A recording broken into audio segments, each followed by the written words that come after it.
Chapter 1. The Deception of a Wife.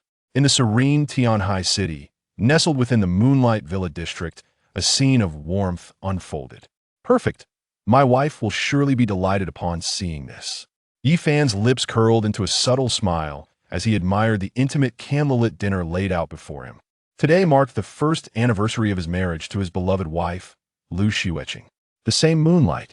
Why does my heart race more with each passing moment? How could you leave the most genuine memories? At that moment, his phone rang unexpectedly, and Yi Fan instinctively assumed it was Xueqing. Hello? Lao Meng, what's the matter? Fanzi, come out for 81, came the voice of Chun Xianmeng from the other end. Don't joke around, today is a special day for my wife and me. Besides, I prefer drinking boiled water, Yi Fan replied, a hint of irritation in his tone. What kind of special day are you talking about? You got a head full of grass growing on it. Chun Xianmeng teased, as if admonishing Yi Fan for his naivety. Lao Meng, what's going on? Yi Fan's body tensed, a sudden unease gripping his heart. They'll show you the details through a photo. Just wait. Chun Xianmeng abruptly ended the call. Ding. A photo arrived on Yi Fan's phone, and he stared at the two figures captured within it. Stun point one was his wife, Xueqing, who hadn't even changed out of her professional attire.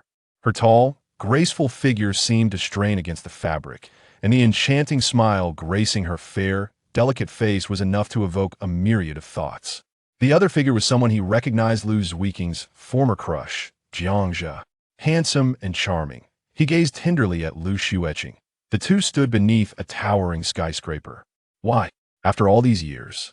Yi Fan murmured in a low, hoarse voice, unable to comprehend the image before him, a sharp pain twisting within his heart. Jiangzhe was Xueqing's college sweetheart, who had nearly confessed his feelings before pursuing further studies abroad, leaving Xueqing with a sense of regret. Had this turtle resurfaced after all this time? Would he tread in shallow waters or plunge into the depths? It was evident that this sea turtle still held significant weight in Xueqing's heart. He was still a rising star, having recently gained fame from a popular television drama in which he starred, titled Falling for You. Meanwhile, Yi Fan, having excelled academically, secured a place at Tianhai University, where he, a proverbial frog in a well, fell for Xueqing during his sophomore year, earning the title of king of the love-struck dogs from many. Was it truly fanciful to believe a wealthy and beautiful girl was within reach? He remained undeterred, for Xueqing and Jiangzhe had never been an item. After 3 years of earnest pursuit, he remained devoted to her, even as numerous other suitors sought her affection. Eventually, Xueqing seemed moved by his sincerity and agreed to be with him. Yi Fan, being rather handsome and often referred to as the campus heartthrob, was thrilled beyond measure, akin to a child dancing with Xueqing.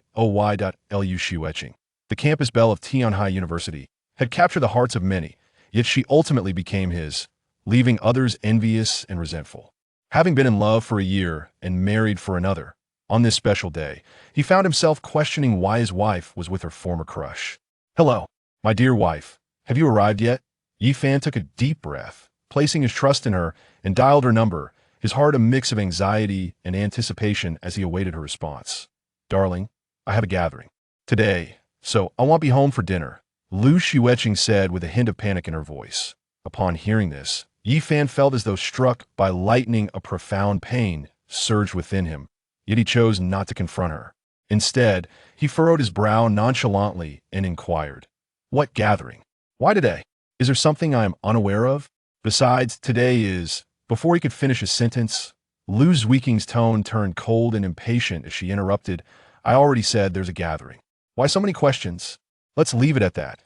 The call ended abruptly with a series of beeps, leaving Yi Fan pale and weak as he sank onto the sofa, a wave of despondency washing over him, his gaze becoming hollow. He had believed that after their marriage, he had secured a place in her heart, replacing her past. In that moment, the room was eerily quiet, and he could hear the rhythmic beat of his own heart. Am I forever overshadowed by your past love? A bitter smile formed on his lips as he realized that his devotion could not guarantee her sincerity. It was a wishful thought. Swear, was it your husband on the phone? Is everything all right? Would you like me to explain? Jiangzhe, with genuine concern, offered a warm smile, displaying an understanding demeanor. For many, his presence held a certain allure, which explained his status as Lu Xueqing's past love. Nevertheless, he discreetly swallowed hard, his eyes burning with intensity. "Oh, it's nothing. Don't worry about him," Lu Xueqing replied dismissively, though a tinge of anxiety crept into her heart. This was her first time lying about dining with someone else, especially someone who represented her past. Today, she was elated to finally meet him after all. They were connected on social media, and as soon as Jiangzhe returned, he sought her out. Meanwhile, in the Mingyu villa, Yi Fan's mood soured as he lit one cigarette after another, the floor littered with remnants, the haze in the living room mirroring his tumultuous emotions. Ding! A message from Chun Xianming appeared on his phone, and he glanced at the photograph showing Jiangzhe holding Lu Xueqing's hand at a discreet table, her expression one of playful shyness. Lu Xueqing, do you have any idea how deeply this hurts me? Have you considered that your husband is at home waiting for you? His eyes reddened with unshed tears. A burning ache settled in his heart, as if something were lodged in his throat, making it difficult to breathe. You choose to dine by candlelight with another rather than your own husband. Swear, I never realized you had feelings for me. Had I known, I would have confessed long ago, Jiangzhe said, his voice filled with emotion as he reached out to grasp Lu Xueqing's hand, instantly causing her heart to flutter. With the warmth of his touch, "Brother Jiang, let's not rush things. After all, I still have a husband," Lu Xueqing replied, a hint of shyness gracing her features, rendering her all the more enchanting. She quickly withdrew her hand. I see. I was too eager," Jiangzhe responded with a gentle, apologetic smile, slightly embarrassed as he too withdrew his hand. Yet, there was an undeniable spark in their interaction. In the villa, Yi Fan appeared somewhat haggard, his cigarette incessantly burning between his fingers. As night fell and the clock struck 11, a message from Chun Xianming arrived. This time it was not a photograph, but a video. He stared at it, nearly suffocating. If the earlier moment had been a heart-wrenching pain, this felt like 1,000 swords piercing his heart. The video depicted Lu Xueqing and Jiangzhe arriving in an opulent establishment known as the Wangjun Hotel, a 5-star venue. Clinging to a final glimmer of hope, he could not resist the urge to call. "The same moonlight, how does it fail to illuminate the path to the future, darling? It's too late today. I won't be coming back." Lu Xueqing paused at the hotel, uttering these words, yet a twinge of guilt brewed within her for being there with another man. "Where are you?" "He'll come to fetch you." Yi Tian's voice, laced with a hoarse strain of desperation, echoed on the other end. "It's too late. It takes an hour to travel back and forth. I've decided to stay here," Lu Xueqing replied, her gaze inadvertently drifting towards Jiangzhe, a sense of guilt washing over her, her tone tinged with urgency. "No, where are you? Send me your location. I will come to get you," Yi Tian exclaimed, his voice rising in an imperious tone that brooked no refusal. "I've already said it's late. Why are you still going on about this? Aren't you old enough to sleep by yourself?" Lu Xueqing was momentarily taken aback, surprised that Yi Fan dared to raise his voice at her. Anger surged within her. This was the first time he had shouted at her. Typically, he would coax her gently, and at this moment, she was indeed with her white moonlight, feeling compelled to provoke him. Beep beep, the call abruptly ended. "Haha, come on, Swear, it's only natural for your husband to be worried about you. He will understand it's late," Jiangzhe consoled, though a subtle glimmer of cunning flickered in his eyes. Lu Xueqing nodded, the earlier guilt evaporating. She even felt that Yi Fan was overly fixated on her, and together, they entered the hotel's grand entrance. "Fancy, should we catch them in the act?" Chun Xianming suggested over the phone. "No need, I've decided to end this tonight." Yi Fan's heart had grown cold, resolved to let go. The greatest sorrow for a man lies in the betrayal of a cherished partner at that moment. He felt utterly humiliated. Chapter 2. Let us get divorced. Lu Xueqing, is this truly your choice? I have utterly lost. Yi Fan sat helplessly on the sofa. The weight of 3 years of pursuit, 1 year of romance, and another year of marriage crashing down upon him. In the end, it was all for that so-called white moonlight in a lavish hotel. Was she in such haste to indulge in infidelity? This relationship ultimately failed to yield true love, and the days of being a devoted admirer must come to an end. What could those two do at the hotel? Play cards? Water the plants? At that moment, he felt as though his hair had turned green with envy. As a man, he felt profoundly defeated.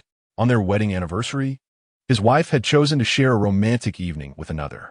The irony was not lost on him.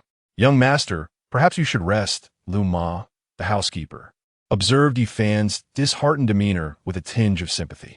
She could see how deeply he loved Lu Xueqing, and from the phone call she had overheard, she could surmise that she would not be returning.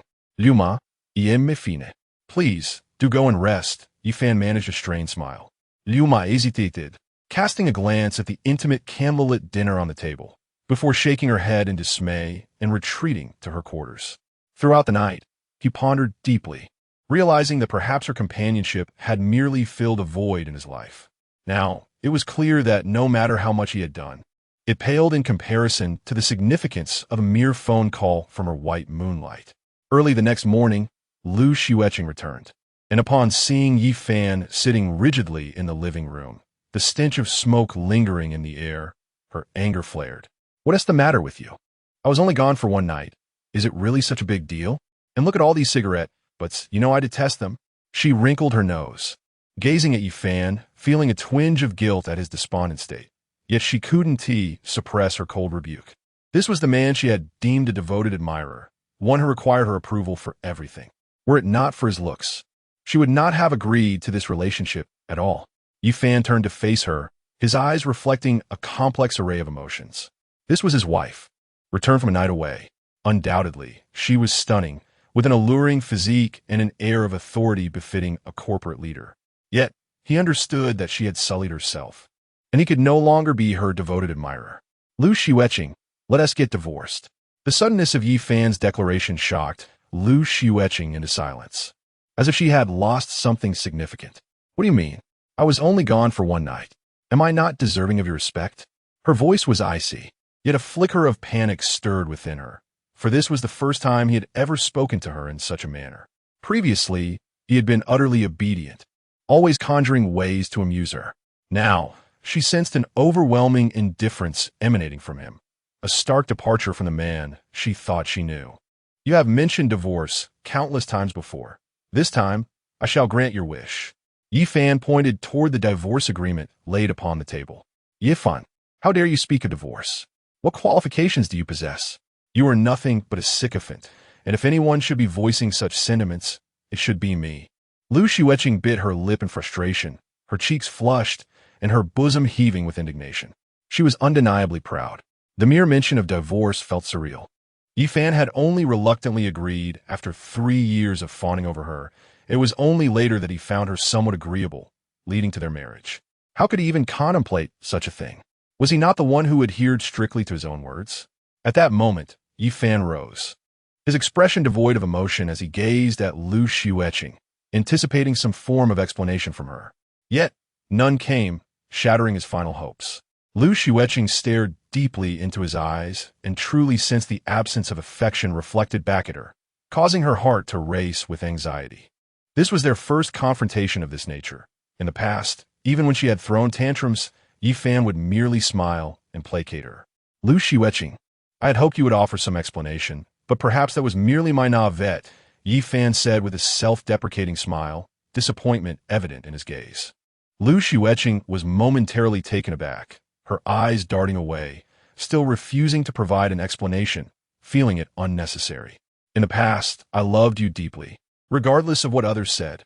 However, the moment I discovered my wife sharing a candlelit dinner with her white moonlight, I knew this marriage had reached its conclusion." Yi Fan's eyes were filled with profound sadness as he regarded her. Lu Xueqing's expression faltered. She realized her actions had been uncovered. Yet, in her prideful nature, she would not admit fault, responding defiantly, "Yes, I did meet my white moonlight, but it was merely a dinner. Is there a problem with that? Ah, the Wangjun Hotel, a fine choice indeed. I presume your white moonlight was quite delightful," Yi Fan teased. "Yi Fan, do not belittle me so. Nothing happened between me and brother Jiangxia. And how dare you stalk me?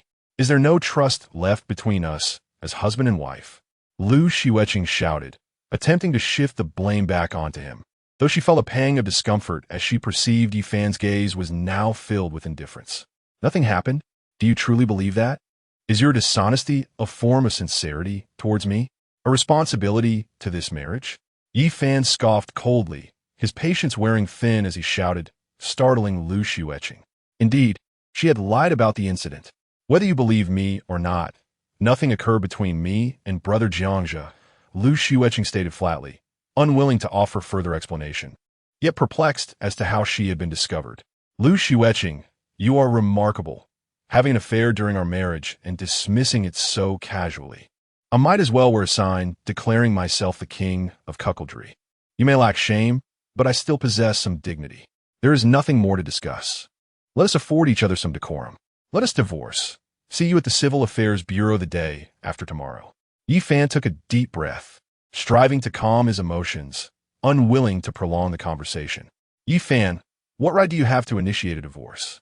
A sycophant like you, who I only chose to be with because of your handsome appearance, Lu Xueqing retorted, though inside, it felt as if she had lost something precious.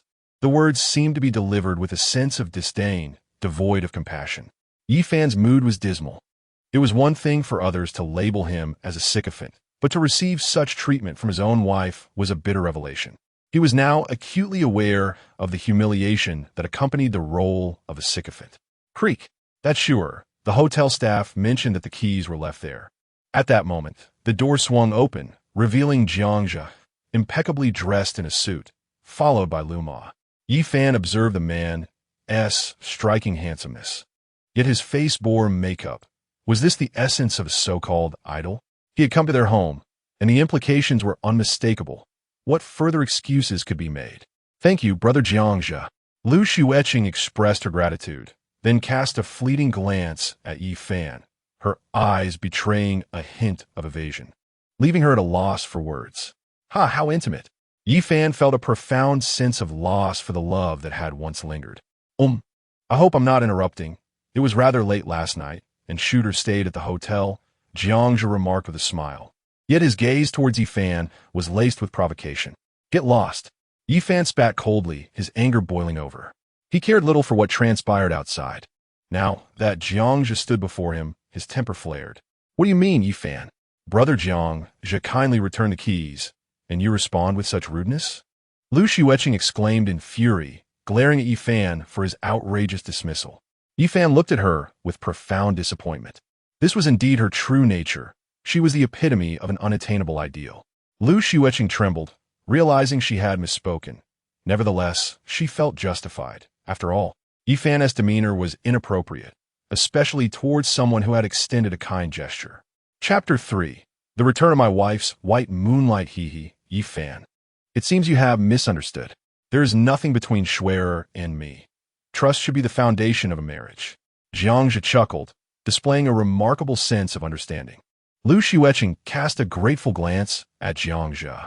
However, Yi Fan's perspective was markedly different. The scandalous affair between the two was bad enough, but the way they exchanged glances was infuriating. Did they truly think he was a docile cat that would not retaliate? You are the male lead in that trending television drama, her idol, are you not? Yi Fan's icy gaze bore into Jiangxia. Indeed, I am the male lead in that recent series.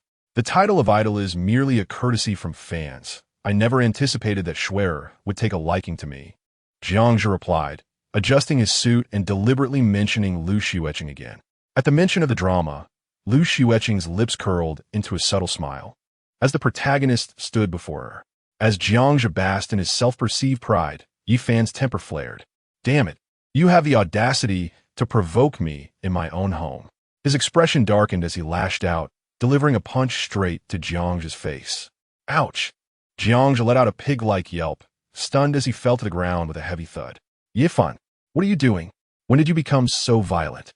Lu Xueqing exclaimed in shock, rushing to assist Jiangxia, her concern evident. Brother Jiang, are you all right? Get out. Yi Fan stated, his desire to inflict serious harm on Jiangxia rising. The audacity to provoke him in his own home was one thing, but to see his wife defend her white moonlight was a wound too deep to heal. Despair washed over him, and he longed to escape this place of sorrow. At that moment, Jiangxia covered his face, which was twisted in pain, glaring at Yi Fan through gritted teeth. Yet, upon seeing Lu Xueqing, he quickly donned a smile. Xueqing, I'm fine. It's only natural for your husband to be suspicious. I should take my leave and not disturb your marital harmony. He maintained his charming facade, his handsome features radiating allure. Before leaving, he cast a lingering glance at Yi Fan, a subtle, mocking smile playing on his lips. You have truly disappointed me. How could you resort to violence? What if he marred his face? I'm going to take a shower and contemplate how to apologize to Brother Jiang. Lu Xueqing remarked coldly, glancing at the expressionless Yi Fan. However, when she noticed the table adorned with a romantic anniversary dinner, her heart trembled with guilt. She realized with dismay that she had forgotten to celebrate their first wedding anniversary while dining with her white moonlight. Usually, she cherished romance. The setting was rather simple: steak, candles, cake, and fine wine. I shall forgive you this once, Lu Xueqing thought, believing Yi Fan's anger stemmed from this oversight. Perhaps Miss and that so-called idol truly have nothing between them. Otherwise, before Lu Ma could finish her thought, Yi Fan interjected. Lu Ma, only sincerity can sustain a marriage. My wife is at a hotel with someone she admired during her university days. I am weary. Letting go seems the only path to liberation.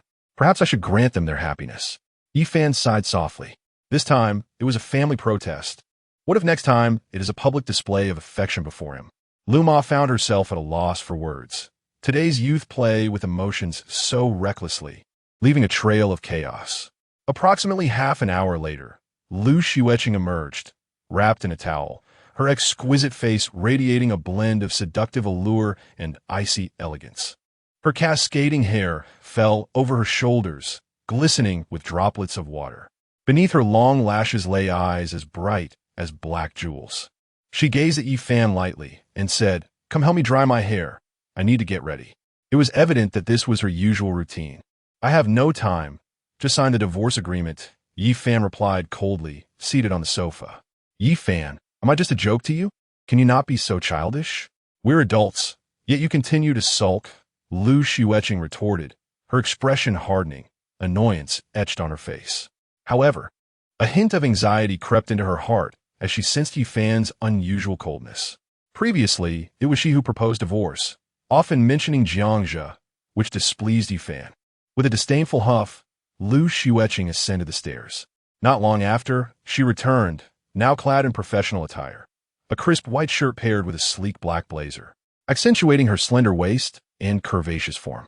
She exuded an aura of workplace sophistication, her figure both captivating and provocative. "Sign the divorce agreement," Yi Fan reiterated. "I'll take your words as a jest. Have you thought about how to apologize to me and how to seek forgiveness from Brother Jiangzhe? You have half a day to rest," Lu Xueqing said, casting one last glance at Yi Fan, who remained seated on the sofa. She noted his weariness and lack of concern as he had gone out the previous night, yet she believed that as her devoted admirer, he would surely seek to appease her. She held this confidence. Yi Fan rose slowly. Since he had resolved to divorce, he was not joking. Returning to their bedroom, he glanced at the large bed, gathered his belongings, and cast a complex look at their wedding photo displayed on the table. If he was to sever ties, he would do so thoroughly. He proceeded to cut down his side of the decor, much of which was couple-themed, creating a warm and fragrant atmosphere. Adorned with posters of Jiangzhe, Bruce Lee, and Stephen Chow, he took everything that belonged to him. In the bathroom, he gathered shared items like towels and toothbrushes, all matching couples' designs. He had quite a number of belongings. "Son-in-law, perhaps you should reconsider. After all, it is rare to meet and even more challenging to stay together," Lu Ma gently advised. "Lu Ma, please do not persuade me. I have misplaced my trust," Yi Fan replied softly. He recalled that he did not own a car, although there was one at home, and then he picked up the phone. "Wait, Fanzi, are you serious? I haven't even gotten out of bed yet. I stayed up last night worrying about your trivial matters." On the other end of the phone, Chen Xuanming's voice, laden with complaints and a hint of haze, came through. "Lao Meng, hurry and come pick me up. I'm moving out today. I'm preparing for a divorce." As Yi Fan's words fell, Chen Xianming exclaimed, "Oh dear Fanzi, you've finally come to your senses. All right, I'm on my way." With a jolt, Chen Xianming sprang to his feet. Soon, a wrangler arrived at Mingyue Villa. A figure emerged, clad in slippers, slightly portly, with disheveled hair, yet exuding an air of a wealthy scion, rebellious in demeanor. Chen Xianming approached with a hearty laugh. "Well, Fanzi, I always said we can't tame a toad. After all, you're not a returning soldier. However, My suggestion for you to enroll in a martial arts class seems futile as well. You still ended up being cheated on, my dear loyal dog. Look at you, blessed with a handsome face, standing at 6 feet tall, with an 8-pack, truly a model of male beauty. That Jiang Jia, with his effeminate charm, is nothing compared to you. If it weren't for his family's financial backing, he wouldn't have gained any fame at all. Chun Xianming playfully draped his arm around Yi Fan's shoulder, teasing him. Chapter 4. Wife Lu Xueqing visits her beloved once more. Enough with the teasing, Yi Fan replied curtly. The other party was a scion of a wealthy family, fortunate enough to inherit a lucrative mining venture, which propelled them into an unrestrained affluence encompassing various sectors, including tourism, real estate, highways, and hospitality. Subsequently, the two departed from the Mingyue villa. Speaking of which, it's high time you considered purchasing a vehicle to cater to your lady, Chun Xianming remarked with indignation. I nearly caught a couple in the act yesterday.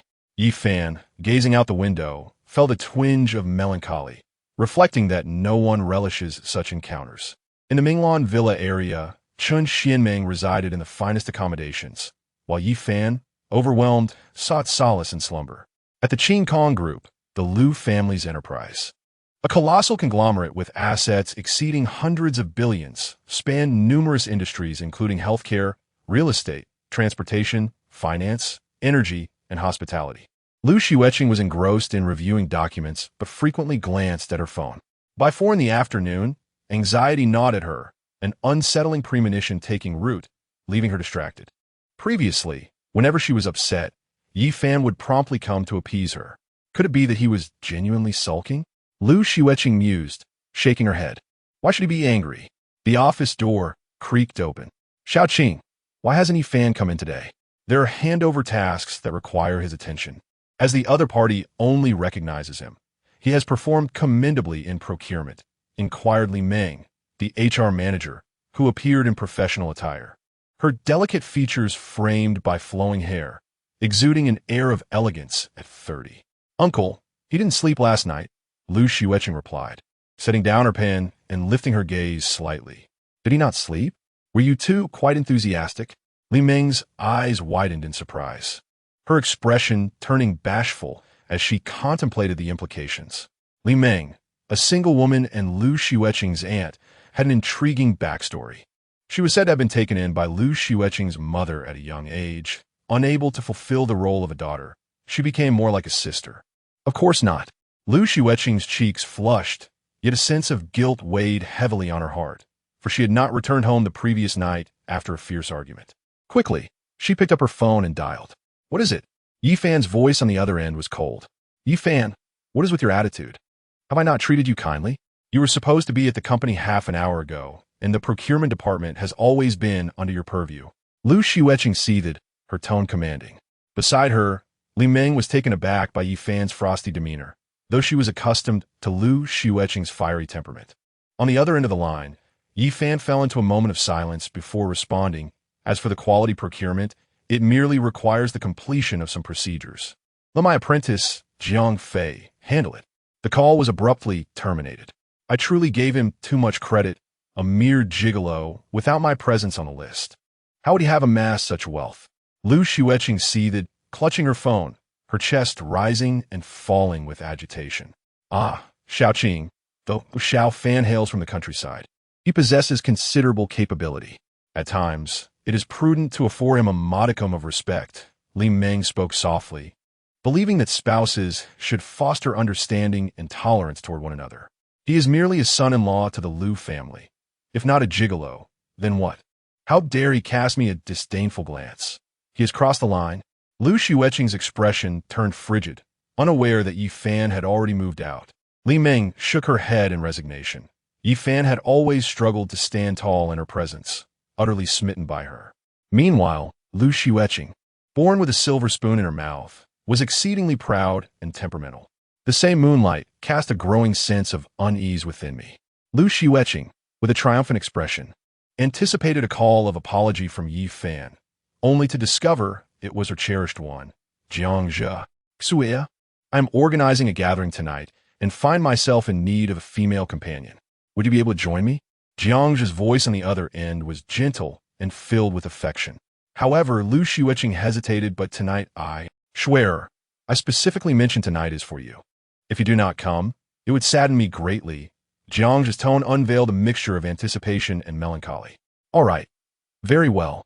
Lu Xueqing acquiesced, for he was her beloved, yet a wave of anxiety washed over her.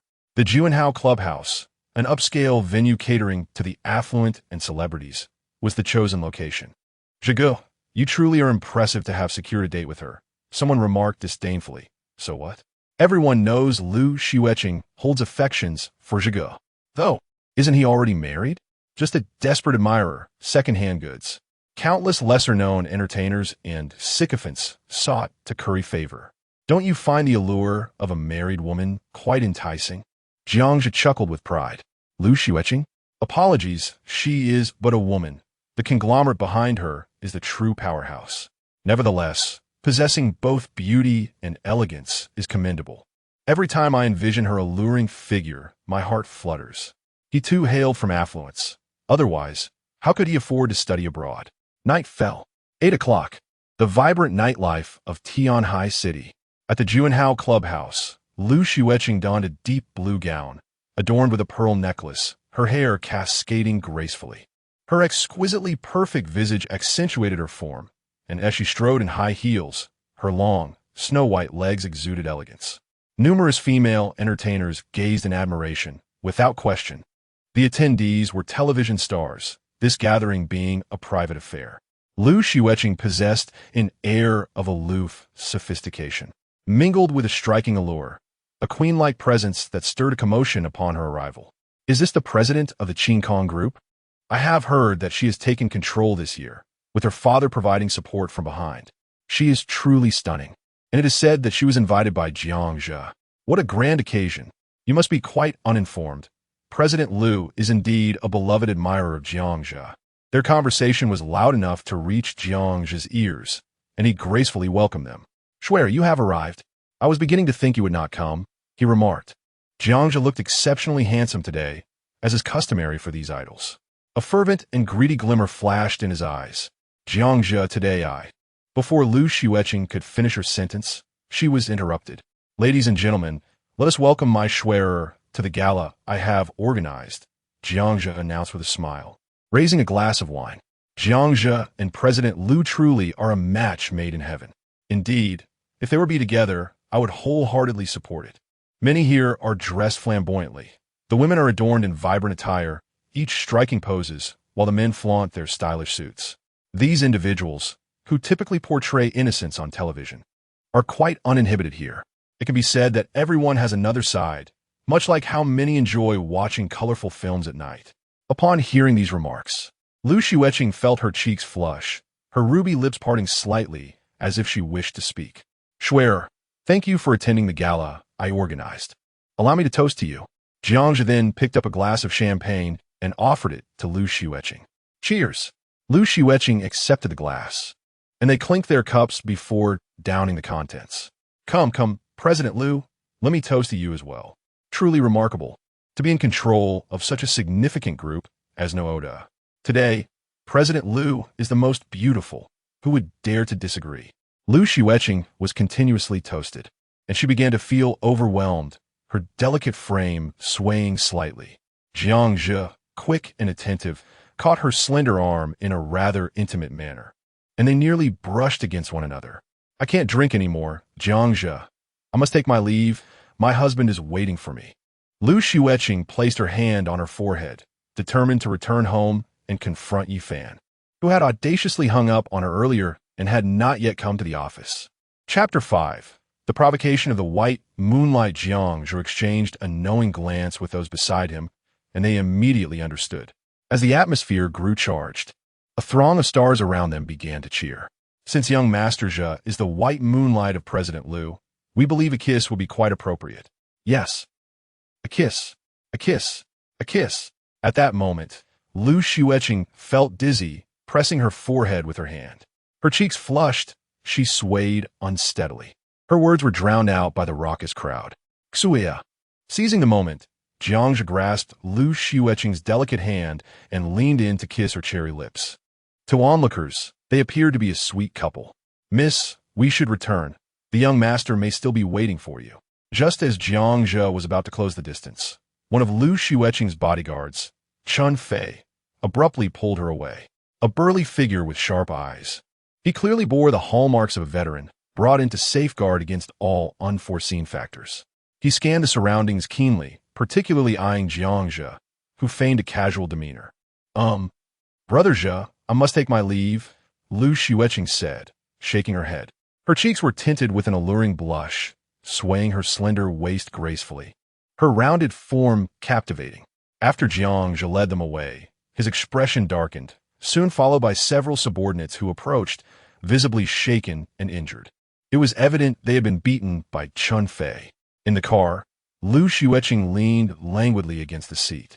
Miss, the master advises against associating with Jiang Zhe, Chun Fei said earnestly as he drove. At 30, he had dedicated his career to the Lu family as a bodyguard. My father is being overly restrictive. Jiang Zhe and I are merely friends. Lu Xueqing frowned, lightly dismissing the concern. She could not shake off the feeling of betrayal towards Yi Fan. Recalling the near-kiss with Jiang Zhe, Chun Fei remained silent, focusing on his task as an outsider, solely responsible for the protection of his charge and conveying necessary information. Meanwhile, in the Minglan villa, Yi Fan was engaged in conversation with Chun Xianming. Ding! A notification for a new WeChat friend request appeared. Yi Fan glanced at it, pondering for a moment before accepting, as he had previously worked in the procurement department of Xueqing Group, where clients occasionally sent over photographs of materials. Whoosh! One photo after another arrived, depicting the intimate actions between Jiang Zhe and Lu Xueqing at the Junhao Club, especially the last one where they almost kissed. Yi Fan's expression darkened. This felt like a blatant affront to him. Fanzi, what is wrong? Chun Xianming inquired, noticing Yi Fan's grim demeanor. Yi Fan showed him the photos. What the hell? Chun Xianming exclaimed, his eyes widening. This is downright humiliating. It's going to be a long night. Following this, a voice message was received. Yi Fan, your wife is truly enchanting. Last night was absolutely incredible. She was gasping. Rest assured, I will take good care of her. Jiang Zhe's taunting voice was piercingly harsh. I'll teach your mother a lesson. Send her over. Yi Fan bellowed, gripping his phone tightly, his fury palpable as he faced repeated provocations. Yi Fan, you're just a country bumpkin. What grounds do you have to challenge me? You can't even keep your wife. You're nothing but a depreciated sycophant. Jiang Zhe sneered contemptuously, sending another voice message. Chun Xianming, unable to contain himself, seized the phone and shouted, Jiang Zhe, you coward. Do you think my brother is easy to bully? Draw the line. I'll make you pay. Do you believe me? Jiang Zhe was momentarily taken aback at the Junhao Club. He recognized Chun Xianming's voice, a notorious playboy in Tianhai City. Philosopher, he is merely a country boy. Why bother expending so much effort? One of his underlings scoffed.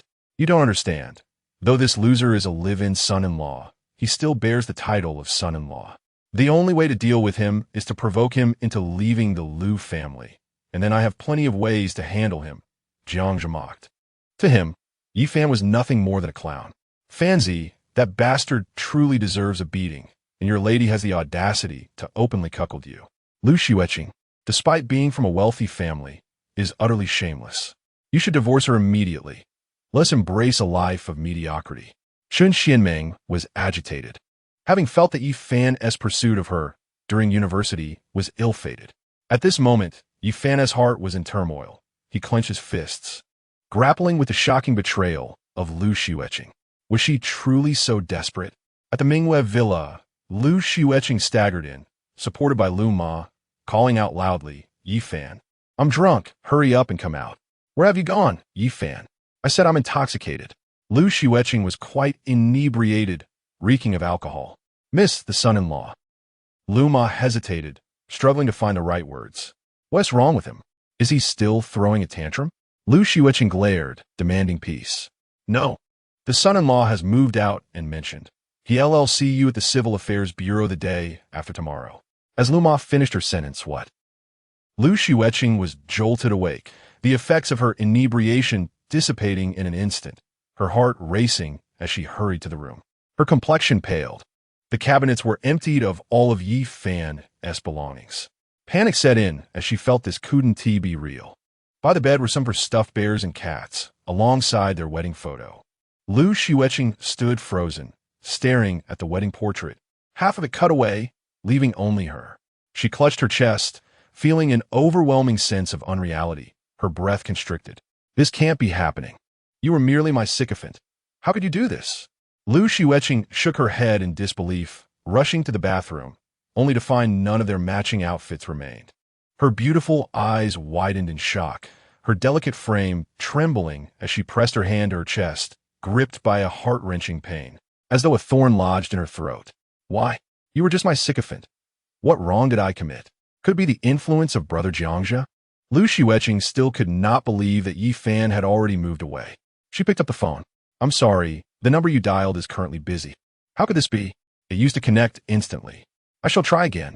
I'm sorry, the number you dialed is currently busy.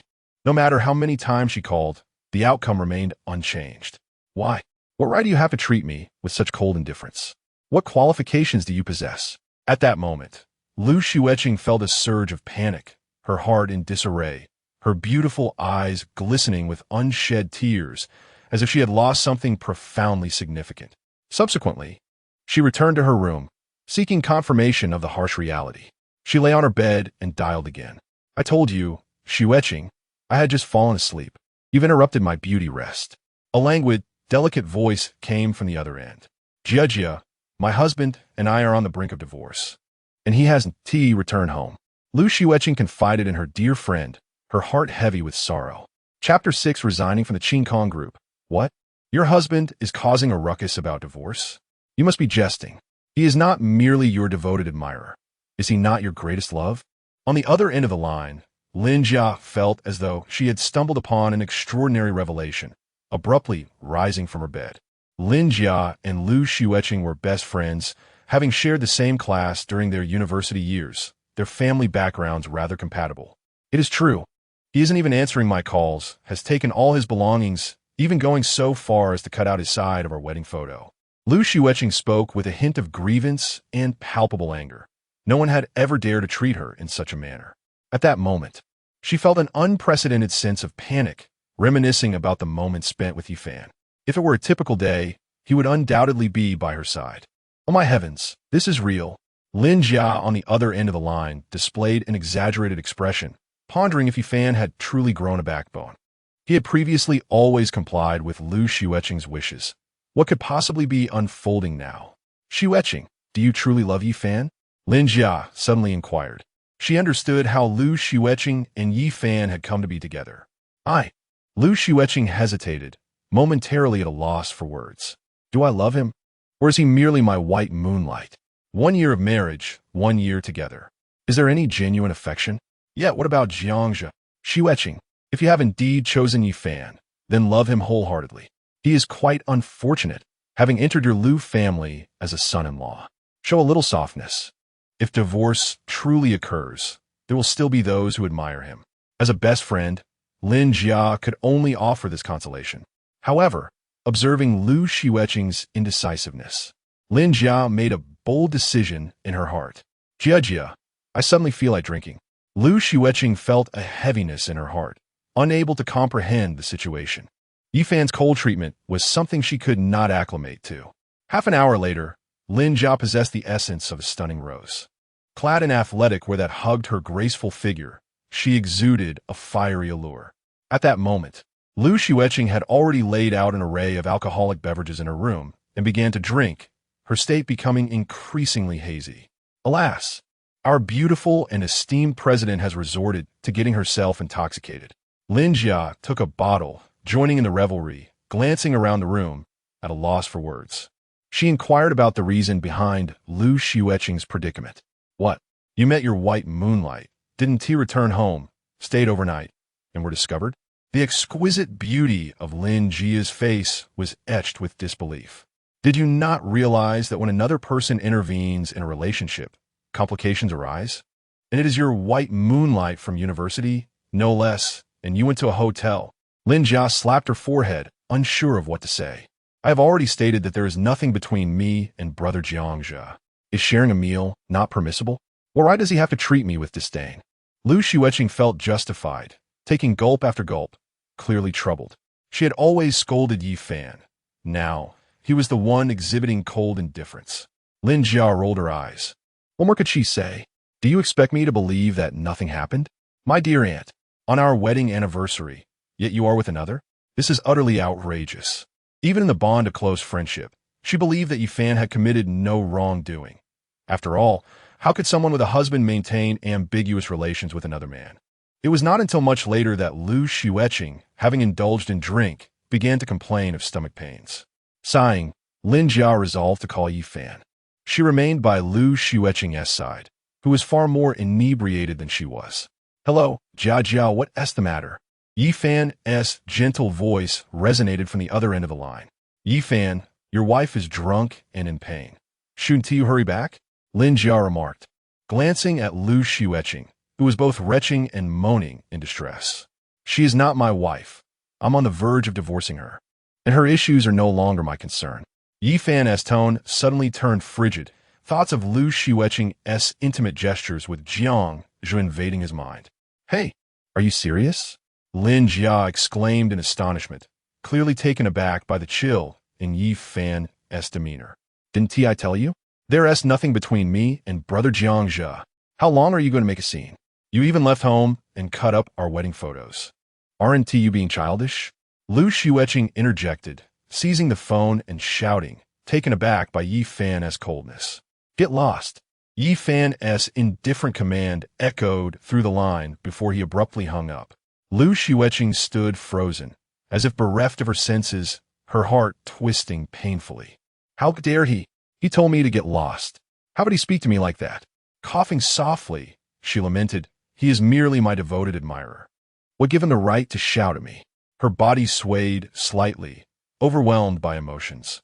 Wasn't he supposed to love her the most? Yes, she would give him one last chance. He would surely beg for forgiveness in the end. Lin Jia gently patted her back, her beautiful eyes sparkling with inquiry. Do you truly prefer Yi Fan, or is it your white moonlight? Which one do I truly prefer? Lu Xueqing was momentarily taken aback by the question. Her white moonlight had always been Yi Fan, yet she found herself unable to make a decision. Seeing her hesitation, Lin Jia's eyes flickered with a hint of something else as she softly suggested, if you love Yi Fan, then perhaps you should bring Jiang Zhu along to clarify matters. She regarded her friend silently, thinking, my dear friend, I would never intentionally cause a rift between you. But if you then do not blame me, after all, it is your choice. At the same time, at the Xueqing Group, a prominent enterprise in Tianhai City, the sun blazed overhead, and the streets bustled with life, the cacophony of car horns filling the air. As June arrived, many flaunted their long legs, indulging in the sights. Today, Yi Fan arrived at the company dressed in attire reminiscent of a celestial being. Brother Fan, you're here, exclaimed Jiang Fei, who had been his assistant for 6 months since graduation. The young man appeared spirited, donned in a suit, and approached carrying some documents. Ah, Jiang Fei, you're starting to resemble a successful individual, Yi Fan teased. Brother Fan, that is a bit of an exaggeration. It's just that you're so demanding. Jiang Fei replied with a smile, indicating that their camaraderie remained strong. Ha, keep it up. I'm off to find Manager Li. Yi Fan chuckled before departing. As he walked through the office, he encountered numerous colleagues, each department engrossed in their respective tasks. The sales team was inundated with calls, likely facing complaint from clients. Yi Fan revealed a faint smile, a perfectly normal phenomenon. Knock, knock. He rapped on the door. Guoming. The voice of Li Ming echoed from within the office. Creak. Yi Fan, are you unwell? It's already 3 o'clock, Li Ming remarked, observing Yi Fan's casual attire with a puzzled expression. Yi Fan, captivated by the sight of the beautifully mature woman before him, found it difficult to meet her gaze, for she was extraordinarily stunning, especially after parting from his wife. He had encountered many beautiful women. Sister Meng, I have come to resign, Yi Fan finally stated. What? Resign? Are you certain I heard that correctly? Li Ming abruptly rose from her desk.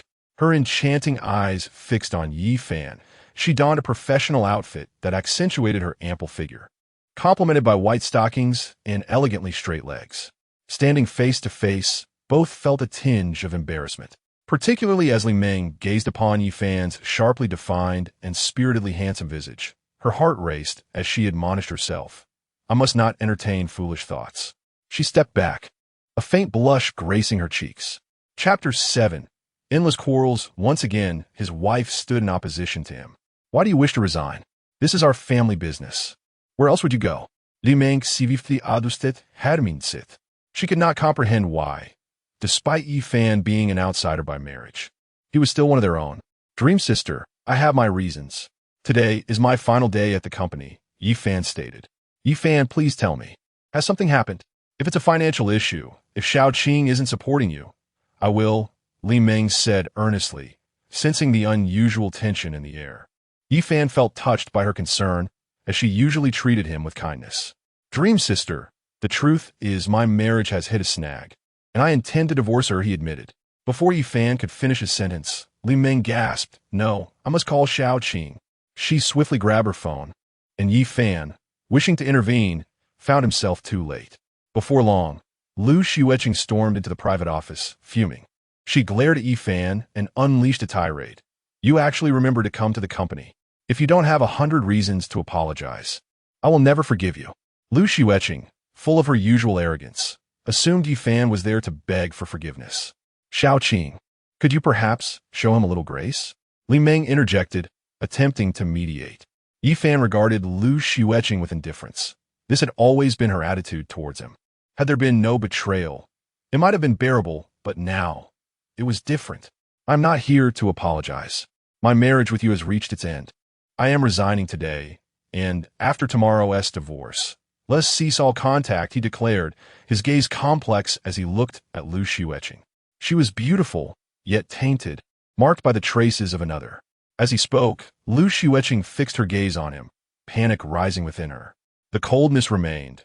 She was still intent on divorce. Yet, Yi Fan had merely been a devoted admirer in her eyes. Why should he be the one to initiate this? Li Meng, feeling helpless, bit her lip as she observed the two. I will afford you one last chance to articulate your thoughts, Xueqing said, a pang of sorrow striking her heart. Why did she feel this way? Was it merely because she had returned home late? Was it simply dinner with her white moonlight? Let us divorce. I'm not suitable for you, Yi Fan stated coolly. Yi Fan, on what grounds? Xueqing retorted. You were my devoted admirer in college, and Lin Jia, and I supported you financially. You are merely a kept man in the Liu family. All that you possess is provided by us. What right do you have to request a divorce? She shouted, though immediately regretted the harshness of her tone, yet she felt no remorse. Li Meng sighed in exasperation, pondering how it had come to this. You look down on me. It appears you have always regarded me with disdain. Today, I have finally heard your true feelings. Yi Fan replied, a bitter smile gracing his lips, feeling like nothing more than a mere dog in her eyes for all these years. Xueqing, observing Yi Fan's expression, suddenly regretted her earlier words, yet the prospect of apologizing was out of the question. Indeed, I am an outsider to your Liu family, but since I began working here, have I ever spent a single penny of your family's money? Moreover, the question of why I should seek a divorce arises, does it not? It is solely due to your infidelity during our marriage, which has tainted you and rendered you repugnant in my eyes. Yi Fan, consumed by rage, uttered these words before delivering a resounding slap.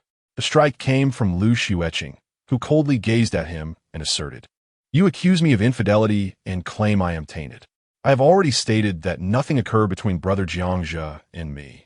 Her body trembled with anger, and as she shouted, her delicate face flushed with indignation.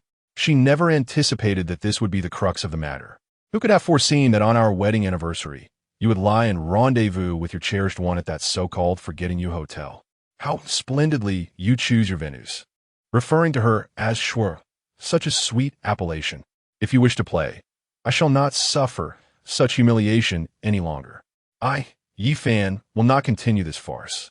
With a cold tone and a resolute demeanor, he declared, in a word, divorce. His anger was palpable, and the commotion drew the attention of those in the office outside. Could it be true that the CEO has strayed? Hush! Are you seeking your own demise by discussing this? Numerous employees whispered, and the scandal quickly unfurled. Li Meng, sensing the gravity of the situation, hastily secured the door. Yi Fan, how many times must I reiterate that there is nothing between me and brother Jiangxia? Why do you persist in your disbelief? I merely told a lie and have already apologized. What more do you desire? Lu Xueqing faced him, unwavering, never having witnessed such a side of Yi Fan before. In that moment, she felt a pang of anxiety. Indeed, Yi Fan, could there be a misunderstanding? Li Meng finally grasped the reason behind Yi Fan's resignation.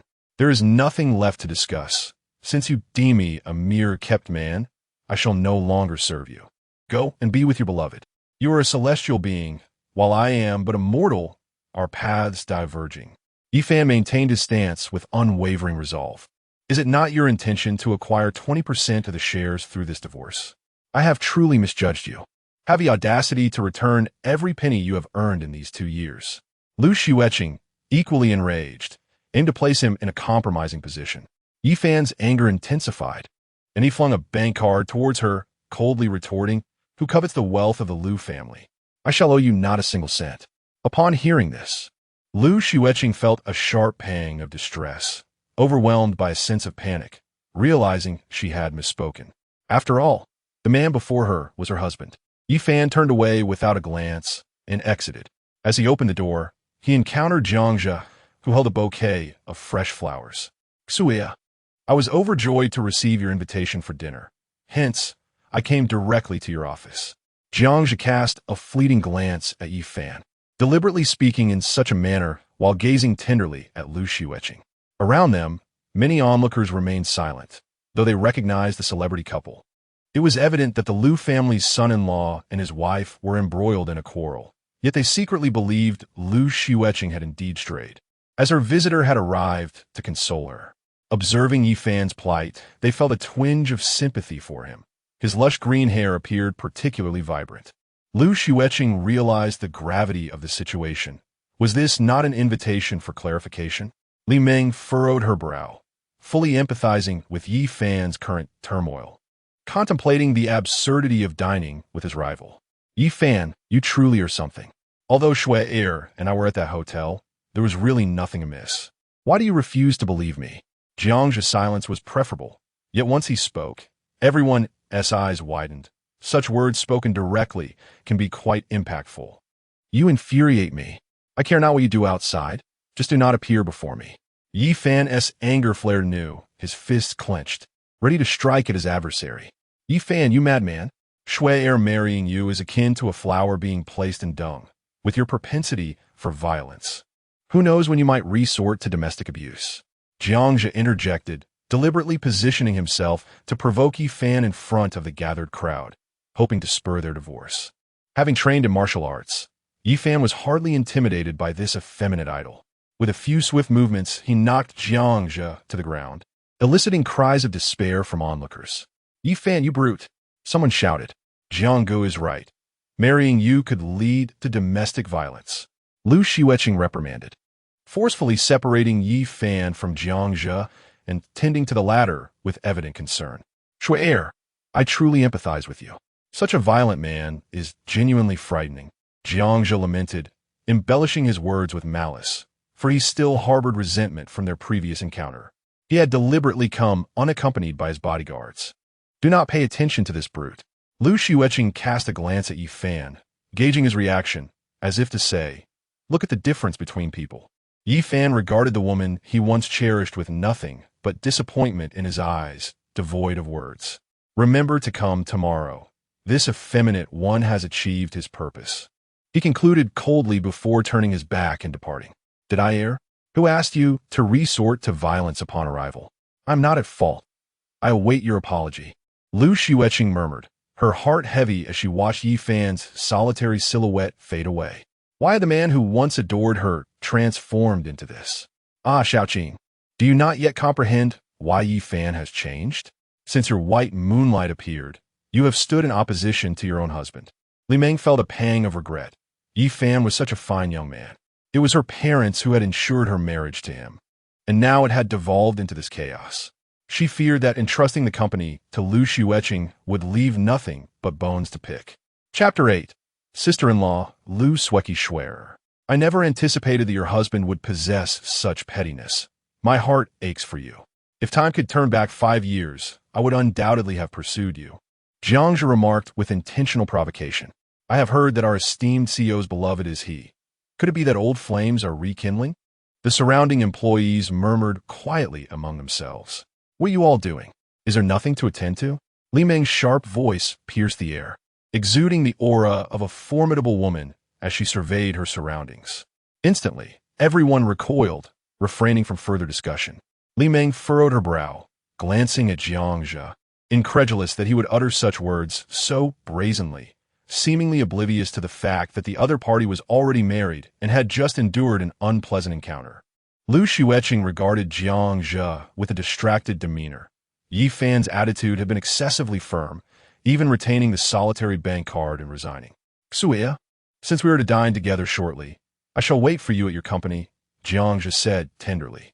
At that moment, Xueqing was not preoccupied with the prospect of a meal, but rather with the image of Yi Fan's disappointed and resolute departure. Young Master Jiang, my little Qing has matters to attend to and cannot join you for dinner. If there is nothing else, I suggest you take your leave. I believe your media company requires your attention. Li Meng ordered him to depart, clearly disapproving of his presence and intentions to sow discord. Ahem, you are Xueqing's aunt, and by extension, mine as well. If there are no pressing matters at the company, let the subordinates handle them. My dinner with Xueqing is of paramount importance. Jiangzhe interjected, exhibiting a self-assured smile that he deemed charming. Young Master Jiang, I am not your aunt. Please do not presume such familiarity, Li Meng retorted bluntly. Jiangzhe's face flushed with embarrassment, feeling foolish yet harboring a sinister thought. Vile woman, you are quite alluring. I yearn to hear you speak sweetly. Brother Jiang, perhaps today is not the best time. Let us postpone for another day, Xueqing suggested after a moment's contemplation, her mind preoccupied with Yi Fan's cold disdain. A pang of sorrow gripped her heart, as if she were on the verge of losing something significant. Li Meng firmly ushered Xueqing into the office. Xueqing, you have overstepped. It is no wonder Yi Fan is upset, she admonished her. Aunt, I assure you, there is nothing between Jiangzhe and me.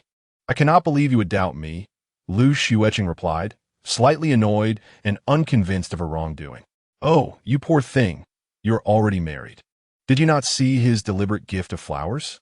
Would a sensible man present flowers to someone who is already wed? This time, I stand with Yi Fan. Do you genuinely wish to pursue this so-called idol of yours? You're already married. Li Meng's frustration boiled over. He calls me filthy and rotten. Whatever I have become is a result of his actions. Rest assured, Yi Fan loves me deeply. He will come to apologize, Xueqing declared, once again adopting a haughty demeanor. Oblivious to the gravity of the situation, Yi Fan had already mentioned divorce and had taken his belongings, refusing to return home. Seeing her like this, Li Meng gritted his teeth in frustration, feeling hopeless, yet she remained so self-righteous. Let her cry when the time comes. The same moonlight cast its glow. Suddenly, the phone rang. Yi Fan glanced at the screen and saw it was his sister-in-law, Xueqing. A crisp voice echoed before the call was abruptly terminated. Hello, brother-in-law. I'm about to finish school. Please come pick me up quickly. Yi Fan shook his head helplessly at his phone. This was a familiar routine. He murmured to himself, well, I should inform Xueqing from now on. Let someone else pick her up. Yi Fan changed the direction of his car and headed towards Tianhai University. Tianhai University, the largest and finest institution in Tianhai City, where students hailed either from affluent backgrounds or were exceptional scholars. As Yi Fan waited in his car, he watched the students entering and exiting the gates, vibrant and youthful, and he found himself momentarily lost in thought. It had already been 2 years since his graduation. He longed for the days of his student life, playing basketball with classmates, admiring beautiful girls, gaming at internet cafes, chatting in the dorms, strolling in parks, picking strawberries, and riding bicycles. Some even aspired to be campus singers, strumming guitars and singing earnestly to catch the attention of girls across the way. Yet, there were hearts that harbored affection but lacked the courage to confess. Many comforted themselves with excuses of being broke or lacking confidence, while some felt inferior about their looks. They even eagerly awaited their monthly allowance, oblivious to the hardships their parents endured to make ends meet. In school, One might dream of what society would be like, although it could often feel monotonous. Upon entering the workforce, one realizes that time slips away like a fleeting shadow. A month can be both arduous and swift, working tirelessly in one place, awaiting a paycheck, and sometimes facing reprimands from bosses. Everyone was scattered across various professions: factories, sales, food delivery, teaching, programming, medicine, military service, and even venturing at sea. In this year of 2015, the new era was developing rapidly. After starting a relationship, Yifan moved directly into Lu Xueqing's villa, having confirmed their relationship for over 6 months. At this point, her parents urged them to marry, suggesting he enter the family through matrimony. He loved her deeply and agreed without hesitation, subsequently being assigned to work in her family's enterprise. Their marriage was quite hasty, lacking even a wedding banquet, primarily because Lu Xueqing was still hesitant. Perhaps it was all for the sake of her white moonlight. Jiang Jia, a wealthy second-generation and idol, had recently studied in Korea. Just a few months ago, their show Falling for You had gained immense popularity, portraying a love story between an ordinary person and a wealthy heiress, reminiscent of a secret crush. The leading lady was the renowned Lu Feifei, who embodied Yifan's pure white moonlight. He believed that the main reason for his feelings was the presence of her white moonlight. At 4:30 in the afternoon, Lu Xueqing emerged, clad in tight denim jeans that accentuated her long, beautiful legs, her hair tied back in a ponytail. A delicate oval face displaying a hint of charm and cuteness, her large eyes sparkling brightly, and wearing a blue sports top. She pouted her cherry lips, scanning her surroundings. Yifan couldn't help but chuckle. Today, he was driving that old Chun Shuanggen's car and felt an urge to slap himself for impulsively leaving his bank card behind, even though it was linked to his phone. He alighted from the vehicle and waved at Lu Xueqing, who approached him with her captivating eyes sparkling and a smile gracing her lips, revealing her pearly white teeth. Her exuberance drew the attention of many passers-by, captivated by her beauty, lost in their daydreams. Of course, there were also women who observed her.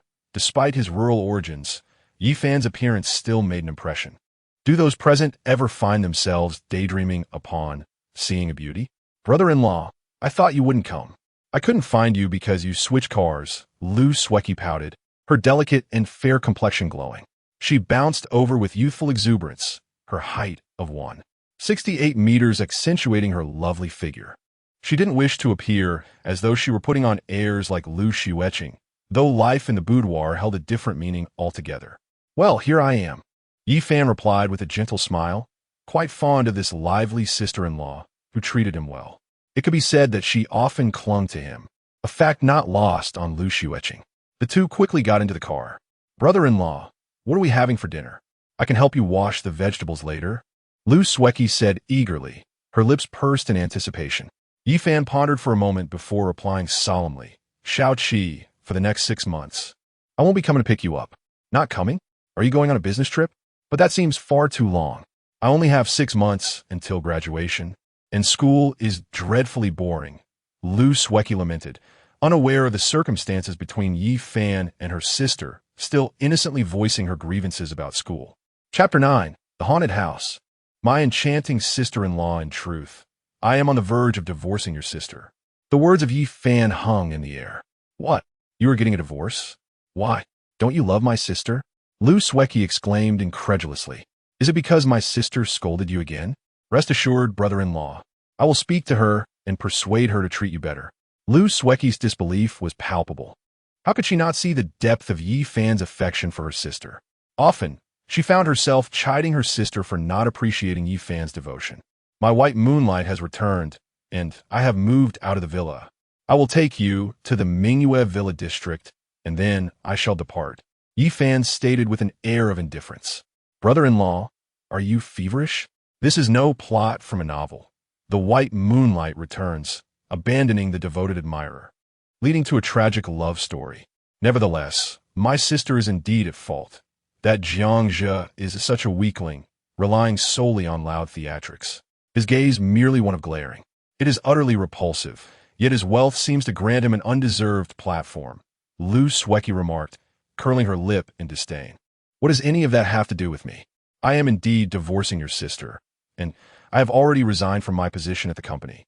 I am not jesting, Yi Fan declared with utmost seriousness.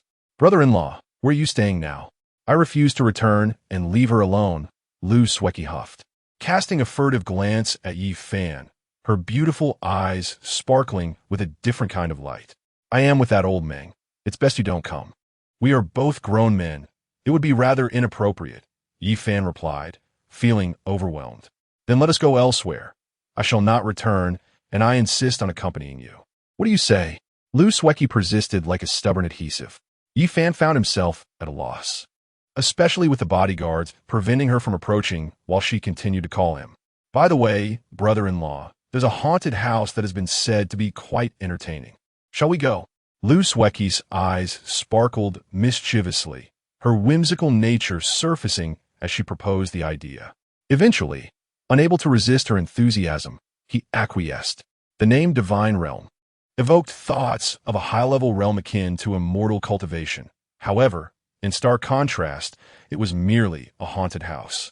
Many couples emerged from the entrance, shrieking, their faces pale with fright, clearly shaken by the experience. My goodness, that was terrifying. The zombie was truly frightening. Fear not, for I am here, ready to deliver a decisive blow.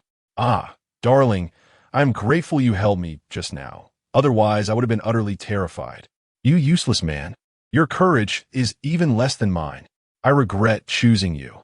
You tremble at the slightest fright. Let's break up decisively. My dear, I was wrong. Please forgive me. The couples exhibited a spectrum of reactions. Some screamed, others complained, while a few declared breakups and others remained confident. Brother Yi, look, that area is designated for couples. Since it is just the two of us, we should choose that one. Xueqing pointed to a section where many couples entered hand in hand, frequently changing terms of endearment. Yi Fan could only sigh in resignation. At least for now, he had not erred in addressing her, considering his imminent divorce. 2 tickets, please. 100 each. The ticket seller smiled warmly. Soon after, Yi Fan and Xueqing ventured into the eerie, dimly lit house. Many, filled with trepidation yet mustering their courage, felt their heartbeats quicken. Suddenly, as they stepped into the first room, a zombie burst forth from a doorway, its tattered clothing stained with blood. A truly chilling sight, though it was merely a performer, as the narrative demanded. Ah! Brother Yi, I am so frightened, Xueqing exclaimed in a delicate, feigned manner, clutching Yi Fan tightly and burying her head in his chest. Yi Fan felt a rush of emotions, his heart racing, overwhelmed by the intoxicating scent and the warmth of the beautiful figure embracing him, the pressure of her form against him. The atmosphere was perfectly set. The room, nay, it resembled a small cave, was adorned with flickering lights reminiscent of infernal flames, sending shivers down their spines. Fear not, for I am here, Yi Fan resuscitated, patting her back. Truth be told, he had nearly obliterated that zombie moments ago, which had indeed been quite terrifying. In his arms, Xueqing's lips curled into a sly smile, as if she had successfully executed a cunning plan. Darling, you are right behind me. Some bolder individuals stepped toward the next entrance. Suddenly, several zombies appeared, their elongated fangs bared, eyes gleaming with malice, some even exhaling wisps of white mist. Garbed in Qing dynasty attire, their long nails menacingly reaching towards the crowd. Ah! Brother Yi, strike them quickly. They're coming closer, Xueqing cried out, trembling as she hid behind Yi Fan, her gaze fixed warily on the approaching zombies. Yi Fan, without hesitation, lifted his foot and delivered a powerful kick. A dull thud echoed through the air. Ouch! Man, that was a brutal blow. I can't take it anymore. I need to go rest. One zombie groaned in agony, staggering away, clearly having been attacked before. However, this time was too severe, too painful. Ahem, that was an accident. I thought it was real, Yi Fan said, utterly embarrassed, aware that they were merely actors, yet he had intended to give them a light kick. Dear Brother Yi, you are quite the rascal, Xueqing teased, her laughter charming, as she leaned in and planted a kiss on his cheek. Had it been daylight, one would have easily discerned her racing heartbeat and the rosy flush of her cheeks, akin to ripe peaches, utterly adorable. Yi Fan was momentarily taken aback, sensing the intentionality behind her gesture, captivated by her delicate, oval face, particularly alluring in the chaotic lighting. "Brother Yi, why do you gaze at me so?" "Everyone else has moved on," Lu Xueqing suddenly said, a hint of shyness in her voice. She felt the warmth of Yi Fan's gaze, yet she did not shy away. "Ahem, we should also proceed." Yi Fan regained his composure and took Lu Xueqing's hand, leading her to the next area. They encountered a plethora of supernatural beings, ghostly figures, fake decapitated heads, serpents, skeletons, and a myriad of other frightful apparitions. Upon exiting, some were still in shock, while others yearned for more. "Phew, Brother Yi, this divine realm is utterly terrifying. I am grateful to have your protection," Lu Xueqing exclaimed, patting her chest, her expression reflecting her fear. "Xiaoqi, you can let go now," Yi Fan replied. "No, I'm still quite frightened," she pouted. "I'm hungry. Let's go eat." Lu Xueqing's cheeks flushed, and her fingers were entwined, resembling a couple in love. "Should we report this to the master?" Two bodyguards behind them inquired, assigned to ensure her safety. Many billionaires bring bodyguards along, and it is not surprising to see internet celebrities with their own. Just now, the second young lady warned us not to interfere with the young master. The bodyguards ultimately chose to remain silent. Chapter 10. Dining with Lu Xueqing, they arrived at an upscale restaurant, where the ambience was elegantly serene. Numerous couples were scattered around, engaged in delightful conversations, savoring their steaks and sipping on fine wine. "Excuse me, ladies and gentlemen, we are hosting a special event today, featuring a lucky draw. The first 3 couples will dine for free, but their SA catch, a heartfelt kiss, is required," announced a manager flanked by 2 waitstaff holding a lottery box. "Long live the boss. I must be the luckiest one here," one patron exclaimed with exuberance. "Haha, I knew today would be fortuitous. I can't wait to see if I am the chosen one." Many couples buzzed with excitement. "Sir, we would like to participate in the draw as well." Lu Xueqing cheerfully waved her hand. Yi Fan nearly spat out the wine he had just sipped. The cost of dining here was exorbitant, several thousand at least. Or rip-off, he thought, exasperated by the unexpected turn of events. With a hint of nervousness, Lu Xueqing retrieved a slip of paper. "Congratulations to the 2 of you. You have won," the manager declared with a grin. Lu Xueqing's face lit up with joy, her vivacity radiating through the air. "Yiga, hurry, we need to go up on stage." Lu Xueqing blushed as she suddenly grasped his hand. "Xiaoqi, what are you doing?" Yi Fan murmured, his eyelids twitching in disbelief. "This is absurd. Oh dear, what can I do if that is what they require?" Lu Xueqing replied, equally flustered and shy. On stage, 3 couples were selected. Beloved winners. You must kiss for 3 minutes. Ready? Go. The manager announced with enthusiasm. The other 2 couples immediately locked eyes and began kissing passionately. "Yigo," Lu Xueqing said softly, gazing at him with tender eyes, her cheeks flushed with shyness and anticipation, her small hand clenched tightly. Yi Fan noticed the multitude of eyes around them, all watching with amused expressions, and he felt a sense of helplessness. "Time is of the essence, my dear contestants," the manager cheerfully urged. "Xiaoqi, stop this." Yi Fan firmly rejected, treating her enthusiasm as mere playfulness, refusing to take any further action. "Yige, you really are quite timid." Lu Xueqing pouted in discontent. Yi Fan shook his head in resignation. This was not a matter of timidity. Meanwhile, the other couples continued their passionate displays, the 3 minutes stretching into more. Applause erupted as they finally separated. Later, as darkness fell, they strolled leisurely together. "Since I met you, life has taken on greater significance. Since I met you, I have fallen in love. Since I met you, you have become my one and only." Just then, Lu Xueqing's phone rang. "Hello, sister." She glanced at Yi Fan before quickly answering. "Xiaoqi, why haven't you returned yet? Where are you?" Came the gentle voice of Lu Xueqing on the other end. "Xiaoqi, are you feeling rebellious?" "It's late. Come back in half an hour," Lu Xueqing commanded, her tone leaving no room for argument. Lu Xueqing looked at Yi Fan and then replied into the phone, "Sister, I'm just out shopping. Come back quickly." Lu Xueqing exclaimed. "Sister, did you 2 have a fight?" "That's not the case. We merely had a disagreement." And on the phone, a sense of foreboding washed over Lu Xueqing. Yi Fan had initially intended to avoid the call, But the pleading look in Lu Xueqing's eyes compelled him otherwise. Yifan, what are you planning to do? Running away from home is one thing, but taking Xueqing with you, what does that mean? Lu Xueqing lashed out. What do you mean? I'm merely taking Xueqing out for a meal. We have nothing to discuss. Tomorrow at the Civil Affairs Bureau, our marriage has reached its conclusion. Let us part amicably. Yifan replied coldly. Lu Xueqing, witnessing this exchange, finally believed him, having never heard Yifan speak to her sister in such a manner. Unconsciously, she felt a sense of relief. On the other end of the line, Lu Xueqing's heart sank upon hearing those words. A sense of urgency gripped her. Are you serious? Her voice trembled, as if she had been struck by some unseen force. Had she not explained everything before? Indeed, I have taken nothing from you. You should be satisfied. Yifan remained unyielding, devoid of any emotion. Am I innocent? I gave you everything. What did you promise me? To forever be my devoted follower. Lu Xueqing's voice quivered. Overwhelmed by an unprecedented panic, her devoted follower was now demanding a divorce. Times have changed. Who was it that strayed during our marriage? Who spent our anniversary with another man? You are the one belonging to your white moonlight. Spare us both.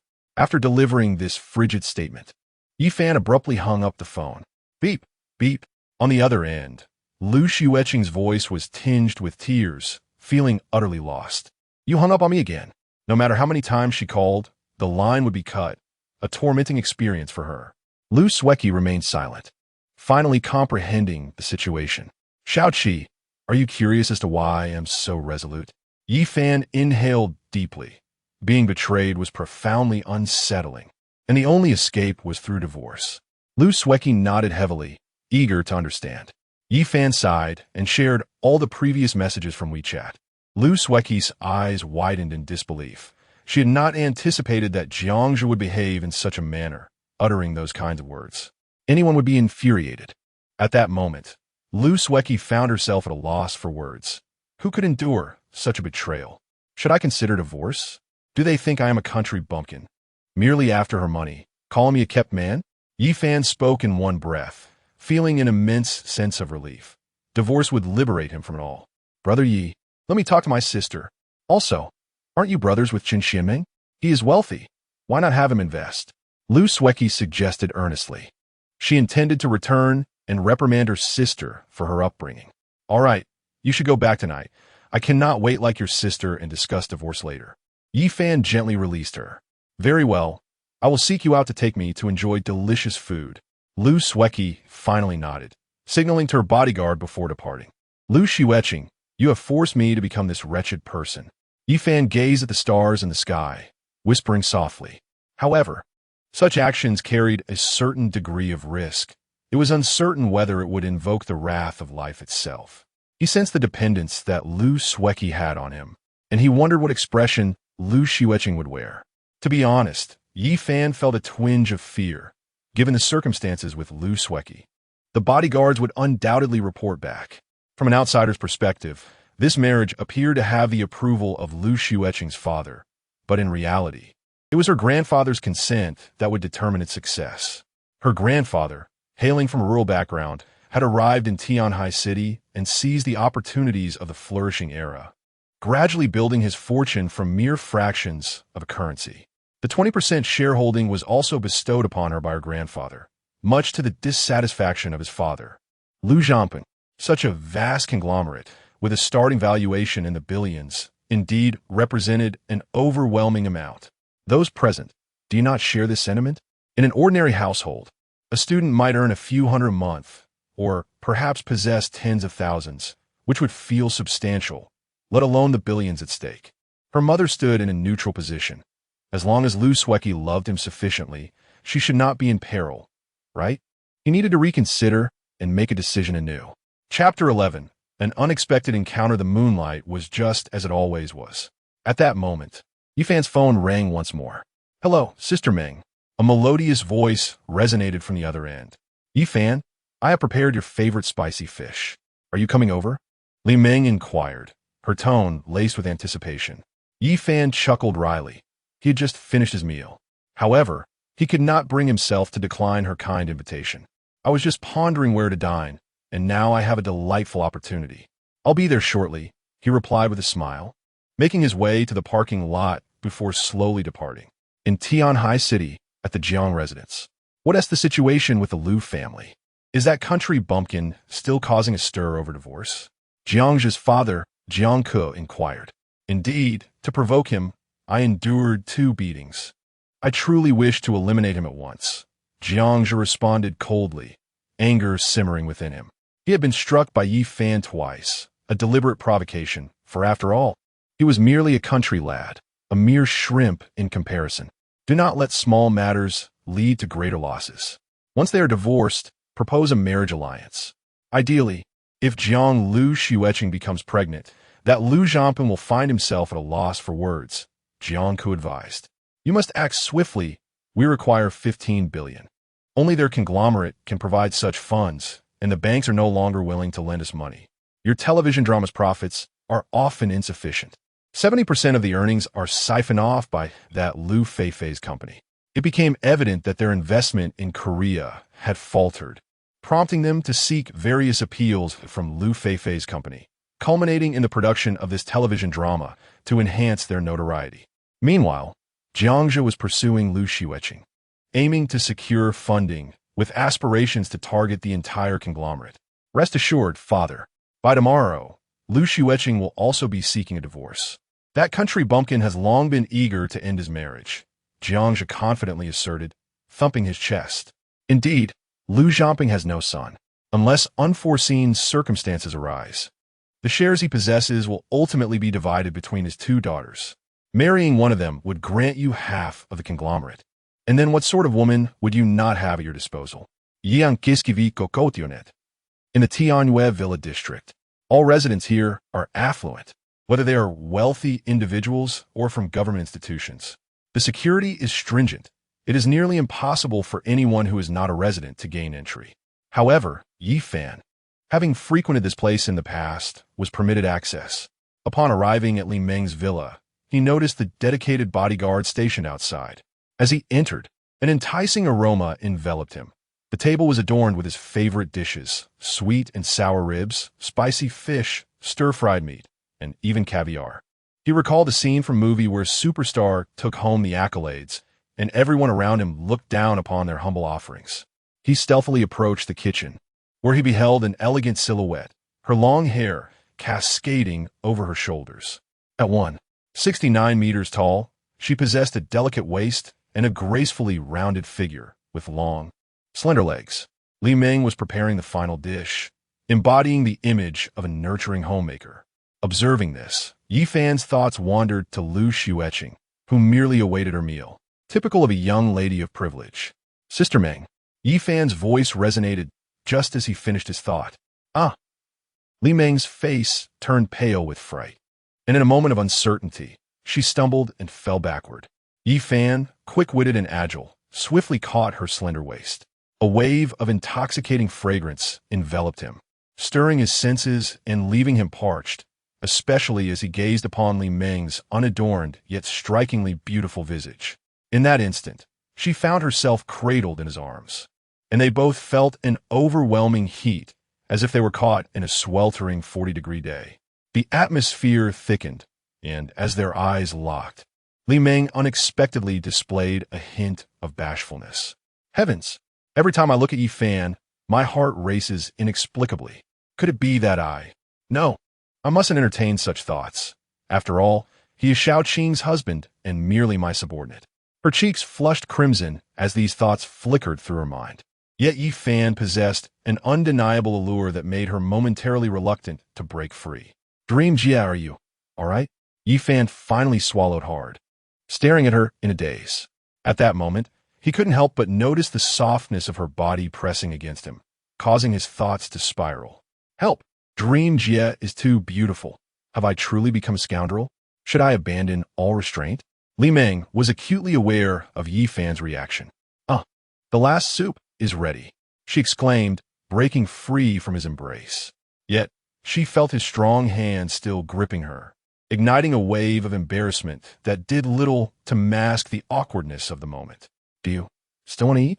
Li Meng playfully checked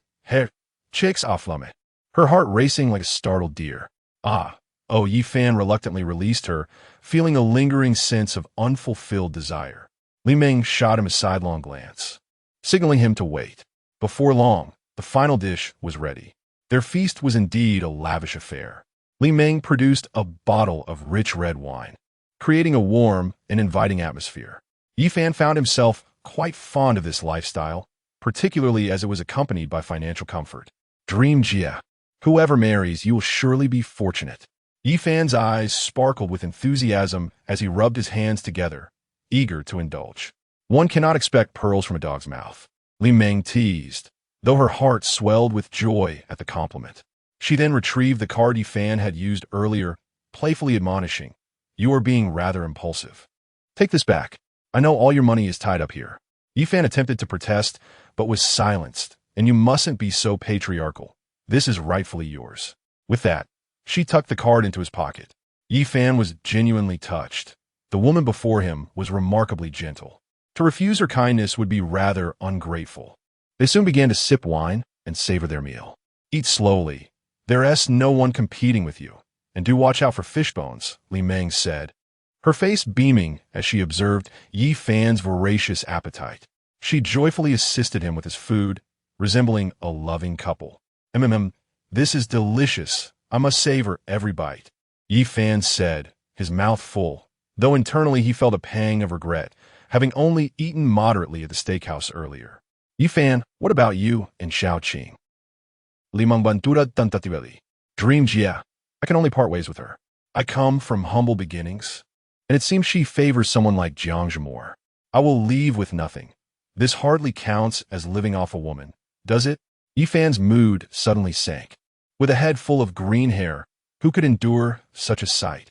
Xueqing, who had grown up in affluence, surely had her temper. Yet she must have loved you in some way. After all, you were her first love, Li Meng remarked with a gentle smile. It was evident that Jiang Zhe harbored ill intentions, and I shall prevent her from being with him, Li Meng declared. My wife, staying in a hotel with another man, especially her college sweetheart. Shouldn't we part ways? It seems she has always looked down on me, believing I am merely after her wealth, Yi Fan said gloomily, dismissing the notion that it was false. The only remedy was to leave and start anew. Li Meng sighed, recognizing how deeply he was affected by the matter. But how could things change?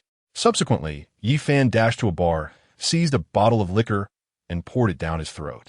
The burn in his throat and the inferno in his belly were unbearable. This was 48 proof, and the effects surged through him. Yi Fan, have you lost your mind? Such strong liquor consumed in one go, Li Meng exclaimed, scolding him as she snatched the bottle away. Dream sister, I'm fine, I just want a drink. Yi Fan protested, attempting to reclaim the bottle, but Li Meng would not allow him to continue. It appears you won't be leaving tonight. Let me help you back to your room to rest. She draped her arm around him, but at 6 feet tall, he was heavy, and she struggled to support him as he staggered, half-conscious, insisting on more liquor. I want a drink. A kilogram is no problem. Li Meng, exasperated, retorted, Drink, you fool. Look at your state.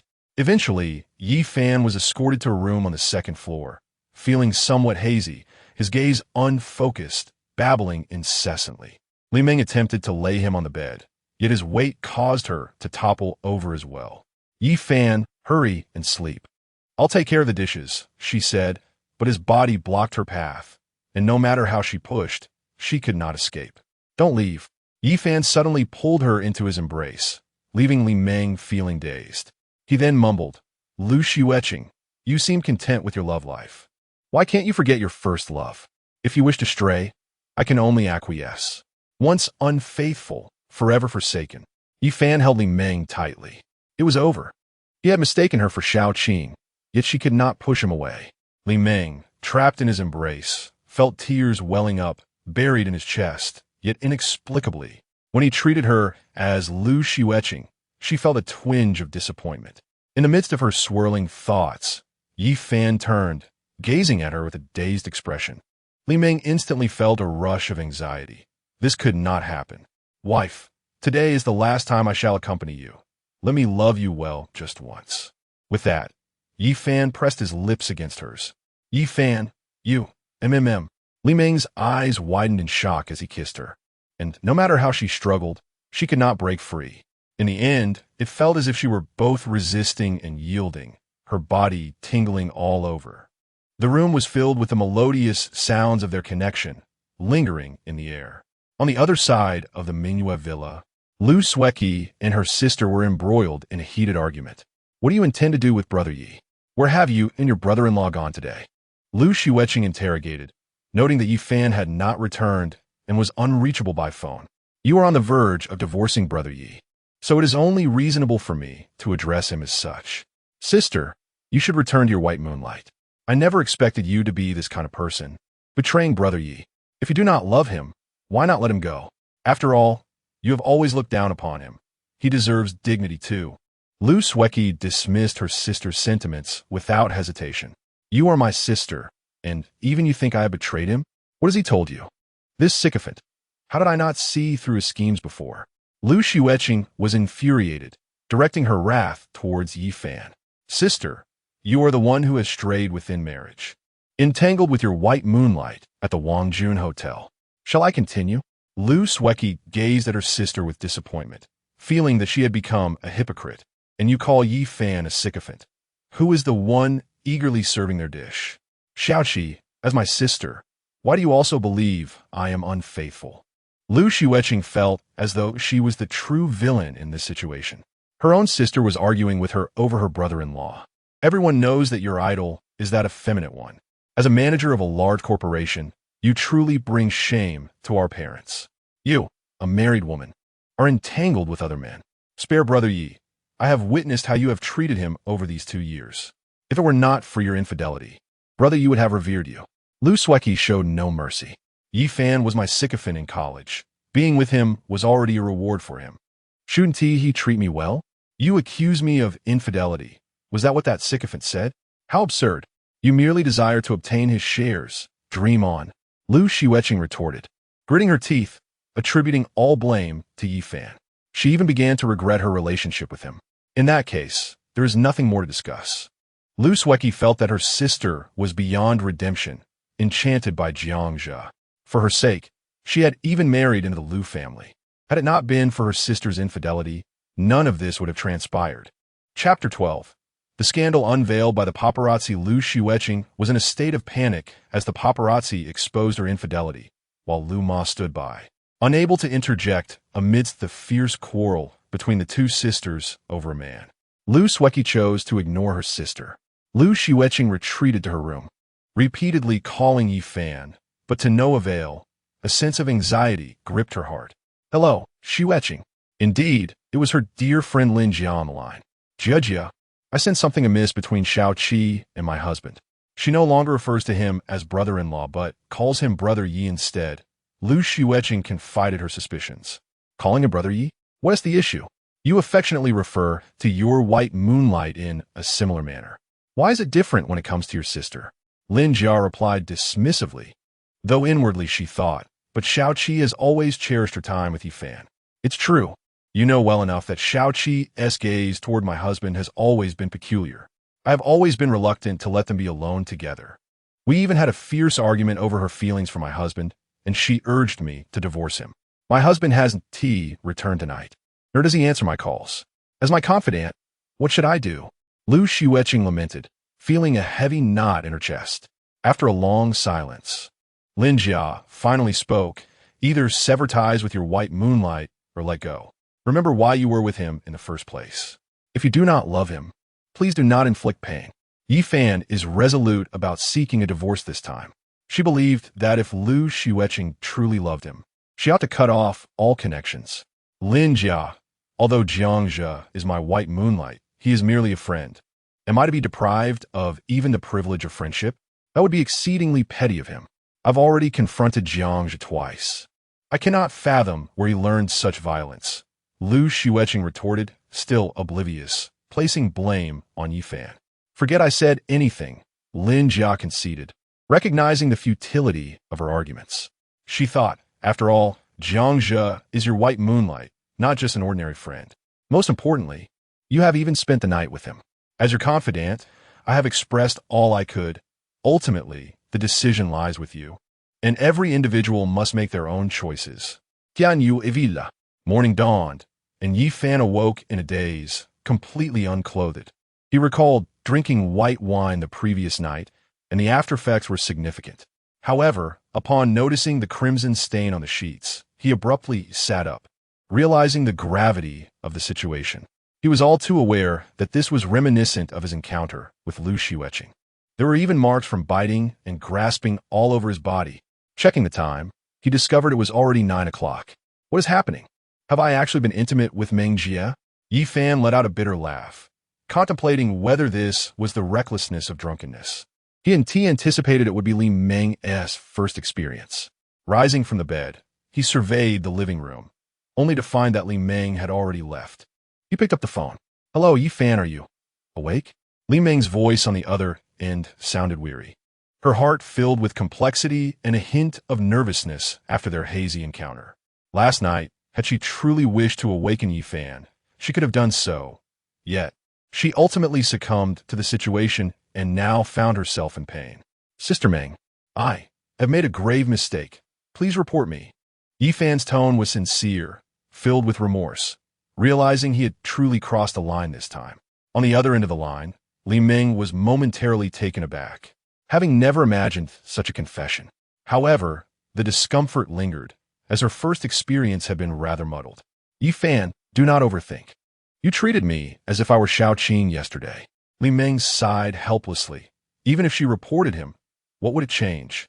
She and Lu Xueqing were family, and if her relatives were to find out, how would she cope? Although Yi Fan was intoxicated, the so-called courage that comes with drunkenness still allowed him to vaguely comprehend that she was not Lu Xueqing. "Does it hurt?" Yi Fan asked gently, his voice laced with genuine concern, as if addressing someone he cherished deeply. "A bit. It's my first time, and you are not gentle," Li Meng replied, blushing slightly, reproaching him while tightening her legs. It did indeed hurt, although the pain was lessening.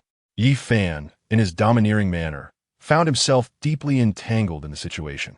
Taking a deep breath, he finally said, "Sister Meng, if you are willing, I will take responsibility." Li Meng's delicate form trembled, her heart racing.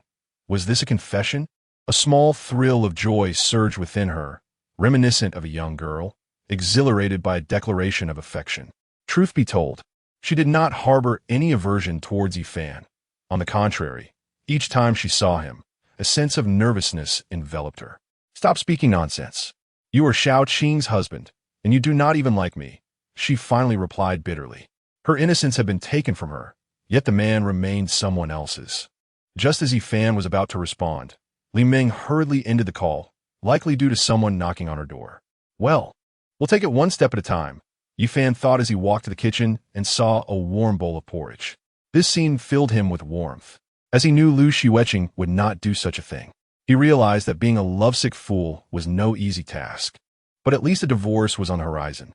By the time it was past 10, Yi Fan stood at the entrance of the Civil Affairs Bureau and made a call. Xueqing Group, President's Office. Lu Xueqing was reviewing some documents when the phone rang. Upon seeing the name husband, a smile crept onto her lips, though she didn't even notice as she answered it. What greeted her was a cold voice.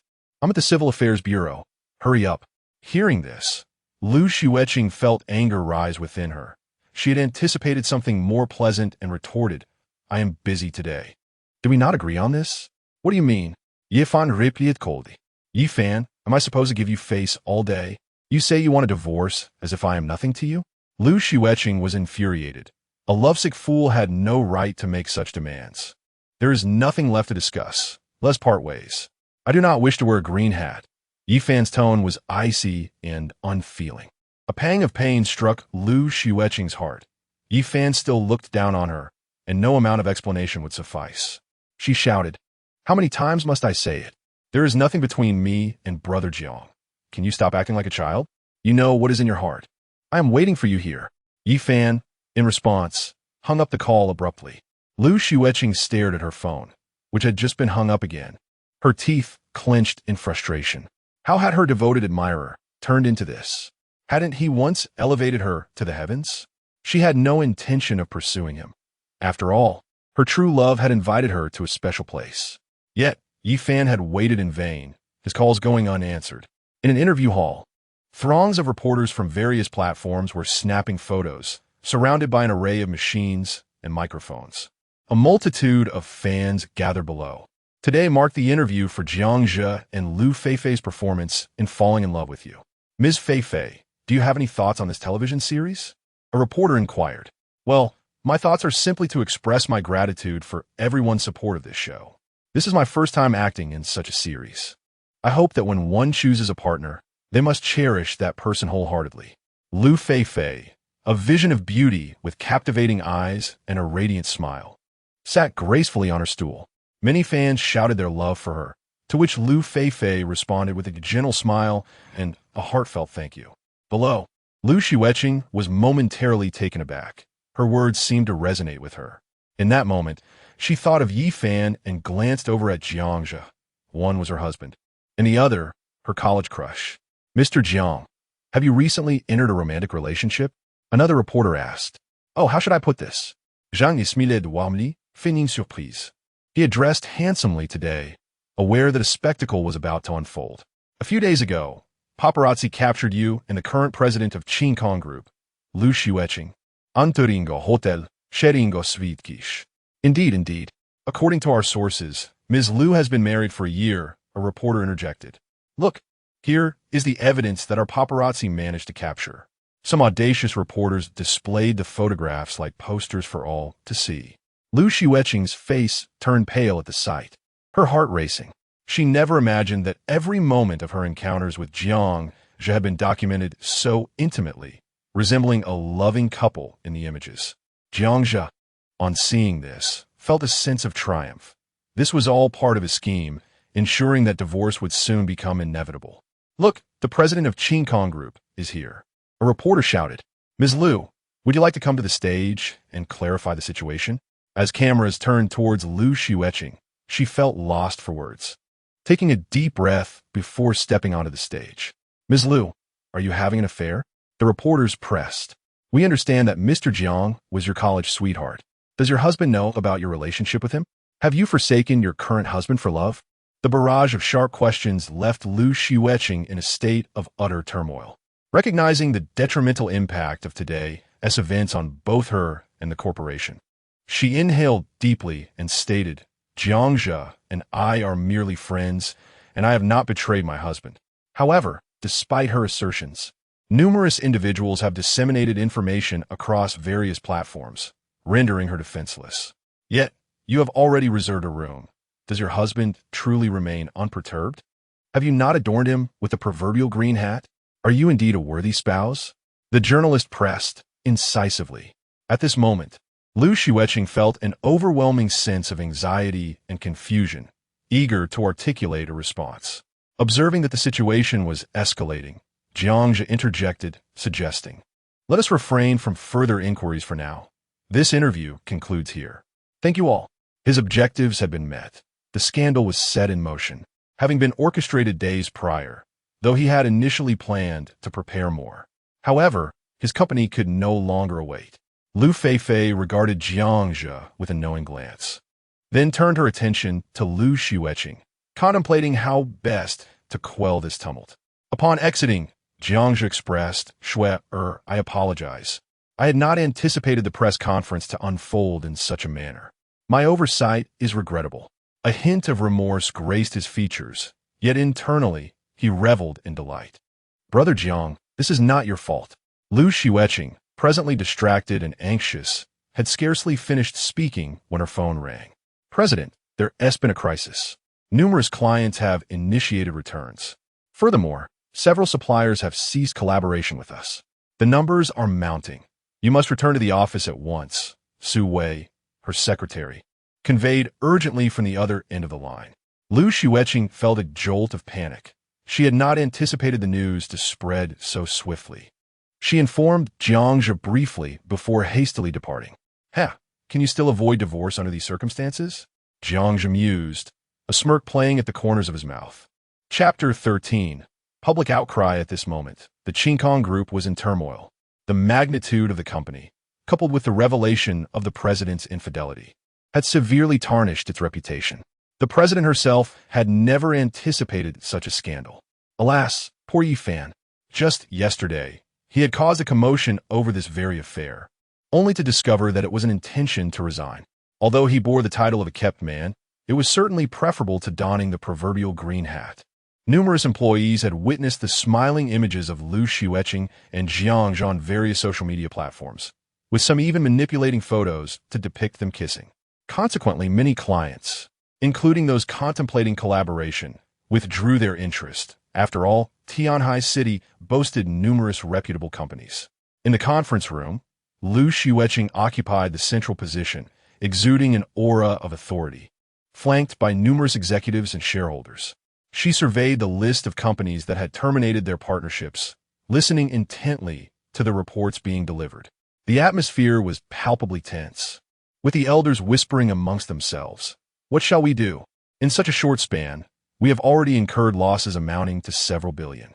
Our stock has plummeted. With this scandal, what will become of us?" Their insinuations pointed squarely at Lu Xueqing. Enough!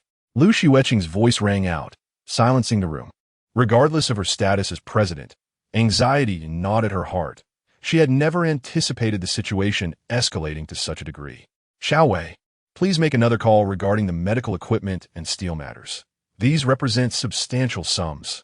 She instructed her assistant, Su Wei, who had recently graduated and was also Yi Fan's schoolmate, fortunate enough to serve as her secretary.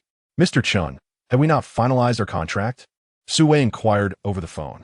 "I regret to inform you, Secretary Su, that your president has acted immorally. Out of respect for Xiaoyi, I have refrained from canceling the subsequent orders. However, we must question your president's credibility. If the machinery proves faulty, the repercussions will affect more than just her." The call ended abruptly. Su Wei dialed another number. Xiao Su, why are you the one contacting me? Where is Xiaoyi?" The voice on the other end belonged to Mr. Fong, amidst a noisy backdrop and the sound of wind. "Mr. Fong, we are encountering issues with our steel supply," Su Wei explained. "There are quality concerns with your batch, and it is noticeably short by one segment. Our maritime projects cannot be completed hastily, and we have identified several defective pieces." "I apologize for the inconvenience," Mr. Fong replied. He was well aware that the refusal stemmed from Lu Xueqing's reputation. Many companies placed great importance on their standing. Su Wei was on speakerphone, and the room, full of executives, listened intently. Lu Xueqing remained silent. Yet her perception of Yi Fan shifted dramatically. He had been responsible for the procurement department, and, currently, the highest volume of returns originated from those he had previously managed. President Xiaoyi is typically very diligent. Often, he works so hard to inspect quality that he falls asleep at the manufacturing site, Zhao Kong remarked. A 40-year-old with considerable professional acumen. Xiaoyi is indeed a commendable young man, characterized by his humility and courtesy. He exhibits a genuine eagerness to learn and approaches his tasks with utmost diligence. Some members of the procurement department have also begun to lend their support. Regardless of the circumstances, one cannot overlook the fact that he is the spouse of the president. Upon hearing this, Lu Xueqing shuddered. She was unaware of this situation. Upon returning to the villa, she always wore a cheerful demeanor, consistently maintaining an optimistic outlook. During that period, she had begun to wonder if he was merely idling away his time at the company. Now, witnessing the unfolding events with Bai Yueguang, she seemed transformed, displaying an unusual indifference towards her. Presently, they were embroiled in a divorce, which stirred feelings of guilt within her. It dawned on her that despite sharing a bed for so long, she had never taken the time to truly understand him. The same moonlight. Suddenly, Lu Xueqing's phone rang. "Hello, President Pan." She answered. "President Lu, I've had numerous dealings with Xiaoyi. I just learned from him that you are preparing for a divorce. I had previously thought you two were deeply in love. If he weren't your husband, I would have been tempted to recruit such an outstanding individual for myself. I won't say more. Our collaboration is terminated. I will seek another partner." On the other end, President Pan tactfully declined, understanding the implications for their own clientele. Should inquiries arise, it would certainly cast a negative shadow. At this moment, Lu Xueqing felt a wave of anxiety. Her personal matters had evidently resulted in significant losses for the company, tarnishing her reputation. Li Meng remained silent. Finally comprehending why Yi Fan had been so resolute, Anyone would be unable to tolerate such a situation. Xiao Wei, contact public relations and minimize the negative fallout, Lu Xueqing said, rubbing her temples, feeling overwhelmed. The same moonlight. Her phone rang again. Hello, Dad. Lu Xueqing answered, only to be met with a barrage of reprimands. What do you mean, Dad? What are you trying to achieve? How could I have such a daughter? Your actions jeopardize the company, the reputation of Xiao Fan, and our family. What do you think of yourself? On the other end, Lu Zhamping scolded her sternly. Dad, why does no one believe me? Brother Jiangzhou and I are truly just friends. Those paparazzi distort the truth. At this moment, Lu Xueqing felt a twinge of grievance. Her father was finally reprimanding her. Why did he not trust her words? She was the victim here. I do not wish to hear about friends or acquaintances. What of Jiangzhou? I know he's your so-called white moonlight. He is from the entertainment industry. And what is your position? My daughter, can't you think logically? You are a married woman. How can you behave in such a manner? If this matter does not resolve, do not blame me for dismissing you from your position as president. Furthermore, invite Xiao Fan for dinner tonight to clarify everything. With that, Lu Zhamping hung up. Lu Xueqing wore a bitter smile, feeling suddenly fatigued. She could not comprehend why such simple matters could lead to such intense negative repercussions. She instructed the senior management to disperse, embracing the necessity of approaching their clients with sincerity. Aunt, do you believe me? Lu Xueqing gazed at Li Meng, feeling somewhat at a loss, her spirits notably low. On one side lay her negative emotions. On another, Yi Fan's turmoil over their impending divorce, and additionally, the complexities of her relationship with Jiangzhou. Xueqing, you have indeed erred in this matter. If there is truly nothing amiss, you ought to explain things to Yi Fan clearly, Li Meng said, struggling to comprehend the situation. After all, during their university days, she had been oblivious to the fact that Lu Xueqing's cherished ideal was Jiangzhou. Yi Fan, the ever-adoring suitor, had ultimately succeeded in winning her affection. Li Meng felt a twinge of guilt towards Lu Xueqing, given the circumstances surrounding her and Yi Fan. She found herself at a loss for words. Heartache consumed Lu Xueqing as Yi Fan refused to answer her calls. How could she possibly provide an explanation? An overwhelming sense of emptiness enveloped her, a feeling she had never experienced before. The influence of the media is undeniably formidable, swiftly branding her across various platforms. President Lu Xueqing of Xueqing Group is embroiled in infidelity, leaving her husband in a state of despair, prompting widespread lamentation among netizens. This truly echoes that song. The same moonlight, yet the experiences are disparate, the feelings divergent. Someone quipped, but I digress. I am but a single man myself. Meanwhile, Yi Fan, known as the most ardent admirer at Tianhai University, had exclusively devoted himself to Lu Xueqing. Despite his eventual success, his wife was now receiving attention from her ideal, as if a mere phone call could transport her affection across miles. Would Yi Fan remain subdued, or would he rise to the occasion? Only time would reveal. As someone hailing from the countryside, I find myself in support of Yi Fan's decision to seek a divorce. The young lady has indulged in frivolities, and the adoration of a faithful partner pales in comparison to the allure of a wild heart. Various platforms have seen condemnations directed at Lu Xueqing, lamenting her loss of beauty and noble lineage. Conversely, some express sympathy for Yi Fan, asserting that a rural man cannot compete with urban sophistication, even showcasing his handsome visage across numerous platforms. In contrast to Jiangzhou, many criticized him, labeling him effeminate, reliant on exaggerated expressions, or even a disgrace to his devoted fans. I wish to bear Yi Fan's children, exclaimed one admirer. What is that dog barking about? Yi Fan belongs to me. He is my senior. I'm far more attractive. My advantages surpass yours. Very well, you possess stature, but affluent young ladies are indeed quite extravagant. How shameful. Across major websites, Weibo, and short video platforms, rumors swirled, seemingly fueled by malicious intent, igniting fierce confrontations among various female protagonists. Yet, Yi Fan remained unperturbed, his thoughts already fixated on Li Meng, uncertain of how to navigate the situation. Just then, a call came through. It was Lin Jia. Oh, Lin, the beautiful one. What brings you to call? Yi Fan responded with a casual smile. I must ask, Yi Fan, how can you still smile when your wife is in such a state? Lin Jia's voice came through the line. What else can I do? Frankly, I have no desire to concern myself with her affairs, Yi Fan replied nonchalantly. Xueqing claims she has not betrayed you. Do you believe her? Lin Jia inquired. Yi Fan breathed evenly and paused before saying, Suppose we were a couple, and I often exerted my authority over you while secretly meeting my childhood sweetheart. We both harbored affection for one another, ventured to a hotel, and I deceived you, claiming nothing occurred the following day. Would you believe me? On the other end of the line, Lin Jia was momentarily taken aback, not expecting such a conclusion. She replied, Well, even a ghost wouldn't believe that. By the way, does Xueqing still scold you loudly after your impromptu marriage? Yi Fan retorted, Why would you even ask about that? Ha! Yi Fan, you're the campus heartthrob. Many admired you, yet you chose to be infatuated with Xueqing. Lin Jia laughed heartily. To be frank, I come from the countryside, and, as you know, living in this metropolis is rather expensive. I discovered that by helping you purchase items, I could earn a little pocket money, so I became your devoted admirer.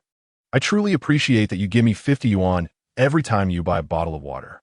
Yi Fan reminisced for a moment, sighing, You are quite the rascal. It seems you weren't genuinely pursuing her. Lin Jia feigned indignation. She had yet to disclose to Yi Fan the true reason for Lu Xueqing's relationship with him. How delightful it would be for him to learn. Haha.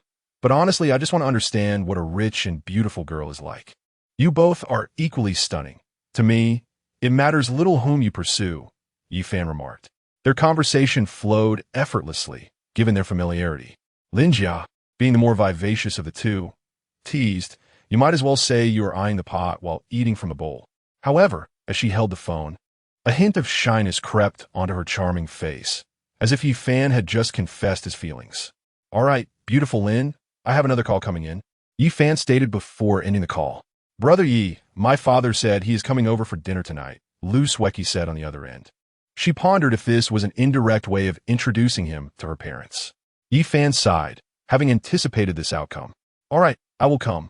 It had been nearly a month since he last visited his former father-in-law. Chapter 14.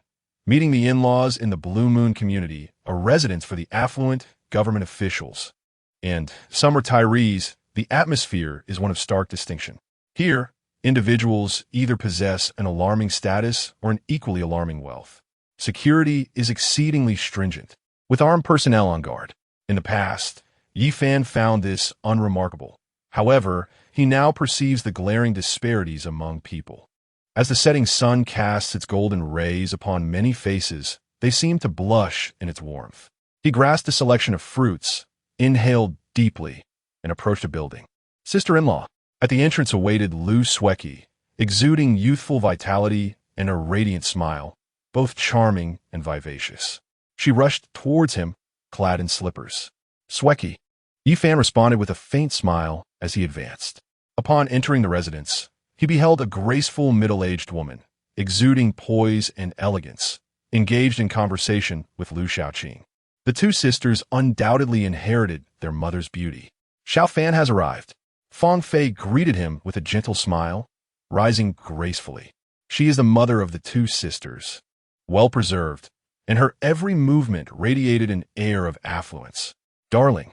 Lu Xueqing approached leisurely, but Yi Fan merely cast her a fleeting glance, remaining silent.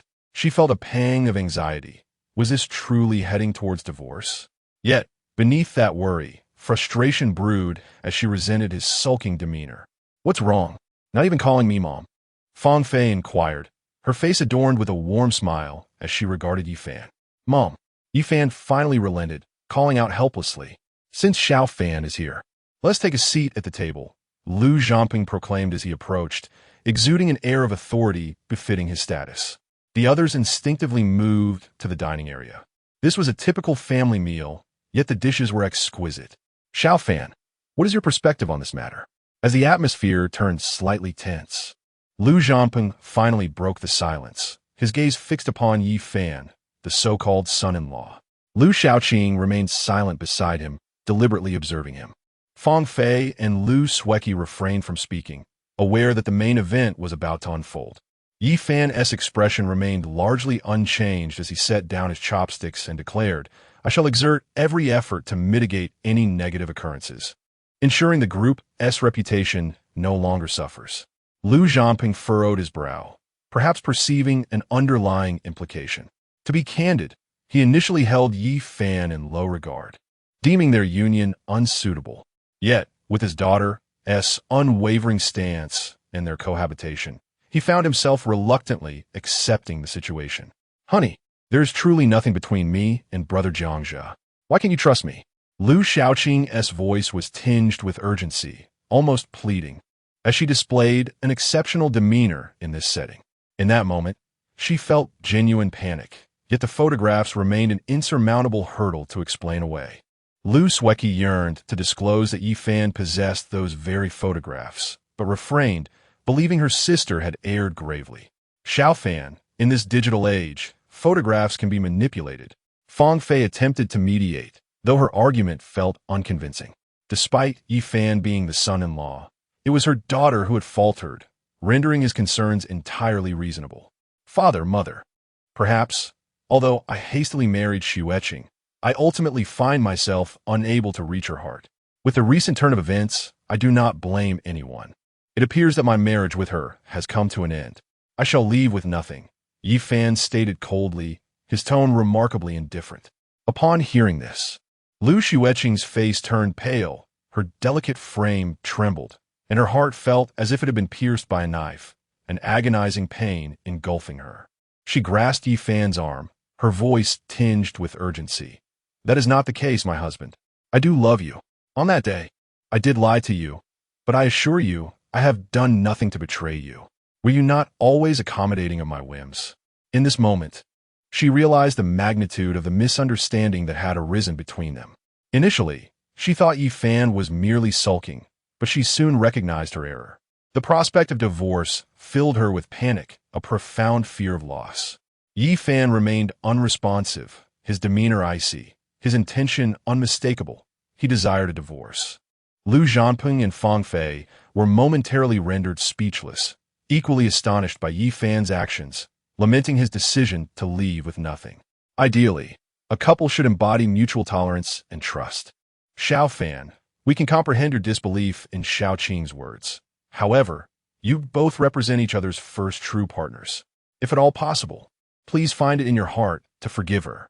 As a father, Lu Zhanping could only express this sentiment, well aware of the truth, yet choosing to withhold it amidst the overwhelming public scrutiny. Fang Fei nodded in agreement. Lu Xueqing silently observed from the side, uncertain of how to navigate her own situation with Yi Fan. Tears glistened in Lu Xueqing's eyes as she awaited Yi Fan's response. He gazed at her, a complex mixture of emotions swirling within him. The woman before him was beautiful, and this was the first time he had witnessed her tears. Yet, the betrayal had shattered all remnants of affection. Ultimately, he felt defeated. Before their elders, he sought to avoid conflict. "Xueqing, let us divorce amicably. This way, your reputation might fare a little better. Perhaps we never truly sought to understand one another, and in our impulsive union, we have inadvertently created a chasm between us." Yi Fan sighed inwardly, gently wiping away her tears. He had genuinely loved her, yet could not bear the weight of her betrayal. "My husband, why? Why do you not trust me? Have I not treated you well enough in the past? I can change. I promise I will be better." Lu Xueqing trembled, her tears cascading down her cheeks, unable to relinquish her feelings for Yi Fan. She had always been proud, believing that Yi Fan would indulge her every desire, and he had indeed done so. Yet after this incident, everything had changed. In the midst of what was meant to be a simple family dinner, no one anticipated such turmoil. "Uncle, Aunt, I apologize for the intrusion." Shuai requested that I offer an explanation. Suddenly, Jiangxia arrived, a smile gracing his face as he carried a multitude of items, quickly assessing the atmosphere in the room. Lu Zhanping and Fang Fei exchanged forced smiles, internally chastising Lu Xueqing for inviting him, as if adding fuel to the flames. "Brother Jiangxia, please help clarify things to my husband. There is nothing between us." Lu Xueqing was instantly filled with joy, wiping away her tears as she rose to her feet and grasped his arm, pulling him before Yi Fan. Lu Xueqing, however, inwardly cursed her sister for being a fool, an idiot, bringing her paramour before her own husband. Was this not a case of complicating matters? As expected, Yi Fan's expression darkened considerably. Lu Xueqing's repeated displays of defiance with this effeminate man left her profoundly disappointed. Did she not yet grasp that all this was due to him? Yi Fan, although the world may speak ill of you, you should trust Xue's words. While I harbor feelings for her, as her partner, how can you be so petty? Jiang's words brimmed with provocation. This affair unfolded precisely according to his design, and he reveled in his triumph. With tears welling in her eyes, Lu Xueqing gazed at Yi Fan with hope. Yi Fan abruptly stood, his gaze icy, his demeanor grim. He fixed a penetrating stare on Jiang and spoke in a low voice. Young Master Jiang, she may be a fool, but I am not. However, your objective has indeed been achieved. He then turned to glance at Lu Zhanpeng and Fang Fei, saying, Uncle, Aunt, I have matters to attend to. I shall take my leave. He placed the card on the table before departing. At that moment, Lu Xueqing's heart sank. Panic enveloped her as she embraced him from behind, weeping in despair. Husband, don't go. I do love you, and I have not betrayed you. Lu Xueqing, tears streaming down her face, trembled at the thought of Yi Fan leaving. It dawned on her that her heart had long been his. Take care of yourself. Yi Fan pulled her hands away and walked resolutely, not looking back. Left behind, Lu Xueqing sat on the ground, sobbing intensely, her heart aching. The devoted admirer she had once deemed him had ultimately captured her heart, yet now, her words bore no weight. Yi Fan's stance was unwavering, and he dismissed her claims entirely. This time, her pride crumbled, shattering her lofty demeanor as the daughter of a noble family. She believed that if divorce were to occur, it should be by her own hand. Jiang chuckled inwardly, approaching Lu Xueqing to offer comfort, fully intending to continue orchestrating events to his advantage. Lu Zhanpeng and Fang Fei remained silent, watching Yi Fan depart with admirable resolve, refusing even a penny from him. Previously, they had considered purchasing a house in his hometown, but their proposal had been declined. They exchanged a glance at their daughter, who was weeping in anguish, and sighed helplessly. Should they compel Yi Fan further? Meanwhile, Lu Xueqing showed no concern for her sister, believing it was a consequence of her own making. She lamented the loss only upon realizing the gravity of her situation. Chapter 15. The press conference. Lu Xueqing felt a surge of anxiety as the sun dipped below the horizon, casting a glow over the bustling streets adorned with vibrant lights. The cacophony of car horns blended with the lively chatter of the crowd, creating an atmosphere of incessant debate. Yi Fan, behind the wheel, was overwhelmed with emotions, contemplating the transient nature of fate in this vast city. Their diverging paths would inevitably lead to separation. Upon returning to the Minglan Villa district, he found Chun Xianmeng waiting for him. Fanzi, this meeting with her parents is bound to lead to your departure, isn't it? Ye Fan nodded solemnly, replying, It seems I must resign myself to a life of resignation. The financial demands from that melodramatic household would inevitably push one towards divorce, a reality that proved Lu Xueqing harbored feelings for him, a success in its own right. Chun Xianmeng mused languidly from the sofa. After a casual exchange, Yi Fan picked up the phone and made a call. He needed to reach Lin Jia, who owned an entertainment company. You intend to hold a press conference. Have you truly made up your mind? Lin Jia's astonishment was palpable. Is there any doubt? What say you, Miss Lin? Will you lend your support? Ye Fan inwided. By doing so, I would incur the wrath of Xueqing. You too are a victim, bearing the title of Lu's cuckold, Lin Jia lamented, finding herself in a precarious position. Yet, she understood that even if she refrained from assisting, Yi Fan would ultimately seek Qin Xuanming's help. That night, emotions ran high. While some reveled, others despaired. Lu Xueqing and the Qingkong group found themselves embroiled in controversy. She scrolled through online discussions, encountering harsh critiques branding her a spoiled heiress, while others dismissed her plight as mere romantic folly. Comparisons between Yi Fan and Jiang emerged, igniting polls on who was more handsome. Many expressed sympathy for Yi Fan, portraying him as a pawn discarded by the group's president. Unable to find rest, Lu Xueqing tossed and turned in bed, reminiscing about moments shared with Yi Fan, harking back to their university days.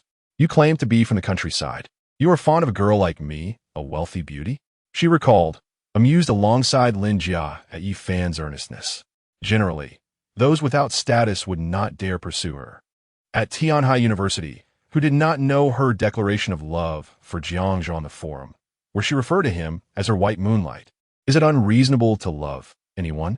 After all, he is merely your white moonlight, she thought, as Yi Fan, in his unpretentious attire, flashed a radiant smile, drawing attention yet branding him as a lovesick fool destined for failure.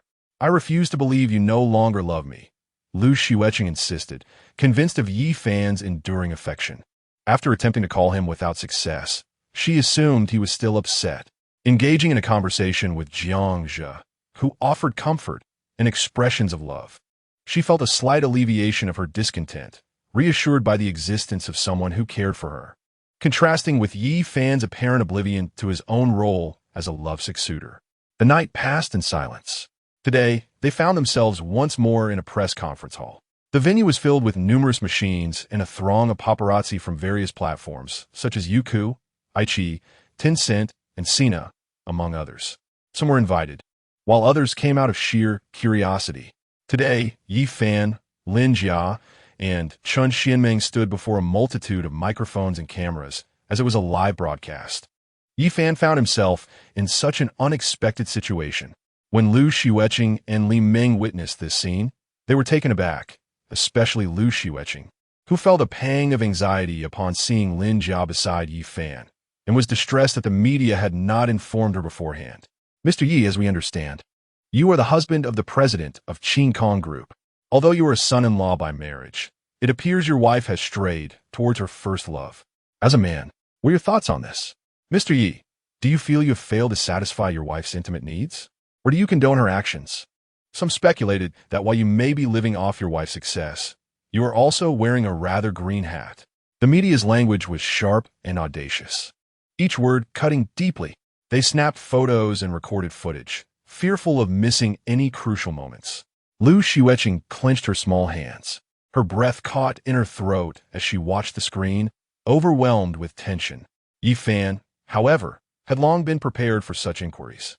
He cleared his throat and said, "First and foremost, I appreciate everyone for coming. Although it feels quite uncomfortable to have this revealed in front of so many, I am relieved to clarify the situation despite the unsavory labels I bear. I am here today to set the record straight. Regarding the accusations of being a kept man, I cannot refute them, as they are merely the words of others.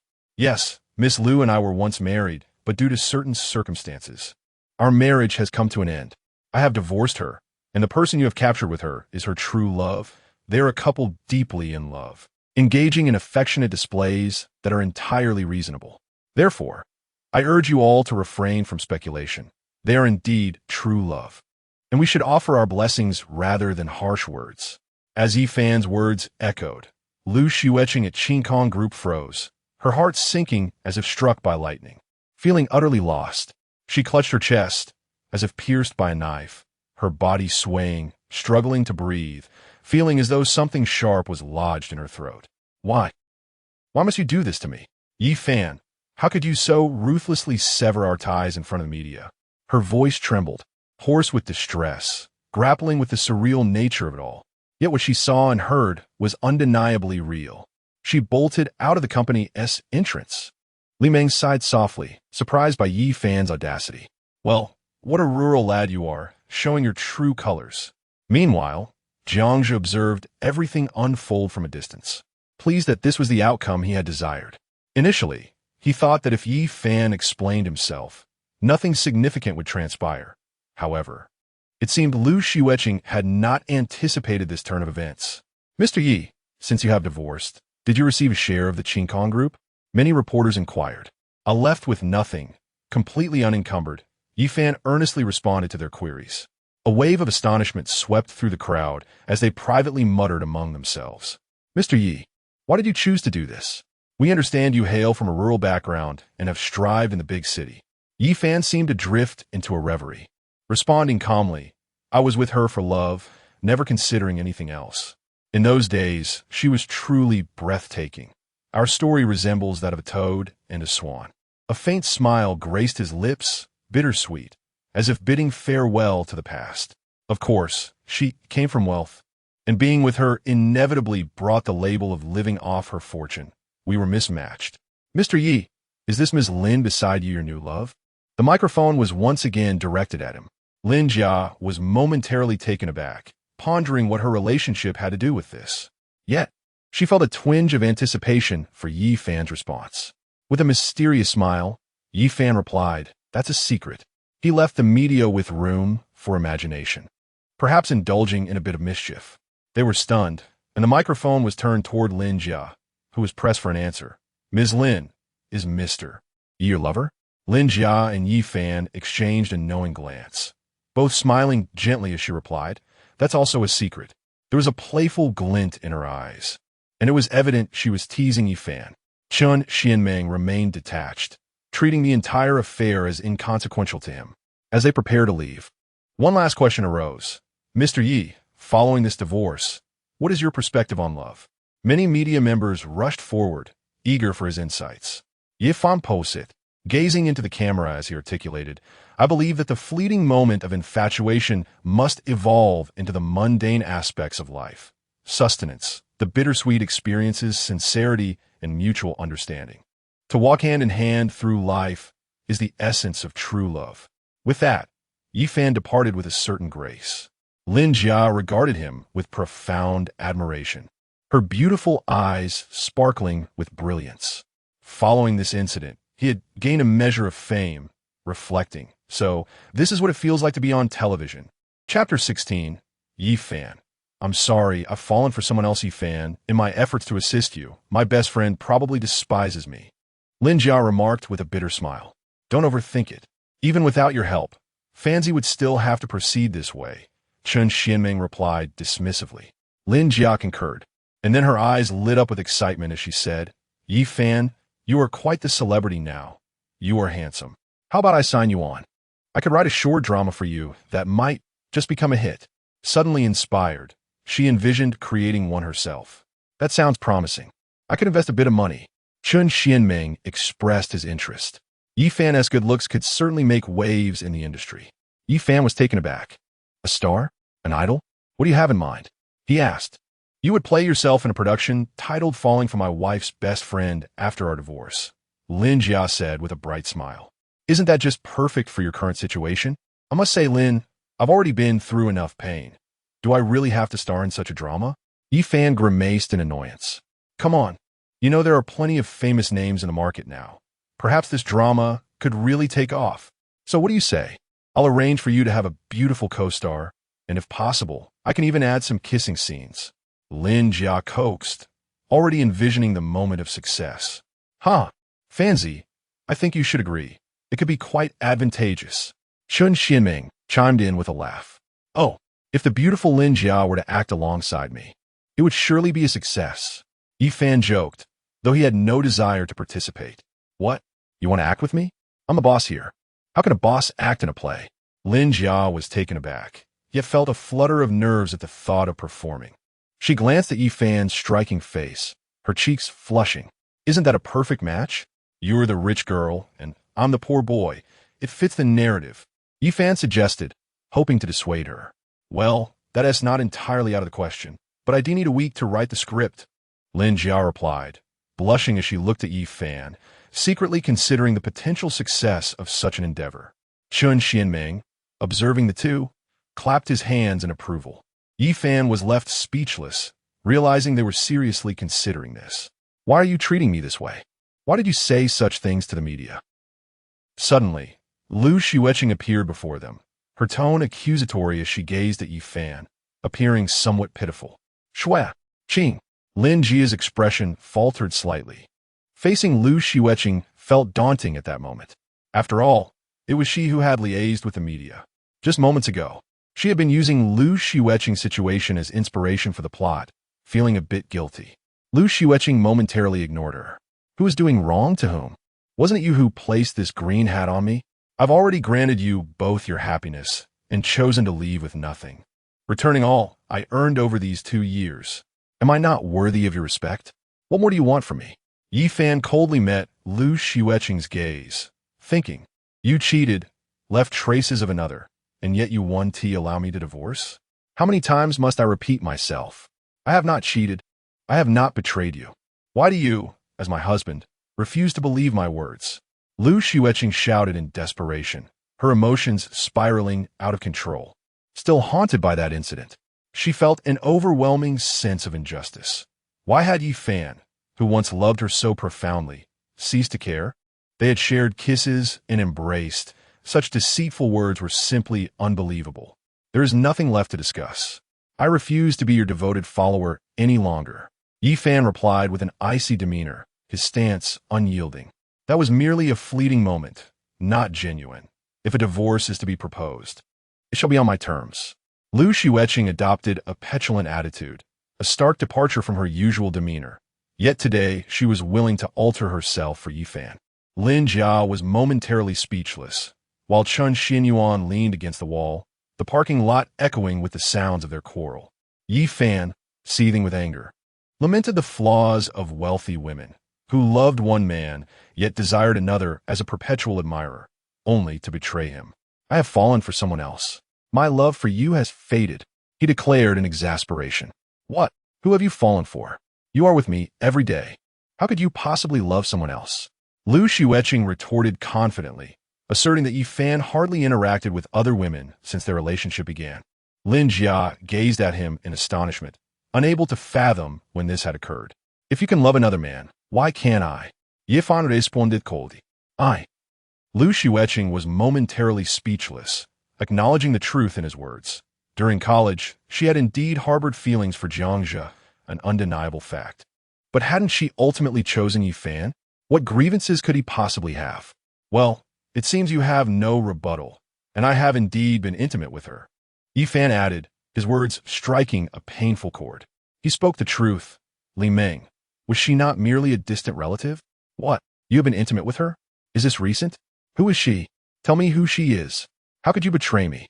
Lu Xueqing exclaimed in shock, gripping Yi Fan as a wave of discomfort washed over her, feeling as though her devoted admirer was being shared with another. Chun Xinyuan observed Yi Fan with a curious expression, pondering whether this related to the night he had not returned home. Forget it. You shall never know. I love her dearly. Yi Fan continued to provoke Lu Xueqing, hoping she would acquiesce to a divorce. Why have you betrayed me? You are mine. Why would you touch another? Why? Who is she? Lu Xueqing's face paled, her emotions oscillating between tears, screams, and strikes directed at Yi Fan. Her agitation palpable. Get away. Do not touch me. I find you repulsive. Yi Fan disdainfully pushed her away, causing Lu Xueqing to stumble and fall to the ground. Xueqing. Lin Jia rushed to help her, feeling a pang of sympathy. How had their relationship deteriorated to this point? Now both were embroiled in infidelity, and she felt somewhat overwhelmed. You think I am repulsive? You actually pushed me. You're merely my follower. What gives you the right to disdain me? I gave you my innocence. How can I be tarnished when it is you who has caused this? Lu Xueqing's voice trembled, her eyes glistening with tears, overwhelmed by profound sorrow and a sense of unfairness. The devoted admirer of the past had now grown disdainful after winning her affection. Not only had he fallen for another, but he had also betrayed her trust. Lin Jia observed her friend in this unprecedented state, momentarily suppressing her own burgeoning thoughts. Chun Xianming was taken aback, never anticipating that this time Yi Fan would display such fortitude. It was indeed amusing. You have been toyed with by your idealized sweetheart, yet you still have the audacity to lament here. Who is truly at fault in this marriage? Who is the one to deceive? Why can I not seek a divorce? Am I not entitled to liberate myself for your sake? Do I not deserve a chance, even if I am not worthy of your affluent beauty? Yi Fan remarquait disdainfully. Slap. The sound of a resounding slap echoed through the air. It was Lu Xueqing who struck him, momentarily stunning Yi Fan, leaving him at a loss for words. Her cold gaze fixed upon him, her delicate features hardened with frost. She declared, I refuse to accept the non-existent. I admit that I had feelings for Jiangxia during university, but we were living together. My father initially disapproved of our relationship, yet I insisted on being with you, and we even registered our marriage. So what if I went out for a meal with Jiang Jia when he returned from abroad? Lu Xueqing's final words were delivered with an air of righteous defiance, as if she believed she had done no wrong. Chapter 17. A Call from Parents. Lu Xueqing uncovers a secret. Lu Xueqing cast a disappointed glance at Yifan. Indeed, she had erred in that matter, yet why linger on it? Let me make myself clear. Do not presume that I, Lu Xueqing, am utterly dependent on you. With a mere wave of my hand, I could attract numerous admirers, she declared with a hint of arrogance. However, upon uttering those words, she felt a pang of regret, her composure slightly faltering. Very well, if you wish to divorce. I am indifferent to whom you choose to be with, Yifan replied in a deep, resolute tone. What is there to love in a woman like that? Each word drips with self-importance. Fine. I consent to the divorce, but you must return home tonight. Otherwise, you shall not have my signature, Lu Xueqing retorted, observing Yifan's displeased countenance, which was undeniably unattractive. Yifan furrowed his brow at her words. He had no desire to return home. Come on, it's just one night. Let us go back, interjected Chun Xianming. Silence. What concern is our marital affair of yours? Lu Xueqing shouted, her gaze frosty. Chun Xianming immediately recoiled, shrugging in response, choosing not to speak further. After contemplating, Yifan finally nodded. I will accompany you home. Having achieved her objective, Lu Xueqing relaxed. By the way, Miss Lin, regarding the matter you mentioned, I have agreed, but it must solely be with you. I am not well acquainted with anyone else. Yifan smiled at Lin Jia. All right, just give me a week. Lin Jia stammered, her cheeks flushing slightly, momentarily taken aback. The notion of acting alongside her felt daunting, especially since she was not particularly famous. Would such a performance even garner attention? Lu Xueqing observed her reaction with a slight frown, but refrained from voicing her thoughts at that moment. Upon entering the car, bodyguard Chun Fei occupied the driver's seat, while Yifan and Lu Xueqing settled in the back. Ahem, Brother Chun, Yifan greeted awkwardly. Once the car started, Chun Fei allowed a faint smile to surface before saying, Son-in-law, you ought to trust the young lady. Yifan was taken aback. Did Chun Fei, as a bodyguard, possess knowledge of what transpired that day? Brother Chun, does my father have the video from that day? Lu Xueqing inquired, her question unmistakably regarding the incident at Wangjun Hotel. She had only later recalled the need to check the surveillance, only to discover it had been deleted by Jiang Jia, leading her to believe it would be lost forever. Indeed, it was taken by the old master the very next day, Chun Fei affirmed earnestly. Yifan chose not to pursue the truth further, wishing to avoid further heartache. Lu Xueqing subtly observed Yifan, leaning against him and grasping his arm. This time, he did not reject her. Before long, Lu Xueqing had succumbed to slumber, appearing exhausted. She found the brief half-hour of rest to be exceedingly comfortable. At Mingwe Villa, Yifan gazed around with a bittersweet smile. In order to facilitate the divorce, he had returned to this place, surrounded by memories of the past 2 years. Aunt Lu had long prepared a meal. Greeting them with a smile, Miss Son-in-law, you're back. What conflicts among couples cannot be resolved? Yifan offered a slight smile, choosing not to elaborate. The same moonlight. At that moment, Yifan's phone rang. Hello, Mom. Xiaofan. I heard from the village's young folks that you've appeared on television, entangled with someone named Xueqing and a so-called idol. Are you all right? The voice on the other end was filled with gentle concern. Yifan felt a pang in his heart. Parental love is eternally selfless, always anxious that their child may suffer from hunger or cold, wanting nothing but the best for them, even at their own expense. Hearing this, he was astonished that news of his affairs had reached his hometown, especially since he hadn't been back in ages. Being far from home, he was the only son of farmers, leading a simple and unadorned life. You worry too much. Our son is so outstanding. How could anything be wrong?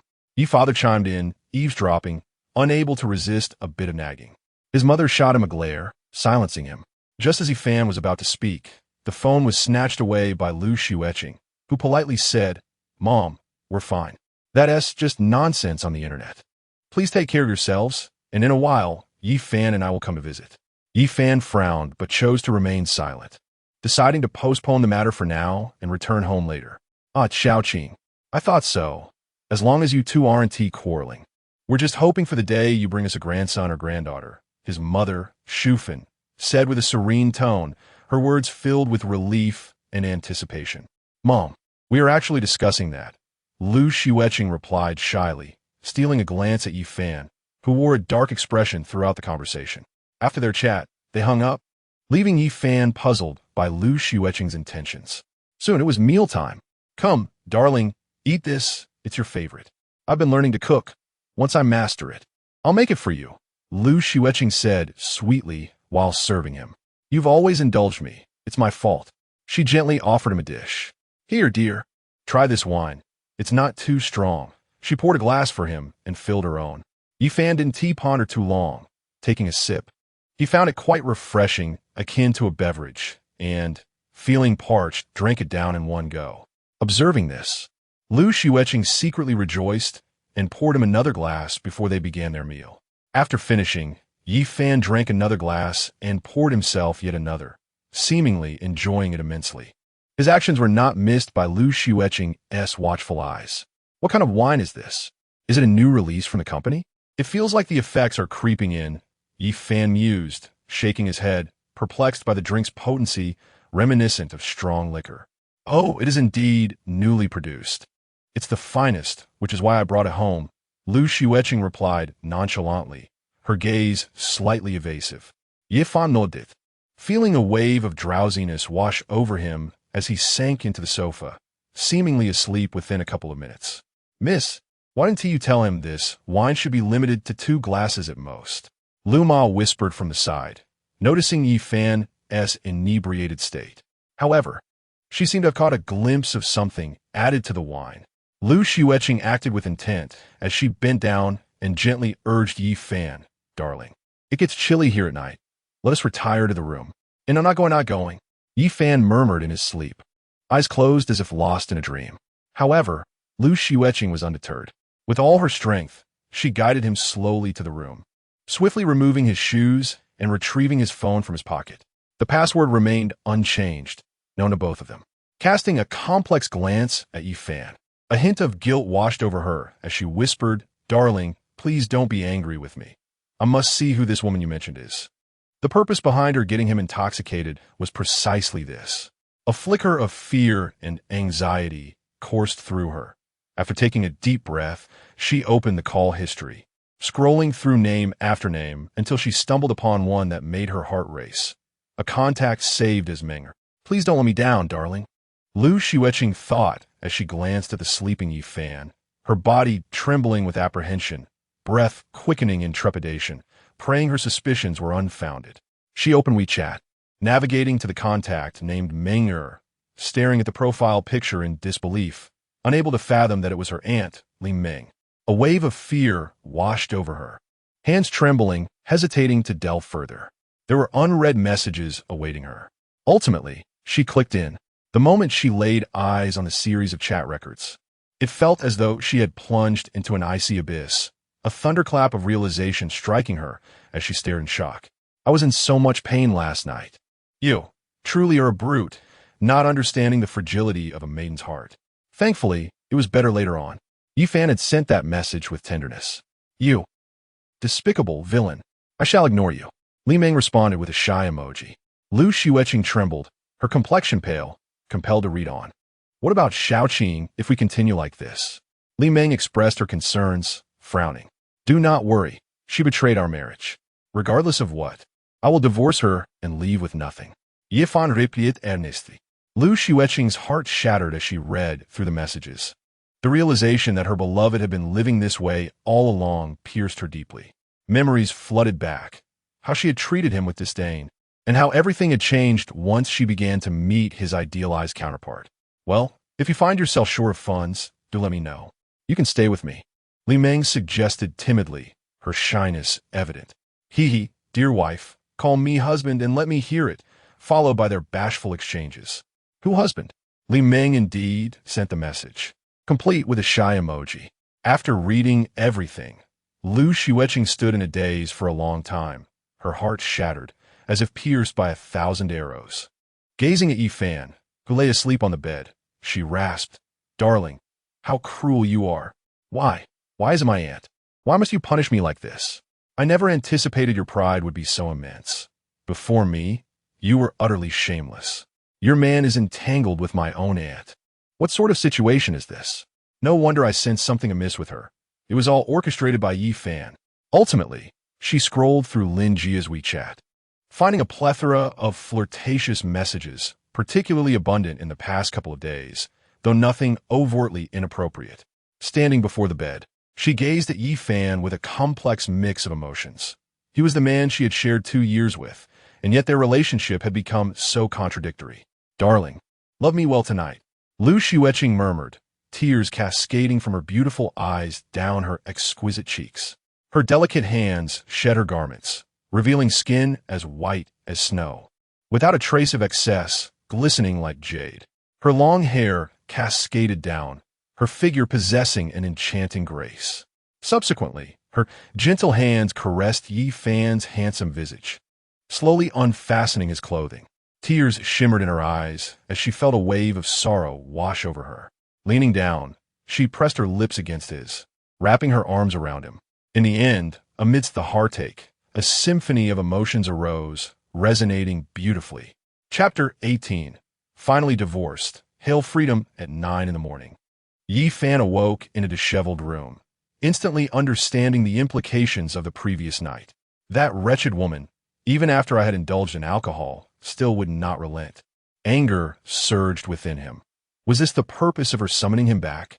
The familiarity of the room, now devoid of a piece of his essence, weighed heavily on him. He glanced at his phone. There was a call from Lu Xueqing, leaving a message that she had returned to school, and another from Li Ming, indicating she was available to visit at any moment. Sighing, he reflected on the chaotic encounter with her. Irresponsibility was no longer an option. The primary source of his distress lay in the familial ties with Lu Xueqing. How would he face her moving forward? Dressing quickly, he descended the stairs, where Lu Ma awaited him. Young master, Miss has asked to meet at the Civil Affairs Bureau at 3 this afternoon. Yi Fan nodded, his gaze drifting to the divorce agreement on the table. Lu Xueqing had already affixed her signature, proving her words to be true. At Xueqing Group, Lu Jiangping addressed his colleagues with an authoritative tone. Everyone, reach out to your previous clients and suppliers. We have already incurred significant losses and cannot afford further mistakes. Quality control is paramount. These businessmen are astute. They exploit even the slightest vulnerability to elevate prices before considering renewed collaboration. Seated at the head of the table, Lu Jiangping exuded an air of command. Chairman, the quality department urgently requires someone of Yi Fan's caliber, remarked a senior executive.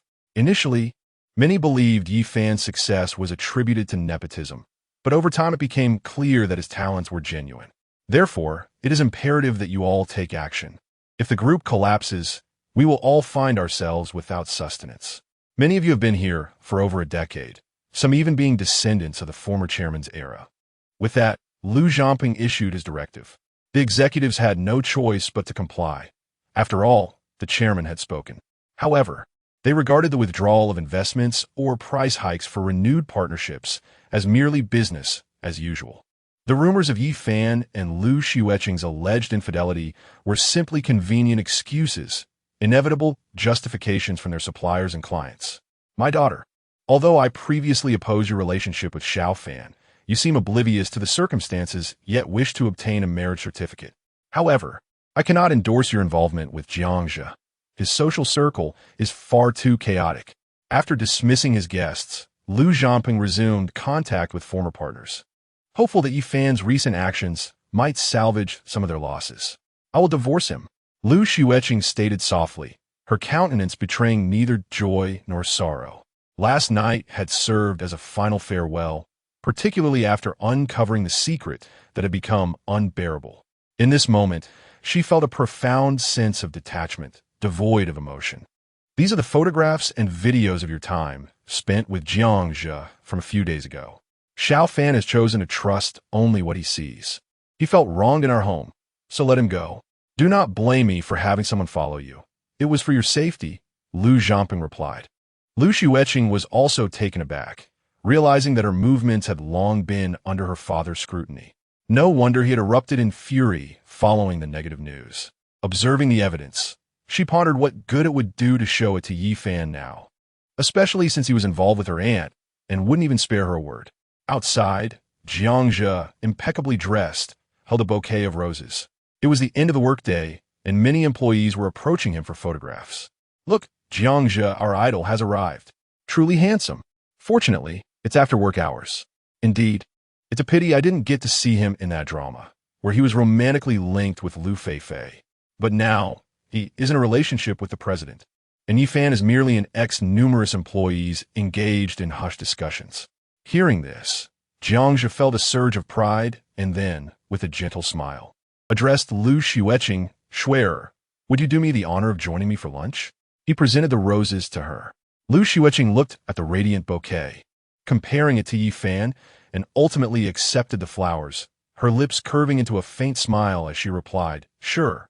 Subsequently, they strolled away like a couple in love. Manager Li, is it true that the president is really with this idol? Su Wei asked Li Meng, gossiping as they followed behind. Let me inquire after a while. Li Meng responded, feeling a twinge of guilt. On one hand, she wished for Lu Xueqing's divorce from Yi Fan.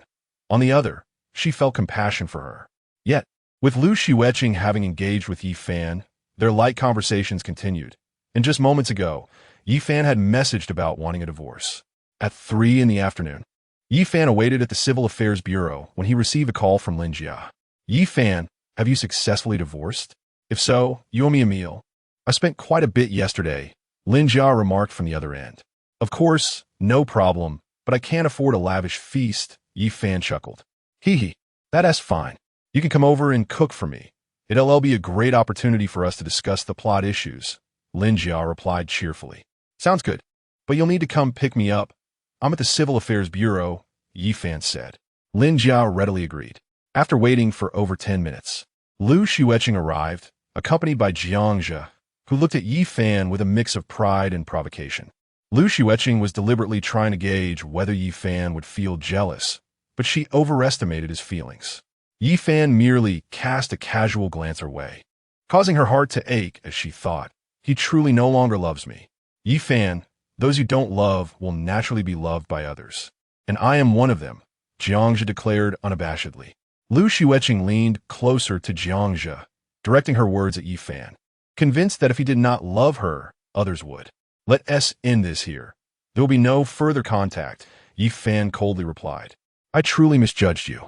You are such a scoundrel, Lu Xueqing said. Disappointment etched across her face as she stood before the entrance, feeling an inexplicable fear about crossing the threshold, as if she was on the verge of losing something profoundly significant. Calling him a scoundrel for being involved with her aunt, she desperately wanted to expose him. Are you out of your mind? You are bringing your mistress to the divorce. Who is truly in the wrong here? Yi Fan did not indulge her, speaking coldly. He truly wanted to berate her for being a wretched woman. However, in the end, he refrained. Lu Xueqing was momentarily taken aback upon hearing his words. She felt that Yi Fan still cared for her, sensing a hint of jealousy. She grasped his hand and said, Darling, you still love me, don't you? Her heart fluttered with excitement, secretly reveling in the notion that perhaps he was reconsidering their relationship. Jiangzhe cursed inwardly, referring to her as a shameless woman still infatuated with Yi Fan. No, I mean you can register for marriage, Yi Fan said, shaking his head with indifference. Lu Xueqing's face turned pale, disappointment washing over her as she felt a deep ache within. Resolutely, she declared, divorce, let us do it now. Storming inside, she was determined. She was not the only one seeking divorce today. Look, isn't that Jiangzhe's idol? Wow, so handsome. I see a star. Others gathered, whispering about the presence of the president of the Xueqing group and someone named Yi Fan, speculating whether they were registering for marriage or divorce. Many widened their eyes in astonishment, murmuring amongst themselves. Jiangzhe, once again, was surrounded for photographs and autographs. Dear couple, is love truly the happiest thing in life?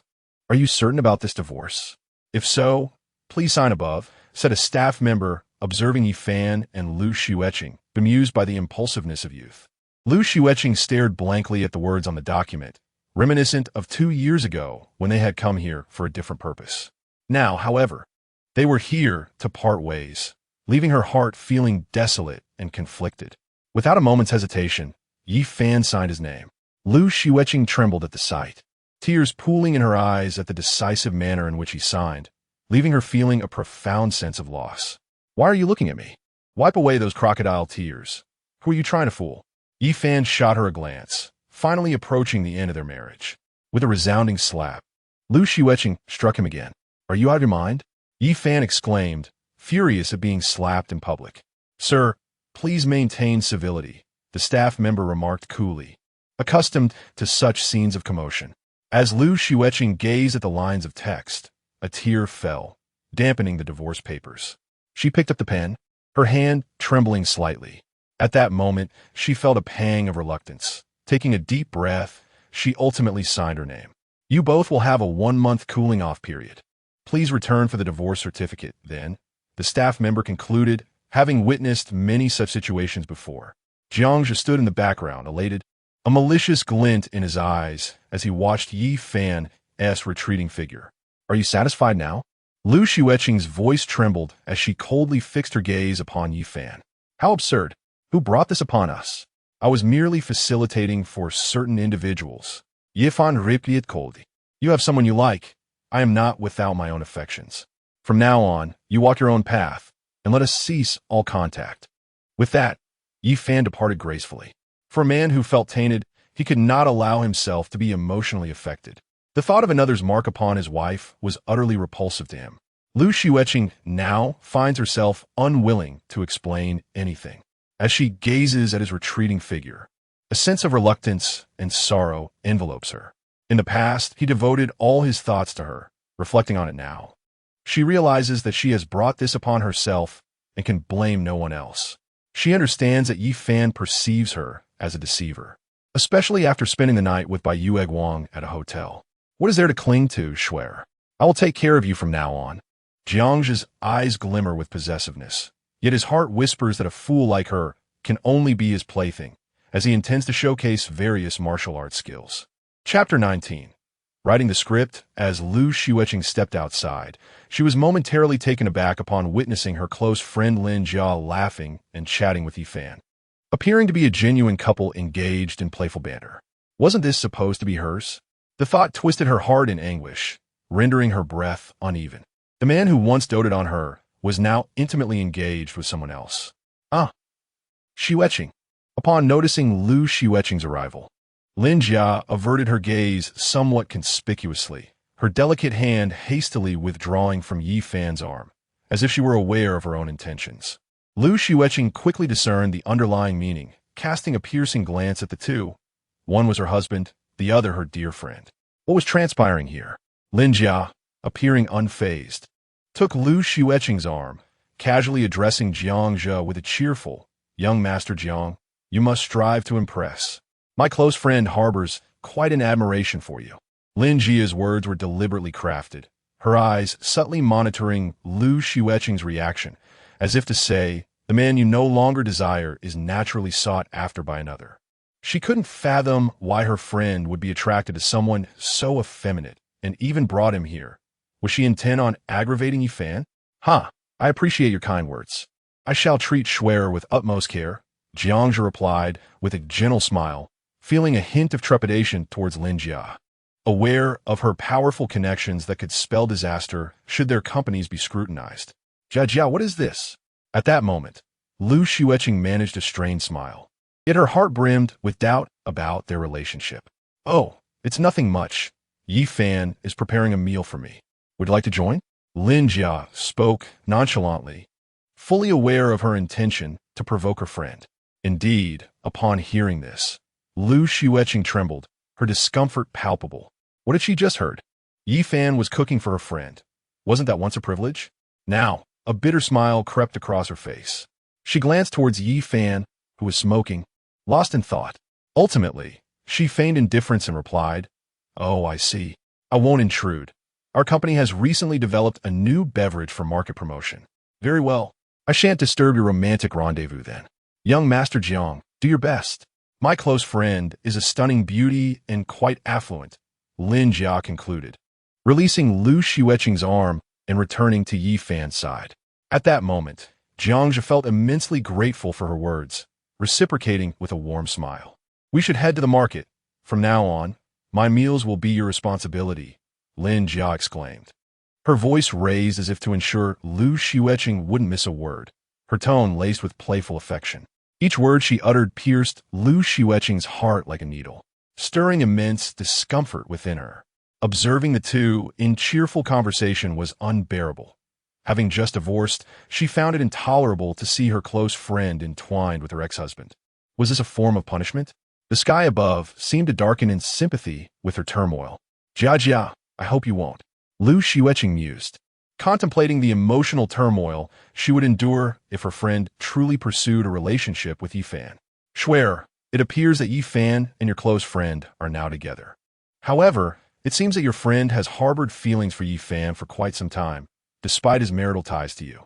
Jiangja, standing nearby, added fuel to the fire, consumed by jealousy.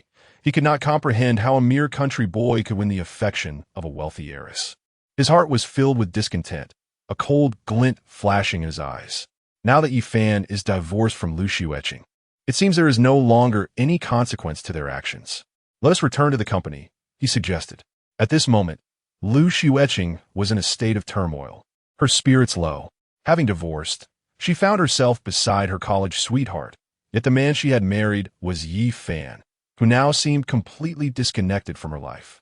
In the Tianqing villa, Yifan surveyed the disarray of the room, clothes strewn haphazardly about, leaving him utterly astonished. Among the chaos, he even spotted intimate apparel. Was this negligence or mere oversight? Oh dear, it seems as though a pig has taken residence here, he remarked with light-hearted sarcasm, though he noted that the room was devoid of any actual refuse, merely clothing that was clean. It truly was an oversight, Lin Jia admitted, her cheeks tinged with a hint of embarrassment. When my brother is away for the week, it often ends up like this. Would you truly think I would look down upon you for this? Yifan mused, a thoughtful expression crossing his face. This is authenticity, yet perhaps it would be wise to tidy up in the future. With a playful giggle, Lin Jia responded, well, now that you've seen it, I certainly hope to avoid further embarrassment. Come, let us prepare a meal. No, you shall cook and I will assist in washing the vegetables, she declared, making her way to the kitchen. Yifan, with a resigned smile, followed her, appreciating the light-hearted ambience they shared.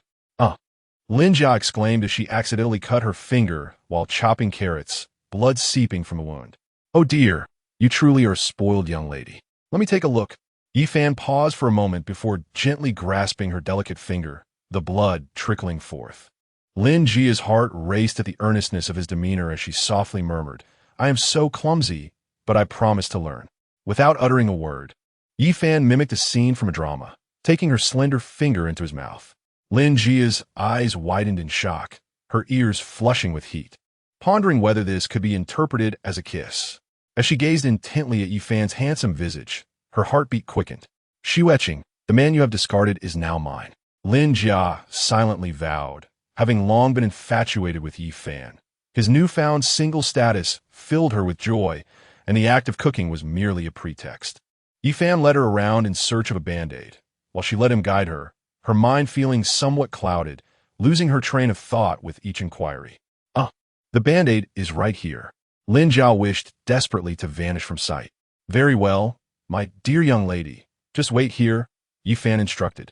Certainly, I shall capture the earnest demeanor of our esteemed chef Yi. Lin Jia, her eyes sparkling, took out her phone to photograph Yifan as he diligently prepared their meal, capturing his silhouette and profile. Prepare for a feast. For today, I shall indulge in 2 bowls, she declared. Once satisfied with her shots, she first blocked her parents before sharing the images on WeChat. As she replayed the moments, a smile lingered on her lips, reminiscent of a joyous yellowboard. Before long, they had crafted a delightful spread of 3 dishes and a small soup, and the clock chimed 7. Lin Jia once again retrieved her phone to snap photos, posting a message of gratitude for the culinary creations. Does this count as a camel at dinner? She mused. Must you really take so many pictures? Yifan replied, exasperated. Men simply do not understand. A woman only feels like a princess at the dining table, and that moment is the epitome of a splendid dinner. Otherwise, It is merely a matter of gnawing on steamed buns, as depicted on television, Lin Jia retorted with a disdainful glance. All right, I am starving. Let us eat. Yi Fan conceded, pondering how she typically dined. To your freedom, Lin Jia exclaimed, raising her glass of red wine, only to brandish her phone once more, leaving Yi Fan utterly speechless. Hey, shouldn't you be serving me some dishes? Aren't men usually expected to do so? She inquired, her eyes sparkling with mischief. Ultimately, Yi Fan shook his head, continuously serving her food, while she beamed with delight and snapped yet another photograph.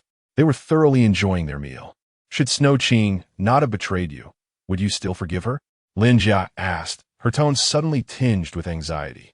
Yi Fan took a sip of his wine and replied slowly, the truth has become irrelevant from the moment she deceived me and spent the night with my white moonlight. Our narrative reached its conclusion. He could not accept that she, being married, still harbored feelings for another. Such a betrayal was inevitable. Upon hearing this, Lin Jia instinctively exhaled in relief and resumed her meal with enthusiasm. They had known each other for 5 years, their familiarity evident, as Yi Fan often assisted her with purchases during their university days. After the meal, Lin Jia transformed into a different person, serious and focused on her computer. This is the script I am writing, and it's rather intriguing. What do you think? Are there any areas that need revision? You should be quite familiar with rural matters and character traits, so I would appreciate your assistance. During this period, you have no job. You ought to devote yourself to crafting the script. I fear that once your storm passes, there won't be as much attention available, Lin Jia remarked. This was her sanctuary, and she had brought Yi Fan here without hesitation. Scattered across the table were crumpled sheets filled with plot outlines, even maps sketched out. Your portrayal of this rich, beautiful woman is quite commendable. Truly a wretched character, playing the harlot while posing as virtuous. Yi Fan commented after reading a passage about her white moonlight. Lin Jia paused momentarily, quickly comprehending the implications. Yi Fan had just emerged from a divorce, and a smile unconsciously crept onto her face, filled with glee. Yet, in the end, she playfully added, but I want to kiss you. It seems I might be at a disadvantage here, her eyes sparkling with innocence. Ahem, this plot is necessary. Besides, the ultimate protagonists are the two of us. Let her regret her decisions and decisively cast her aside, Yi Fan remarked with a hint of mischief. Lin Jia rolled her eyes. The distance between them was minimal, their faces almost touching, and they could feel each other's breath. She felt somewhat restless, her cheeks aflame. But when she saw Yi Fan earnestly writing about the white moonlight and the main character, she also gazed at him seriously. However, while some rejoiced, others despaired. At the Tianyue villa, Li Meng was scrolling through her phone, and when her messages to Yi Fan went unanswered, she found herself frozen in place upon seeing a particularly heartwarming scene on social media, one featuring Lin Jia and Yi Fan. I knew there was no way you could like me. It's always me reaching out to you, a figment of my imagination, Li Meng thought, clutching her phone as she lay on her bed, tears soaking her pillow as she curled up under the covers. So it was true. You do not harbor any feelings for me. It makes sense, after all. I am 6 years your senior, merely an old woman. Limangstes flu unalata. She was profoundly saddened, having never felt this way before. Due to a strict upbringing, she had never experienced love. The last time she heard Yi Fan profess his love for her, she was elated, yet now it seemed to have merely been a consolation, as he neither came nor replied to her messages. She had finally allowed herself to like someone, only for it to end like this. At this moment, she felt like a wounded bird in need of solace, sobbing quietly.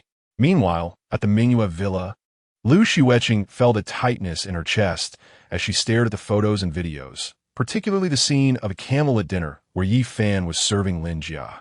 Her heart ached as she thought, Jia, will you treat me this way too? Unable to contain herself, she picked up the phone. Hello, Xueqing. Lin Jia answered casually on the other end. Jia, you're still awake? Lu Xueqing replied, unable to resist asking about Yi Fan. Oh, not yet. Lin Jia said, just as Yi Fan's voice interrupted. Don't call. What's there to discuss?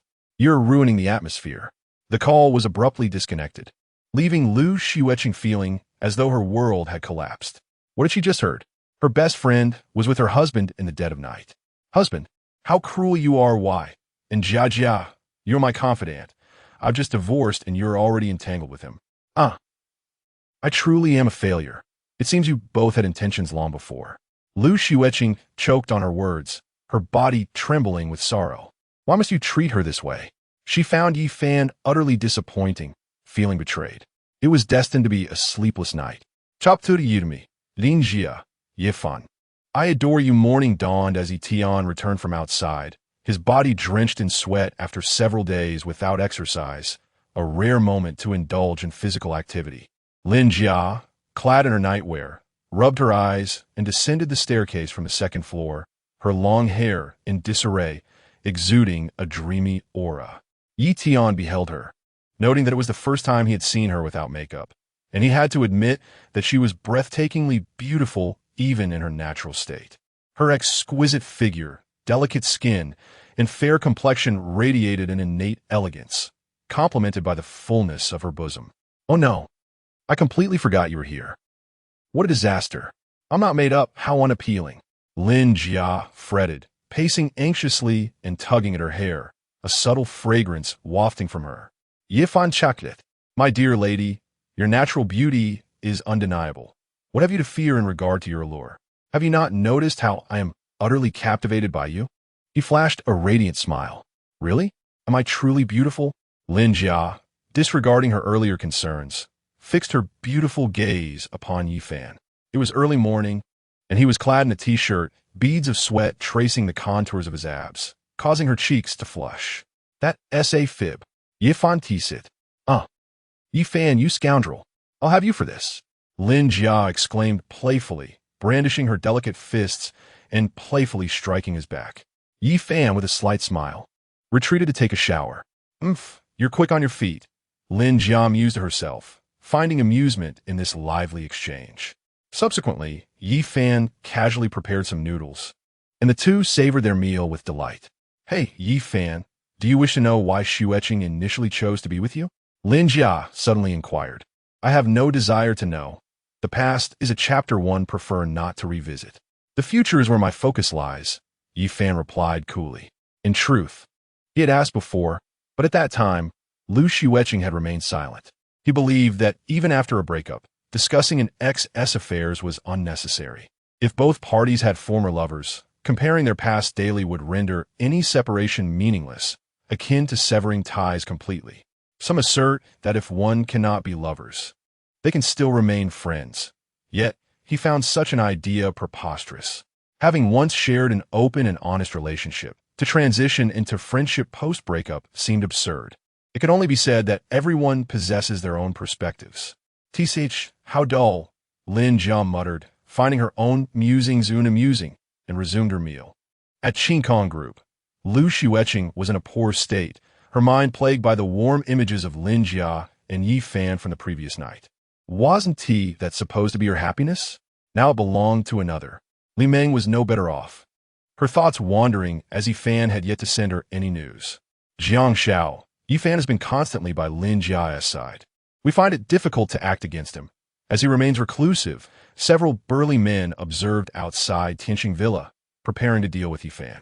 Keep a watchful eye, and await the opportunity to make him vanish from this world.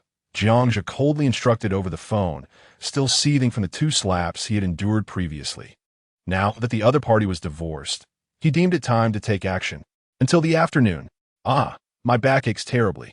Yi Fan, do give me a massage. Lin Jia stretched languidly, her full bosom proudly accentuated, evoking a myriad of thoughts. 2 individuals sat before their computer, diligently crafting their narrative. Having produced several pages. Why don't you lie down? Suggested Yi Fan. Lin Jia stood up and naturally reclined on the bed. A hint of fatigue lacing her voice as she expressed, this plot is indeed quite challenging to conceive. As Yi Fan observed her silhouette, he noted the allure of her curvature and began to massage her. Her body felt remarkably supple, and he gently tugged at her hand while kneading her tense shoulders. Of course, when watching, it feels like a breeze, but writing requires hours of thought. Naturally, it becomes exhausting, he replied. Lin Jia acquiesced, her eyes closed. Though her heart began to race at the realization of her request for Yi Fan's massage, She couldn't help but emit soft murmurs, a blush creeping upon her cheeks as she felt his perfectly measured pressure. With each touch, a wave of tingling sensation coursed through her, akin to being electrified, leaving her feeling both vulnerable and euphoric. Her alabaster neck flushed with warmth, and her face buried in the pillow resembled a ripe peach. "Come, my dear lady, let us attend to the other side," Yi Fan said after completing her back. "Oh," Lin Jia responded, her shyness palpable, exuding an enchanting fragrance that highlighted her exquisite figure. Her large eyes blinked softly as she gazed at Yi Fan, her heart racing wildly. How could she have made such a request? As Yi Fan's hands continued their tender ministrations, the atmosphere grew increasingly charged. He found himself captivated by her enticing allure, unable to swallow his own breath as their heartbeats echoed in the air, quickening in sync as if revealing their unspoken desires. "Yi Fan," Lin Jia called softly, her beautiful eyes shimmering, her face radiating a seductive charm. She gently grasped his hand, inviting him closer. Yi Fan leaned down, entranced by the captivating aura she exuded, her long eyelashes fluttering delicately. Both felt parched and disoriented, and suddenly, Lin Jia wrapped her arms around his neck and pulled him down. Yi Fan understood the implications of her actions. Lin Jia's luscious lips approached his, and their warm mouths met in a fervent kiss. He boldly parted her lips, causing her to shudder in response, her mind blank yet filled with burgeoning affection. Gradually, Yi Fan's hands explored Lin Jia's back with gentle strokes, eliciting shivers from her as she clung tightly to him, feeling as though she had fallen into the depths of love. Just as they were enveloped in this intimate moment, Yi Fan's phone rang unexpectedly, jolting both of them back to reality. Lin Jia's cheeks flushed crimson, her heart pounding, her attire still disheveled, revealing her fair skin as she slowly began to compose herself. Yi Fan glanced at the caller ID. It was Lu Xueqing. "Brother Yi, what did Lin Jia mean by camel at dinner?" Came Lu Xueqing's voice, tinged with a weeping tone. Yi Fan did not shy away from Lin Jia, responding, "Well, we are working on a script. I had dinner at her place yesterday." Lin Jia, overhearing this, instinctively embraced him from behind, her suspicions about Lu Xueqing's feelings confirmed. However, her message implied that she considered you her boyfriend, Lu Xueqing remarked in disbelief. Lin Jia, Teasing Yifan, revealed a mischievous smile and whispered warm breath into his ear, causing him to tremble slightly, saying, "Xueqing, don't overthink it. Brother Yi, I miss you. Can we meet?" Lu Xueqing's words were filled with longing, and the term baby resonated deeply within her heart. "I will visit you after some time. In the meantime, Lin Jia and I are writing a short play," Yi Fan reassured her. "Oh, fine, but only if you kiss me first," Lu Xueqing replied, somewhat sullenly. Yi Fan, feeling helpless, uttered some comforting words before reluctantly ending the call. He exhaled a sigh of relief and glanced at Lin Jia, who was looking at him with a mischievous glint in her eye. "Yi Fan, you're quite something, just divorced and already like this with Xueqing," Lin Jia thought, feeling a twinge of disappointment, realizing that the opportunity she hoped for had already slipped away. "What are you thinking? For now, it's just talk." Yi Fan felt a pang of guilt. "Tell me, if I were to inform Xueqing about this, what do you think would happen?" Lin Jia's eyes sparkled, hinting at some ulterior motive. They both chose not to mention the recent events, as if they had never occurred. Can we really keep this from her? Yi Fan felt a bit anxious, striving to conceal his true feelings. "Unless you agree to one thing." Lin Jia's eyes twinkled like black jewels, her cheeks slightly flushed. "What is it?" Yi Fan inwaited. Taking a deep breath, Lin Jia fixed her gaze on him and declared, "Yi Fan, I like you. Be my boyfriend." After uttering those words, her cheeks resembled ripe peaches, her nervousness evident as she clenched her small hands, marking her first bold confession to someone, especially her best friend's man. The sudden confession caught Yi Fan off guard. He realized that such physical contact could not have occurred if she were indifferent to him.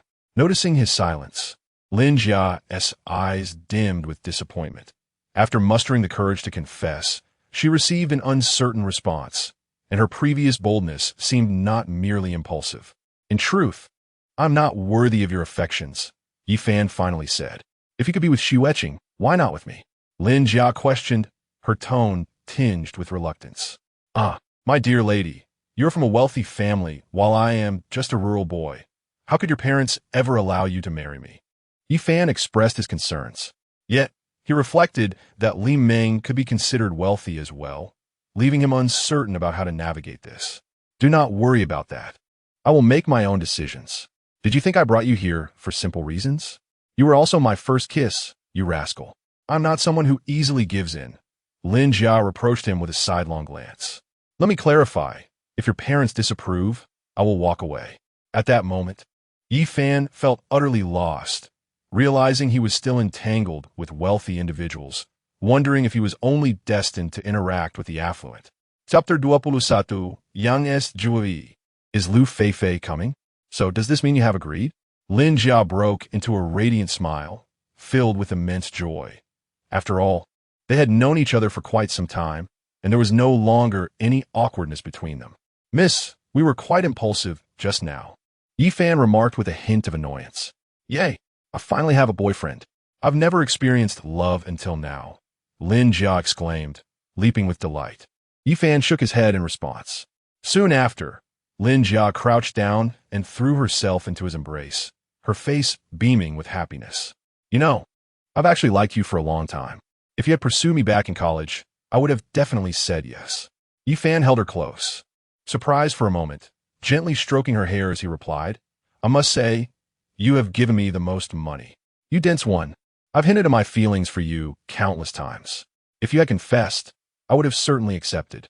Yet here I am, having to bring you to this place myself. Truly clueless, Lin Jia pouted while nestled against him. Yifan felt a bit embarrassed. It was the first time he realized he was so sought after. You posted that intentionally on your social media, didn't you? Hee, well, we are both single, so there's nothing wrong with that, Lin Jia teased playfully. Yifan pondered whether to inform her about Li Meng, as she would undoubtedly see it. What would you do if I had another woman?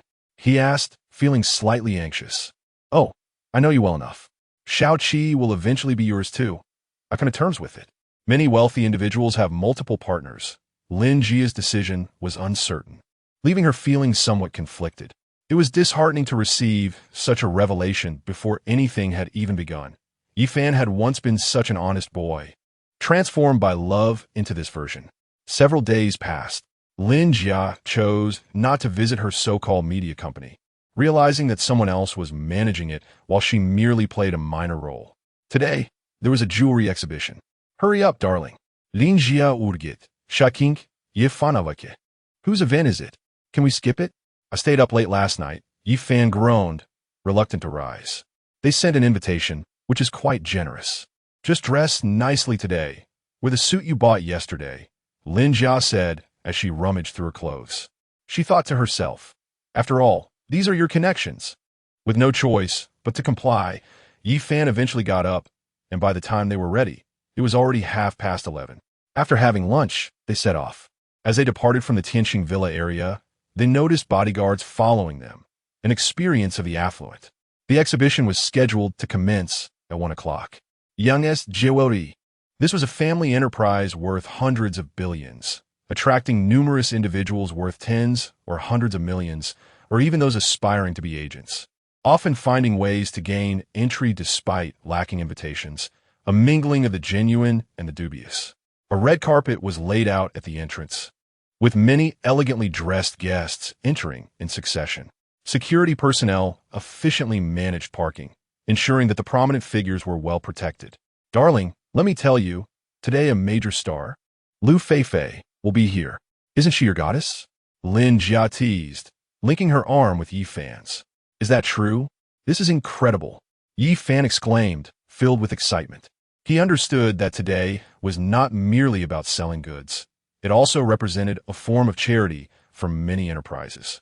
This was a live broadcast, and thus, Yang's jewelry was showcasing their brand and attracting numerous onlookers. Many companies sought to present themselves favorably in the public eye, as ultimately their wealth stemmed from the market, and a good reputation was still essential. Jia, I didn't expect to see you here. I thought it was your mother. A sudden voice interjected. Yifan and Lin Jia turned to see a well-dressed young man, flanked by diligent bodyguards. Lin Jia's expression changed slightly, yet she managed to smile. Xueqing, it seems you have arrived as well. Xueqing wore a smile, though his gaze darkened slightly upon noticing Lin Jia, his hand linked with Yi Fan's. May I ask the name of this gentleman? He inquired. I shall introduce him. This is my boyfriend, Yi Fan. He is Xueqing, the son of the deputy mayor of Tianhai City. His father is a colleague of my father, but he has established his own company, hence his presence here. Lin Jia explained. Yi Fan was taken aback. The connections within this circle were formidable. The son of a deputy mayor? He was just a country bumpkin and felt outmatched. What a pleasure to meet you. I believe I have heard of you. You were once married to the president of Xueqing Group, but now you are divorced. However, isn't it a bit improper to be with Jia so soon after? Jia, you really shouldn't be taking your best friend's man, Xueqing said with a veiled tone. Xueqing, that's rather unkind. Am I not allowed to find a boyfriend? Lin Jia replied, her displeasure evident. Come now, Jia, don't be upset. Didn't your mother always wish for us to be together? Xueqing said with a grin. Young Master Zhou, love is a matter of freedom. Jia is the one I cherish. Our feelings are mutual, and that is not a crime, Yi Fan asserted before bidding farewell and taking Lin Jia away. As they departed, a glint of malice flickered in Xueqing's eyes. Some sons of small business owners approached, fawning over him. Young Master Zhou, that Yi Fan is just a country bumpkin. A pretty boy. Should we teach him a lesson? Hold on, there are too many eyes here. Lin Jia is not someone he can meddle with, Xueqing replied, his handsome face shadowed by a cloud of bitterness. Dear, don't be upset. My interactions with Xueqing are nothing. It's all my mother's insistence. I would rather avoid him, Lin Jia whispered, fearful of a situation akin to her friend's. Yi Fan was momentarily stunned. He wasn't angry, but rather felt as if he had inadvertently stepped into a complex social circle of the city. What are you thinking? Can't you see? If you truly liked him, you wouldn't have remained single all these years, he comforted her. Thank you, dear. You're the best, Lin Jia said joyfully, planting a kiss on him, her worries dissipating. The hall was expansive, designed specifically for receptions. At the entrance, there stood an enormous imperial green jade piece, serving as a stunning centerpiece, crystal clear and worth at least 100 million. He exclaimed in astonishment, taking in the plethora of alcoholic beverages adorning the tables, while the stage gleamed with an array of jewels, rings, necklaces, bracelets, and earrings, all shimmering with wealth. The atmosphere buzzed with excitement. It was rumored that an earthquake had struck somewhere, prompting us entrepreneurs to contribute generously. Indeed, around us, numerous business magnates engaged in fervent discussions, while elegantly dressed socialites, exuding charm and poise, captivated the room. Wow, murmured Yi Tian softly. What is wrong, darling? Lin Jia inquired, puzzled. Look, a beautiful woman just gave me her WeChat ID, Yi Fan replied, equally surprised, discreetly gesturing toward a striking lady. Goodness, she is clearly interested in my looks. I might just have the makings of kept man. Lin Jia widened her mesmerizing eyes, unable to suppress a laugh. Oh, my dear, you truly have the potential to be a gigolo. Just get used to it. Many affluent ladies keep young men around, and those men often have their fair share of young women as well. Such wealthy individuals are quite common. Lin Jia chuckled. I'd rather not. She has likely been with many others already. Just thinking about it makes me uncomfortable, Yi Fan replied. Hee, I adore how you remain steadfast in this regard. Xueqing certainly keeps a close watch on you, Lin Jia said with satisfaction. As more guests trickled in, they found their respective seats, and numerous waitstaff circulated with trays of drinks. To their surprise, a few entertaining performances were also on offer. Chapter 22. University Classmate Yang Sini Today. A multitude of entrepreneurs graced the venue. Oil magnates, construction material tycoons, glass industry leaders, factory owners, and film industry executives, alongside numerous celebrities from television. Both handsome men and beautiful women, all impeccably attired. Amidst their conversations, Chen Xianming, donning sunglasses and flanked by 4 bodyguards, entered the hall, representing his family with the intention of making a charitable donation. Yi Fan also bore a smile, recalling how he had previously borrowed funds from Chen to invest in stocks. a modest sum of merely 1 million, of which he had sent a portion home, retaining a little for himself. It was more accurate to say that it was Chun who had extended financial assistance, their camaraderie stemming from their days of playing basketball in college. "Ah, you two are quite fast. So, have you finished the script? Do you need me to invest a little?" Chun Xianming inquired with a cheerful demeanor, taking a seat beside Yi Fan, observing their close interaction. "We're merely having some fun. There's no need for investment. I'm not short on funds." Lin Jia replied with a sidelong glance. "Yi Fan, you actually have a higher starting point than most. Many graduates aren't as fortunate as you. You've landed a job at Qingtian Group directly, and in these past 2 years, you've mingled with the wealthy. Just look at this lady beside you. She's an heiress," Chun Xianming remarked. "Thus, it's crucial to establish your own enterprise. If you find yourself in need of funds, I could lend you some, or you could approach this financial magnate directly. Lu Xueqing was overly strict with you, which has kept you from venturing out for these past 2 years. Having grown up in affluence, Chun believed that money was the key to any endeavor." Yi Fan grappled with the realization that escape was impossible unless he left the city. Nevertheless, his beloved was indeed wealthy. Whether one termed it living off her means or not was inconsequential. His deepest sorrow arose from Lu Xueqing's accusation that he was merely a fortune seeker, a sentiment that stung profoundly, especially coming from his own wife. "My dear, had I known you were after shares in Qingtian Group," Lin Jia mused wistfully. "Come now, Lin Jia, you are being utterly fanciful. Those shares are not easily obtainable for Yi Fan." Initially, the entire family was resistant, except for the old patriarch. Take Lu Xueqing, for instance. Has she ever considered granting him financial authority over the years? Apart from his salary, he might not even be able to afford a car. Many wealthy individuals look down upon rural folk. Even if they appear congenial in your presence, they often sever ties afterward unless there is mutual benefit, Chun Xianming articulated. "My dear, tomorrow I shall buy you a car," Lin Jia suddenly declared to Yi Fan, finding merit in Chun Xianming's assertions. "Let us discuss that later," Yi Fan replied, contemplating his next steps, as his childhood friend seemed poised to arrive in Tianhai City to make decisions together.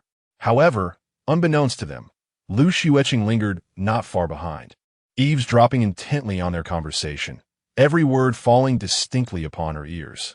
"Shuer, look at Yi Fan. It hasn't been long since he has already entangled with Lin Jia.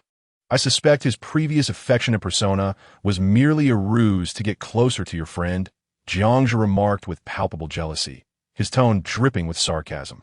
In his heart, he silently cursed Lu Xueqing for persistently rejecting his advances over the past few days. With his family's finances teetering on the brink of collapse, he felt an overwhelming sense of panic. She was his only glimmer of hope. The situation weighed heavily on Lu Xueqing's heart as well, leaving her devoid of luster in her eyes. These past few days had been suffocating, and her work had suffered as a result. The sight before her today only deepened her sorrow. The Yang siblings had arrived. Rumor had it that they had taken over the family business and were doing quite well. It is said that today's exhibits include some raw materials processed from stones that arrived not long ago. They whispered among themselves, with some attendees speculating whether the two had come merely for appearances. At that moment, a woman adorned in a qipao graced the scene, her beauty akin to a blooming flower. Her graceful figure and skin, as smooth as mutton fat jade, radiated a captivating glow, complemented by a gentle smile. She was Yang Sini, her long hair elegantly styled, adorned with exquisite jade earrings that sparkled with clarity. Her voluptuous form and strikingly long legs exuded an air of elegance. Beside her stood a man, Lin Jia, equally distinguished, with prominent brows and bright eyes, dressed impeccably in a suit that emanated nobility. "Is that Yang Sini? She is actually from the university's student association. I never realized she was connected to this family," Yi Fan exclaimed in surprise. Though he had been aware of the Yang family, he had not known they were associated with her. Tianhai University students typically come from families with at least a starting fortune of 10 million, Lin Jia remarked, enjoying Yi Fan's astonished expression. "Ladies and gentlemen, we sincerely appreciate your presence today. We will auction some of our newly released items," Yang Jia announced, surveying the audience. Most of the invitees were present, and it was no surprise that some had chosen to abstain. Subsequently, staff members began showcasing one item after another on stage. Today is about enjoyment and, perhaps, a touch of charity. This pair of earrings, while not crafted from imperial green jade, boasts a commendable aesthetic. Let us begin the bidding at 100,000. Although many attendees were affluent, Lin Jia surmised that they were unlikely to bid excessively, as most were more inclined to make tangible donations to elevate their corporate visibility. Darling, I desire those earrings. Honey, I want them too. My previous pair is gone. Some pampered young women began to coquette, their ample bosoms brushing against the arms of the men, who were clearly smitten. Their demands were not beyond fulfillment. 150,000, 200,000, 220,000, 300,000. Yifan thought to himself how wealthy they were. The earrings were indeed exquisite. A fleeting glance at Lin Jia suggested she might be interested. He gritted his teeth, preparing to bid with the 600,000 he had at hand. Is it Yifan? Yang Sini exclaimed upon spotting him on stage, particularly taken aback by the presence of another beauty beside him. I bid 400,000. Yifan spoke decisively, perhaps presenting Lin Jia with a gift. After all, he had firmly established his status as a kept man. Yet, he felt a slight pang, for this was a portion of his savings. Beside him, Lin Jia trembled subtly, maintaining her composure, perhaps already sensing something amiss. Nearby, Chun Xian and Meng Wei exchanged knowing smiles, intrigued by the unfolding scene. The son of the deputy mayor, Xueqing, glanced over but did not applaud. Behind them, Xueqing felt a twinge of discomfort upon hearing this. It was unmistakably her husband, yet he was being applauded by another. Wasn't he the former spouse of the president of Xueqing Group? It seemed he had been betrayed by his wife and her white moonlight. Shoo, can't you see the other party has arrived? Be wary lest your company be acquired. Many young people still indulged in gossip, whispering amongst themselves. Meanwhile, Jiangzhe wore a dark expression. During this period, Xueqing had kept him close yet refused to hold his hand, leaving him deeply frustrated. He directed all his resentment towards Yifan, secretly pulling out his phone, unsure of what he sent. Ultimately, Yifan secured the item for 400,000, though its value remained uncertain. Then, Yang Sini personally approached, standing before Yifan and the others.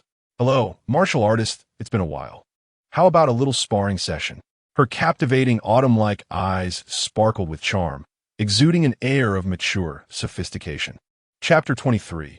A tumultuous argument among friends for Yifan. You seem to be bringing up all the wrong points. I never anticipated that your family was also involved in business. You've kept that well concealed. Yifan responded with a playful tone. Oh, Yifan, you're no different. Your life is quite indulgent as well. You've just gone through a divorce online, and here you are, already with her best friend. Yang Sini chuckled, showing no sign of discomfort. Hey, can you please stop flirting with my Yifan in front of me?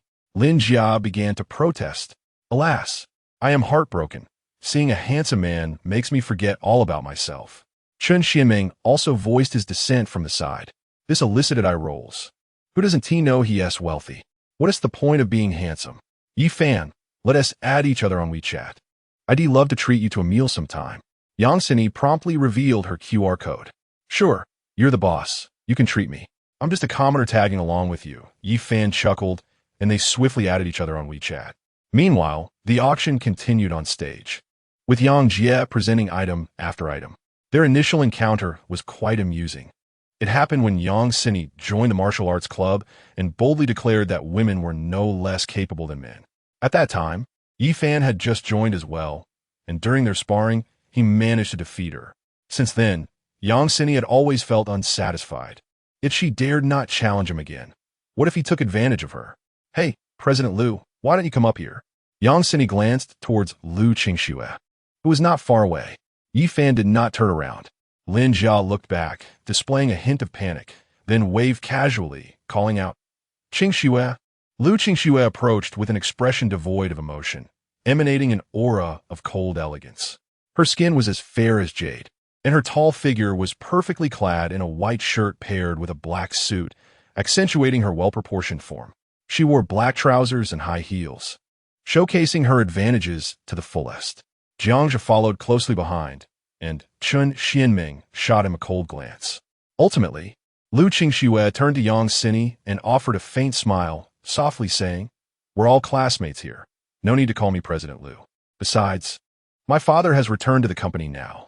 It said that your white moonlight is Jiang Ado. I never expected you two to actually be together. Just the other day, I was joking about Yi Fan's continuous romantic encounters." Yang Sini was uncertain whether she was jesting or intentionally bringing it up. However, she did not greet Jiang Jia, as she did not know him personally. To her, the wealthy held little allure. Lu Qingxue's smile faltered slightly, revealing a strained expression as she looked at Yi Fan and Lin Jia, asking, "Shouldn't you explain yourselves?" Qingxue. Lin Jia found herself at a loss for words. It felt as if they were in a battlefield of emotions. Yi Fan, however, showed no consideration for her feelings, stating coolly, "As you can see, you are free to pursue whom you wish. Why shouldn't I?" Upon hearing this, Lu Qingxue's eyes misted over, her heart pierced with discomfort. "If it's not too much trouble, perhaps we should move to another location." Yang Sini, sensing the brewing storm, suggested kindly. They all rose, especially Lin Jia, as she felt a sense of responsibility for her friend. "Jiang Daxiao, must you behave like a hound? Why follow someone attending to personal matters?" Chun Xianming shows him no regard on the chair. "Chun Daxiao, I believe I have not offended you, have I?" Jiang Jia felt a surge of indignation, but remained silent. Upon arriving at a certain location, Lu Xueqing trembled as she spoke. "Why must this be? One is my husband, the other my closest friend. I demand to know why I am treated thus." Her voice quivered, unable to contain the tears that streamed down her face, her delicate form shaking. She wished fervently that all of this were but a dream, never imagining that her dear friend would cast her gaze upon her husband. The thought that her aunt also shared an intimate connection with her spouse shattered her already fragile composure. Was this a form of retribution against her? If she were to discover that her sister was also entangled with Yi Fan, what would her reaction be? Yang Sini remained at a distance, silently observing. "Xueqing, I once asked you whether you preferred Yi Fan or Jiang Jia, yet you hesitated to respond." Lin Jia expressed with a hint of guilt, knowing she had indeed become involved with Yi Fan. "This does not justify your actions in seizing my husband. As my closest friend, how could you betray me in such a manner?" Lu Xueqing's emotions spiraled out of control as she shouted, tears cascading down her cheeks. Her delicate hands trembling as she grasped Lin Jia, unable to fathom the betrayal. "Xueqing, do you not yet comprehend? All this while, it has been Yi Fan who has suffered," Lin Jia replied. "On your wedding anniversary, you chose to spend the night with Jiang Jia, leaving Yi Fan in solitude, awaiting your return. Yet, how could you behave this way? Yi Fan is your husband. Although he may not possess your wealth, you chose to be with him, and thus should not engage in flirtation with another man." Lin Jia regarded her with a sense of indignation on behalf of Yi Fan.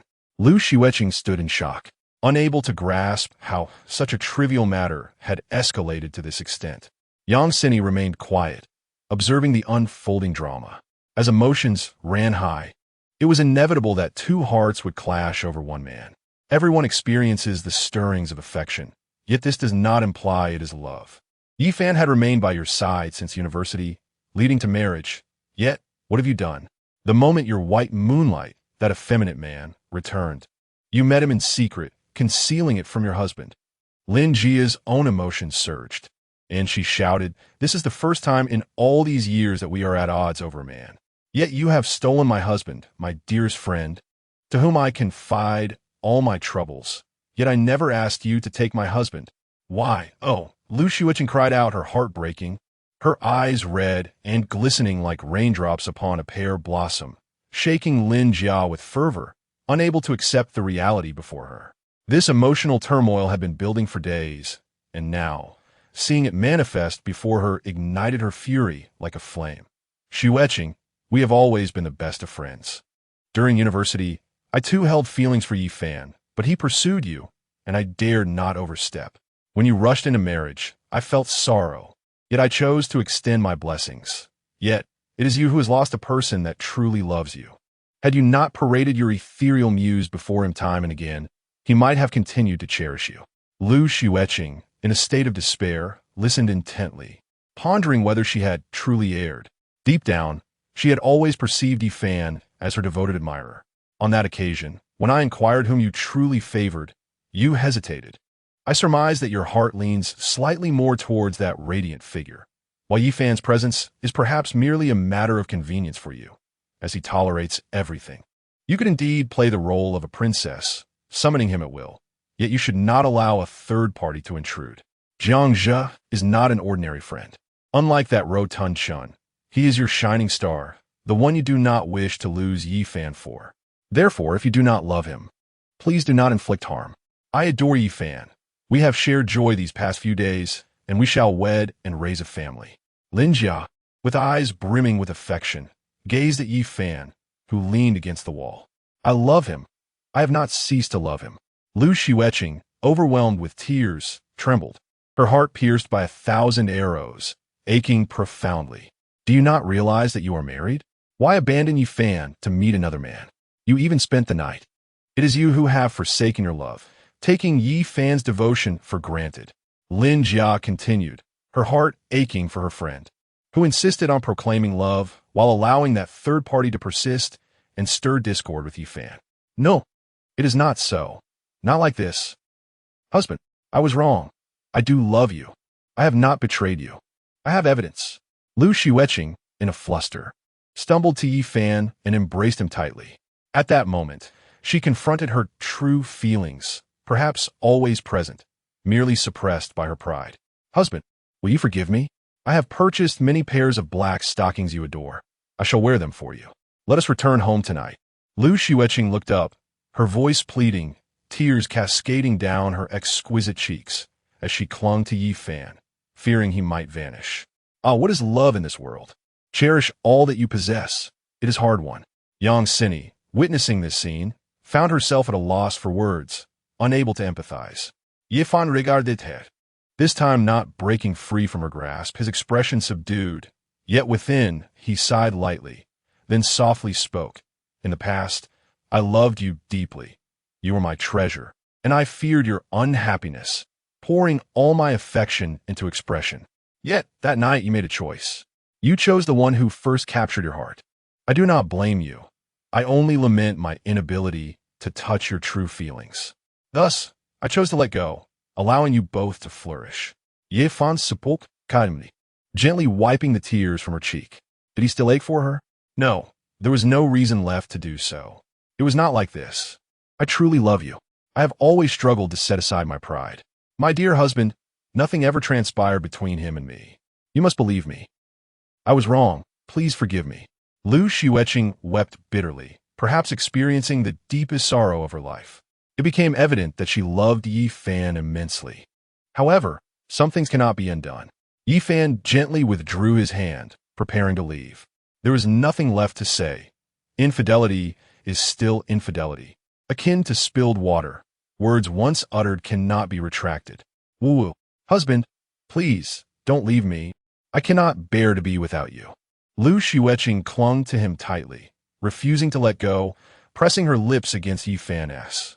The kiss was fervent, igniting a surge of anger within Yi Fan, who forcefully pushed her away, shouting, "Enough! How long will this go on?" Startled, Xueqing trembled, and her tears flowed anew as she gazed at him. You yelled at me. Woo-woo. Did you truly mean that your love for me was a lie? She wept pitifully, like a child, recalling how deeply Yi Fan had once cherished her. Do you still not comprehend? Our story concluded the moment you made your choice. Yi Fan exclaimed, his voice resonating with finality. Let be. May we each find our own peace from now on. A missed opportunity is just that, a missed opportunity. In addition, calling him a kept man and demanding he relinquish all his earnings. Who could endure such humiliation? Regardless of intent, some jests are better left unspoken. You stole my husband. In a fit of rage, Xueqing rushed to Lin Jia and slapped her fiercely. Slap! Lin Jia was momentarily stunned, but then she retaliated, raising her hand to deliver a sharp blow in return. Slap! Coldly, she regarded Xueqing and declared, You are already divorced. You have your white moonlight now. Do you still wish to straddle two boats? Don't make my words sound so harsh. From the very beginning, my husband has always been mine. You are the one who shamelessly seduced him. As my close friend, Don't you possess any sense of dignity? Lu Xueqing retaliated once more against Lin Jia. At the side, Yang Sini covered her mouth, unsure of what to say, glancing at Yi Fan. He strode over, first pulling Lin Jia to him, then swiftly delivering a resounding slap to Lu Xueqing's face. My woman is not someone you could strike, Yi Fan coldly stated before taking Lin Jia and exiting the room. Lu Xueqing stood there, stunned and bewildered, unable to believe that Yi Fan had struck her. Woo-woo. He actually hit me. My husband, he actually hit me. My best friend has taken my husband. Once she regained her composure, she sank to the ground, sobbing uncontrollably, mourning the loss of Yi Fan, a man who had once loved her dearly. Yang Sini sighed in helplessness, gently patting her back in consolation. Let it out. Crying will help ease the pain. Lu Xueqing clung to her, wailing. I regret it so much. Why didn't I return that night? Why did I say such hurtful things? But I truly did not cheat. I did not betray my husband. The sorrow that has accumulated within her these past few days resembles an unrelenting tempest, impossible to quell. Sighing, she mused about the possibility of reconciliation, recalling that there exists a 1-month cooling-off period. After expressing her concern, Yang Sini offered such words of comfort, perhaps to provide her with a glimmer of hope. Upon hearing this, Lu Xueqing trembled, suddenly realizing that indeed, she still had a chance. With earnest pursuit, she could surely win him back, for after all, Yi Fan was her husband. With this thought, her spirits gradually lifted, and taking a deep breath, she began to ponder the ways in which she might rekindle their love. Chapter 24. Goddess, I adore you. This marked the first quarrel between me and Xueqing. Was my behavior inappropriate? After all, she is my closest friend. Upon stepping outside, Lin Jia expressed her guilt, her delicate face still flushed. Yifan Ginti Kadesite. There's nothing wrong with it. Don't concern yourself with her, Yi Fan reassured, believing there was no fault in holding affection for another. The son of the vice mayor, Zhou Cheng, occasionally glanced over. Chun Xianmeng observed the two, a hint of amusement gracing her features, yet remained silent. The auction and exhibition were nearing their conclusion. Lu Xueqing also emerged, slightly adjusting her mood. However, upon witnessing the affectionate interaction between Yi Fan and Lin Jia, a wave of discomfort washed over her. In that moment, she could finally comprehend the depth of Yi Fan's sorrow when he was with Bai Yueduan. Shui, are you all right? Jiang Zhe suddenly rose, a gentle smile illuminating his face. Jiang Xiao, please just call me by my name from now on. Such formalities feel rather awkward, Lu Xueqing replied indifferently, her gaze deliberately drifting towards Yi Fan. She resolved to make a choice at that moment. Many onlookers were observing the scene, yet discussions were scarce, as the Qing Kong group held considerable influence, and offending them could prove detrimental. Swear, did you not claim to have feelings for me? Then why? Jiang Zhe's words were abruptly interrupted by Lu Xueqing. Jiang Dasha, I've already requested not to be addressed that way. I fear my husband may misunderstand. Although I had a slight fondness for you during university, it was not love. I am married now. Lu Xueqing's demeanor turned icy as she walked to Yi Fan's side. Chun Xianmeng, noticing, instinctively made way for her. How dare you, you shameless wretch. I followed you like a dog these past few days, yet you still can't forget your devoted admirer. Jiang Zhe's expression darkened, a surge of murderous intent rising within him. He believed that without Yi Fan, he could easily win over the beauty. Lu Xueqing instinctively linked her arm with Yi Fan's, her voice sweet and tender. Darling, shall we return home tonight? Before Yi Fan could respond, Lin Jia interjected, Xueqing, why must you persist? It is over between you two. I regard you as my dearest friend, yet you harbor thoughts of my husband. Is this how one should conduct themselves? Lu Xueqing's beautiful eyes blazed with anger, and a fierce exchange ensued between them, the air thick with tension. My dear friend, think carefully. You did not get together with Yi Fan because of love. You were merely enamored with his looks. Lin Jia shot her a sidelong glance. I've already severed all ties. What more do you want from me? Should I repay you for the money you lent me during university? Yi Fan, growing impatient, withdrew his arm and cast a cold glance at Lu Xueqing.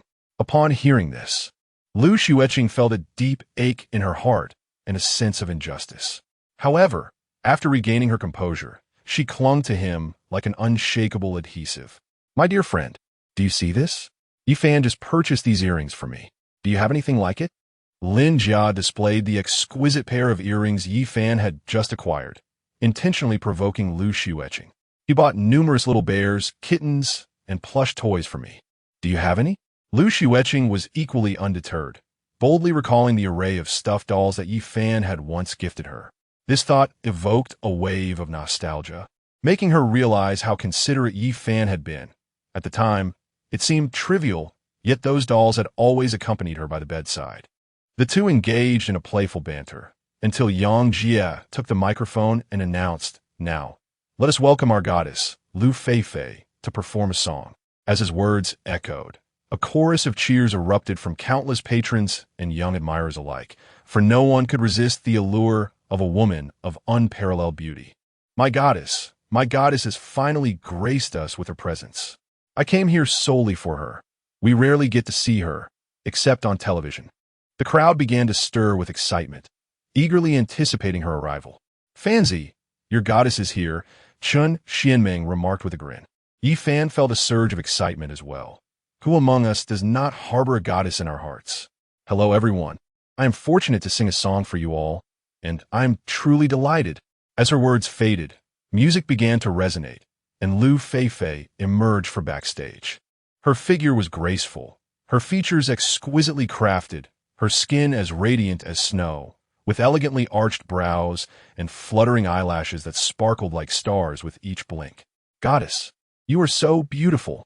I love you," some shouted, their eyes ablaze with fervent admiration, akin to hungry wolves fixating on a piece of meat. "Thank you," Lu Feifei replied with a charming smile, her warmth and brightness illuminating the room. Her long, lustrous black hair cascaded down to her waist, with a few wisps dancing lightly as she moved, captivating the hearts of many. Our meeting feels like destiny. That glance we shared is an eternal gaze. Your turn to look back leads me toward your world. Lu Feifei's voice, akin to celestial music, resonated in the air, enveloping the crowd in an ineffable charm, each gesture exuding poise and grace. Yifan, overwhelmed with excitement, leaped up to shout, "Goddess, my love for you is not mere words." His declaration unexpectedly caught Lu Feifei's attention, and a subtle change in her expression revealed a beauty that seemed to emerge from the pages of a painting, her lips curling into a captivating smile that threatened to ensnare him in her allure. Lin Jia and Lu Xueqing observed Yifan's sudden jealousy, particularly Lu Xueqing, who wondered if his words sounded like a confession. "Goddess, I will forever love you," he continued, finally beholding her in person. Many patrons sparkled with hope in their eyes, while some young women pouted, as Lu Feifei's beauty rendered everything else in the room dim by comparison. "Your smile is the sunshine that warms my life." Our hands intertwined feel like a clock frozen in time. That intertwining affection is the meeting of our fates. With you, the entire world feels like mine. In the end, Lu Feifei sang with profound emotion, her delicate nose and naturally rosy lips curving into a smile that could captivate all. Dressed in a simple yet elegantly designed white gown, the hem flowed gracefully with her every step, swaying lightly, akin to clouds drifting in the sky. "So beautiful," Lin Jiaoyan praised continuously. Many women were deeply moved, shedding tears. Lu Xueqing also appeared momentarily lost in thought, glancing at Yifan, who was focused on the stage, silently vowing, "My dearest, I shall make you fall in love with me once again. Thank you all, and may you continue to thrive." Lu Feifei bowed gracefully before politely retreating. Thus, the exhibition reached its conclusion at this moment. Alas, it felt too brief, if only a photograph could be taken. Indeed, the next step involves donations. Many felt unsatisfied. "Darling, please stay here. I will see if I can obtain an autograph." Yifan was determined not to miss this opportunity. "All right, after the donations, I will come find you," Lin Jia replied with a hint of a smile, naturally not refusing. Witnessing this, Lu Xueqing felt a pang of discomfort. After all, she was supposed to be his greatest love, yet he did not even cast her a glance, leaving her feeling dejected as she watched Yifan walk away. Chapter 25. A photograph with the goddess Yi Fan soon found Yang Sini. Do you wish to take a picture with your goddess? He inquired. Of course, Yi Fan. How disheartening it is to realize that I am not your goddess, but someone else, Yang Sini replied, a playful smile gracing her lips, exuding an enchanting charm. Her tall figure was accentuated by a chi pao that highlighted her gracefulness, leaving an unforgettable impression. Come on, you are also my goddess. Please help me out, and I promise to treat you to a meal another day, Yi Fan urged, a mix of excitement and nervousness evident in his demeanor. All right, follow me. Yang Sini chuckled at Yi Fan's eagerness, feeling a sense of joy. After all, who wouldn't want to be regarded as a goddess? Yang Sini led Yi Fan to a lounge, where they were met by a bodyguard at the entrance. There, they were greeted by Lu Feifei, who sat elegantly sipping tea, radiating an ethereal aura. Upon noticing their arrival, she stood up, surprised to see Yi Fan, as he had been brought by Yang Sini. Lu Goddess, my friend wishes to take a photo with you and insisted that I bring him here. Yang Sini pointed to Yi Fan. Of course, that would be wonderful. Lu Feifei replied warmly, her charming smile illuminating her delicate features. As she discreetly assessed Yi Fan's impressive height and handsome visage, she thought to herself, is this the husband of the president of Qingtian Group? Goddess, you look. Yi Fan stammered, suddenly at a loss for words. His cheeks aflame. Oh my, Yi Fan, why are you blushing? This is nothing like when you pursued Lu Xueqing in college, Yang Sini teased, her eyes sparkling with amusement. What blush? I'm just a bit warm, Yi Fan retorted, attempting to maintain his composure, though his denial was hardly convincing. Yang Sini rolled her eyes at him. Mr. Yi, are you ready for the photo? Lu Feifei asked, her radiant smile creating an inviting atmosphere. Ah yes, Yi Fan replied, shaking off his shyness and stepping beside Lu Feifei. However, as he reached into his pocket, he realized his phone was missing. He had forgotten it. Is something the matter? Lu Feifei inquired, her face slightly flushed as they stood close together. I forgot my phone, Yi Fan admitted, feeling embarrassed at the flimsy excuse. Lu Feifei paused, pondering whether it was a genuine oversight. Yi Fan, I know you want to add Lu Goddess on WeChat, just say it. Yang Sini chimed in, playing the role of a supportive friend. I truly forgot it. Yi Fan lamented, feeling somewhat despondent and unsure how to express himself. Lu Feifei glanced at Yi Fan, then at Yang Sini, noting their close rapport. After a moment's thought, she gently suggested, you can use mine, and I'll send it to you later. Yi Fan was overjoyed. Was he really going to add the goddess on WeChat? All right, then, taking Lu Feifei's Huawei phone, which boasted impressive camera quality. Both of them shared a smile, especially Lu Feifei, whose cheeks tinged with a hint of pink as Yi Fan stood closely beside her, feeling an exciting nervousness for the first time. Click. Yi Fan took 2 photographs at once. The man was strikingly handsome, while the woman exuded beauty. He assisted Lu Feifei by entering his WeChat number. Hey there, handsome. Would you be interested in becoming an actor for our company? You possess quite the appealing attributes, she inquired. At that moment, Xiao Fong, Lu Feifei's assistant, who had been observing from the sidelines, formed an immediate impression upon seeing Yi Fan, recognizing it was indeed an era that valued aesthetics. It appeared that Xiao Fong hailed from the village across the way. Indeed, Yi Fan, didn't you study a bit of martial arts? If it's a period drama, you could portray a dashing hero, and in a modern urban setting, you would simply be charming. Yang Sini chimed in with a flash of inspiration. An actor? Yi Fan instantly recalled the short play he had penned with Lin Jia. In fact, Jia had written the script for the short play and expressed her desire for him to perform in it. He was uncertain of its quality. Yi Fan scratched his head, feeling slightly embarrassed, especially in the presence of such renowned actors who had perused numerous scripts. Oh, a short play? That seems to be a recent trend. It's rather rare now, and the production costs are relatively low. However, if it gains popularity, it could be quite remarkable, Lu Feifei remarked, her beautiful eyes sparkling with interest. Wow, that's impressive, Yi Fan. You might become a star. Yang Sini laughed, eager to discover the details of the short play, as they both held a fondness for binge-watching dramas. Ahem, I'm just joking. I haven't finished writing it yet, Yi Fan humbly responded. Can I have a look at it? Lu Feifei inquired with keen interest, her gaze fixed on Yi Fan.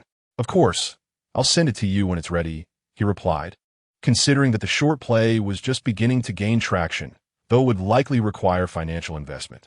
Handsome, could you share your number with me? Who knows? You might end up acting alongside Sister Fei Fei, Xiao Fong suggested, finding Yifan exceedingly attractive, even more so than Jiangxia, and exuding a strong masculine charm. After a moment's contemplation, Yifan shared his number. Mr. Yi, Xiao Fong is right. Have you considered acting in a period drama? It's a film titled Eternal Love, Lu Feifei remarked. Believing, Yifan possessed exceptional qualities. Although he was a newcomer, she had heard he practiced martial arts, which would likely make action scenes easier for him. Please, just call me Yifan, he said, wishing to establish a friendly rapport. Lu Feifei nodded in agreement. By the way, who is the female lead? Yifan eagerly invited. Xiao Fong smirked mischievously. Of course, it's our sister Fei Fei. She wrote the script. Lu Feifei's cheeks flushed. Was this an implicit invitation? She had penned it for herself, yearning for genuine love. Yifan, don't hesitate. While you may have reservations, many are eager for this opportunity.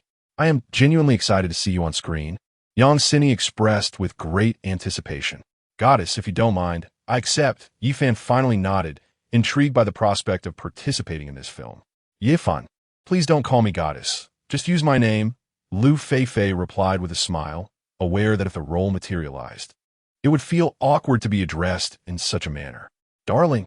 Just then, Lu Xueqing arrived, accompanied by Lin Jia. Yifan's demeanor turned cold as he remarked, Are you done yet? My dear, I have clarified things with Jiangxia. Shall we return home tonight? Lu Xueqing's eyes now only held Yifan as she grasped his arm once more. Yifan, with a heartless motion, shook off her hand and disdainfully remarked, You are filthy from the inside out. I do not accept what has been touched by others. This is not a waste recycling center. Without casting a glance in her direction, he departed. Upon hearing his words, Lu Xueqing trembled, her gaze becoming vacant as if her soul had been siphoned away. Did she truly hear what she thought? Was she so dirty? Had others laid their hands upon her? Why could he not forgive her despite her explanations? Lu Feifei, Yang Sini, and Xiao Fong stared in disbelief, taken aback by Yifan's icy demeanor and his cutting remarks. Why could he not forgive me? I was merely absent for one night. Yifan, how cruel you are. Jia, as my close friend, how could you seize my husband? I loathe you. Lu Xueqing murmured to herself, tears welling in her eyes, ultimately cascading down her cheeks as her heart felt as if it were pierced by countless needles, unable to heal. She stumbled out of the lounge, her figure exuding an air of solitude and pity as Yifan exacted this punishment upon her. What was happening here? Xiao Fong could not help but inquire. Two women vying for one man? Lu Feifei was equally intrigued. She had sensed something amiss earlier, particularly regarding those photographs. What else could it be? This President Lu had gone out on her wedding anniversary with her white moonlight, leaving Yifan alone to wait through the night. The subsequent events are likely known to you all. Who would wish to wear the green hat? Yang Sini remarked nonchalantly, still somewhat skeptical of Lu Xueqing's fidelity. Given her university crush, I have seen that video as well. Yifan left with nothing, completely empty-handed. Xiao Fong finally expressed, astonished. The green hat. Lu Feifei was equally taken aback. A prominent young lady embroiled in infidelity? She believed Yifan was justified in his actions, asserting that love should never betray, especially not on a wedding anniversary. The group then refrained from further discussion, as the affairs of others were beyond their concern. Chapter 26. Yifan's accident and the heartache of two women. Yifan and Lin Jia emerged from the Yang's Jewelry Association. In a secluded corner, Jiangxia wore a grim expression as he typed another text message on his phone. The location was expansive and strategically positioned by the roadside. Today, their vehicle was parked nearby. In the distance, a burly man took a deep breath, his heart racing and beads of sweat forming on his brow as he muttered, My dear wife, I am so sorry, but I have no choice. Otherwise, our entire family will perish.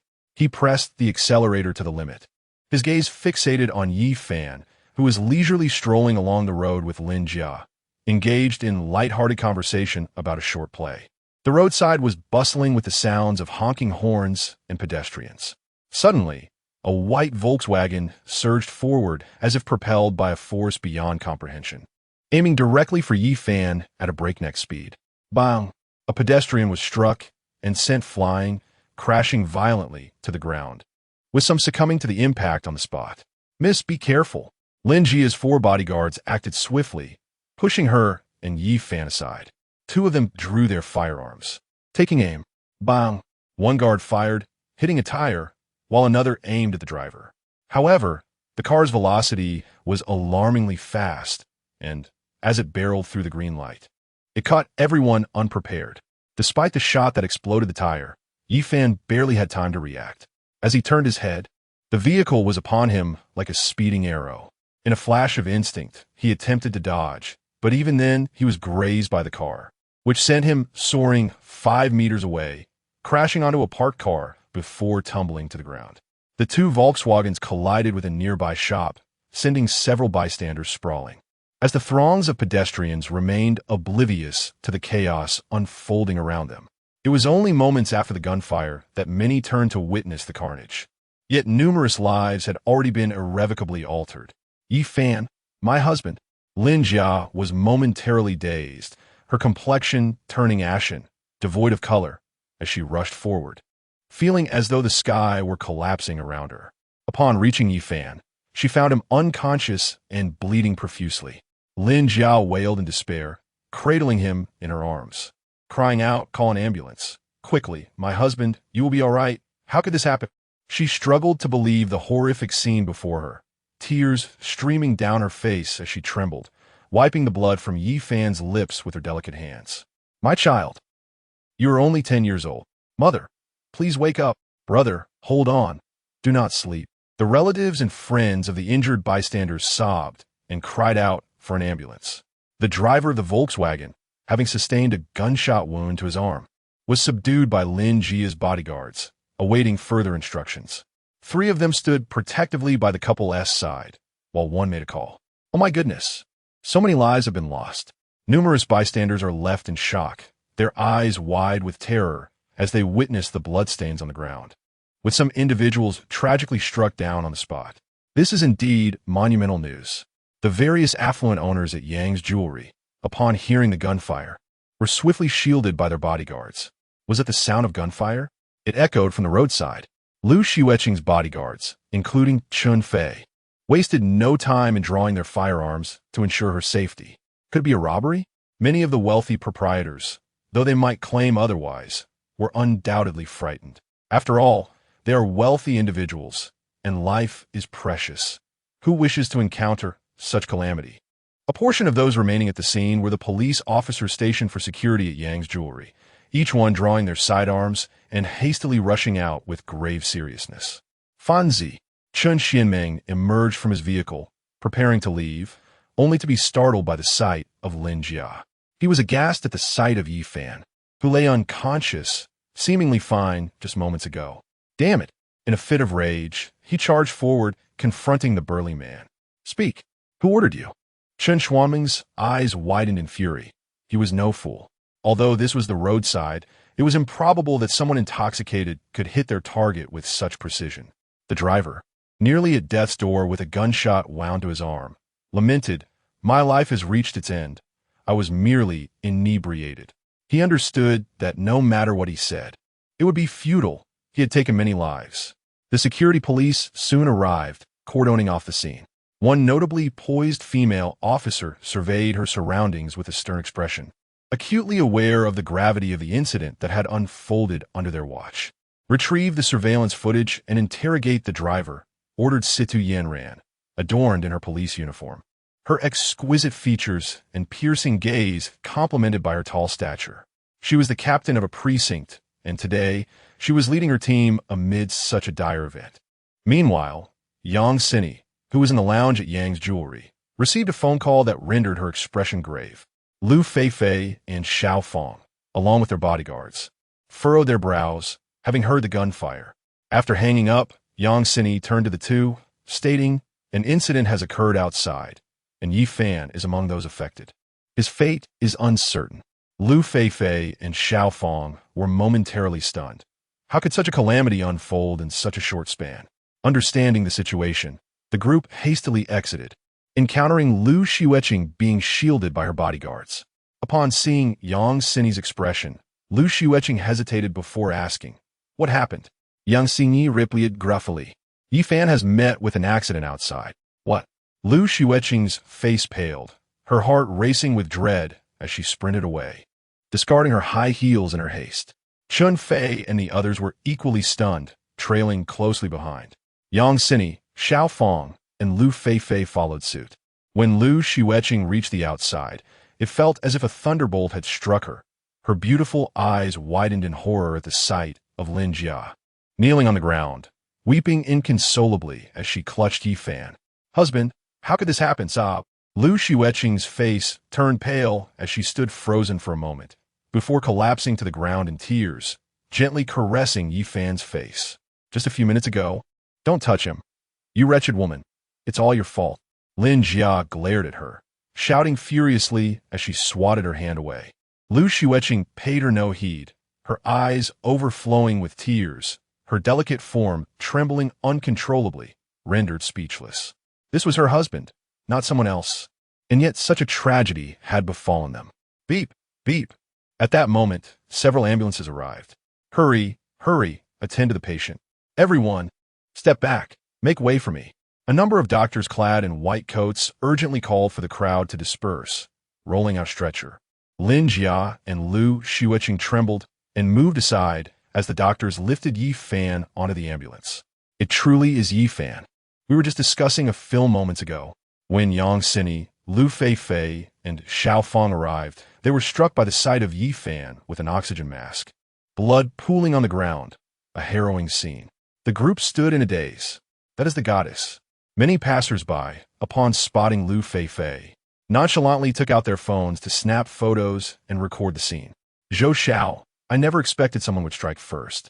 A character beside Zhou Cheng remarked as they watched Yi Fan's ambulance depart. So there are those who wish for his demise. Let us identify this individual. Even if we refrain from taking action ourselves, it is reasonable to pursue those who do. Zhou Cheng displayed a hint of a smile, appearing unfazed. Chapter 27. The strife between Lin Jia and Lu Xueqing for Yi Fan Ha. A country bumpkin daring to vie with young Master Zhou for the Lin family as heiress. One of Zhou's lackeys scoffed, eager to curry favor. "Make sure to investigate this fellow thoroughly. If you handle it well, I might just speak a few good words for you in front of my father, and your family's sand and gravel business will surely be approved." Was he a fool or merely audacious? Everyone here was affluent, yet he brazenly made a move. Zhou Cheng glanced at Su Zhong, realizing he indeed needed such subordinates. "Understood, young Master Zhou. I will ensure it's done well," Su Zhong replied gratefully, knowing that one sought benefits in such endeavors. In a corner, Jiang Zhimast glared venomously at the departing ambulance, muttering harshly, "Why didn't you just die on the spot? A country bumpkin daring to strike me twice. Were it not for my need for funds, I would have acted long ago." His simmering rage intensified, especially after Lu Xueqing's sudden coldness towards him, feeling as though his financial hopes were dashed. Ultimately, the man who caused the accident was taken away by the police. At Tianhai City's First People's Hospital, urgency filled the air. "Quickly, get them to the emergency room. Do not cease CPR." The doctors, visibly tense, realized they were dealing with the daughters of affluent families, accompanied by armed bodyguards. Some of the younger doctors recognized Yi Fan as the individual who had recently held a press conference. There could be no negligence. Consequently, the doctors barred Lu Xueqing and Lin Jia from entering. Both were terrified, traces of tears still evident on their delicate faces. "Slut. If anything happens to him, you'll bear the greatest responsibility." Lin Jia seethed, her anger boiling over as she slapped Lu Xueqing hard across the face, the sting sharp. The latter did not retaliate, clenching her fists, deeply anxious and fearful. If she still did not comprehend the gravity of the situation, she would indeed be a fool. Recently, Yi Fan had only clashed with her former love. Although there was no direct evidence, those around them could easily perceive the underlying truth. Chen Xianming also arrived, anxiously watching the emergency room, his expression filled with concern. "Why, you wretched woman, with a husband, yet still inviting scandal. Ah, what? During this period, she had been so frightened that she kept him by her side, never anticipating that an accident would occur. It's all your fault. You shameless woman. Are you that desperate? You don't deserve his love at all. Lin Jia shouted hoarsely, tears streaming down her face, deeply worried about Yi Fan's condition. I never expected such a thing to happen, Lu Xueqing confessed, her countenance marked by guilt and concern, with all blame seemingly directed at her former love. How old are we, still clinging to past loves? Even with a husband, you remain unsatisfied. Yi Fan foresaw this. You are incapable of keeping secrets, best to part ways. Lin Jia berated her harshly, her words cutting and unkind. I too was unaware that such events would unfold. My intentions were never aligned with this outcome. Lu Xueqing, in tears, trembled as she realized that in the end, the fault lay with her. How could you, as the head of such a significant enterprise, fail to perceive this? A powerful individual can easily target an ordinary person without the need for justification or pretext. This incident, aside from your cherished white moonlight, could only have been orchestrated by someone like her. To speak candidly, Jiang Zhe had long desired to take action, even resorting to threats against Yi Fan via WeChat. Little did we anticipate that he sought his life. Yet what did you do? You repeatedly brought the adversary before Yi Fan. Chen Xianming showed no mercy this time, his fury palpable as he deemed Lu Xueqing a fool. Stunned, Lu Xueqing was filled with regret, lamenting her meeting with Jiang Zhe, yet there exists no remedy for regret in this world. Creak, may I inquire who the family members are?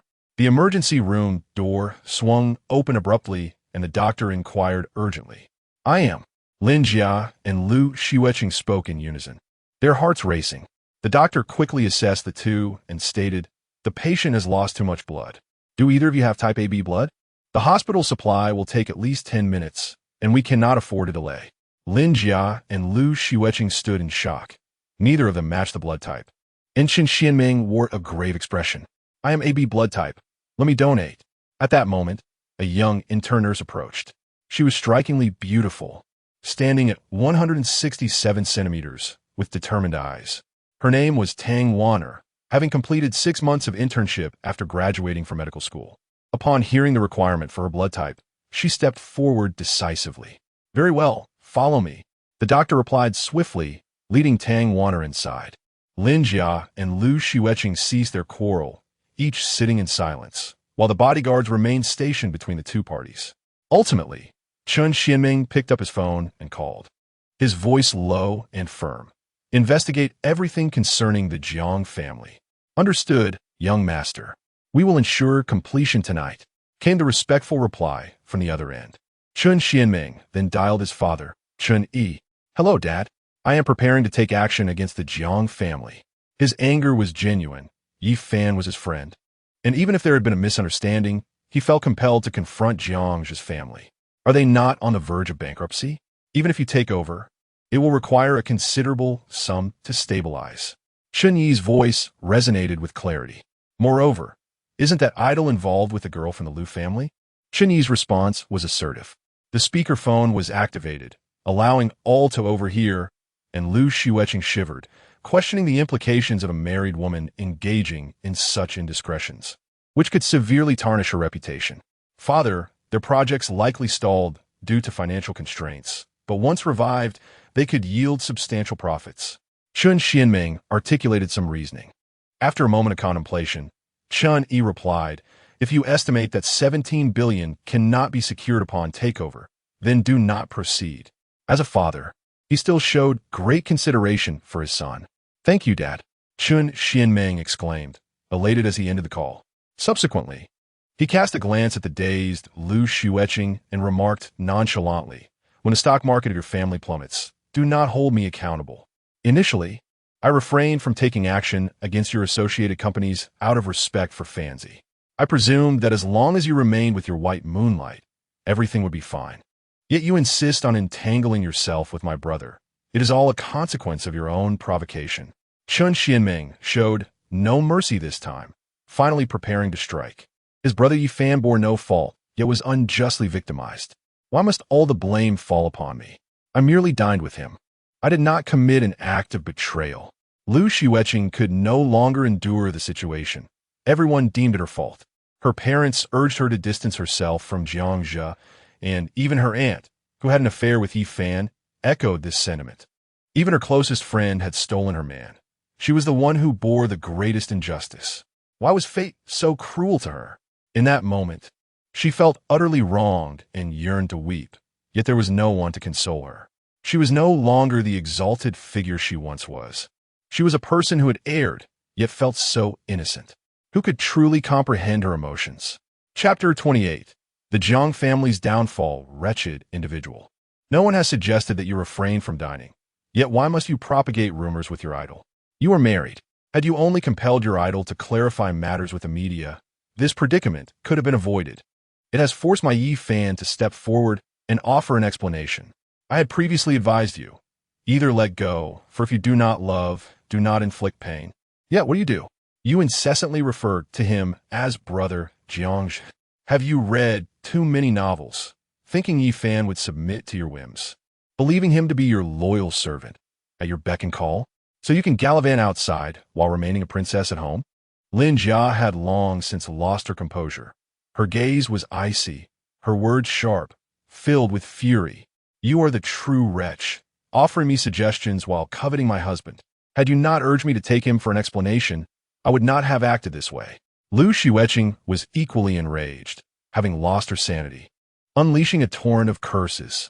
The two close friends momentarily cast aside their previous camaraderie and engaged in a fierce confrontation. It was only when hospital personnel intervened that the altercation finally ceased. By 7 o'clock, Lu Zhanping and Fang Fei arrived, accompanied by a cadre of bodyguards. Li Meng, her delicate face etched with worry, had been anxiously awaiting news of Yi Fan at the company, only to be met with such distressing tidings. What transpired? Lu Zhanping and Fang Fei inquired. For Yi Fan had once been their son-in-law. They exchanged glances with Lin Jia and their daughter, seemingly piecing together fragments of the unfolding situation. He is still in surgery, Xueqing responded. At 8 o'clock, the doors to the emergency room finally swung open. Doctor, what's the prognosis? The group anxiously questioned, especially Xueqing, Lin Jia, and Li Meng, their hands clenched tightly, nails nearly piercing their skin.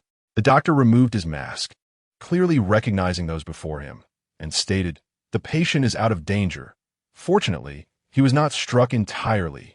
Let's express our gratitude to the nurse who played a crucial role." With that, the doctor departed. A collective sigh of relief escaped them. The weight upon their hearts had been lifted. Indeed, they must extend their heartfelt thanks to that Tang Waner for her timely intervention.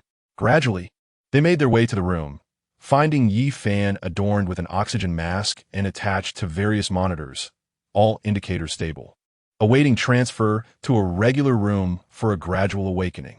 Li Meng could not contain herself, covering her mouth as she quietly sobbed, her eyes reddened with anguish. This display did not escape the notice of her sister Fang Fei, who pondered, "What is happening? Am I imagining things?" She found it quite unusual, as though she were observing a beloved, having watched her grow up. Every gesture betrayed her. Lin Jia and Xueqing were similarly affected, yet dared not voice their thoughts. "He requires rest," Lu Zhanping finally whispered, prompting the group to exit the room, leaving only the attentive doctors who would continue to monitor the situation. Ultimately, the couples departed the hospital. Lin Jia chose not to engage further with Xueqing and directly reached for her phone. "Hello, dear daughter, what is the matter?"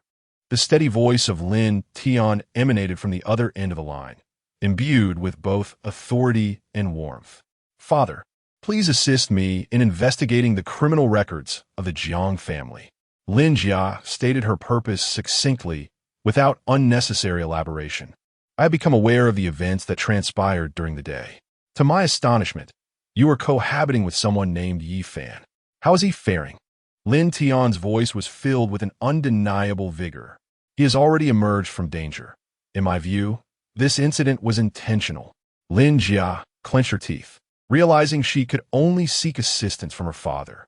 It is indeed troubling that Lin Tian has discovered her affair with Yi Fan, but perhaps it is for the best, as it serves as a precautionary measure.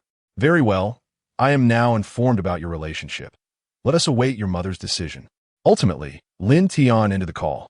Upon hearing this, Lin Jia felt a sense of relief. You are indeed a reliable ally. With your intervention, my burden shall lighten and expenses shall diminish. Chen Xianmeng expressed his delight as well. A company on the brink of bankruptcy is vulnerable to government action. There is little to contest. Eventually, his phone rang as well. Hello, young master. Just as you predicted, several projects belonging to the Jiang family have ceased operations due to lack of funding and wages have gone unpaid. It is rumored that there have even been fatalities. Jiang's father is not making investments in Korea. Instead, he has gone to Australia, presumably to recover from losses. Chen Xianmeng scoffed, inwardly cursing them for their folly. What kind of opponent are they? One could lose everything, regardless of wealth. Their current company is but a shell, worth over 10 billion for acquisition. We shall apply further pressure. Many of those shares are already in our possession. That effeminate individual, upon hearing that he has admirers back home, particularly from the affluent Liu family, has come seeking financial gain. On the other end of the line, it was stated that as long as the company harbors numerous vulnerabilities, investigations will proceed swiftly. After all, the Chen Group has collaborations with many entities. At that moment, Liu Xueqing felt a profound sense of despair, guilt permeating her heart. Yet, her gaze remained icy. The root of all this turmoil stemmed from the arrival of her white moonlight. She cast a sidelong glance at her aunt, letting out a quiet sigh. Revealing the truth would be detrimental for everyone. For now, concealing it is the wisest course. Subsequently, Chen Xianmeng departed, followed by Lin Jia. Liu Xueqing cast a complex glance at Li Meng and asked, Aunt, if I sever ties with Jiangzhe, will nothing further transpire? Everyone has been criticizing her. Just days prior, she faced the harshest online backlash. It felt so unjust. Upon her return, Yifan had resolutely proposed divorce, and publicly at that. Li Meng felt at a loss for words. Regardless of whether Yifan's actions were connected to Jiangzhe spending their wedding anniversary with another man and lying about it, which led to scandal, was simply wrong. Let's not dwell on that now. Often, one must make many mistakes before gaining self-awareness. I believe you did not act with malice. Dear niece, Li Meng ultimately consoled her. Jiang family, it is over. Our Jiang family is doomed. You ungrateful wretch. Why did you act so brazenly? I instructed you to act discreetly, yet you chose to make your move in the city center. Jiang Ke felt as though his lungs would burst from rage as he berated his son. What a foolish brain. They are precariously situated. I just received a call informing me that many of the previous shareholders have directly sold their stakes. I am infuriated. That country bumpkin struck me twice, and I demand his death. Moreover, that scoundrel Liu Xueqing, it is rumored that she harbors affections for me. Despite my relentless efforts to win her over, I remain met with silence.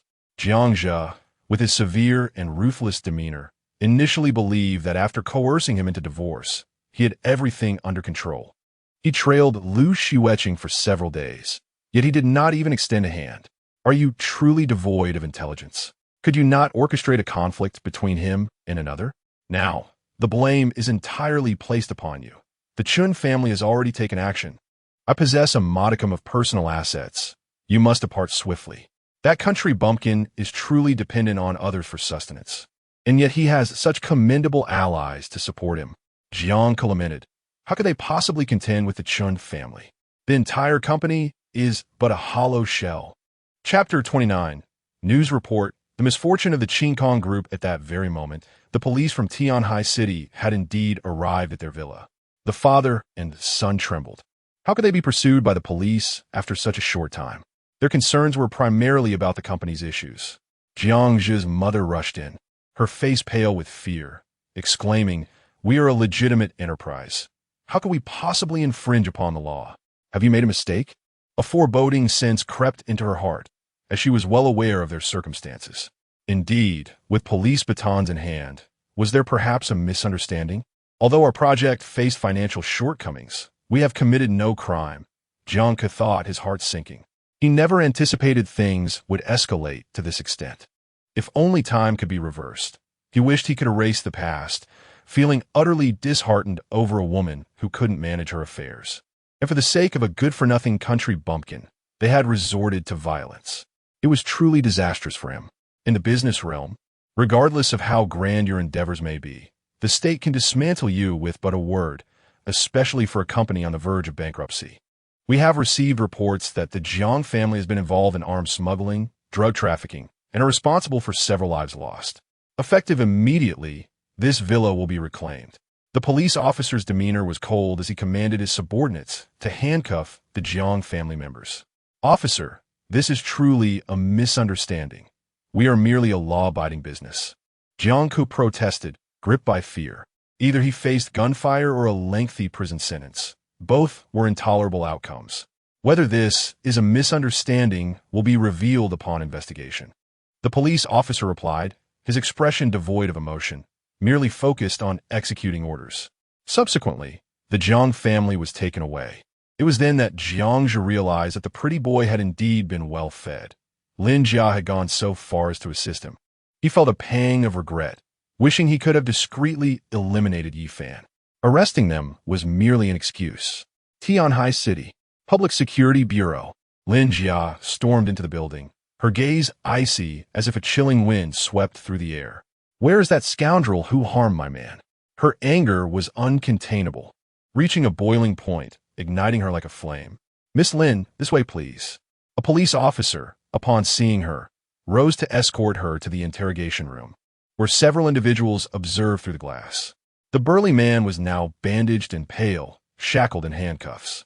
C2 Yanran was personally conducting the interrogation, but just as she turned, a piercing shriek broke through the tension. You scoundrel, I will kill you. Fury etched across Lin Jia's delicate features. She seized a chair and hurled it at the wounded man's arm. Bang! Smash! How dare you harm my man? You should just die. Lin Jia was consumed with rage, her eyes ablaze as she relentlessly struck. Ah, no more. Please. The burly man howled in agony, his pallid face contorted with pain, unable to evade her wrath, only suffering in silence as the wound on his arm reopened, blood oozing forth, prompting him to beseech C2 Yanran. Miss Lin, please. Calm your fury. City Yanran rose to intercept her, as it was indeed her who dared to strike within the precincts of the police station, her ire palpable, almost wishing for the demise of her opponent. My husband lies in the hospital. Should he suffer any lasting repercussions, he would not be able to atone for it, even if he perished 100 times. Lin Jia's breath was heavy, her delicate face flushed with anger, fixating coldly on the burly man. Ultimately, under City Yanran's persuasion, she refrained from resorting to violence. Have you extracted any information? Lin Jia, regaining her composure, inquired. The man in question was an ordinary individual, recently divorced and with children, yet he had consumed alcohol at the traffic light where he had struck someone, just before a checkpoint for sobriety tests. His intentions were clear. He had deliberately aimed for the crowd, an act of premeditated murder. However, they had yet to ascertain who had orchestrated his actions. City Yanran, clad in her police uniform, exuded an aura that rivaled the most captivating of blossoms. Her figure strikingly attractive from years of rigorous training in judo and similar disciplines. Speak quickly, you scoundrel. Why did you run into my husband? Who instigated you? Lin Jia exclaimed vehemently, her countenance ignited with fierce determination. Her father had likely dispatched someone already, yet she was uncertain whether Jiang Jia would involve himself in this matter. If he remained uninvolved, they would have to let it slide. If the man confessed, he could be apprehended and dealt with quietly. I was drunk. I have killed many people, and I cannot continue living. The burly man, Xueqing, with a common name, appeared pallid and devoid of hope. If he divulged information about his family, would they still be safe? He was merely an ordinary person, unable to contend against such threats. Is it Jiang Jia? I advise you to speak up swiftly. Think of your family, your children. Lin Jia's words were incisive, her gaze locked on Xueqing, seeking to extract any valuable information. City Yanran also scrutinized his every expression, fearful of missing any subtle shifts. Upon hearing Jiang Jia's name, Xueqing visibly trembled. His demeanor shifted when family was mentioned. Yet he hardened his tone, declaring, I accept all legal consequences. I have taken a life. Do you intend to bear the burden for a villain? Lin Jia's expression turned frigid, her silver teeth clenched, her beautiful eyes glinting with an icy intensity, instilling a sense of dread. In a fit of rage, Lin Jia struck him again, rendering him unconscious. Her fury surged. If she could implicate Jiang Jia as the instigator, the man would have no chance of escape. A night passed. Early the following morning, the news reports began to circulate. According to our station's sources, the head of the Tianhai Jiang enterprise has been implicated in arms smuggling and organ trafficking, while his wife is accused of drug transportation. The public security forces have already brought them to justice, and their enterprise will face comprehensive scrutiny and closure. Their son, Jiang Jia, is one of the lead actors in the recently popular television series Falling in Love with You. However, it has come to light that he is romantically linked with the president of the Xueqing group, raising suspicions about that company as well. We have received indications suggesting that the Xueqing group may have connections to this illicit activity. The Jiang family's enterprise has encountered smooth sailing, prompting police intervention, which is currently underway. However, their son has just returned from Goryeo, and as of now, there is no concrete evidence. Investigations continue. Yesterday, a deliberate act of vehicular assault occurred in the city center, resulting in grievous casualties, which has filled us with profound sorrow, and we are actively pursuing the principal conspirators. A young woman from a television station narrated the events, accompanied by video footage. The images captured Jiang Ku and his wife, appearing utterly despondent, handcuffed and escorted by the police, awaiting a grim fate. Furthermore, the prior photographs of Jiang Jia and Xueqing have intertwined their families in this tragic incident.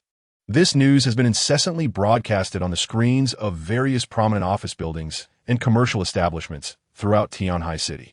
Numerous pedestrians have captured the scene through photographs, videos, and surveillance footage, revealing a white Volkswagen speeding and indiscriminately striking multiple individuals. Additionally, Yi Tian was filmed in a state of utter despair, ultimately being transported in an ambulance to escape a dire fate. The goddess Lu Feifei also made an appearance in the footage, alongside many others featured in the recordings. Chapter 30. The Resurgence of Public Opinion. The idol is arrested upon witnessing the unfolding events. Numerous bystanders stood in stunned silence, for the situation had escalated dramatically. A significant corporation had involved law enforcement, broadcasting the incident in such a manner. Good heavens, is Jiang Jia truly a drug dealer? Isn't he the idol who gained fame alongside the goddess Lu Feifei? How unfortunate. I've been calling him my idol daily, only to discover he is embroiled in such a scandal. Truly, one must not judge a book by its cover. From above, someone interjected, silence. My brother Zhu would never engage in drug trafficking.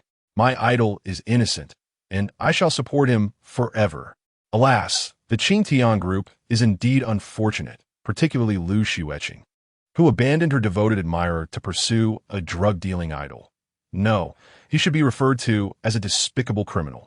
How utterly disgraceful. As a rural dweller, I hold deep respect for Yi Fan. One can be a devoted admirer, but not a tethered one. Do you think Lu Xueqing might be involved in drugs? After all, a couple must share a common heart to go far together. Jiang's disgraceful actions have tarnished my admiration for him as a male deity. He is nothing but a worthless wretch. Furthermore, his family is implicated in arms, smuggling, and organ trafficking. Such actions are utterly intolerable. They should meet their demise without further ado. Oh, how handsome Yi Fan is. However, he is currently in the hospital. I hope he recovers swiftly. The comment section beneath the news has erupted with diverse opinions. They demand the permanent withdrawal of the drama "I happen to fall in love with you" to protect our reputation. Such sentiments are echoed within Lu Feifei's company as well. This wave of public sentiment encompasses a myriad of topics, with netizens seemingly unrestrained in their comments, thrusting the Qingtian group into the spotlight. The group's stocks plummeted dramatically in mere moments, beginning with a staggering figure in the billions, a truly colossal amount. Lu Zhampeng, overwhelmed and weary, sat at the head of the table in the conference room, as his associates gazed at the declining stocks, particularly in light of their corporation being under investigation. In this instance, Even a corporation of such magnitude cannot escape scrutiny when accusations of drug trafficking loom over it. Many small enterprises relished this spectacle, akin to spectators fanning the flames. Should such a giant fall, they might have the chance to rise. Yet, the losses incurred are undoubtedly bottomless, unrecoverable. The elders in the conference room dared not utter a word, their breaths uneven. The dwindling figures represented lost fortunes, and they longed to pull those numbers back up. Among them, Xueqing harbored the deepest sense of guilt. She felt utterly wronged and wanted to weep, yet felt she lacked the right to do so. She pondered why she hadn't agreed when Yi Fan offered to take her home. Did she truly find him too clingy, or in that moment, would she have returned? Alas, there are no what-ifs. 200 billion. The unpredictability of fate. How audacious of the Chun family to intervene and buy out. Lu Zhongping sighed. What began as a trivial matter had spiraled into something monumental.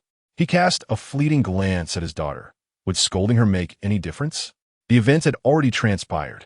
As someone who has experienced similar situations, he immediately associated this with the notion that an insignificant character like Yi Fan is indeed a crucial link in the chain. The primary factor, of course, remains Xueqing. The substantial losses incurred this time have severely tarnished the reputation of their group. Father, I was wrong. I have come to realize just how foolish I truly am, unable to consider the long-term implications. With reddened eyes, Xueqing felt overwhelming guilt as she stood up to sincerely apologize to Lu Zhongping and the esteemed elders present. She acknowledged her immaturity and arrogance, recognizing that she must bear the consequences of her actions, which have inadvertently affected the group. Her remorse for Yi Fan deepened, contemplating the profound pain of his disappointment. Time and again, she had defended her idealized figure in front of him, scolding him loudly. Yet she could not forget the look of disappointment in his eyes. After all, they were supposed to be partners in life. Her close friend, Lin Jia, had long warned her to either sever ties with her idealized figure or pursue a relationship with him directly to avoid hurting Yi Fan. With her husband lying in the hospital, how could she admit her mistakes? Would she ever attain forgiveness? Could their relationship be salvaged? Words held no value now. Fortunately, it was already over. In the time that follows, you should spend time with Yi Fan, she was advised. I know you are divorced. Whether it can be mended or not, it all depends on fate. As the daughter of the Lu family, it would be somewhat embarrassing to marry twice. That girl from the Lin family truly treats Yi Fan well. She even had her father issue a directive. And that lad from the Chun family, he even dares to reach for our shares. Lu Zhongping waved his hand, signaling Xueqing to leave, as he too felt exhausted. He had initially hoped to have his daughter gain experience before taking over, but it seemed she required a couple more years of honing her skills. Her youthful exuberance was too pronounced, lacking in gravitas. With a heavy heart, Xueqing exited. Meanwhile, at the Chun group, unfilial son, who told you to misuse company funds? Did you not see how the stock plummeted? Why did you invest so much money? Are you trying to drive me to despair? 200 billion. You better give it back to me. Chun Yi shouted in his office, brandishing a feather duster as he chased after Chun Xianming. Dad, please don't hit me. It will rise again. Their family just had a stroke of bad luck, and we exploited their vulnerabilities. I assure you it won't drop further. Chun Xianming cried out, shielding his bruised arm. Ultimately, Chun Yi stopped his pursuit. By the way, your friend still holds an indirect connection in this matter. Transfer 5 billion to him as a token of gratitude, Chun Yi stated after taking a deep breath. You need not worry. My friend likely won't accept it. I will handle it appropriately. Chun Xianming replied nonchalantly. He understood that Yi Fan had a strong sense of pride. It was both a virtue and a stubborn trait, and he wouldn't accept anything without a valid reason. At Tianhai University, in the girls' dormitory, Xiaoqi, come quickly. Is it your Yi Gij? It seems he was in a car accident, Zhang Yin exclaimed, her eyes glued to the video of the accident scene. The two were classmates, hailing from families of moderate affluence, each possessing a wealth of several hundred million. What, my Yi Gij? Lu Xueqing hurriedly approached, her expression fraught with anxiety as she gazed at the video on Sina News. Upon seeing it, her face instantly drained of color. It was her brother Yi. Brother Yi. Lu Xueqing lamented as she dashed out, followed by a voice calling, Xiaoyan, please help me take a leave. Zhang Yan, a strikingly beautiful woman, was well aware of Yi Fan's identity and knew that he used to be Lu Xueqing's brother-in-law. At the Public Security Bureau, Lu Xueqing, with a frosty demeanor, arrived at Jiang's cell. Upon seeing her, his eyes lit up and he immediately rose to his feet. Swear, are you here to bail me out? I knew you had feelings for me. After all, I adore you so much. Jiang, filled with joy at the thought of Lu Xueqing coming to rescue him, entertained such foolish notions. Though it had only been a night, he yearned to escape this place, and, upon seeing Lu Xueqing, his hopes surged. With a look of fury, Lu Xueqing raised her foot and kicked Jiang, who was caught off guard and fell to the ground. Swear you. Jiang's handsome, effeminate face was etched with disbelief. Before he could finish his sentence, Lu Xueqing delivered several slaps in quick succession. Slap, slap, ack. Jiang endured the pain, his expression cooling into one of anger as he attempted to rise. Lu Xueqing instinctively stepped back, but behind her, Chun Fei delivered a kick, sending him sprawling once more, clutching his abdomen and gagging. Why are you hitting me? Even in this moment, Jiang maintained a semblance of calm, suppressing his inner fury. Lu Xueqing composed herself, taking slow breaths, her countenance as frigid as an eternal ice cavern, her beautiful eyes fixed on Jiang with disdain. I truly regret ever considering you my white moonlight during university. The thought disgusts me. I still have not received my husband's forgiveness, and I wish nothing more than to send you to hell. She glared at Jiang, her anger boiling over, a murderous intent surging within her. I brought you to my home to see if my husband would feel jealous, but I was mistaken. Even though I allowed you to accompany me recently, it was merely to compare you with my husband, and you pale in every aspect. Don't think I am oblivious to the lewd gaze in your eyes. As my white moonlight, you just returned from outside, and I welcomed you with kindness to assess your character. You knew I had a husband and still dared to have designs on me. If it weren't for my desire to provoke my husband, why would you have to contact me? From the very first day, I understood your true nature, and I regret having hosted you. Lu Xueqing's cold stare remained fixed on him. Everything changed once she came into contact with him. Having vented her feelings, she felt a sense of relief at that moment. Jiang appeared to her as nothing more than a loathsome dog. Lu Xueqing, despite your words, does your past affection for me not stain your character? Such a flimsy justification. Can you truly console yourself with it? Who would believe your words? Meeting myself time and again, uttering such words now feels somewhat delusional. You converse with me behind your husband's back, and I call you swearer without your objection. You have long betrayed your spouse. It is you. You have consistently been the one to forsake your husband. Jiang laughed wildly, fully aware that whatever he did would yield no results. Without a doubt, his family's business would also crumble. He only regretted not accomplishing a single endeavor. Enough.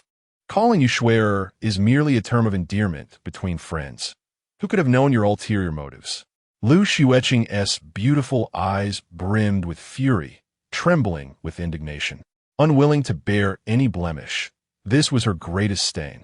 Initially, she sought a confidant, or perhaps something else. She could not articulate it clearly, and, at this moment, the thought was unbearable. Stop pretending. Such a title is reserved for those closest to one another. I am a man, you are a woman, and I remain your white moonlight. Do you not realize how sweetly bashful that makes you feel? He gazed at Lu Xueqing with such contempt in his eyes. If you truly had no feelings for me, why did you come out at my beckoning? That day was your wedding anniversary, was it not? To abandon your husband for me indicates that I hold the utmost significance in your heart. At this moment, Jiang cared not for anything, speaking with unrestrained audacity. His words pierced her pride like needles, and Lu Xueqing's expression turned frigid, her delicate fingers clenched tightly, knuckles turning pale. She had steadfastly believed that it was merely a term for friendship. Furthermore, she indeed forgot their wedding anniversary that day, filled with curiosity, tension, and anticipation to meet her white moonlight. She wished to compare him with her husband and was disillusioned by his true nature, feeling deceived. Under normal circumstances, friendships could flourish.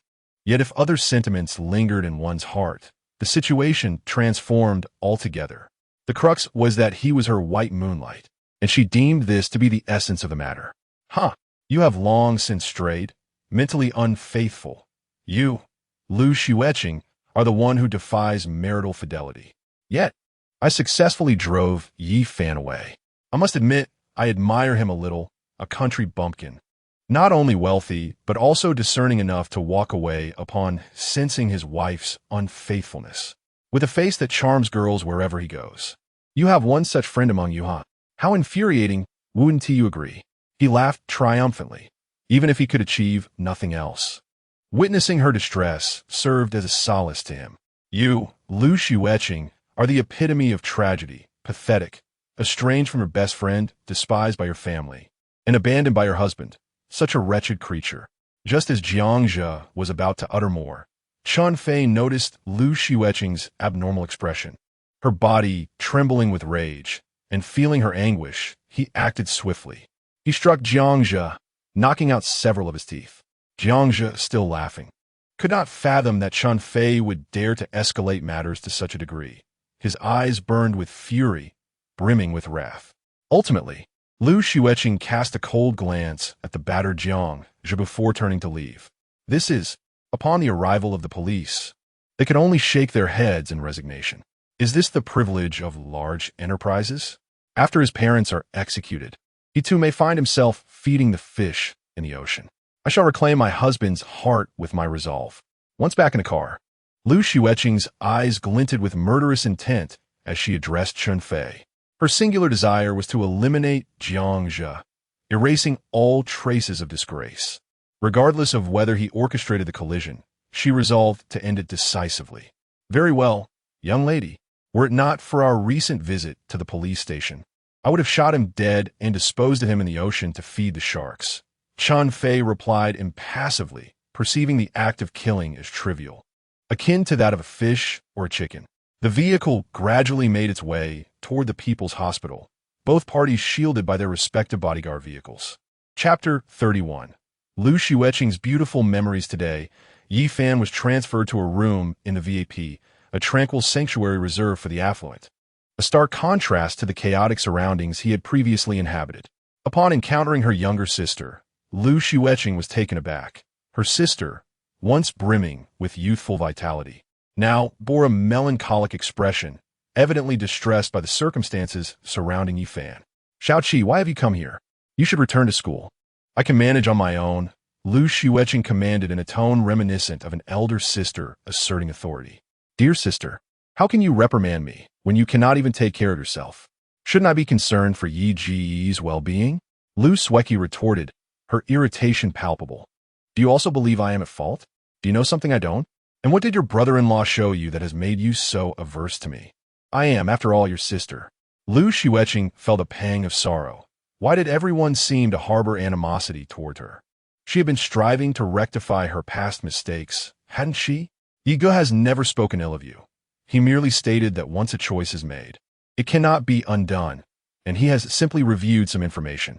Despite her frustration, Xueqing did not wish to escalate the discord with her sister. A choice? Xueqing's body trembled, her heart aching as she recalled the implications of that word. Was there truly no way to amend her past decisions? What did he show you? Xueqing inquired, her voice dimmed with regret, lamenting her earlier choices. Oh, it's nothing. I simply took screenshots to send to myself.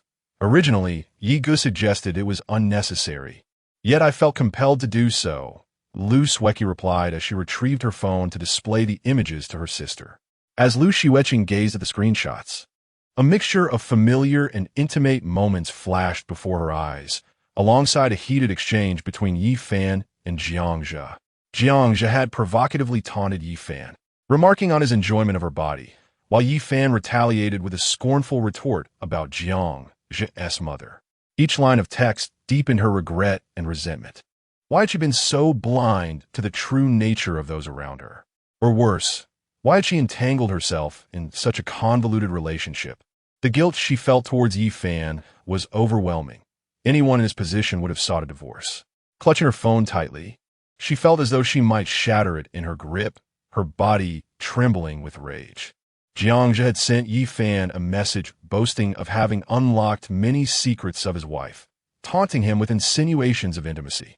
Lu Xueqing's teeth clenched, her eyes glinting with a fierce, unquenchable anger as memories of her previous conversations with Jiang Jia surfaced, a glaring blemish on her past. Why had she not recognized the truth sooner? Why hadn't Yi Fan spoken up? Perhaps by the time she returned, his heart had already turned to stone. Choosing to inflict his retribution through a series of calculated actions involving her aunt, her best friend, and even her sister. Why didn't you tell me sooner? Lu Xueqing felt lost, her gaze vacant as she stared at her sister, her words laced with fury and guilt, cursing herself for her naivety.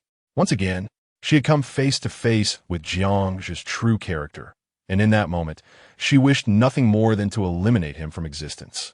My sister, you are not deceived. Rather, you willingly engaged with him. You have betrayed Brother Yi, inflicting pain upon two individuals, one of whom is your own wife. Does it matter to speak of it? I wish to convey this to you, yet you continue to invite inconsequential individuals into our home, be it from the company or during meals. I cannot believe that neither our parents nor auntie have advised you against entangling yourself with him. Lu Xueqing cast a disappointed glance at Lu Xueqing, who stood frozen in place, before turning away and slowly making her way to Yi Fan's hospital room. You have all spoken of it. I simply fail to heed your words, and my errors are indeed egregious. How may I seek my husband's forgiveness? Lu Xueqing murmured sorrowfully, her heart feeling as though it were being cleaved, layer upon layer, making it difficult to breathe. She crouched on the ground, sobbing in anguish, realizing that her misjudgments had led her to this point, where only her husband remained the best choice, yet her actions had thoroughly extinguished his affection. In the past, she had carried herself like a proud penguin, taking for granted all of Yi Fan's love and kindness. Whenever she scolded him, he would still smile and come running to her side.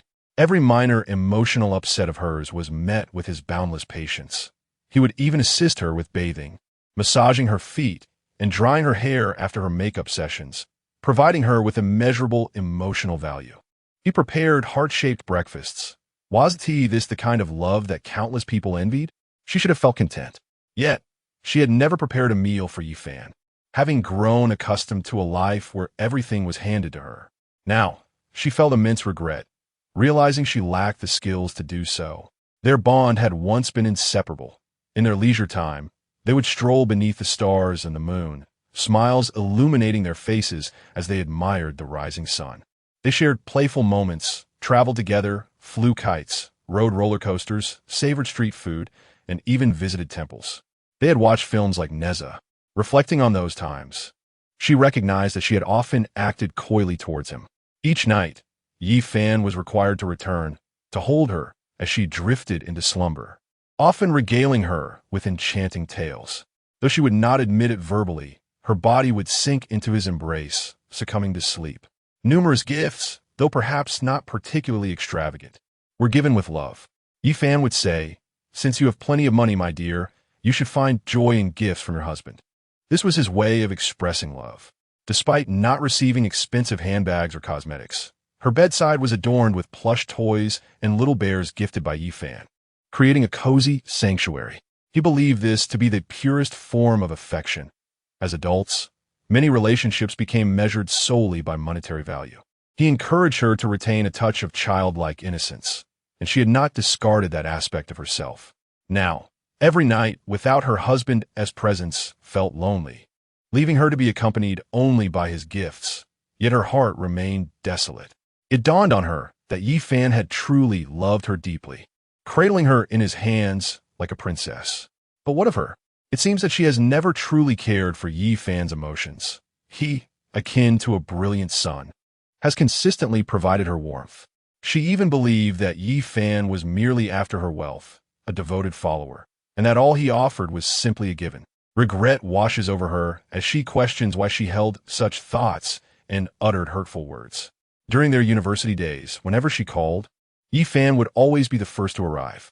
She was aware that, for her sake, her husband had been assaulted, ultimately resulting in Chun Xianming intervening to break the assailant's leg. After Yi Fan joined the martial arts club, He seldom appeared before her in Jia. She understood precisely why Yi Fan was with her. It stemmed from a wager made with her close friend, and in the end, she lost. She brought Yi Fan to her villa, and upon seeing bodyguards armed with guns, he, a country boy, was initially taken aback.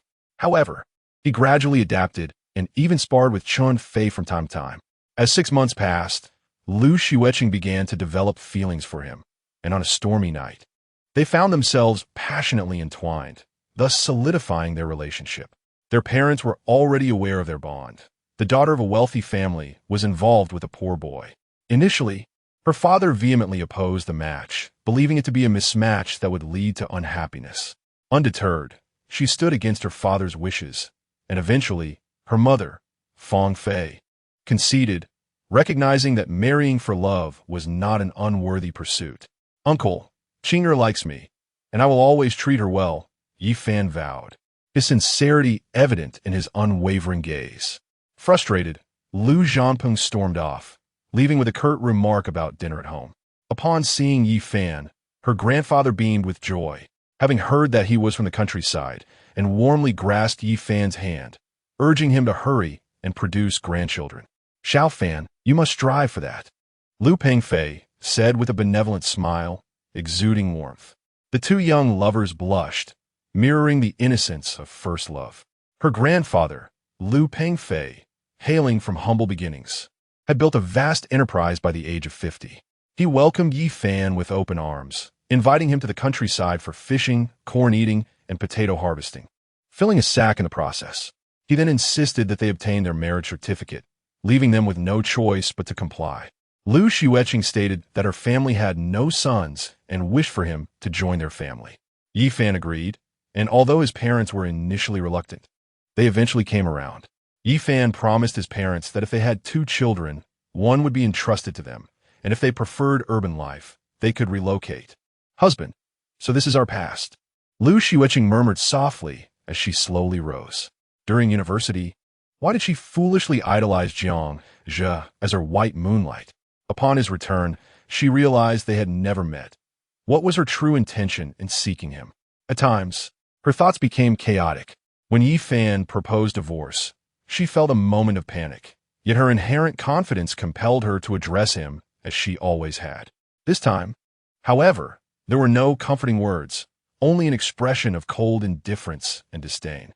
She slowly rose and made her way to the hospital room, gazing at the peacefully slumbering Yi Fan. The more she looked, the more she found herself enamored, her heart entwined with feelings of remorse. Chapter 32. Jiang has been rescued. Ultimately, the Jiang couple faced execution by firing squad. Some citizens cried out, as their relatives had been kidnapped, possibly linked to the couple's fate. Even those who had perished at construction sites lamented their powerlessness in the face of such brutality.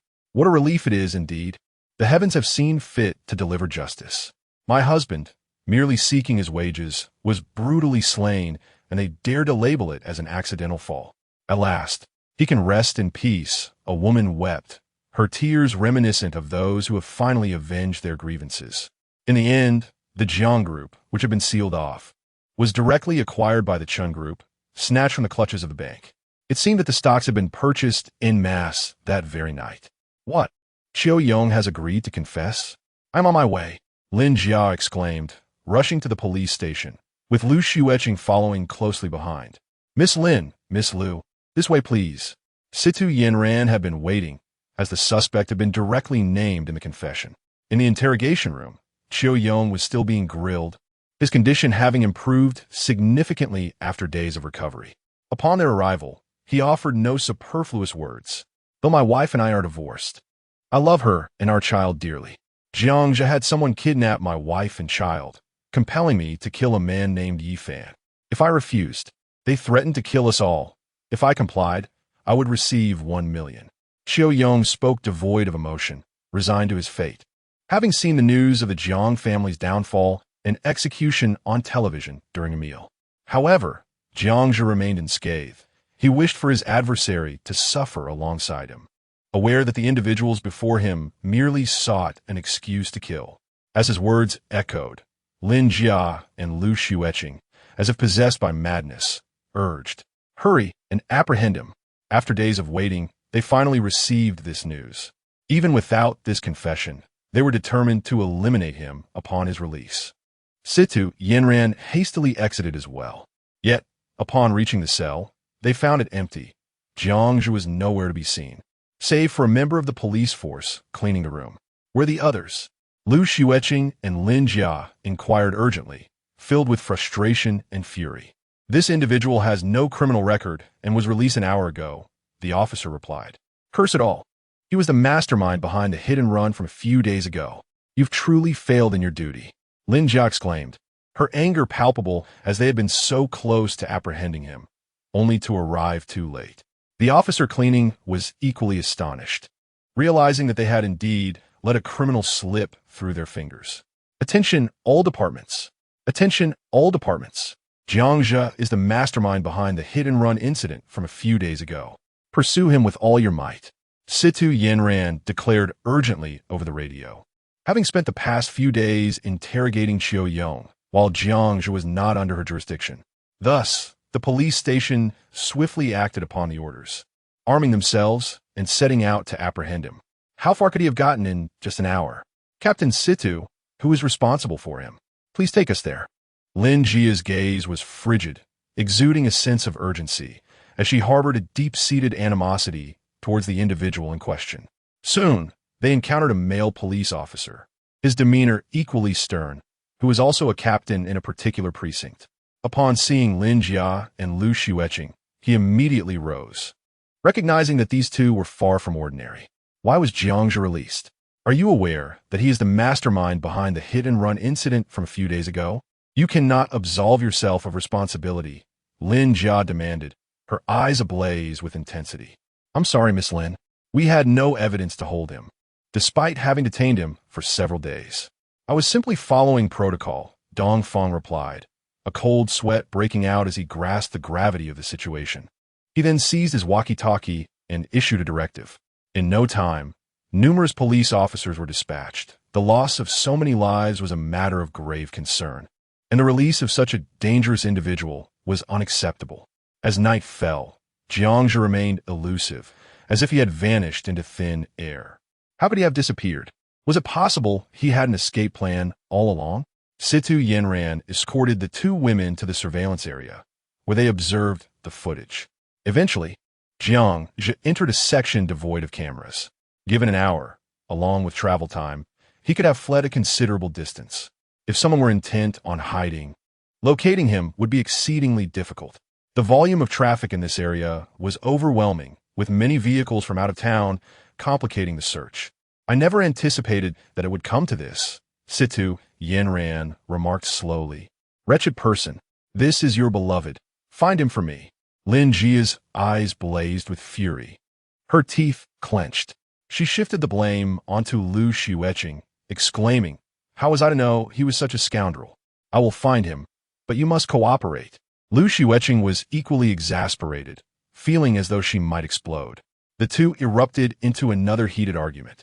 Eventually, Situ Yanran, feeling exasperated, spoke up. "Why don't you both return and await further news? We will do everything in our power to investigate. This is indeed our oversight." The two women complied and left, feeling helpless, left to wait in uncertainty. "Ah, the headache. These two heiresses are squabbling over a man as soon as they meet." Situ Yanran pressed her temples in frustration, her eyes fixated on the monitor. "Hey, you might not know, but that handsome Yi Fan has captivated both young women and older ladies alike. Just look at these two. They're the perfect examples. This pretty boy has already achieved remarkable success," one of her colleagues remarked enviously. "Why can't he charm a crowd? Can good looks serve as a meal?" Situ Yanran retorted disdainfully, as if belittling the allure of a pretty face. "Just wait, you'll understand soon enough. Don't let yourself be enchanted like those two just now." Caught in a fervor, the officer jested. "Focus on your surveillance, or I'll give you a taste of my strength." Situ Yanran shot him a cold glance, ready to retaliate. She was a formidable female officer, and he had no desire to provoke her. In a suburban area, Xueqing, the son of the deputy director of Tianhai City, sat upon a stool. Before him sat a somewhat dispirited Jiangzhu, who had been informed prior to his emergence that someone would be there to meet him. He had not anticipated that it would be the son of the esteemed deputy director, a personage he had never before encountered. Do you realize that numerous officers are out there searching for you? If I were to hand you over to them, it would indeed be a significant accomplishment. Xueqing remarked languidly, exuding an air of superiority. He commanded his subordinate, Su Zhong, to investigate the individuals behind the hit-and-run incident, believing that it could be swiftly uncovered or at least inferred. I trust that since you have brought me here, you have no intention of merely seeking accolades. Jiangzhe responded, bewildered as to why he had been sought out, his tone laced with humility. Ah, you are not entirely foolish. In truth, I hold you in disdain. Relying on the fame of Lu Feifei to forge your path, a rather effeminate character, Xueqing retorted without an ounce of consideration. Jiangzhe, however, could not muster any retort, choosing instead to endure the verbal assault, for the words struck true. To think he aspired to court the daughter of the Xueqing group. The issue lay in the fact that the young lady was already wed. His overt displays of affection were glaringly inappropriate. Even if Lu Xueqing were oblivious, her father, the chairman, was undoubtedly well aware of the situation surrounding Jiangzhe's family. How could one ascend in the corporate world without such knowledge? This debacle was a consequence of his own daughter's folly, akin to being a source of distress for one's father. Knowing full well that Yi Fan was accompanied by Lin Jia, he dared to act so brazenly. Even in the absence of concrete evidence, he could easily be apprehended. And now, his family's enterprise had turned to ashes overnight. Did he truly believe that online hype would yield riches? He might not realize that those shares had yet to be transferred to Lu Xueqing. Xueqing sneered, every word dripping with condescension, nearly branding Jiangzhe as a fool. Oh, Jiang, or should I say, the wretched dog of misfortune. Xueqing has brought you to a place of safety, and you cannot even muster a simple thank you? Do you still consider yourself a star? Do you presume to rank above Xueqing? Su Zhong interjected coldly, finding Jiangzhe's pretense utterly intolerable. For the affluent, there could be countless stars manufactured. Xueqing smiled, reveling in the flattery, for who does not appreciate a bit of adulation? At that moment, Jiangzhe slowly rose and bowed to Xueqing. Ah, do you not know that kneeling is customary? Or do you wish to meet your end here and now? Su Zhong barked fiercely, his eyes ablaze with fury. What nonsense is this? I save you from peril, and you respond with such insolence. Jiangzhe silently gritted his teeth. He had never knelt before, yet dared not let his frustration surface. Thus, he genuinely knelt and said, "Thank you, young Master Zhou, for rescuing me." Cough, cough, Su Zhong. You truly are something else. Our Jiang is, after all, a star. A modicum of respect is in order. You really ought to learn some manners. Xueqing feigned irritation, reproaching Su Zhong, who instantly bowed and smiled apologetically. Jiangzhe seethed inwardly, but maintained his composure, slowly articulating, I am unaware of what you require of me. Young Master Zhou. He understood that there must be a reason behind his unexpected liberation. Ah, clever, Xueqing replied with a smirk. Let me ask you this. Do you still harbor thoughts of revenge against Yi Fan? Xueqing remarked with a hint of indifference. Could it be that even you, Zhou, hold a grudge against Yi Fan? Jiangzhe's eyelids flickered, a wave of astonishment washing over him as he pieced together the implications. Silence. Is that a question you are entitled to ask? Su Zhong reprimanded sharply, his gaze turning icy. Of course, I desire it. I also long to toy with Lu Xueqing. Jiangzhe spat venomously, his teeth clenched as he spoke in a low voice. Lu Xueqing had always dangled her allure before him, refusing to grant him any advantage. And as for Yi Fan, had he not been present, he would have long since claimed victory. Perhaps then, he would have basked in the limelight, commanding both admiration and fear. Now, however, he found himself as a target of the police, and his anger was palpable, surging within him like a tempest. Ah, I see.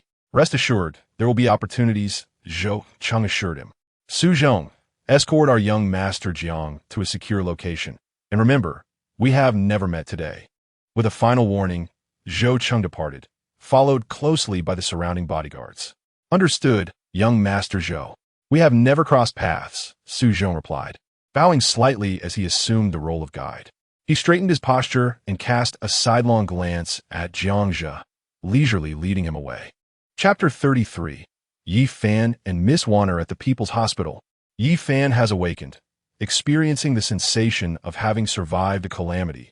Life truly is fragile. Fortunately, he is unharmed, though his body is swathed in various bandages, and his hands are bound. It is fortunate that he did not suffer a broken arm. Yet, a cold glint flickers in his eyes. Aside from Jiang Jia, he cannot think of anyone else. The wealthy truly show no restraint. You are among the luckier ones. That renowned bodyguard shot out a tire, causing a shift in position. Others involved in the accident either perished or are condemned to a lifetime in a wheelchair. Tang Wanner, with her pure beauty and captivating clear eyes, expresses her astonishment. She has also been recuperating for a few days and has now been assigned to care for Yi Fan, initially just for routine medication changes in a regular ward. Thank you, Miss Wanner. You even donated blood and took care of me. I am at a loss for how to express my gratitude. Yi Fan expresses his sincere appreciation. Indeed, she embodies the essence of an angel in white. With a kind heart, there is no need for thanks. Anyone would do the same. Life is precious and should be cherished, she replies, diligently preparing his medication, fulfilling her duty as a caregiver. How about this? I have nothing else to offer in thanks. Please add me on WeChat. Once I am discharged, I would like to treat you to a meal. That should suffice. After some contemplation, this is the best Yi Fan can come up with. However, Tang Wanner repeatedly declines, leaving Yi Fan feeling helpless. She is truly a kind-hearted person. Now, open your mouth and take your medicine. Tang Wanner gently encourages, her hands presenting a few pills. Her bright, clear eyes radiate beauty, enough to captivate anyone at first sight, and her tenderness is disarming. Yi Fan finds himself momentarily lost in her gaze. Reminiscent of Li Ming, he complies, slightly parting his lips.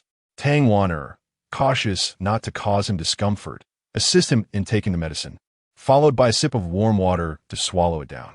This feels reminiscent of childhood, when his parents would care for him, stirring a sense of gratitude within him.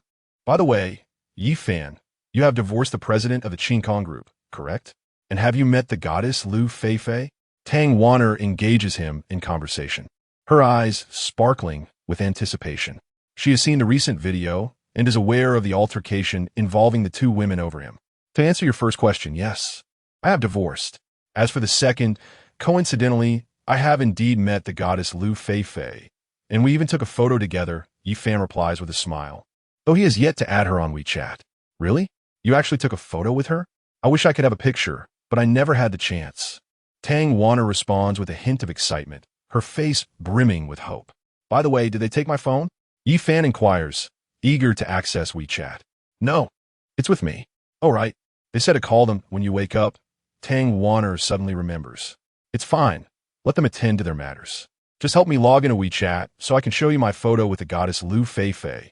Yi Fan says, a hint of eagerness evident in his tone. Thus, Tang Wanner logged onto WeChat, allowing Yi Fan to glimpse the messages from childhood friends and old classmates, all expressing their concern, inquiring about the location and the hospital. Tang Wanner assisted in replying. Subsequently, she clicked on the friend request section and indeed discovered the profile of the goddess Lu Feifei, adorned not with her own image, but rather a picturesque landscape. The username read Only Love, and she promptly accepted the request. Within a residence in Tianhai City, Lu Feifei was diligently crafting a screenplay. Upon noticing a notification on her phone, she opened it to find Yi Fan's acceptance message. She gently typed, Yi Fan, how have you been? At the hospital. Tang Wanner was even more exhilarated than Yi Fan, exclaiming, Look, she sent a message. It's real. After spending a day together, the initial strangeness had vanished. Their shared admiration for Lu Feifei had significantly bridged the gap between them. Following Yi Fan's suggestion, Tang Wanner replied, Thank you for your concern, goddess. I'm fine and will be discharged after a period of recuperation. I'm not missing any parts. Upon reading the final words, Lu Feifei felt a wave of annoyance wash over her, muttering to herself, Is this how he usually converses? How overly familiar. She then decided to send him a photo of them together. Opening her album, she gazed at the image of the two, her cheeks slightly flushed as they appeared remarkably like a couple. Ding! Wow, Yi Fan, you were right. The goddess is so beautiful. Tang Wanner exclaimed, a hint of excitement in her voice. You deceived her. She turned to Yi Fan and added, you are quite handsome too. Cough, cough. I thought you had forgotten about me. I was a bit saddened for a second. Yi Fan jested. Why only for a second? Tang Wanner asked innocently, her dark, jewel-like eyes filled with curiosity. Because a second is sufficient to capture your stunning visage, and when gazing upon such a kind and exquisite lady, one ought to have no worries, Yi Fan quipped, a smile gracing his lips. You, Yi Fan, why do you say such things? It's quite embarrassing. Tang Wanner replied, her cheeks ablaze with shyness, feeling as though Yi Fan were teasing her, adorned with a nurse's cap and uniform, standing at 167 meters. Her figure was indeed commendable. Hee, isn't this the joy of surviving a crisis? Besides, I speak only the truth. Yi Fan feigned innocence, though many expressions remained unseen. He perceived her purity, possessing an ethereal quality, her eyes devoid of any ill intent. Humph, no wonder you managed to captivate that CEO before with your silver tongue. Tang Wanner blushed further, her heart racing slightly. Soon after, the two conversed joyfully as if they were close friends. Ultimately, Tang Wanner added Yi Fan on WeChat, expressing her desire to take a photo with the goddess Lu Feifei. Yi Fan could only agree temporarily. Let us refrain from entering just yet. Let us observe whether he still holds feelings for you. By 7 o'clock, outside the door, Xueqing, Xueqing, and Lin Jia stood idly, seemingly unaware of what was amiss in their decision not to enter. Li Meng felt a wave of embarrassment. Her relationship with Yi Fan was not one to be made public. However, she was also somewhat anxious, perhaps even hopeful, about whether he would call for her. Yi Fan, you truly are impressive. I can see that all these women are eager to find out whom you will meet first. Tang Wanner exclaimed in astonishment. She thought to herself that Yi Fan was indeed a notorious flirt, as these women were not ordinary. It seemed they were all vying for his attention. Yi Fan offered a wry smile, pondering whether they truly wished to ascertain who held the highest place in his heart. After a moment of reflection, he felt a pang of guilt towards Li Meng. With a resigned sigh, he realized he was straying further down the path of a scoundrel. He gently instructed, please call for the lady named Li Meng. After casting him an odd glance, Tang Wanner proceeded outside. Yi Fan awaited the arrival of Li Meng. Chapter 34. Yi Fan's choice outside the room. Li Mengjiao shuddered, initially believing she had misheard, yet soon realized she had not. Lu Xueqing cast an uneasy glance her way, fully aware of the reason behind her distress. She was the one most heartbroken, as Yi Fan was entangled with someone close to her. Lu Xueqing, too, looked astonished, recognizing that her own relationship with Yi Fan could not be made public, and was taken aback to discover that it was her own aunt involved. She thought to herself, could it be that Brother Yi is involved with my aunt? She dared not pursue that thought further, fearing it was a possibility she could not bear. Also feeling sorrowful was Lin Jia, who had hoped that after living together for a few days and following Lu Xueqing's divorce, she would be summoned by Yi Fan. However, her hopes were dashed, revealing that she did not hold the first position in his heart. With her astute mind, she recalled Yi Fan's earlier confession in the parking lot about having a relationship with someone and wondered, could it be that Li Meng and Yi Fan have been together for some time? I'll go take a look first. I am but an outsider. It's likely that Yi Fan doesn't wish to play favorites, Li Meng said, her cheeks flushed, although this was merely a facade to mask her true feelings. Hoping to coexist amicably in the future. Creak. The door swung open. Li Meng entered, adorned in professional attire, her stunning beauty radiating a gentle allure. Clad in white stockings, her figure was exquisitely accentuated, and her every movement exuded a unique charm since becoming a woman. Upon meeting Yi Fan's gaze, a mutual spark ignited, both filled with tenderness. She could not deceive herself. Despite the circumstances that had led to their entanglement, she had developed feelings for him. At that moment, seeing Yi Fan in such a state made her previous sorrow seem to fade away. Her expression suddenly turned to one of concern as she gracefully approached the bedside, sitting down softly and murmuring, "It must hurt so much." After speaking, tears welled in her eyes and began to fall, unsure of where to touch Yi Fan. "Oh, my Menger, Why are you still crying? I am resilient. It's nothing serious, and I'll be discharged soon, Yifan said, wishing to reach out and wipe away her tears, but his hands were tightly bandaged. I felt devastated when I heard the news. Li Ming sobbed, her heart breaking for Yifan. How could I bear to leave you? Just call me husband so I can hear it. Yifan laughed, attempting to divert the subject. Indeed, upon hearing his words, Li Ming's cheeks flushed crimson, resembling a bashful young girl in love. Feeling reassured that she still held a place in his heart, she momentarily forgot about the others outside. However, her expression faltered, and with a mix of anxiety and fear, she asked, "What is going on between you and Lin Jia? Please tell me. I won't mind. I will leave." Her words were laced with humility, a glimmer of desolation in her eyes. She felt like an accidental presence in his life, aware that Yifan did not harbor feelings for her, which would indeed cause her heartache. Meanwhile, Tang Wanner, who had been a mere bystander, perked up her ears, thinking to herself, "This guy is quite the scoundrel. And both parties are aware of it. My goodness, my dear, have I not already invited you in?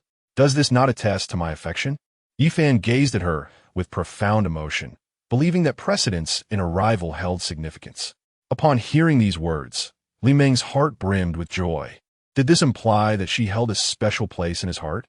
The endearment of "my dear" instantly enveloped her in sweetness, and she felt she was indeed first in his thoughts. Yet, unwilling to yield, she questioned, "But Lin Jia, you are cohabiting with her. You would rather stay with her than come to me. How can you truly harbor feelings for me?" In that moment, a wave of grievance washed over her, tinged with melancholy and disappointment, rendering her skeptical of the sincerity of his earlier words. With a hint of resignation, Yifan resolved to speak the truth. "My dear, nothing has transpired between us beyond mere companionship. We are merely collaborating on a short play." He added, "I apologize for not mentioning this sooner. Should you choose not to forgive me, I shall not hold it against you, for I recognize my misstep." A shadow of sorrow flickered across his expression. However, he conceded that they had indeed shared a kiss, a fact he could not deny. "No, I do not blame you. But where will you reside from now on?" Li Ming posed this question, her anticipation mingling with trepidation. Upon learning the answer, how could she possibly be upset? The bliss of a woman in love.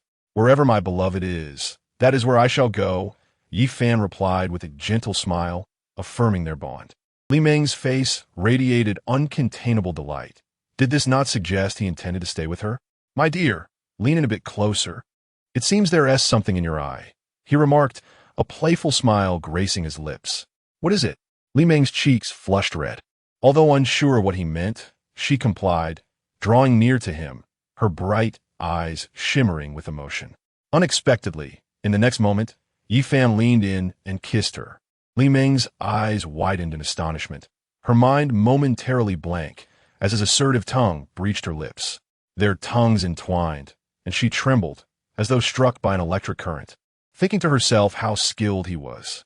Tang Wanner covered her mouth, inwardly cursing Yifan as a scoundrel, yet feeling a blush rise within her as well. She leisurely poured tea, her heart racing. After what felt like an eternity, their lips finally parted. Yifan gazed at her with a cheerful expression, having found his own way to express his affection. How wicked!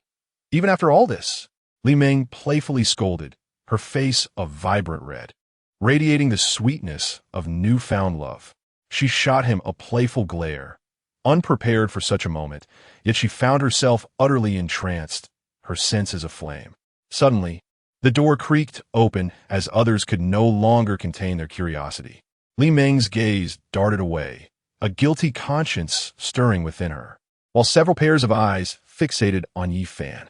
"Brother Yi, you have finally awakened," Xueqing exclaimed, her face alight with excitement as she rushed to his bedside. Xueqing, you must be about to enjoy your break as well," Yifan replied with a smile. "Indeed, I had hoped you would take me on an adventure," Xueqing chimed, her youthful exuberance shining through, her large eyes sparkling with delight. "Husband, I am so sorry," Xueqing said with a demure expression, her face suffused with regret. "Some words are better left unspoken, and please refrain from calling me husband. We are divorced now." It is best for both parties to maintain a semblance of dignity. Yi Fan's demeanor grew colder, his gaze averted. Separation is separation. There is nothing more to discuss. Lu Xueqing was taken aback, her heart aching like a knife. Tears of grievance welled up in her eyes as she looked at him, her voice trembling and slightly hoarse. "Husband, why can't you forgive me? I truly did not betray you." She stepped forward to the bedside, gazing at him with a wounded expression. "We are not the best partners. Let us leave it at that." Yi Fan remained indifferent, refusing to meet her eyes. Li Meng, momentarily silent, felt a pang of guilt towards Lu Xueqing, especially after just sharing a kiss with Yi Fan. "Oh, husband, I swear, I truly did not betray you." Lu Xueqing suddenly broke down in tears, her delicate frame trembling with despair. "Lu Xueqing, enough is enough. As the saying goes, third time's a charm. I gave you a chance that day, called you twice, but how did you respond? Is this behavior befitting a wife? Your current actions only repulse me. You bring the remnants of your indiscretions home. And even after I've left, what more do you have to complain about? In casual conversations, I might overlook minor flirtations, but the moment you chose to spend the night, it became painfully clear who truly occupies your heart." Yi Fan was deeply angered, each encounter fueling his frustration, leaving him no choice but to distance himself. "Oh, I'm sorry, husband. It truly isn't like that. I admit I once had feelings for Jiang Jia, but I love you. I never had any relations with him." Lu Xueqing sobbed, still burdened by the events of that night. Yet wrongs cannot be undone, and forgiveness remained elusive. "Wretched woman, what good does it do to say such things now? You must be feeling proud in your white moonlight's embrace, but now that your white moonlight has become pariah, you still want Yi Fan to take you back. How shameless!" Lin Jia began to scold, her mood sour as she felt neglected when Yi Fan had not called her first. "You are the shameless one, seducing my husband. Is this how a friend should behave?" Lu Xueqing retorted vehemently, losing her composure. Since that incident, their meetings had devolved into quarrels. "Ladies, the patient requires tranquility. Let us keep the noise down and return for now," Tang Wanner interjected, taken aback by the chaos erupting over a man, casting a glance at Yi Fan, who remained unfazed. "Xueqing, Jia Jia, please do not argue. Yi Fan's emotions must not be provoked." Li Meng also stood to mediate, though she seemed to be the one cloaked in darkness. The two finally simmered down, their tempers subdued. "Rest assured, husband, we have been searching for Jiang Jia these past few days. He will face justice," Lin Jia finally remarked. Lu Xueqing felt a wave of melancholy wash over her. Others were calling him husband, and she looked at Yi Fan, seeking an explanation, yet she dared not voice it. Yi Fan felt overwhelmed, unsure how to resolve the situation. But he was determined to be with Li Meng. "Exercise caution, for if the adversary is capable of such actions, it is prudent to remain vigilant against potential harm to you." Yi Fan, too, exhibited a glimmer of cold determination, lacking in personal strength. He ultimately had no choice but to rely on his talents for subsistence. "Darling, I shall provide you with an explanation to demonstrate my sincerity," Lu Xueqing remarked, resolute in her intention to enlist Jiang Jia to eliminate their foe. "Very well, Jia Jia, you all should return for now," Yi Fan suggested, aware that their prolonged presence might incite further disputes. "I intend to stay here tonight," Lin Jia declared, troubled by doubts regarding Yi Fan's affections for her. "I wish to remain by Brother Ye's side as well," Lu Xueqing chimed in. "My dear, I shall keep you company tonight," Lu Xueqing affirmed, believing herself to be the legitimate spouse and thus the most deserving. "Esteemed guests, your presence here serves no purpose. It is time to retire for the night," Tang Wanner lamented, exasperated by the situation. "Let us allow Meng Jie to stay here, as her residence is quite distant. After all, there is a bed next door." Yi Fan ultimately decided. Upon hearing this, everyone paused in surprise, refraining from voicing their thoughts. Lu Xueqing felt a pang of sorrow, her countenance dimming. Why was she treated thus? Lin Jia, disheartened, recognized that Yi Fan's heart was not hers. Despite sharing many days together, they had yet to solidify their connection. Lu Xueqing pouted, feeling somewhat superior to the other two, yet still experiencing a twinge of discomfort. Hadn't they just established their relationship? Li Meng, maintaining her composure, felt a flicker of delight. Having contemplated reasons to remain, now, her situation had become considerably easier. As for the others, they were all sent away by Yi Fan, leaving them slightly glum. Once they departed, Yi Fan exhaled deeply. The thought of past loves stirred painful emotions within him, compelling him to choose solitude. "Miss Warner, are you not returning?" "I must stay until 9 o'clock to await the night shift," Tang Warner replied, although she felt somewhat like a third wheel in the situation. "Warner, I have yet to express my gratitude. Once Yi Fan is discharged, I shall invite you to my home for dinner, and I will cook." Li Ming earnestly expressed her appreciation. "Oh, it's nothing. Yi Fan has also mentioned treating me to a meal," Tang Warner replied nonchalantly. Though internally, she mused, these women are quite adept at maintaining ambiguous relationships with Yi Fan. As the clock struck 9, she returned home, personally preparing some medicine for Yi Fan. The ensuing hours were devoted to cultivating the bond between Yi Fan and Li Ming, as he sought to deepen their connection. Chapter 35. The tenderness of Lu Xueqing outside. Lin Jia's phone rang. "Hello, Mom." Her mother had finally called, stirring a wave of anxiety within her. "I am aware of your relationship with Yi Fan. Once he is discharged from the hospital, bring him to meet me." Qin Yu's voice came through, imbued with the authoritative tone of a strong woman. Lin Jia felt helpless. Her mood was already dampened by her mother's call. Understanding her mother's character, she suspected that Yi Fan's temperament might drive him away. A deep sense of melancholy washed over her as she realized the nature of the relationship between Li Ming and Yi Fan. Although she had previously claimed acceptance, it was evident that not everyone could embrace such a situation. Her previous conversation with Lu Xueqing remained unresolved, and now Yi Fan's feelings were glaringly clear. She pondered whether she would end up like Lu Xueqing, becoming an acquaintance to Yi Fan, yet remaining a stranger. After a moment, Li Ming finally spoke. "Darling, I can see that Lin Jia has feelings for you. We are not fools. The fact that she calls you darling indicates the absurdity of this situation. How do you plan to navigate this complicated relationship? She can express her feelings openly, while I am left to suffer in silence, feeling utterly wronged yet too timid to confront the truth. Sweetheart, I was merely giving her a hint, indirectly signaling that you are the one I will not forsake. If she chooses to leave, it is understandable," Yi Fan replied. Despite his agreement with Lin Jia to be together, they both knew that such wealthy individuals often require parental approval. Li Ming, having already become intimate with Yi Fan, felt she had the upper hand in the scenario. Yet, she wondered what would happen if he did not choose to depart.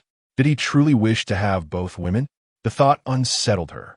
Sharing her man with another was intolerable, as human nature is inherently selfish. "I'm sorry, my love. I did agree to be with her, but I have also made my feelings for you clear. I acknowledge that this makes me seem like a cad, but if I must choose, I will choose you." Yi Fan murmured softly. She found him despicable, uttering sweet nothings while wanting it all. "At least you are perceptive," Li Ming replied, feeling a surge of happiness. Regardless of what transpired in the future, she knew she was the rightful partner, and she would gradually confess to her sister. Then, Li Ming instinctively nestled beside Yi Fan, discussing matters regarding the Xueqing group, which had suffered significant financial losses, far worse than before. Had she not come to see Yi Fan today, she would have been working overtime at the company. Recently, many employees had resigned, the stock market was underwhelming, and there had been inexplicable complaints about construction materials and catering services. "Honey, I am tired. Let us sleep," Li Ming said, genuinely weary, her eyelids heavy. "All right, get a good rest. You have worked hard these past few days," Yi Fan replied softly, feeling a surge of affection for her since she had become his. Although she was a relative of the Xueqing group, she was merely an employee without shares, having worked there for 8 years. With a blissful smile gracing her lips, Li Ming soon drifted into a deep slumber. Though she could not hold Yi Fan in her arms, having a beloved by her side was a delightful comfort. A night of silence ensued. At noon, Lu Xueqing arrived once more. Today, Lin Jia was absent, and she carried a 3-tiered lunchbox in her hands. Yi Fan felt a sense of helplessness upon seeing her. It seemed that no matter how hard he tried, she would not take her leave. "Darling, I made spare ribs and chicken soup to nourish you," Lu Xueqing said, her eyes shimmering with tenderness, her tone gentle. much like that of a devoted wife, as if she had forgotten the events of the previous night. Yi Fan was initially taken aback. Could she really cook? Surely, Lu Ma must be nearby. Ultimately, he sighed and replied, "You truly needn't go to such lengths. Just be yourself.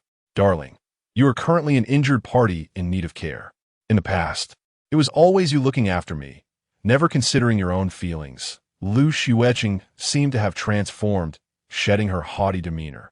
Her parents had advised her that if she cherished Yi Fan, she should take extra care of him during this time.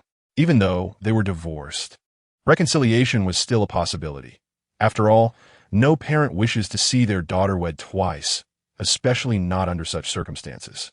While speaking, Xueqing had already opened the lunchbox, picked up a piece of meat, and, after blowing gently on it, offered it to Yi Fan. He found it rather disconcerting and said, "Please put that down. You can leave now. You really don't need to do this, nor are you obligated. I can manage my meals. Let Miss Warner feed me instead." Tang Vanya, who had been silently observing, was momentarily taken aback. Of course, it was her responsibility. Xueqing's nose tinged with sorrow, her expression dimmed, and her eyes brimmed with tears. Despite her state, Yi Fan remained distant, sparing her little conversation. She suppressed the pain within her heart, forcing back her tears, and looked at Yi Fan with a sense of injustice. Indeed, this young lady was crying once again, perhaps more than she ever had in her life. Yi Fan did not meet her gaze. Did he feel pity? Previously, he would have wished to prevent her tears, but some things, once missed, remain forever lost. They say separation is often for the best. The meat she held with her chopsticks trembled slightly, as if on the verge of falling. "Yi Fan, please. Don't be so pretentious. How can you turn your back on food? Besides, it was made with great effort." Tang Wanner, kind-hearted, interjected on Xueqing's behalf, to which the latter cast a grateful glance. "Sister Wanner, you may not be aware of the situation between us. I am not refusing to eat. It just seems unnecessary to go out of her way like this." Yi Fan's words inadvertently wounded Xueqing. "Darling, why do you think I'm doing this on purpose? Why can't you see my sincerity? Do you truly view me as so unworthy? Do you genuinely dislike me so much?" Xueqing burst into tears again, her eyes reddened, her heart feeling as though it were being pierced by countless needles, aching deeply. The effort she put into this gesture was met with such disdain. "I do not wish to discuss anything further. Thank you for the meal, but please do not bring any more. There is food available at the hospital. You should leave now." At that moment, Yi Fan remained unmoved. He had no desire for an argument. They were separated now, and although her intentions were kind, he genuinely did not want it. In the past, he might have felt immense joy over such a gesture. "Fine. I will go. I hate you so much." Ultimately, Xueqing, feeling deeply wronged, set the lunchbox down and ran out, overwhelmed with distress.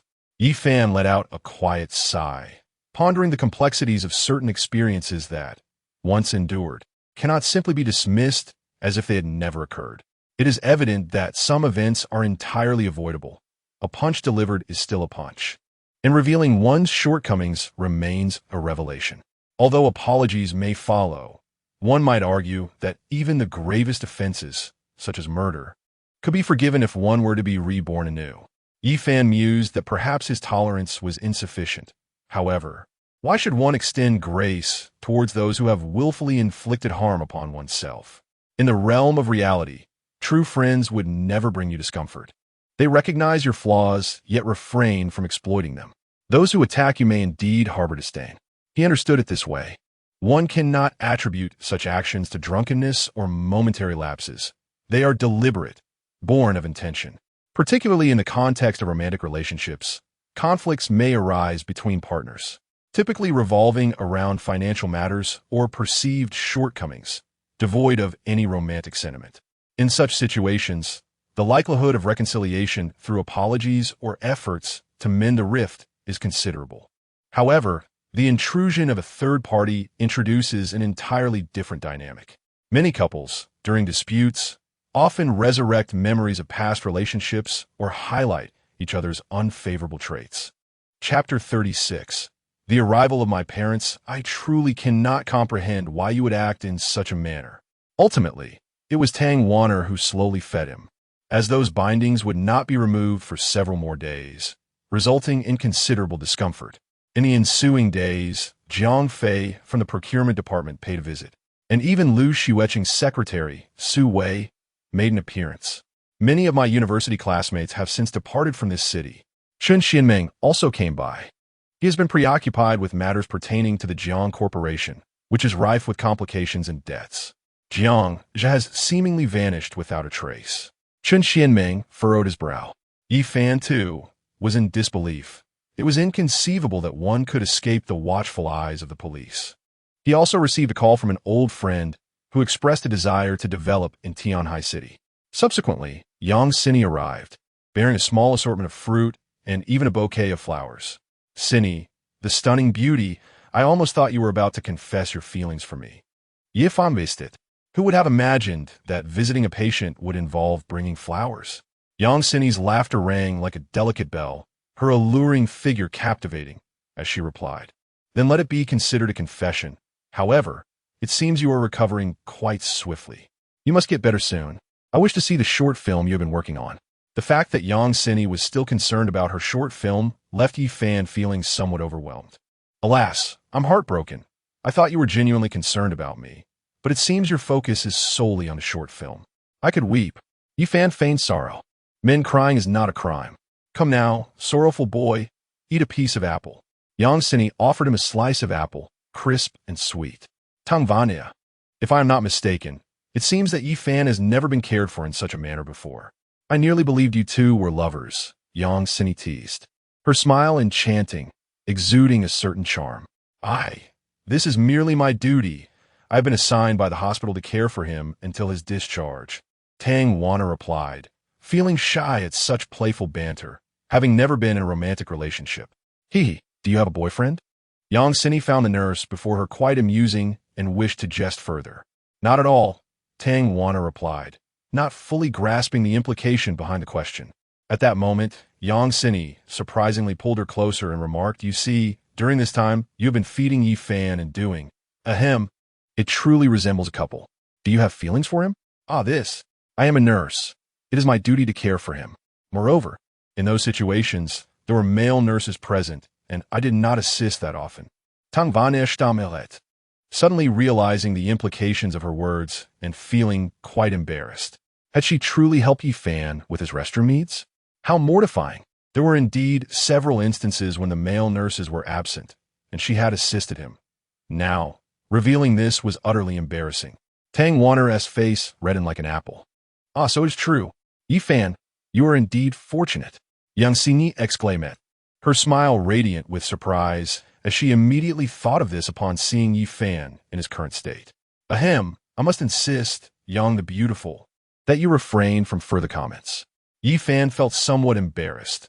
In the beginning, both he and Tang Wanner were rather shy, especially the latter. However, they soon ceased their playful banter. In a secluded area, Jiang had been lingering there for quite some time. Su Xiao, is it possible to see Lu Xueqing alone? Jiang inquired eagerly, a flicker of malice crossing his expression. He resolved to indulge himself before departing abroad, where he possessed personal assets in Korea. Additionally, he harbored intentions of eliminating Yi Fan, but the hospital maintained stringent confidentiality, perhaps protected by bodyguards. He found this period quite tormenting, as the police were persistently searching for him. Do not worry, she will inevitably be alone. Crowded places are not viable. They expose us. Otherwise, we are both doomed. Su Zhong felt anxious as well. Zhou Cheng had audaciously instructed him to eliminate Yi Fan without informing Jiang Jia. He preferred not to be personally involved, seeking merely a scapegoat.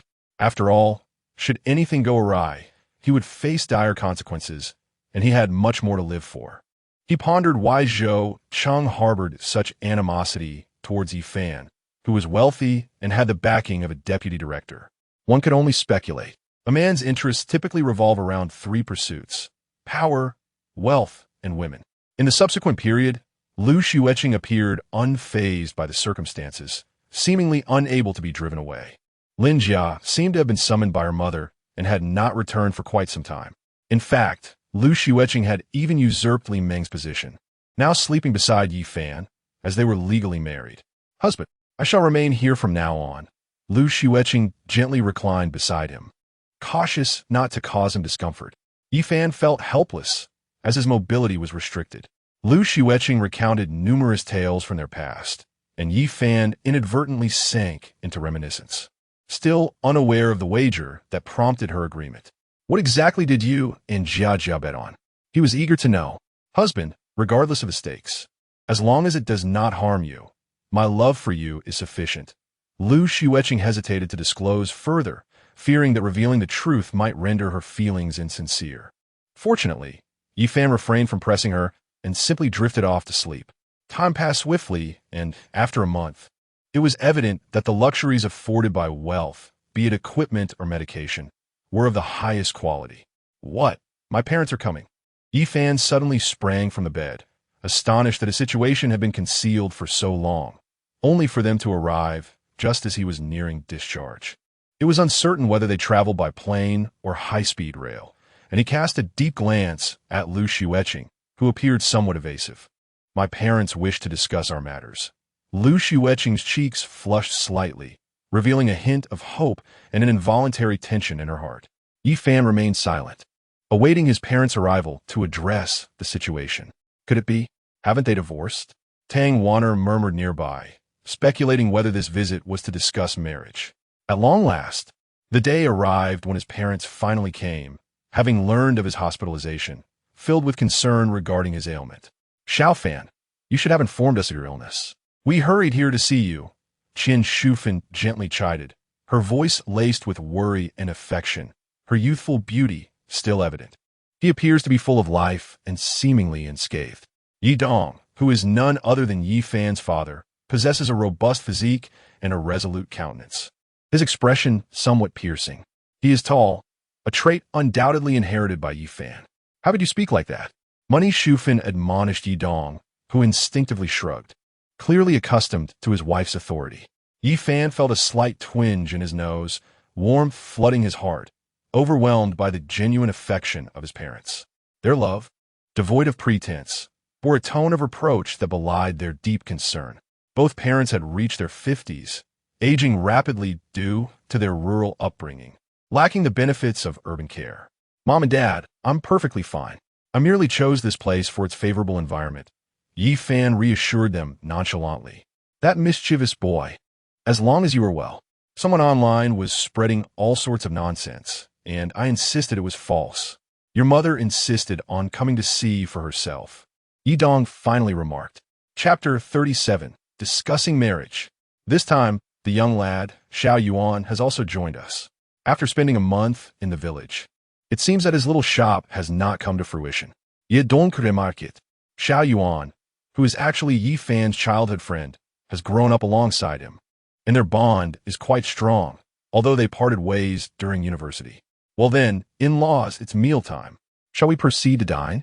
At this moment, Xueqing's mother, Fang Fei, suggested, her every gesture radiating elegance, which made Ye's parents feel somewhat out of place. Ha, in-laws, we must indulge in a good drink today, Lu Zhamping added, indicating that both families intended to settle the marriage arrangements. They did not exhibit any disdainful demeanor and were quite cultured. Indeed, Yi Dong responded with a smile. Yifan turned to Tang Wanner and said, Wanner, thank you for your care. I will reach out to you later. There's no need for such formality. Your recovery is what matters, Tang Wanner replied, flashing a charming smile. For some reason, after Yifan's discharge from the hospital, she felt a slight emptiness in her heart. Conversing with him brought her joy. Though occasionally teased, their discussions remained devoid of vulgarity, primarily complimenting her beauty. Girl, you truly are stunning. If it weren't for my little fan having a partner, I would undoubtedly encourage him to pursue you, Qin Shufan jested. Her cheeks flushed with embarrassment. However, Xueqing, upon hearing this, felt a pang of unease, as if she were being subtly dismissed. Eventually, they departed from the hospital. On the way, Ye's parents expressed their astonishment at the presence of bodyguards and the luxurious vehicles, which could even withstand bullets, leaving them in constant shock. The notion of bodyguards seemed like a scene straight from television. They marveled at their son's transformation into a kept man, marrying into a wealthy family. Despite this being their second visit, a sense of trepidation lingered, making them feel somewhat constrained. Ultimately, they arrived at their own five-star hotel, entering a relatively quiet private room. A lavish spread awaited them: seafood, abalone, caviar, and lobster, all crafted from the freshest ingredients. Ye's parents were like country folk entering the city, their eyes dazzled by the opulence. The finest white and red wines were presented. "Come, in-laws, let us share a toast," Lu Zhamping exclaimed, raising his glass. Yi Dong, unaccustomed to red wine, poured himself some white as a sign of respect. Yi Dong quickly raised his glass in return. "In-laws, please indulge yourselves, and you too, Xiao Fan. Now that you've just been discharged, make sure to eat well," Fang Fei said, personally serving Qian Shufan. Eat, in-laws, you as well," Qian Shufan replied, feeling somewhat out of her depth in such a high-end establishment, overwhelmed by the unfamiliarity and the notion that this meal was a luxury beyond her means. As the family gathering progressed, after about an hour of dining, Fang Fei discreetly exchanged glances with Lu Zhanpeng, who quickly grasped her intent. "These two children are not getting any younger. Perhaps we should set a date to formalize their marriage," Lu Zhanping proposed, glancing at Yi Fan and Lu Xueqing before turning his attention to Ye's parents. Lu Xueqing's delicate face flushed slightly, her heart filled with anxiety. She held no objections to this. She merely wished to express her affection in this manner, ensuring her aunt, Lin Jia, would not have an opportunity. Yi Fan, however, furrowed his brow. The two had long since divorced, and this gathering was merely a farewell dinner, with their parents present as well. In truth, they had no objections. As long as Xiao Fan was happy, after all, it was their lives to lead moving forward. Ye's father and mother conveyed this sentiment, though they felt somewhat uneasy about the idea of him moving in. Yet, seeing their son in such a situation, they could only acquiesce, especially since the prospective partner was indeed superior in many aspects. Upon hearing Yi Dong and Qian Shufan's agreement, Lu Xueqing secretly rejoiced, though she could only await Yi Fan's decision. The recent discord had left her quite on edge. "Xiao Fan, how about it? Both families are present today. We can finalize a good date," Lu Zhanping said to Yi Fan, though he too felt uncertain. He had perused the online discussions and truly wished to bind his daughter in this manner. He did not want her to marry again. Although Yi Fan was a son-in-law by marriage, the Lu family was not lacking in wealth. As long as he performed well within the corporation, their future would still be in their own hands. Lu Xueqing gazed at Yi Fan's every move, feeling that she ought to have earned his forgiveness during this time. The thought of donning a wedding dress filled her with anticipation. Yi Fan took a deep breath, slowly rising, and looked at Lu Zhanping and Fang Fei, the latter frowning slightly. "Uncle, Aunt, I apologize, but Xueqing and I are already divorced. We are simply not suited for each other." As soon as Yi Fan's words fell, Lu Xueqing's face turned ashen, her heart sinking, and she felt deeply saddened. Yi Dong and Qian Shufan were taken aback. Weren't they discussing marriage? How had it turned into a divorce? Tears streamed down Lu Xueqing's face in an instant as she tugged at Yi Fan's sleeve, her voice trembling. "Husband, our parents are here today. Let us not create a scene, all right?" She never anticipated that Yi Fan would still behave this way. Why? She had poured her heart and soul into seeking his forgiveness. "Xiao Fan, misunderstandings are inevitable between spouses, and besides, she has done nothing out of line. Can you not show some magnanimity as a man?" Lu Zhanping's expression turned displeased. When had his daughter ever cried like this? This young man had promised to care for her for a lifetime. Now he wished to sever ties? As a father, he felt an immense anger. He had never looked down upon Yi Fan's status, yet here he was, acting aloof. "Xiao Fan, Qing'er may not have experienced certain hardships before. She truly loves you now." Fang Fei also expressed her discontent. With her daughter as qualifications, what sort of partner could she not attract? "Brat, what is going on? You need to explain yourself." "Son, what has happened? Have you had a quarrel?" "Surely it can be resolved." Yi Dong and Qian Shufan also questioned, bewildered. How had it come to this? With tears spilling over during dinner, Lu Zhanping and Fang Fei's expressions darkened. When had their daughter ever behaved this way? She had always been their treasured jewel. "Uncle, Aunt, I'm truly sorry." Yi Fan maintained his indifference, then turned his gaze towards the still sobbing Lu Xueqing. A hint of complexity flickered across his expression as he softly uttered, "Xueqing, we are not meant for each other. I hope you find your true love. Darling, please, don't leave me." Lu Xueqing's lips trembled as she clung desperately to Yi Fan's hand, her tear-filled eyes looking at him with profound sorrow. Her delicate frame quivered, and in that moment, her heart ached with an unbearable pain. This must be what it feels like to love deeply, perhaps. Or perhaps it is the torment of loving someone who has betrayed you, filled with both love and hatred, yet compelled to let go, bearing all the anguish alone. May you find peace in all things. Finally, Yi Fan withdrew his hand from hers and departed with his parents. Yi Dong and Qian Shufan exchanged glances with Lu Zhanping and Fang Fei, hesitant to speak, before ultimately resigning themselves to follow suit. Chapter 38, introducing Li Meng to my parents. As she gazed in the direction where Yi Fan had departed, Lu Xueqing was engulfed in sorrow. Feeling utterly wronged as she collapsed into Fang Fei's embrace, weeping uncontrollably. "He does not want me. He does not want me. I am so heartbroken." She recalled the countless tears she had shed over the past month, all for a man who had once been her devoted admirer. She had believed herself to be in control of the situation, only to realize that she was the one most deeply affected by the emotions involved. Now, words held no significance. Their period of silence had long passed, and any future encounters would render them mere strangers. Fang Fei sighed helplessly. As a mother who had already surmised the truth of that fateful evening when her daughter had been with her beloved in a hotel on their wedding anniversary. This lad certainly has some nerve. We do not disdain him, yet he appears quite arrogant. My dear daughter, do not weep. I shall introduce you to some exceptional young men, Lu Zhanping consoled, his frustration directed at Yi Fan. They had already humbled themselves to some extent, and yet Yi Fan remained unforgiving, leaving him to pity his cherished daughter. My daughter, did you not show him that video? Fang Fei inquired. Surely he would have forgiven you had he seen it. Alas, he refused to look at it, claiming that the truth no longer mattered. That night had irrevocably altered their relationship, Lu Xueqing lamented, feeling as fragile as an injured bird. She had apologized numerous times, yet Yi Fan still refused to absolve her. She dared not mention her aunt's connection to him, fearing it would only add to her sense of failure.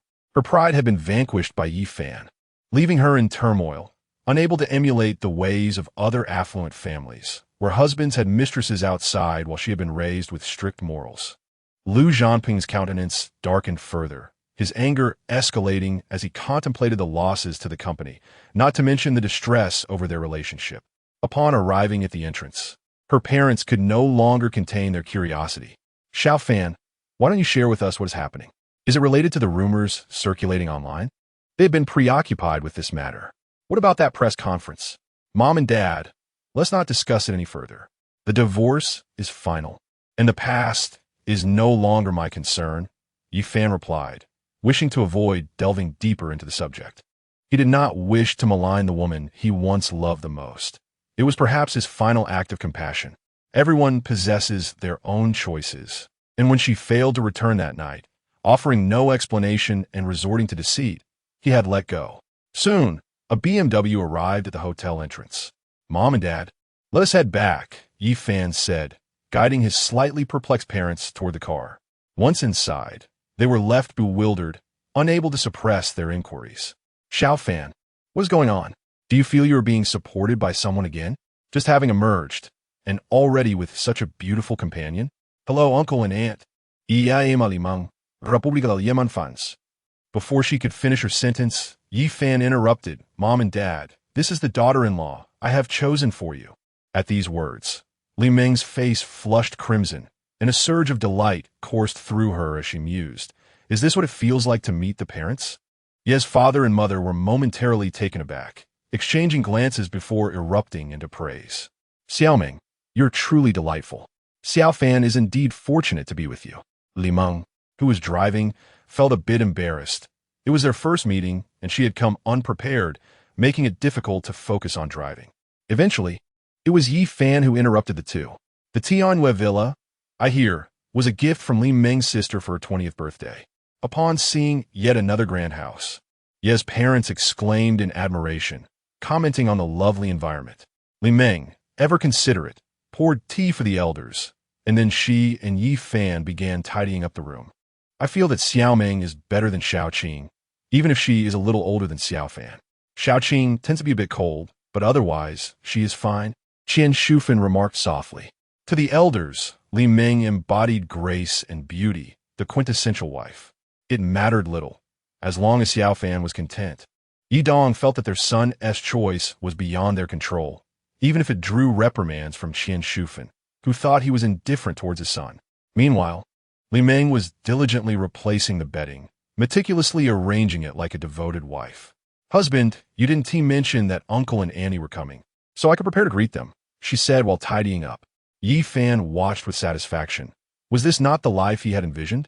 Dear, you should start calling them Mom and Dad. He pulled Li Meng into his embrace, her fragrant presence enveloping him. He gazed at her exquisitely perfect features, her delicate skin glistening, her arched brows and long eyelashes fluttering, while her striking eyes locked onto his. However, a hint of trepidation crossed Li Meng's mind. I'm a bit worried about Xueqing and my sister.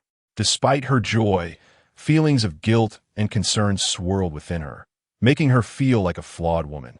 Yi Fan also felt a headache coming on. If Lu Xueqing's parents found out, he would likely face severe reprimand. Husband, let us keep our relationship under wraps for now, shall we?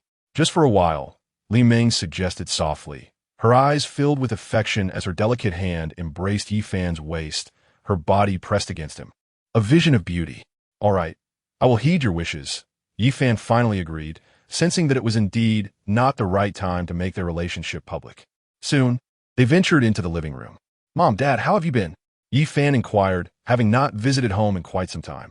Li Meng sat beside him, resembling a true wife. Your mother and I have opened a noodle shop next to the bus station in the county, you know? The kind that fills you up for 10 yuan, with extra meat and some grilled tofu as well, Yi Dong explained, contemplating a return to business. Really? That place isn't easy to manage, and I thought someone else was already running it. Yi Fan expressed his surprise. The bus station was usually bustling with people who enjoyed rice noodles and similar dishes. Actually, the shop's owner is an old classmate of your father's.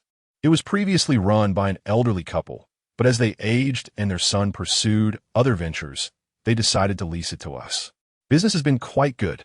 Qian Shufan smiled and then turned to the two, inquiring when they would bless them with a child. Li Meng, feeling shy, responded, well, we're just waiting a little longer. Clearing her throat, she added, Mom and Dad, you needn't worry. We shall retire to our room now. Your accommodations have been prepared, and the bathroom is over there. With that, Yi Fan took Li Meng's hand and led her away. Their last attempt had been unsuccessful. Ye's parents, at a loss, could only relent. As the clock struck 11, Lin Jia called. Darling, you have been discharged. Where are you? Will you be home tonight? On the other end of the line, Lin Jia's voice brimmed with anticipation. Her mother had finally allowed her some freedom. Yi Fan glanced at Li Meng in his arms, who pretended not to notice but was attentively listening.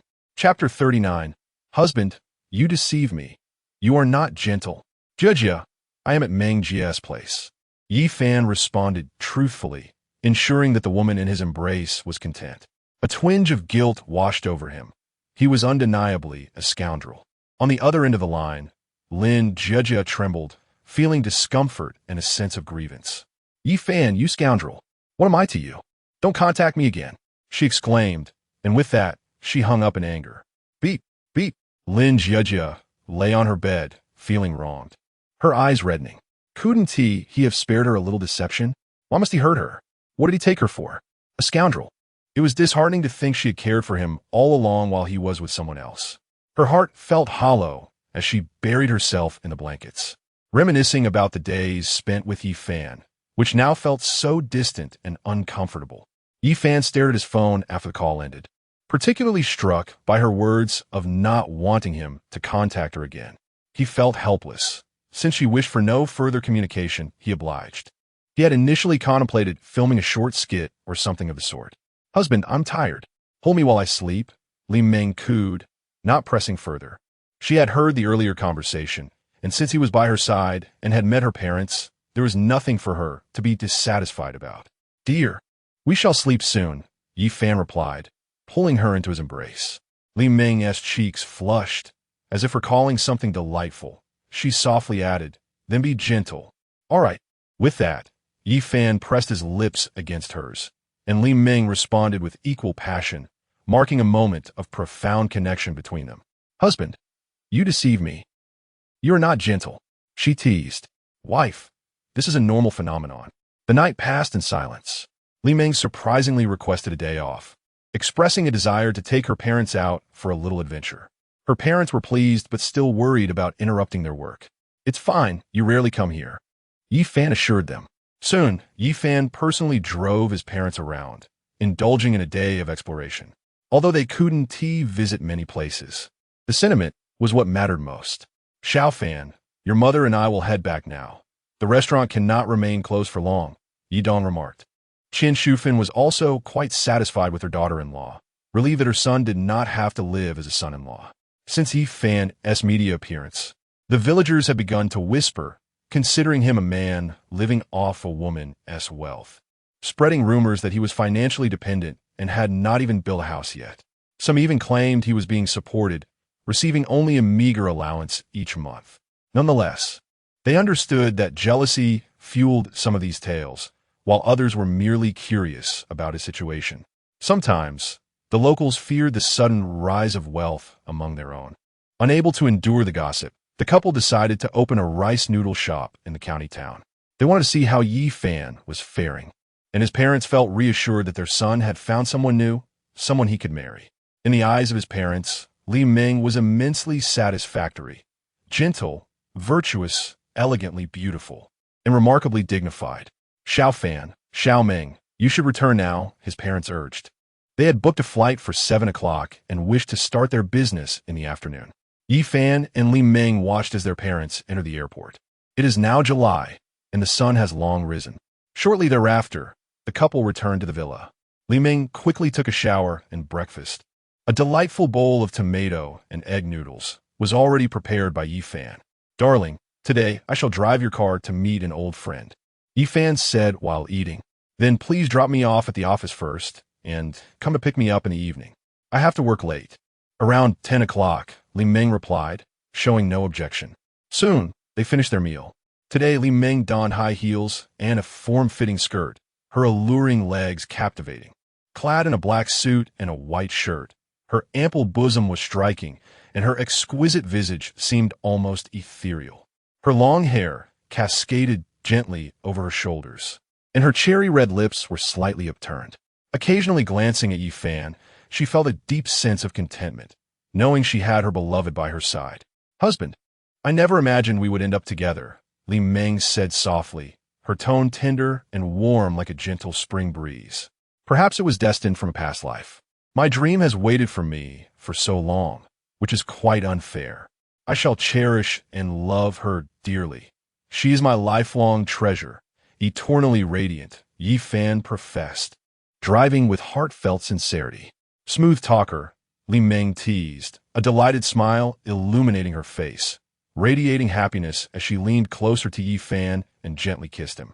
Before long, they arrived at the towering edifice of Xueqing Group, a company valued at hundreds of billions, though not all of that could be liquidated at present. Due to the recent fluctuations in the stock market, many investors had withdrawn their stakes. Yi Fan parked the car outside the entrance and remained inside. "Good morning, Manager Li." At that moment, they encountered Su Wei, the secretary of Lu Xueqing. "Good morning, Xiao Wei," Li Ming greeted with a smile. Su Wei glanced at Yi Fan in the car and waved. "Yi Fan, you have finally been discharged from the hospital. It seems you are recovering well," she remarked. Yi Fan returned her greeting with a gentle smile. "Not bad." After exchanging a few pleasantries, Su Wei and Li Ming entered the building. Coincidentally, during working hours, Yi Fan spotted Lu Xueqing's car and passed right by it. Inside the vehicle, Lu Xueqing noticed Yi Fan's BMW and furrowed her brow, asking Brother Chun, "Who was that just now?" "Miss, I didn't get a good look," Chun Fei replied, though he had indeed seen clearly. Knowing the two were at odds, it was better to remain silent. On the road, Yi Fan received a message from Lu Fei. "Yi Fan, I heard you have been discharged." "Yes." It's been 2 days. With the goddess showing concern, my spirits are undoubtedly lifted today. Yifan replied playfully, sending a voice message. I thought you were having honey this morning. Lu Feifei's expression shifted slightly, as she often received such banter from him. After exchanging a few casual remarks, their conversation dwindled, and Yifan yearned to suggest, let us go out for a meal. As the same moonlight shone down, a call came from Yi Yuan. Yizzy, if you have time today, come out and see what opportunities await. On the other end of the line, Yi Yuan exclaimed, send me your location, and I shall come to you. Yifan repeated.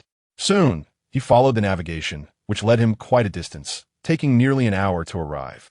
Yifan quickly spotted a village within the city, where at the intersection, he found Yi Yuan dressed in sports attire, accompanied by a young woman named Chun Fong, his girlfriend since their senior year in high school. The two were scanning their surroundings until a BMW X5 approached them, lowering its window, revealing that it was Yifan. Goodness, I thought it was some random fool, but it's you, you scoundrel. In just 2 short years, you've acquired such a fine vehicle. My word, you certainly relish living off others. Yi Yuan exclaimed in astonishment as he patted the car and inspected the interior, launching into a playful tirade, expressing his admiration and disbelief. Chapter 40. The childhood friend arrives, damn it. My appetite has been poor lately, and I just want to indulge in some soft food. After stepping out of the car, Yifan cast a displeased glance at him and remarked, however, this vehicle is not mine. It belongs to my girlfriend. My sister isn't here, so your insults are futile. Yi Yuan chuckled heartily. Nevertheless, seeing you in the hospital, it's fortunate that you haven't passed away. By the way, didn't you just announce your divorce in the media? You moved swiftly, already engaged with another wealthy individual. Goodness, I've never even appeared on television. Yi Yuan continued to chatter incessantly, like a loudspeaker. Enough already. Your envy is palpable. Chun Fong, standing nearby, could no longer contain her disdainful retort. Dressed in a blue long dress with her hair tied up, standing at 165 meters tall, she exuded a personality akin to a strong woman, and they were all old classmates. Haha, Chun, the beautiful lady, it's been 2 years, and your beauty remains undiminished. Yifan smiled at Chun Fong. We are here looking for jobs. If you have any insights, you must share them. We are on the verge of poverty. Chun Fong spoke candidly. I heard your computer repair shop isn't doing well. Yifan inquired, puzzled. The two had opened a computer repair business after graduation. Yi Yuan, having studied computer engineering, possessed more knowledge about computers than Yifan. It seemed he was responsible for the quality procurement department at Xueqing Group, where he had earned a degree of respect from the staff. Hence, many seasoned employees were willing to teach him, joking that under the title of presidential husband, who would dare refuse to help? Oh, don't mention it. It only provides for basic sustenance. When we started that shop, I even borrowed a little from home. Reflecting on this made me feel particularly unaccomplished. Damn it, I am envious. You went straight to a large enterprise, starting at such a high point, Yi Yuan lamented.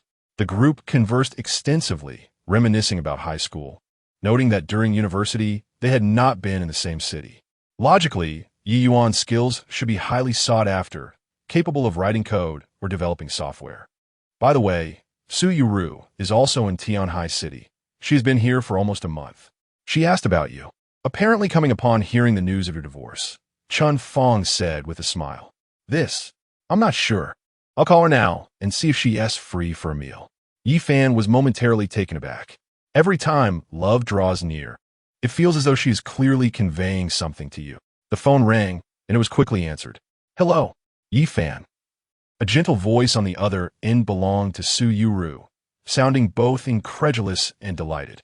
I must say, Yuru, it's rather inconsiderate of you to come to Tianhai City without informing me at all, Yifan replied casually.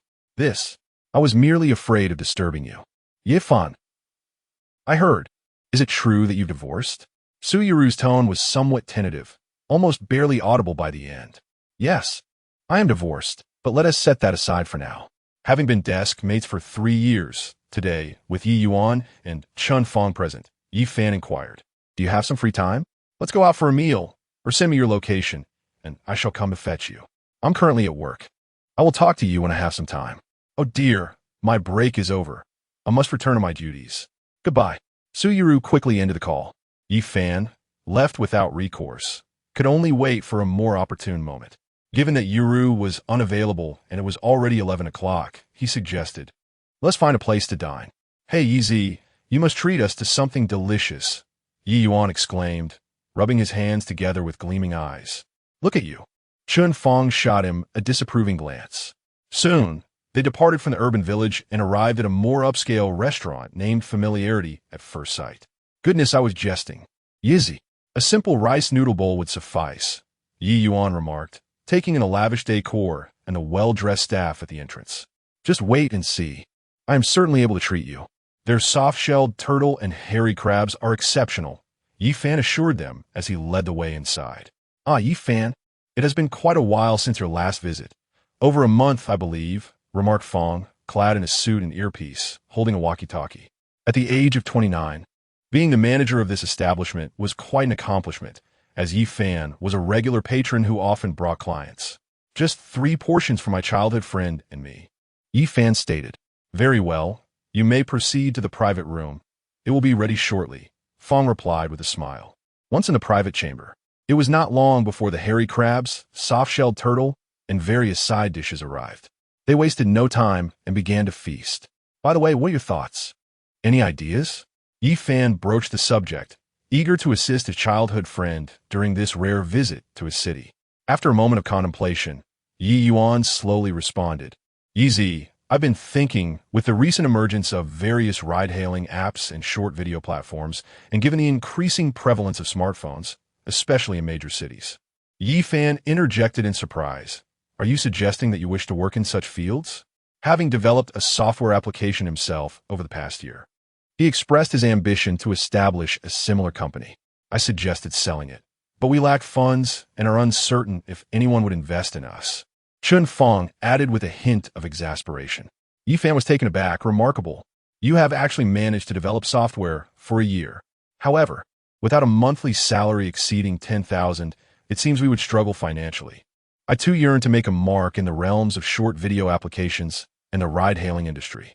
The new era has arrived. While taxis exist, they charge a fee per passenger. My developed application charges solely for the ride itself, allowing for seat reservations," Yi Yuan stated with newfound seriousness. Yi Fan stroked his chin, expressing admiration for Yi Yuan's abilities. This indeed was a positive endeavor, and it was likely that there would be buyers once it was put on the market. However, establishing a software company requires considerable investment in advertising, which necessitates both time and money. "How much do you currently have?" Yi Fan pondered the feasibility of the venture, but he only possessed 200,000 at the moment. "All things considered, perhaps 250,000, he added. Yi Yuan, feeling somewhat embarrassed, remarked that such a sum was utterly insufficient. Official certification is essential. Even the advertising costs would fall short, let alone securing a storefront or office space. He questioned, "Do you really think there would be buyers if we sold it?" Yi Fan felt overwhelmed. It was indeed a perplexing dilemma. "If this continues, we are likely to be suppressed by our competitors," he said with a hint of despair.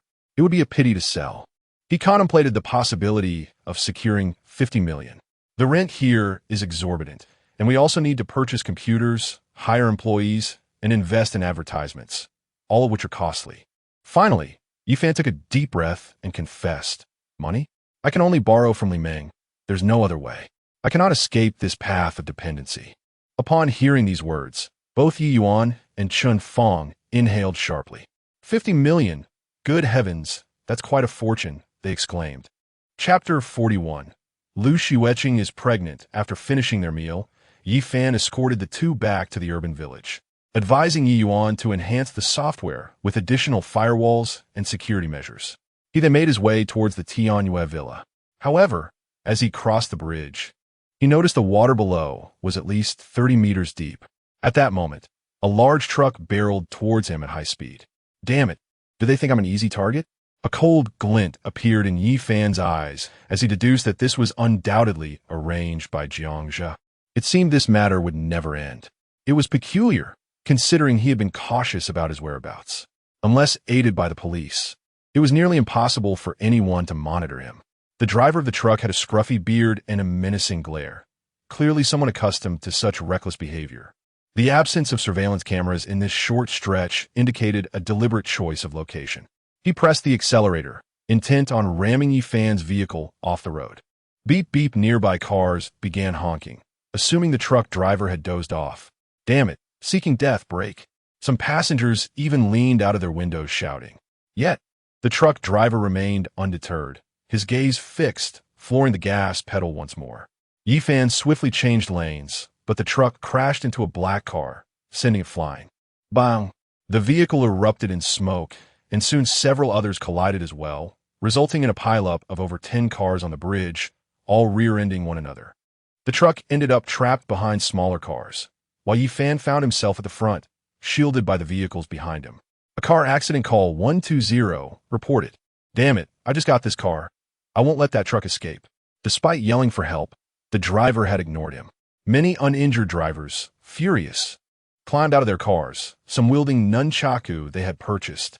We just dozed off. It was not intentional. Please, don't resort to violence. The scruffy driver stepped out of his vehicle, casting a glance in Yifan's direction, an ominous glint flashing in his eyes. He then turned to the surrounding crowd with a forced smile. Didn't I just call out to you? Prepare to pay up. If you can't afford it, you'll be going to jail. Damn you. You don't look like a good person at all. Many voices erupted in outrage, clamoring to tear the truck driver apart. Yifan also exited his car, carefully observing his opponent. Soon, the police arrived in 2 vehicles. Situ Tianyin, the captain of this district, was on duty nearby, clad in a police uniform, her tall figure exuding confidence. It was easy to imagine how stunning she would be in other attire. Upon spotting Yifan leaning against the bridge while on the phone, their eyes met. Yifan did not recognize her, but Situ Tianyin knew him. The male officers approached to handle the situation. Yifan noticed Situ Tianyin's gaze lingering on him, and he felt puzzled by the striking policewoman. Yifan, Situ Tianyin spoke, her tone somewhat rigid, yet possessing an undeniable allure, compelling him to look her way. Do you know me? Yifan was perplexed, wondering if he had truly become that famous. Of course, he was recognized. It was evident that Xueqing and Lin Jia had quarreled over him. In truth, he had been investigating Jiang Jia. What was his opinion of this truck driver? Situ Yanran replied coolly, expressing her displeasure. Sister, is she quite old? If Yifan were to hear such a direct accusation, would it not be a sign of disrespect? Just moments ago, there was an attempt on his life. He had been waiting for them to inform him of the incident, and he had narrowly escaped being struck down. He was baffled as to how his whereabouts had been discovered. One must wonder who possesses such formidable power to access the omnipresent surveillance. Yifan furrowed his brow. He had just called Li Meng, advising her to remain in the office and not to venture out. He feared the repercussions might fall upon the women in his life. Situ Yanran, too, wore a frown, contemplating the various implications. Aside from individuals like them, who else could possibly have access to such rapid surveillance? Officer, my life is in jeopardy. I implore you to hasten your search for Jiang Jia. But please, do ensure my protection as well, Yifan asserted, for it would be disingenuous to claim he was unafraid. Jiang Jia is likely still in Tianhai City, probably hiding. We are actively searching for him. How about this? You shall stay close to me to prevent any unforeseen incidents, Situ Yanran proposed after a moment of thought. Yifan was taken aback. He had merely spoken in jest, yet the officer appeared to take it seriously. Officer, are you really going to accompany me home for my protection? I'm immensely grateful. Situ Yanran was momentarily stunned, finding his words rather suggestive. She quickly inquired, where do you reside? Upon hearing her question, Yifan felt a surge of joy. She truly intended to protect him. He beamed. I live in Tianyue Villa. You are quite affluent. That area is known to be a wealthy enclave, Situ Yanran remarked, casting a subtle glance at him, intrigued as to why 2 affluent individuals would go to such lengths for this young man. I hardly possess any wealth. It belongs to my girlfriend's family. However, officer, it is truly wonderful to have your protection. You wield a firearm. How impressive. Yifan flashed a radiant smile, his clear eyes fixed upon her. Could you refrain from calling me officer? My name is Situ Yanran, she replied, shooting him a glance. Yifan was taken aback. It seemed she disliked being addressed as officer. Then I shall call you Sister Yanran. Very well, Sister Yanran. I entrust my safety to you. You must take responsibility, Yi Fan stated earnestly. You. Situ Yinran's lips twitched in irritation, suppressing her frustration and grinding her teeth. What sort of person was he? Calling her sister and then Sister Yinran. How utterly disrespectful. In the end, the truck driver was apprehended, and Yi Fan accompanied the police to provide a brief statement. Yi Fan. At that moment, Xueqing, the deputy chief's son, emerged from one of the police rooms, his expression one of surprise. Young Master Zhou, what a coincidence, Yi Fan replied nonchalantly.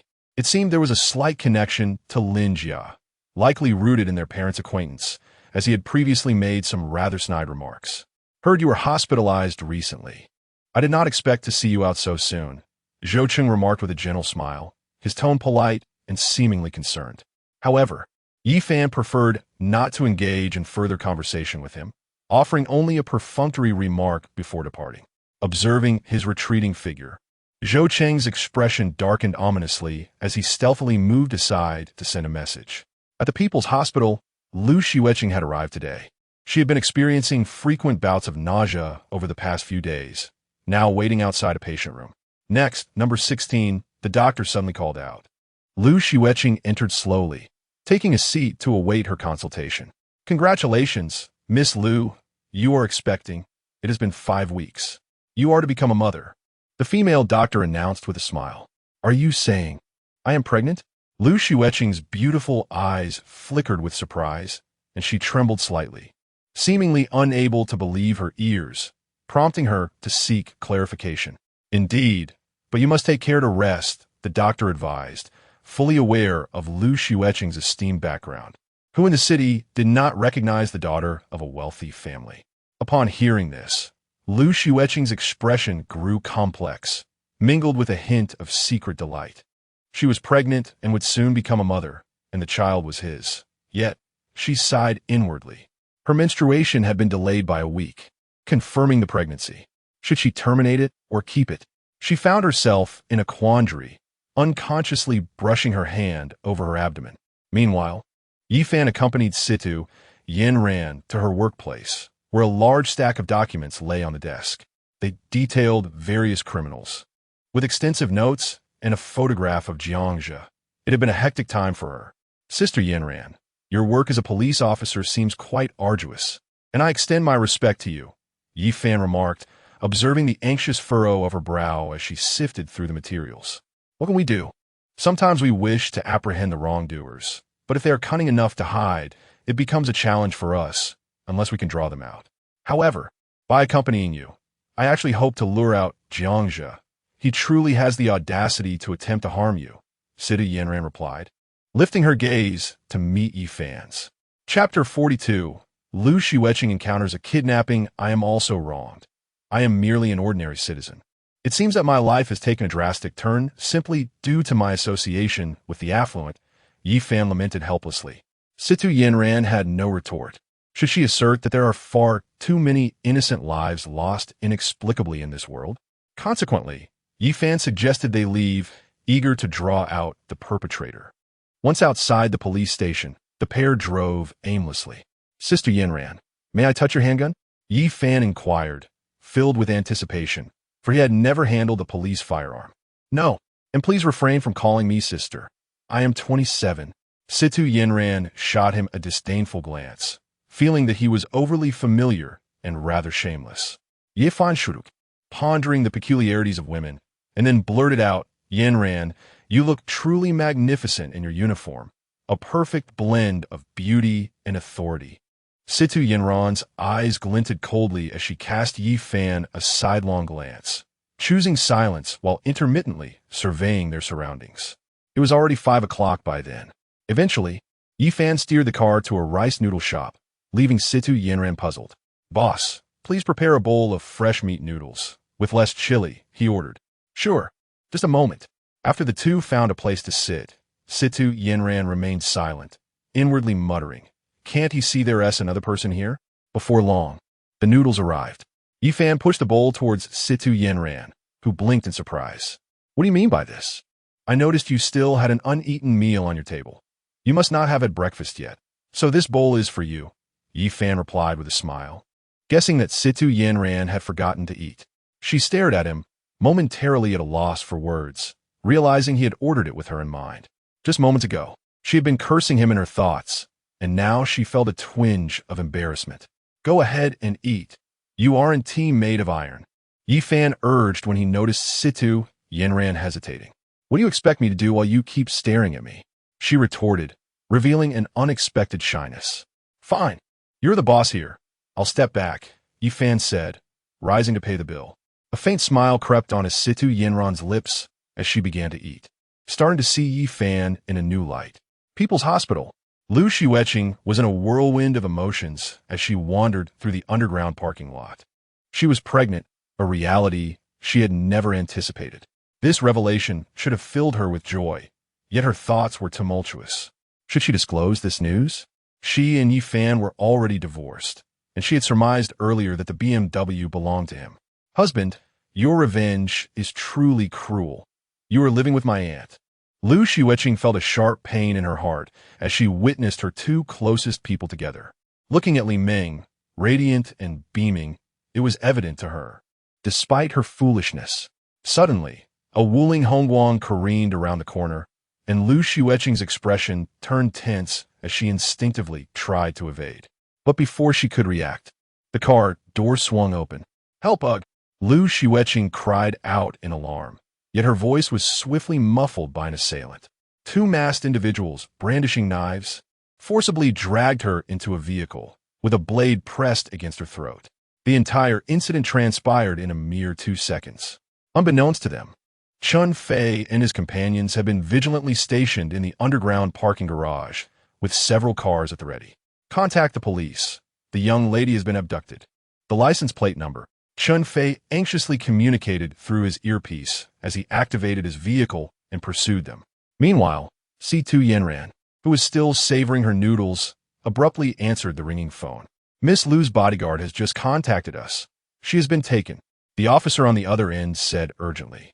Utilize tracking to locate her, deploy a helicopter, and mobilize snipers. If the drones detect any harm befalling Miss Lu inside the vehicle, seal off the main road and eliminate the kidnappers. Situ Yanran stated decisively, rising abruptly. Hurry, Jiangzhe may be making his move. Yi Fan, having overheard the conversation, also felt a surge of determination to eliminate Jiangzhe and immediately started his vehicle. He too was astonished that snipers were being dispatched. It was no wonder, given that a pampered heiress had been taken hostage. Inside the Wuling vehicle, 3 individuals were present. Miss Lu, I advise you not to resist. Our intentions are purely financial. One of them threatened, pressing a sharp knife against her delicate neck. They were anxious themselves, as she was the daughter of a powerful conglomerate. After a month of searching for the right moment, they had finally seized their opportunity. How much do you want? I can give it to you, just let me go. Lu Xueqing, though frightened, managed to maintain her composure. Her greatest concern was the possibility of being harmed in the vehicle. Miss Lu, are you joking? If we let you go, what will happen to us? One of the kidnappers scoffed before sternly commanding, drive faster. He then picked up the phone. We have the person.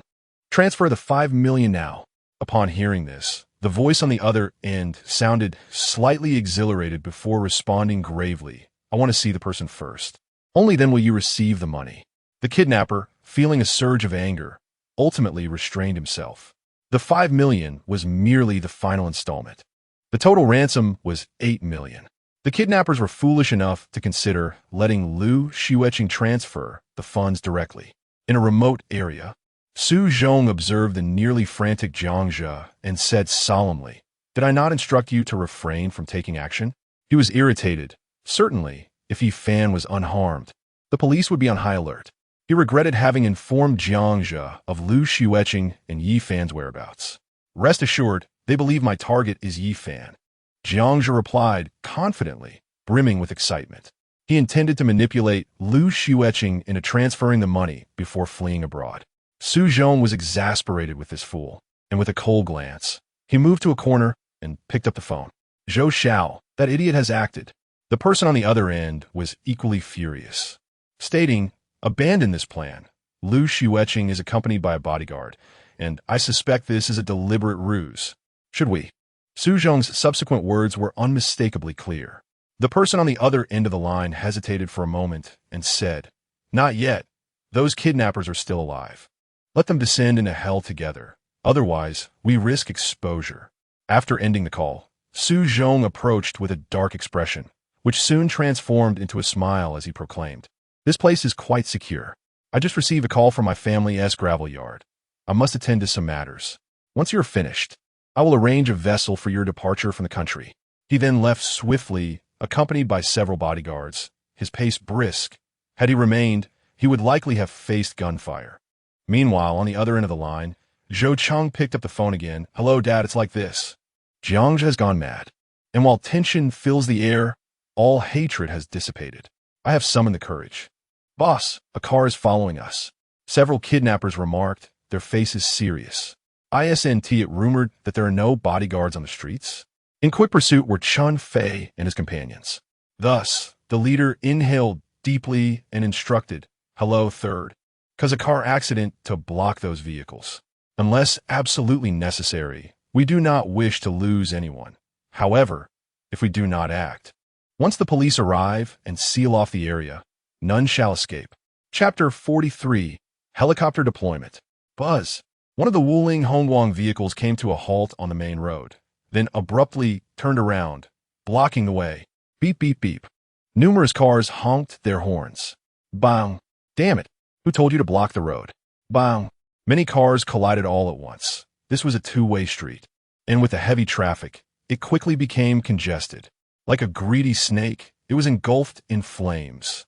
My BMW, which I purchased on loan. My Maybach, which I rented. It's all over. Many drivers cursed vehemently, filled with rage. Some young individuals, eager to show off, drove expensive cars.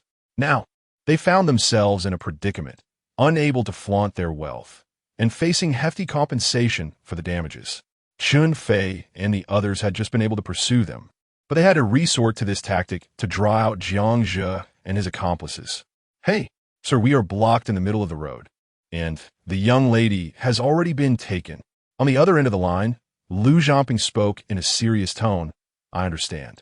Their SA tracker. Snipers have already been deployed." He too was anxious. How could his daughter use him as bait? Initially opposed to the idea, he relented when Lu Xueqing insisted it would be quicker this way. The kidnappers in the vehicle breathed a sigh of relief, though their hearts were still in their throats. "Drive faster. After we get the money, we'll flee." The leader of the group was equally agitated. Lu Xueqing clenched her fists, afraid to speak. At this moment, silence was the best option. "Boss, there's a police car ahead," the driver of the kidnappers exclaimed, and their hearts sank. It was a traffic control unit. The leader, along with one of the accomplices who had a knife pressed against her neck, threatened her with a menacing tone. "Miss Lu, I advise you not to entertain any ideas. One wrong move, and your face, your throat, will bear the consequences. I one team move. I just beg you not to harm me." Lu Xueqing's face turned pale, her body trembling with fear. If she provoked them, they might truly kill her. She was not alone. A small life was growing within her. The kidnappers slipped through without a hitch, sighing in relief, their backs drenched in cold sweat. They were not ready to die. They understood the severity of abducting an heiress from a multi-billion conglomerate. However, they remained oblivious to the fact that a drone had been following them the entire time. Meanwhile, Yifan was driving, with Situ Yinran incessantly making phone calls. At this moment, all police officers were on high alert. Lu Xueqing's status was not trivial and warranted utmost caution. Do we have a chance? Yifan had not anticipated that Lu Xueqing would use herself as bait, and it led him to deduce that Jiang Jia must be after a significant sum of money. But how could that be possible? It's hard to say. Our helicopters can't approach too closely. Otherwise, we risk not only failing to capture Jiang Jia, but also inciting the kidnappers. Situ Yinran frowned, recalling that this plan had been devised while Yifan was still in a hospital. Thus, Yifan followed her directions as he drove. At this moment on the outskirts, the Wuling Hongguang sped along, urgency palpable in its every movement. This is a dilapidated building, overgrown with weeds, rarely visited by anyone. Jiang Jia heard the sound of a car and called out to Zhao De, his former subordinate responsible for handling finances. Brother Jia, they have returned, Zhao De remarked.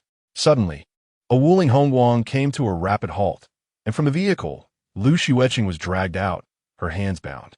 Her exquisite figure was on display, particularly her prominent bosom, which stood out strikingly. Upon seeing her, Jiang Jia's eyes ignited with a fervent light, leaving him parched and restless, overwhelmed by primal urges.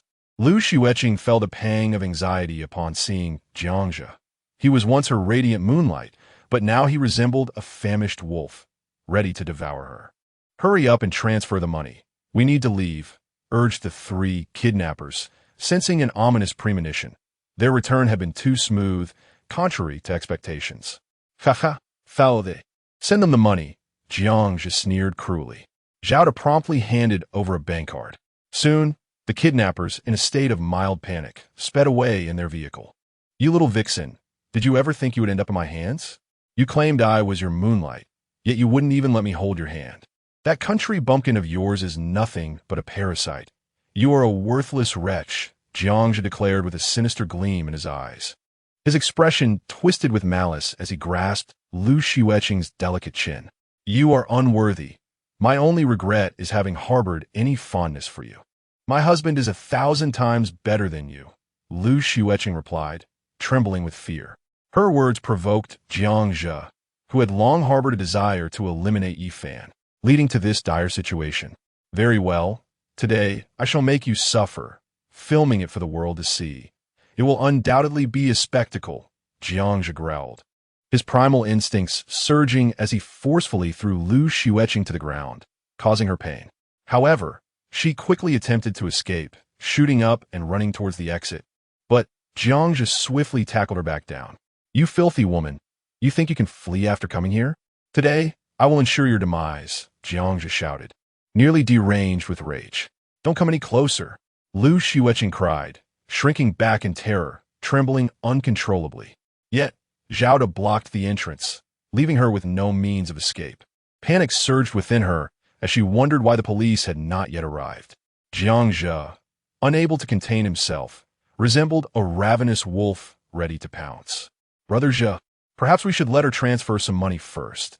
If the bank freezes her account, we will only have her to show for it, Zhao De suggested, his mind fixated on the financial gain, having already paid 8 million to reach this point. He was not here for the person. Jiang Jia furrowed his brow, contemplating the suggestion. Just as he was about to speak, the sound of a helicopter suddenly echoed from above. Lu Xueqing sighed with relief, grateful that she might be spared the loss of her dignity, for true despair awaited her otherwise. The individuals in the two swiftly racing vehicles outside were engulfed in sheer terror. Boss, this is the military district. Suddenly, a deafening gunshot rang out, shattering the tranquility as it obliterated the Wuling Hongguang. Flames erupted, and the explosion reverberated ominously. The hearts of the two plummeted to despair. Jiang Jia seized Lu Xueqing, pressing a knife against her throat. Zhao De glanced from the shadows, his face pale with fright. The military's forces had been directly mobilized. Brother Jia, that's a military helicopter. We can't escape.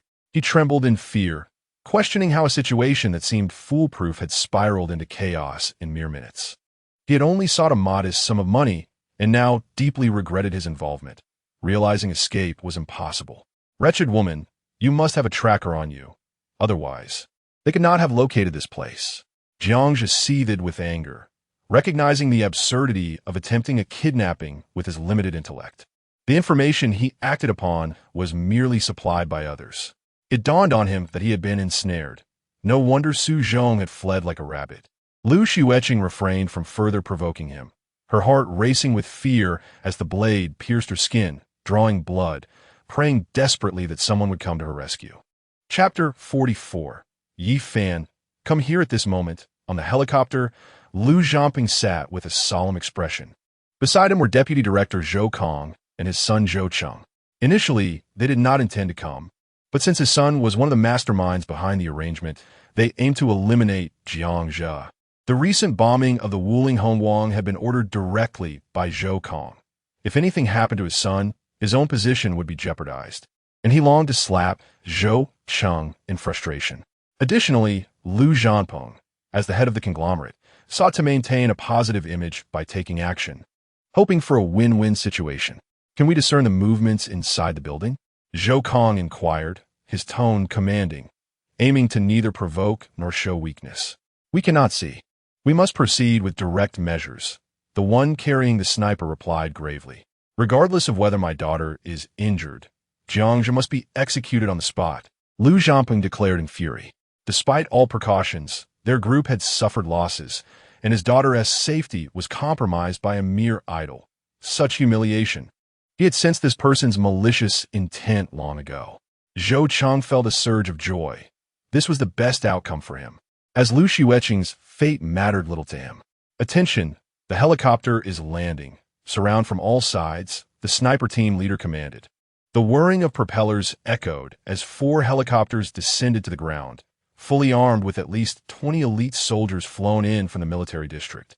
Inside the building, Jiangzhe moved Liu Xueqing into a corner, fear coursing through him. He knew escape was impossible, yet his expression hardened, resolved to take down others with him. Fao, already paralyzed with fear, trembled uncontrollably, shrinking into the corner. If the sniper burst in, they would meet a gruesome fate. A faint sound of footsteps approached. The building, rusted and dilapidated, bore witness to decades of neglect. Everyone remained still. If anyone moves another step, I will kill her, Jiangzhe threatened.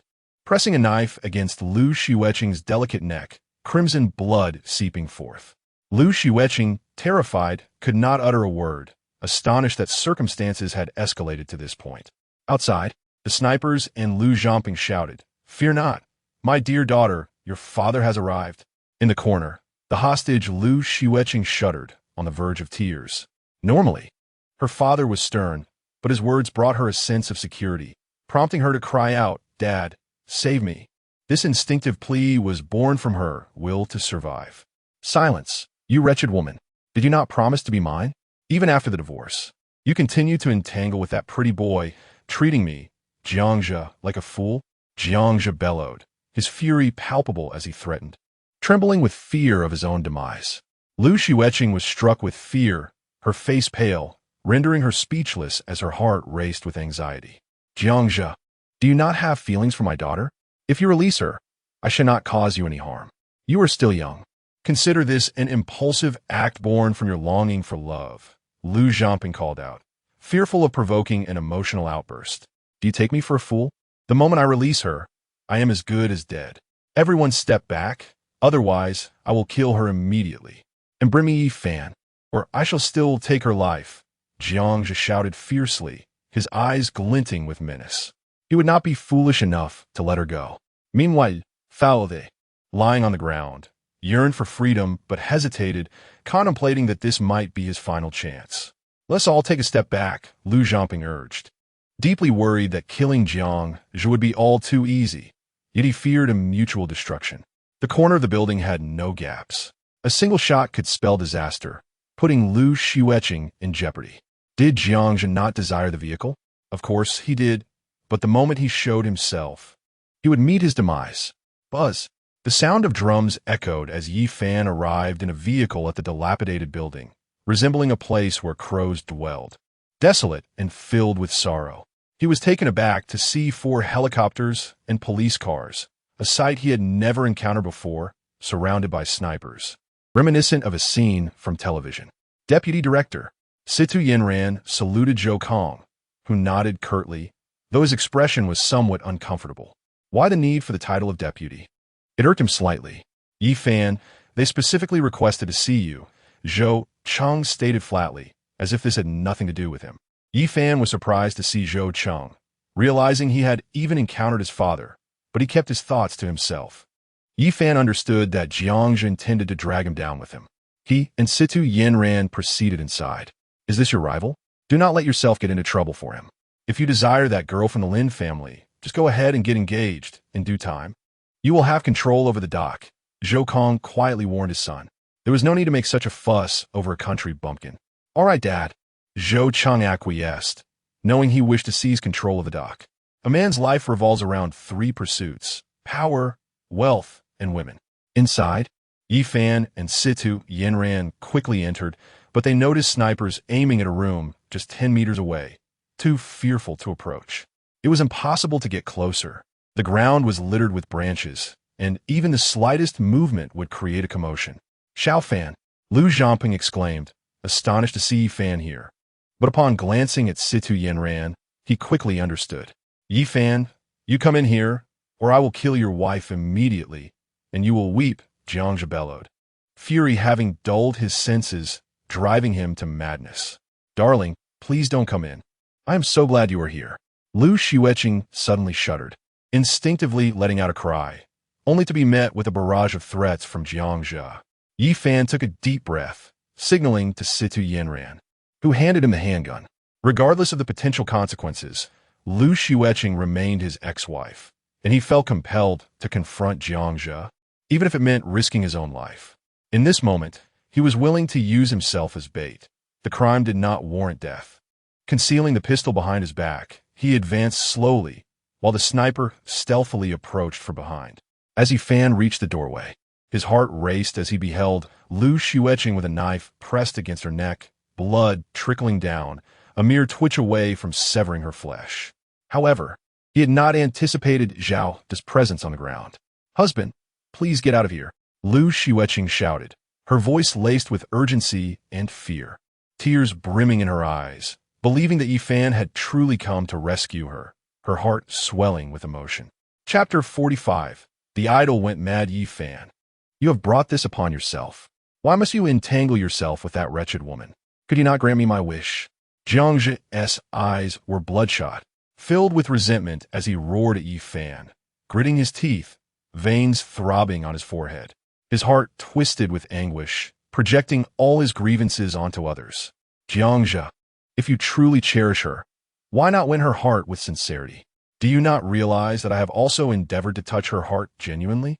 Yi Fan, feeling a sense of foreboding, understood that Jiangzhe had lost his sanity. He needed to placate him for now. It was not yet evening, and his marksmanship was poor. Jiangzhe only revealed half his head. Lu Xueqing trembled, her beautiful eyes fixed on Yi Fan, her lips pressed tightly together, quivering slightly with a sense of grievance and fear as she recalled the moment Yi Fan pursued her. "Silence, you sycophant! I am her white moonlight. Why must you steal her away and possess everything that belongs to me?"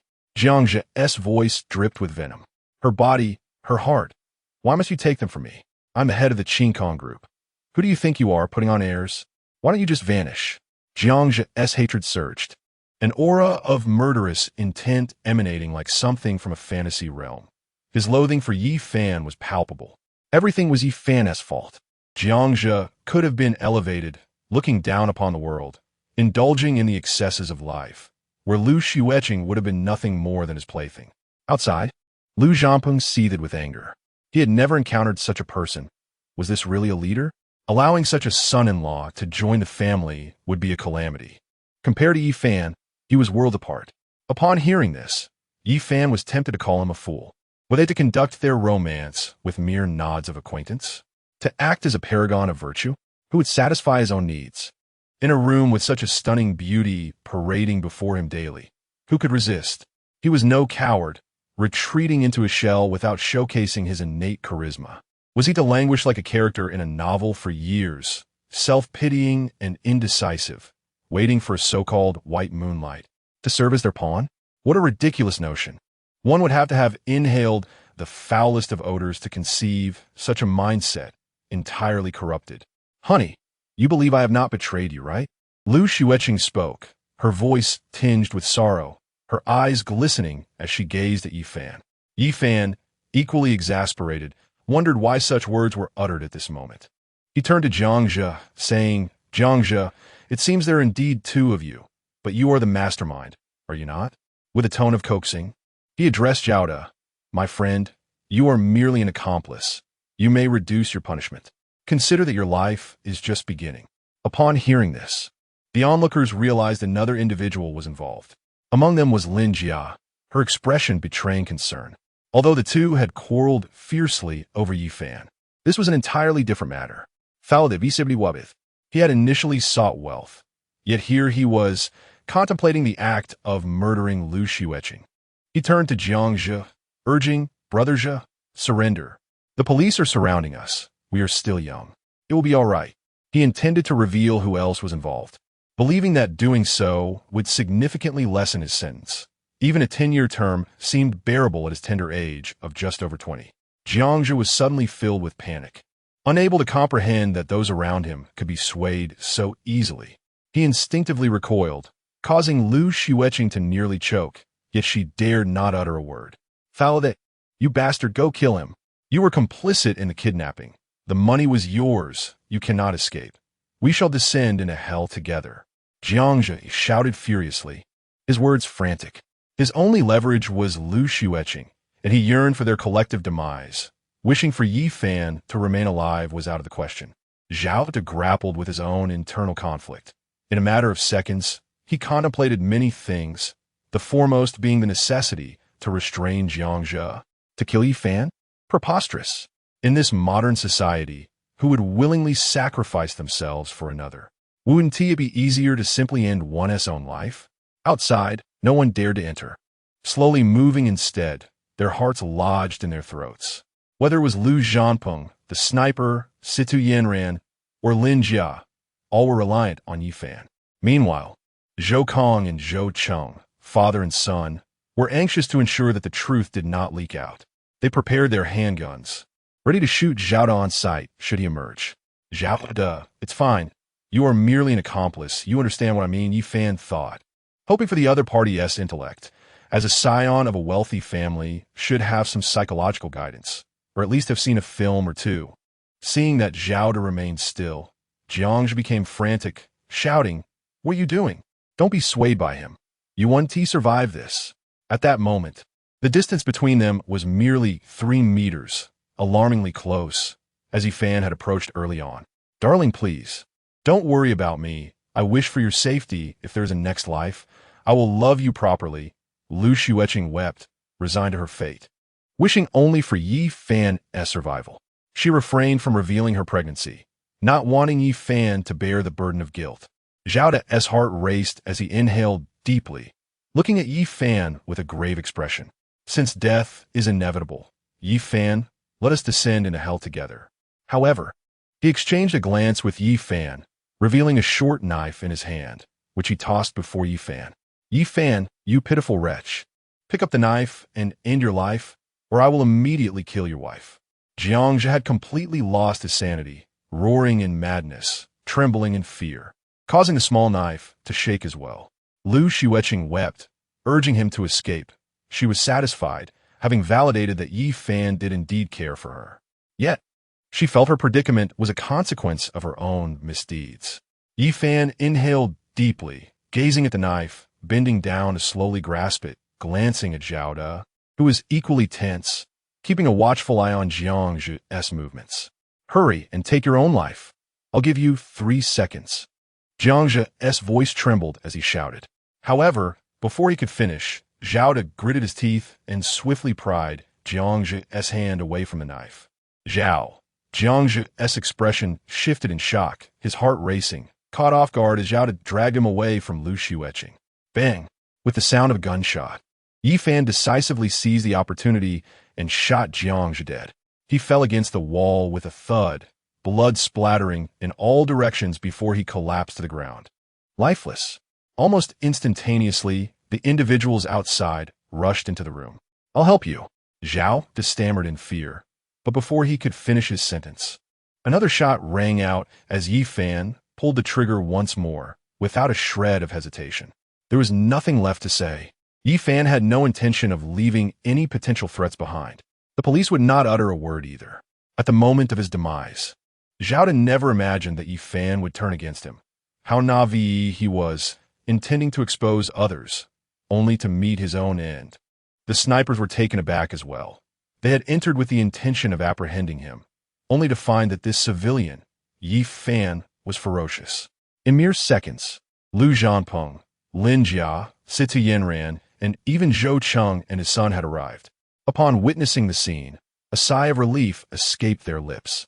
Lu Xueqing was swiftly untied, and, having survived a harrowing ordeal, ran to embrace Yi Fan, burying her face in his chest, trembling as she spoke. "Darling, I thought I would never see you again. I was so scared. After this, I need to tell you something." Her delicate frame shook as she held onto Yi Fan tightly, as if fearing this was all a dream, terrified of losing him again, seeking solace in his presence. Yi Fan remained silent, his hands trembling, his body quaking, a tumult of tension and excitement coursing through him. This was his first experience of such intensity, observing the blood pooling on the ground, still warm and steaming. Lin Jia watched the two from the side, refraining from speaking. This was not the time for jealousy, as she had yet to forgive Yi Fan. Her close friend was frightened and needed to calm down. Any provocation would be unwelcome, for even the boldest souls would hesitate in such dire moments. Situ Yanran glanced at the gun in Yi Fan's hand, contemplating asking for it back, but ultimately deciding against it, thinking to herself, perhaps it is better to wait. This fellow possesses quite the mental fortitude. Subsequently, the group exited the room, leaving the ensuing matters to the police. Throughout it all, Xueqing clung to Yi Fan's arm, unwilling to let go, feeling comforted by the presence of her beloved as her anxiety began to dissipate. As the weight lifted from Lu Zhanping's heart, a cold glint appeared in his eyes. He was determined not to overlook any potential threats. Addressing Xueqing, he stated that Zhao De was involved in the kidnapping. "I believe we should thoroughly investigate his family. They might very well be involved in drug trafficking." Xueqing was eager to agree, realizing that it was possible the other party knew of his son's connections with Zhao De. "That is imperative. We can have it done tonight." Xueqing also nodded in agreement, moving toward Lin Jia. Chapter 46. The relationship among three. Xueqing approached Lin Jia with a smile and said, "Jia, let's go have a midnight snack together." Lin Jia glanced at Yi Fan first, but seeing his indifferent reaction made her feel slightly uncomfortable. However, not want to end up like Xueqing, she apathetically declined, saying, "I won't go." She then positioned herself beside Yi Fan. Xueqing watched them, resentment bubbling within him. He could not fathom how Yi Fan, with his background, could surpass him. He certainly was no match for that effeminate Jiangxia. Before long, the snipers departed via helicopter, leaving in a rather dashing manner. Lu Zhanping cast a glance at his woman, who was still clinging to Yi Fan's arm with affection. Ultimately, he chose to remain silent.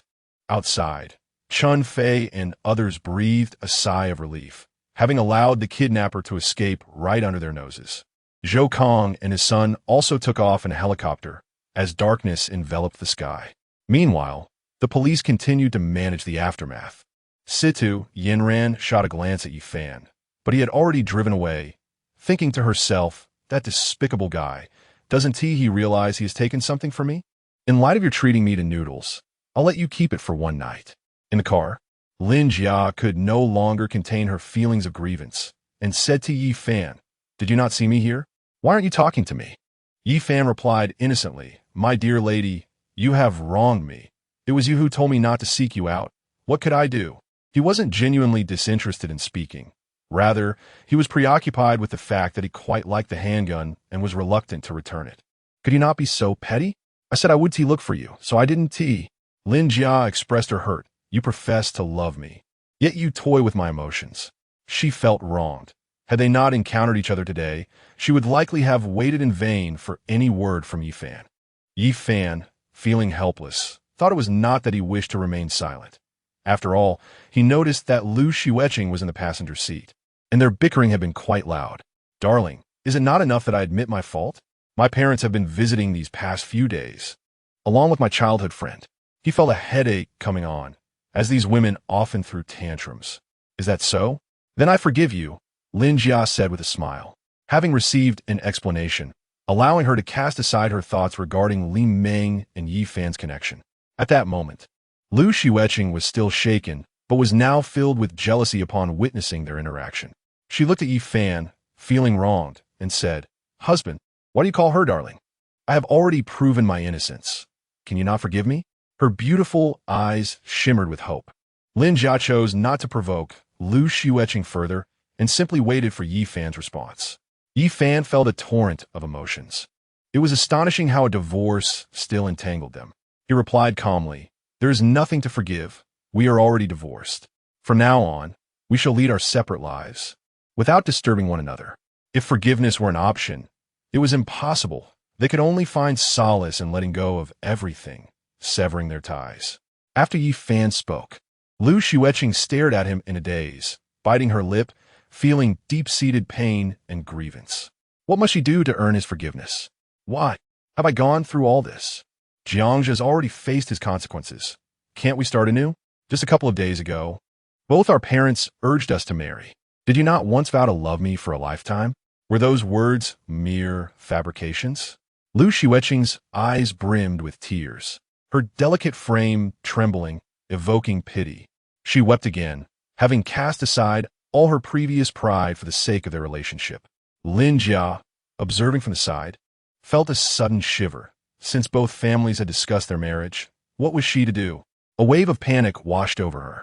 The atmosphere among the three was thick with tension, each lost in their own thoughts. What purpose does it serve to speak of this now? Why was it not addressed earlier? When I loved you, I did so wholeheartedly, painstakingly nurturing our bond. Given the mistakes made, restoration is impossible. Do not concern yourself with my current actions. We are already divorced. How many times must I reiterate this for you to comprehend? Yi Fan's voice rose sharply, his expression chilling, his frustration boiling over. The incessant entanglement was audacious. You were shouting at me. In the past, you indulged my whims. You do not love me. You have deceived my affections. Besides, my relationship with Jiangzhe was inconsequential. Do you resent me for having once liked him? Now that he is gone, you still refuse to forgive me. I have never treated anyone this way. What more do you desire? Lu Xueqing, startled by Yi Fan's outburst, choked back sobs, behaving irrationally like a child. In this moment, Lin Jia refrained from interjecting, realizing that since they were already divorced, she could approach Yi Fan at any time. What was there to worry about? Yi Fan inhaled deeply, wishing he could slap her, and spoke in a subdued tone. In the past, whenever you mentioned Jiangzhe, I felt discontent. You said if I could not be your devoted admirer, we should divorce. Yet, my love for you was profound. You never had an affair with your white moonlight, and still, I wore a smile to appease you. You would compare me to him, claiming he was more handsome, while I was merely your admirer, my presence a gift from you. At that time, I felt I had nearly lost my dignity as a man, yet I still compromised, allowing you to belittle me because I was pursuing you. This was the truth. Upon hearing this, Lu Xueqing trembled, her heart aching as memories flooded back, vivid as though they had occurred just yesterday. She found herself at a loss for words, for the reality of it was undeniable.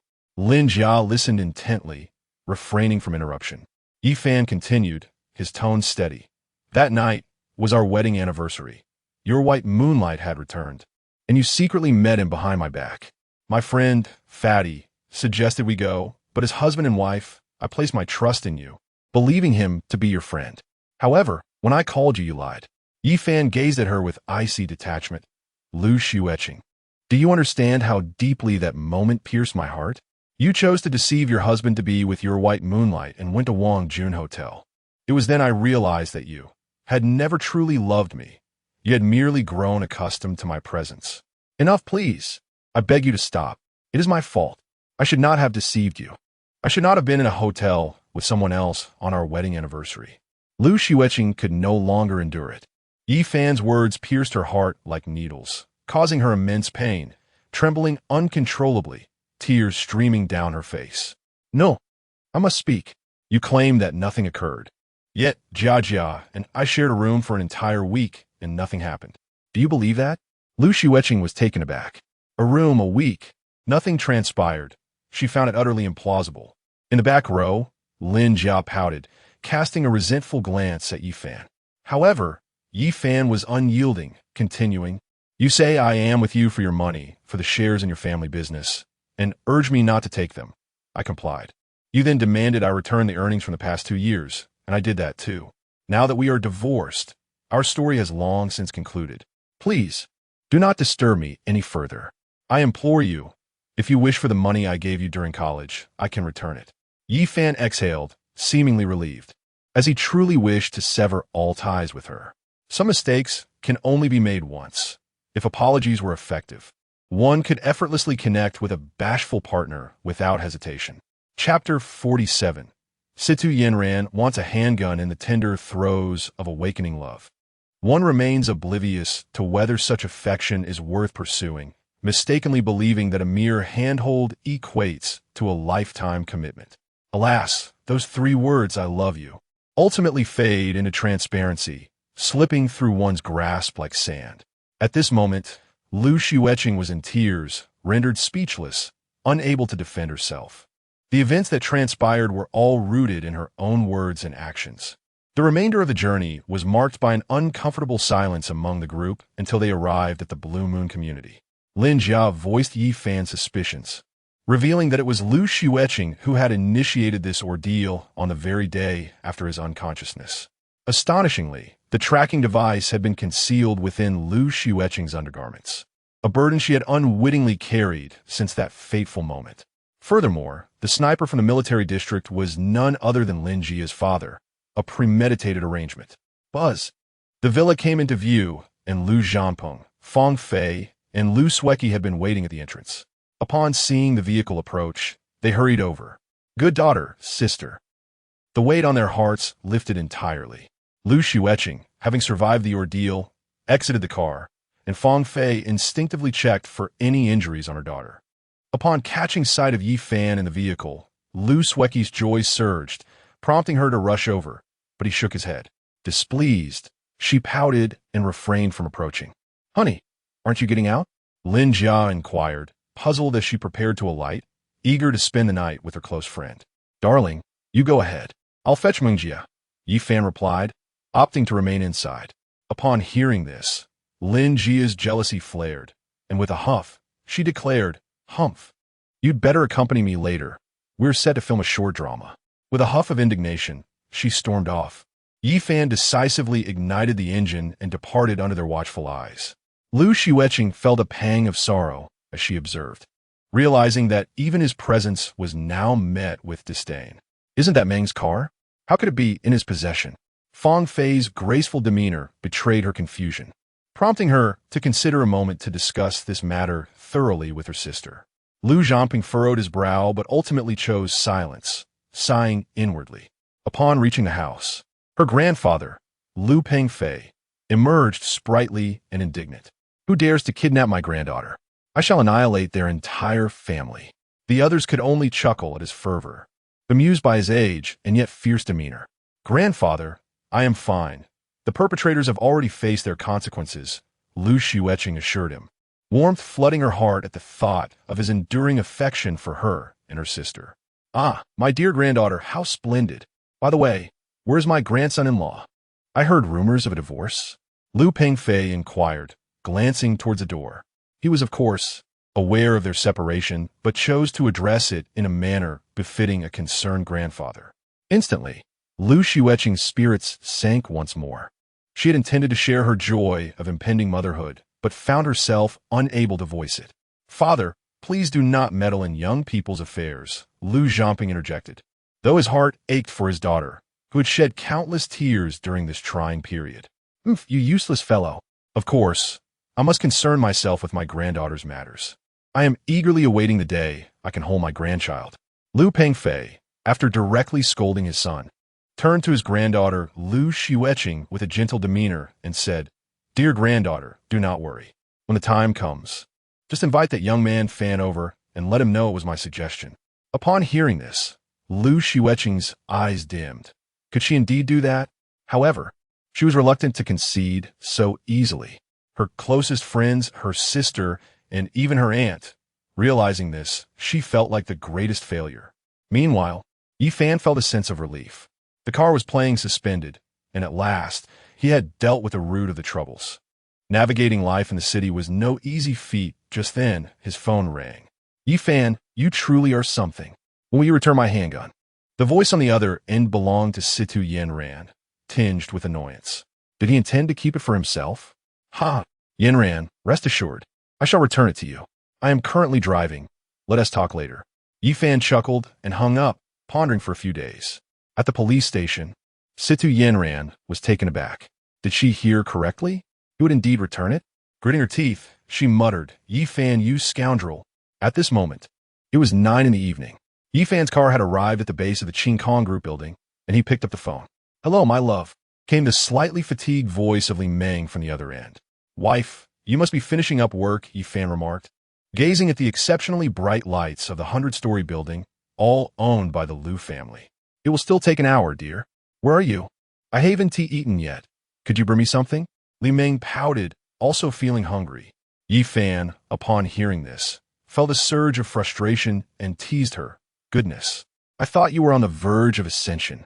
There's a cafeteria in the group, and yet you refuse to eat. Oh dear. Husband, please don't scold me. I must attend to some paperwork first," Li Meng replied in a playful tone, which softened Yi Fan's heart, leaving him only with concern. Consequently, he found a wonton shop, then went to a supermarket to buy some yogurt. At the entrance of the group, he encountered the security personnel. "Haha, Brother Chun. Brother Long, here are some drinks. You've worked hard," Yi Fan said, distributing the beverages among those on duty. "Yi Fan? What should we call you now?" The two men exchanged incredulous glances, fully aware that Yi Fan had divorced. "I say, esteemed gentlemen, just call me by my name. What else could it be?" Yi Fan chuckled, not lingering too long, as his wife was still waiting. The two nodded, taking a refreshing sip of their drinks, while the other security guards also praised. Having a bottle of this at night is indeed delightful. Upon reaching the 56th floor, Yi Fan entered Li Meng's office without knocking. He found her diligently working at her computer, deeply focused on her task. Choosing not to disturb her, he opened the wontons and yogurt. As he too had not dined yet, he walked over to her side and offered her a piece. "Limang chowa delicateli, agzuding alaganza." Glancing at the screen, which displayed the month's financial expenditures. A few minutes later, Li Meng stretched languidly, as if the elevated jade peak before her was unfurling, and slowly began to eat with her chopsticks. Unbeknownst to her, today Liu Xueqing had been kidnapped, a fact that Yi Fan had no intention of disclosing. As he ate, he remarked, "My dear, it seems that you have carried yesterday's tasks into today." He understood that she had delayed her responsibilities to accompany his parents on their excursions. "It's nothing, just a few more hours of toil," Li Meng responded nonchalantly. Soon, her hunger became undeniable, and within a mere 10 minutes, she had finished her meal. "Darling, you go ahead and wait over there. I'll be done shortly." She dismissed Yi Fan, feeling that his presence would hinder her focus, for she longed to nestle in his embrace, which was more fitting for the homecoming. Yi Fan did not press her. He knew that certain tasks, if left undone today, would still weigh upon her later, so he chose to wait patiently. Bored, he fixated his gaze upon Li Meng, whose long hair cascaded gracefully over her chest and back. Her exquisitely gentle face radiated maturity, clad in a white tee paired with a black suit, presenting a tantalizingly ample figure. Truly astonishing. Li Meng sensed Yi Fan's gaze but paid it no mind. On the contrary, it delighted her. She playfully threw him a flirtatious glance and blew him a kiss, indulging in a moment of coyness. Since their romance blossomed, her demeanor had taken on a more youthful charm, a genuine expression of her feelings reserved solely for her beloved. "My dear, you are so beautiful," Yi Fan exclaimed, his voice soft and tender, unable to restrain his admiration. This was a sentiment universally acknowledged. "All right, darling. You mustn't disturb me," Li Meng retorted playfully, blowing him another kiss before returning to her task, leaving Yi Fan in a state of helplessness. He picked up his phone to chat with the goddess Liu Fei, who was still a month away from completing her script, tirelessly revising it rather than having finished it already. During this time, Liu Xueqing inquired about his activities and expressed a desire to see him, but he declined, unable to spare the time. Soon, Li Meng finally completed her tasks, and the couple was able to return home together. Chapter 48.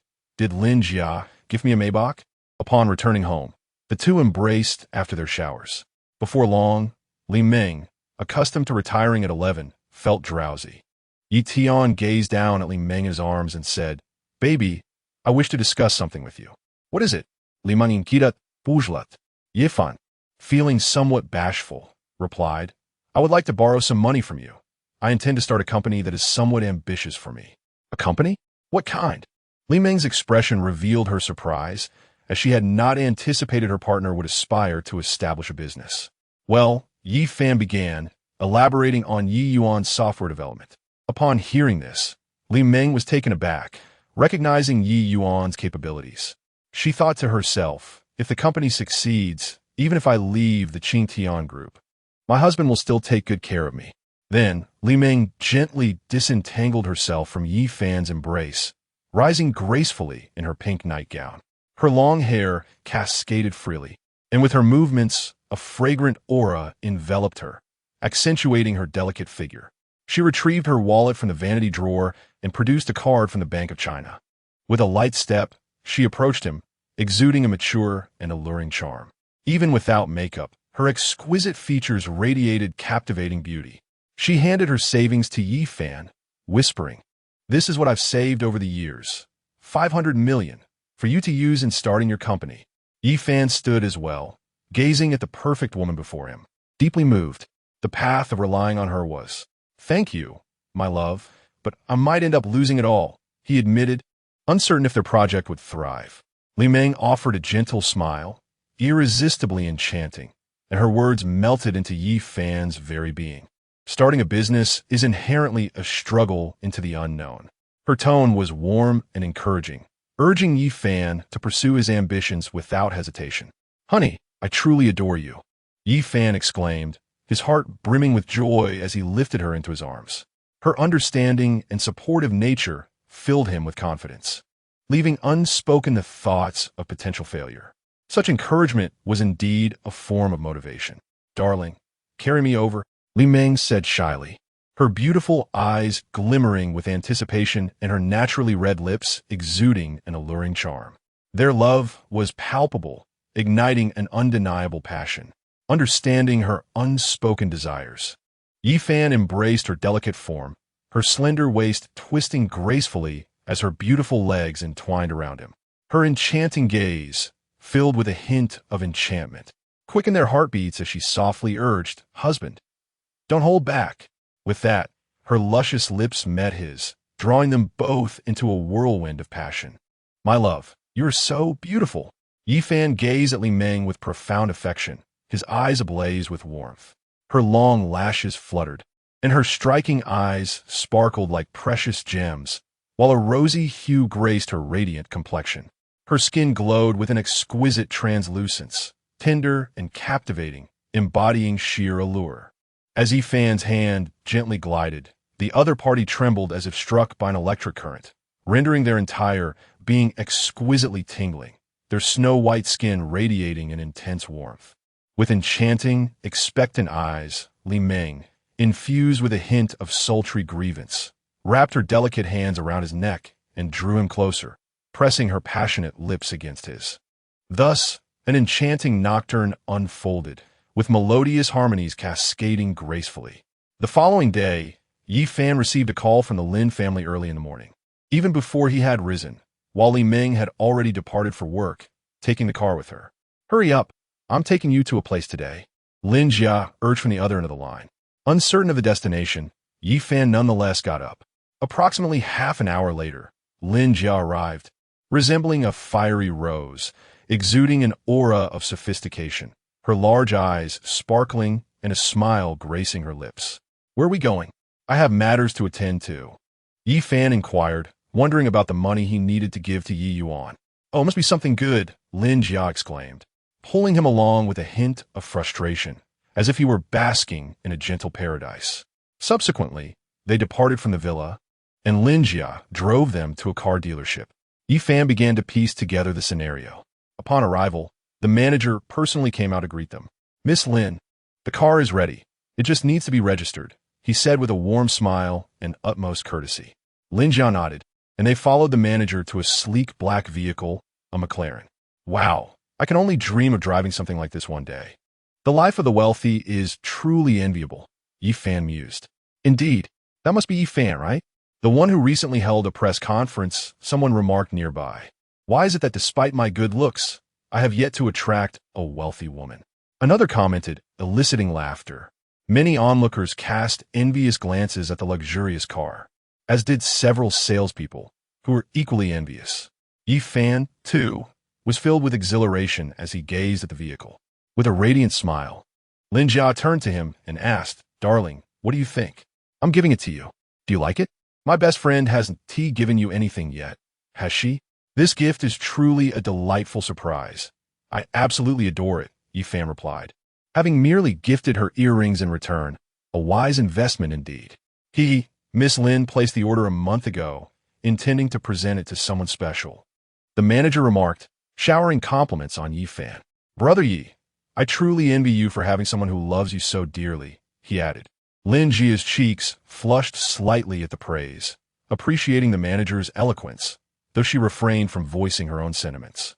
Yifan, undeterred, approached the car and took the wheel, reveling in the fact that he was now a man with a car.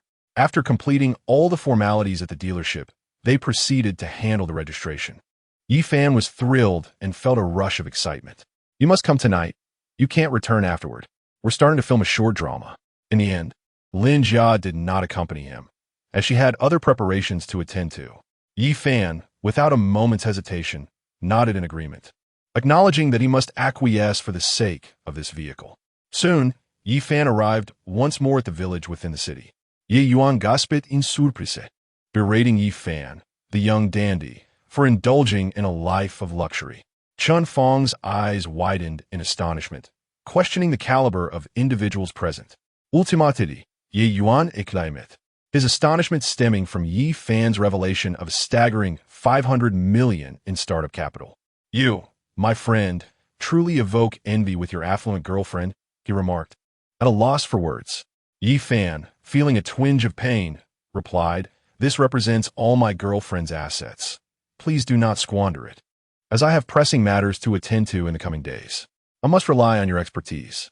Yi Yuan confidently patted his chest, assuring Yifan that his skills would be pivotal in turning the tide.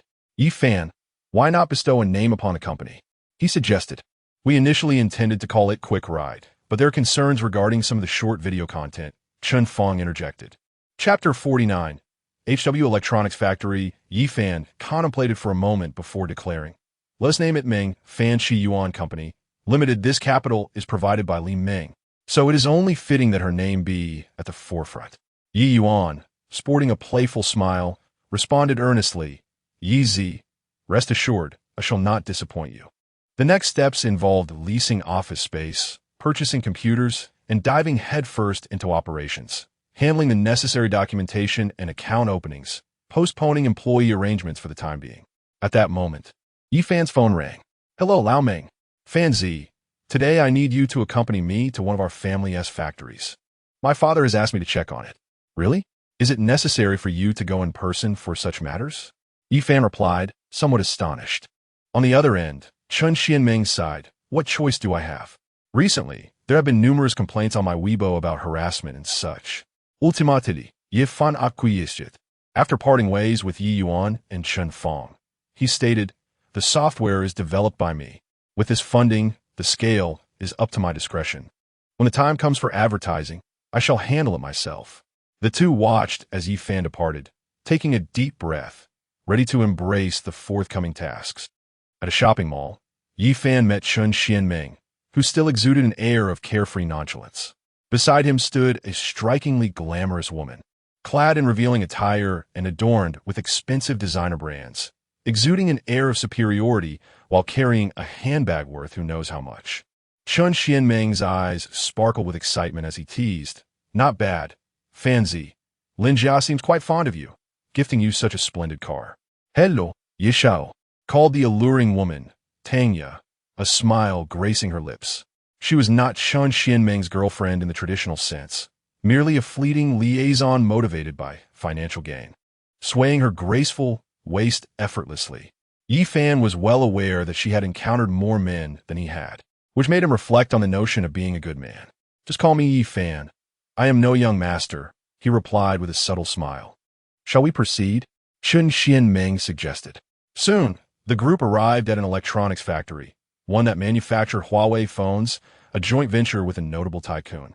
The factory consisted of only 4 stories, resembling interlinked blocks of tofu, and from an aerial view, it appeared maze-like. Yifan recalled a recent incident regarding a particular smartphone. Some individuals had gone so far as to sell their kidneys to acquire it. Generally, such extremes occurred in the northern regions, where the desperate sought similar means. Some even regarded owning this smartphone as a symbol of luxury, while he observed others vocally supporting domestic products, all the while wielding that very device. It felt quite contradictory. The factory was divided into areas A, B, C, and D, housing the injection molding department, assembly department, quality control department, and finally, the shipping area, which was Zone D. To his astonishment, there were reports of internal sabotage. He had received complaints about a female colleague being harassed. Chen Xianmeng was understandably irate. Such behavior could tarnish the group's reputation, and he deemed it intolerable. If it is voluntary, there is little to be said. There are indeed many couples who separate, engaging in indiscretions, while others are merely seeking financial gain. Within, there is a multitude of spirited young men, clad in casual footwear. Terms like handsome abound as they flirt with young ladies, boasting of their conquests over students.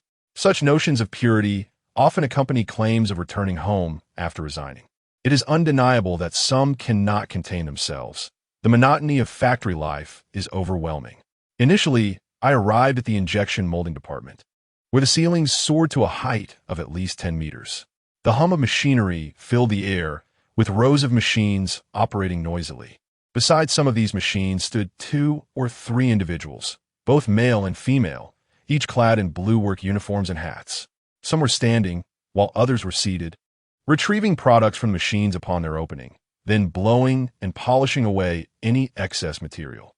Given that it was July, the heat was stifling, and numerous large fans circulated the air. The environment, albeit somewhat unkempt, was unavoidable. To my surprise, the son of our esteemed boss appeared in person. Was that not Yi Fan beside him? Indeed, that fellow has even made television appearances. It is quite a feat to live off others to such an extent. Whispers circulated among the workers.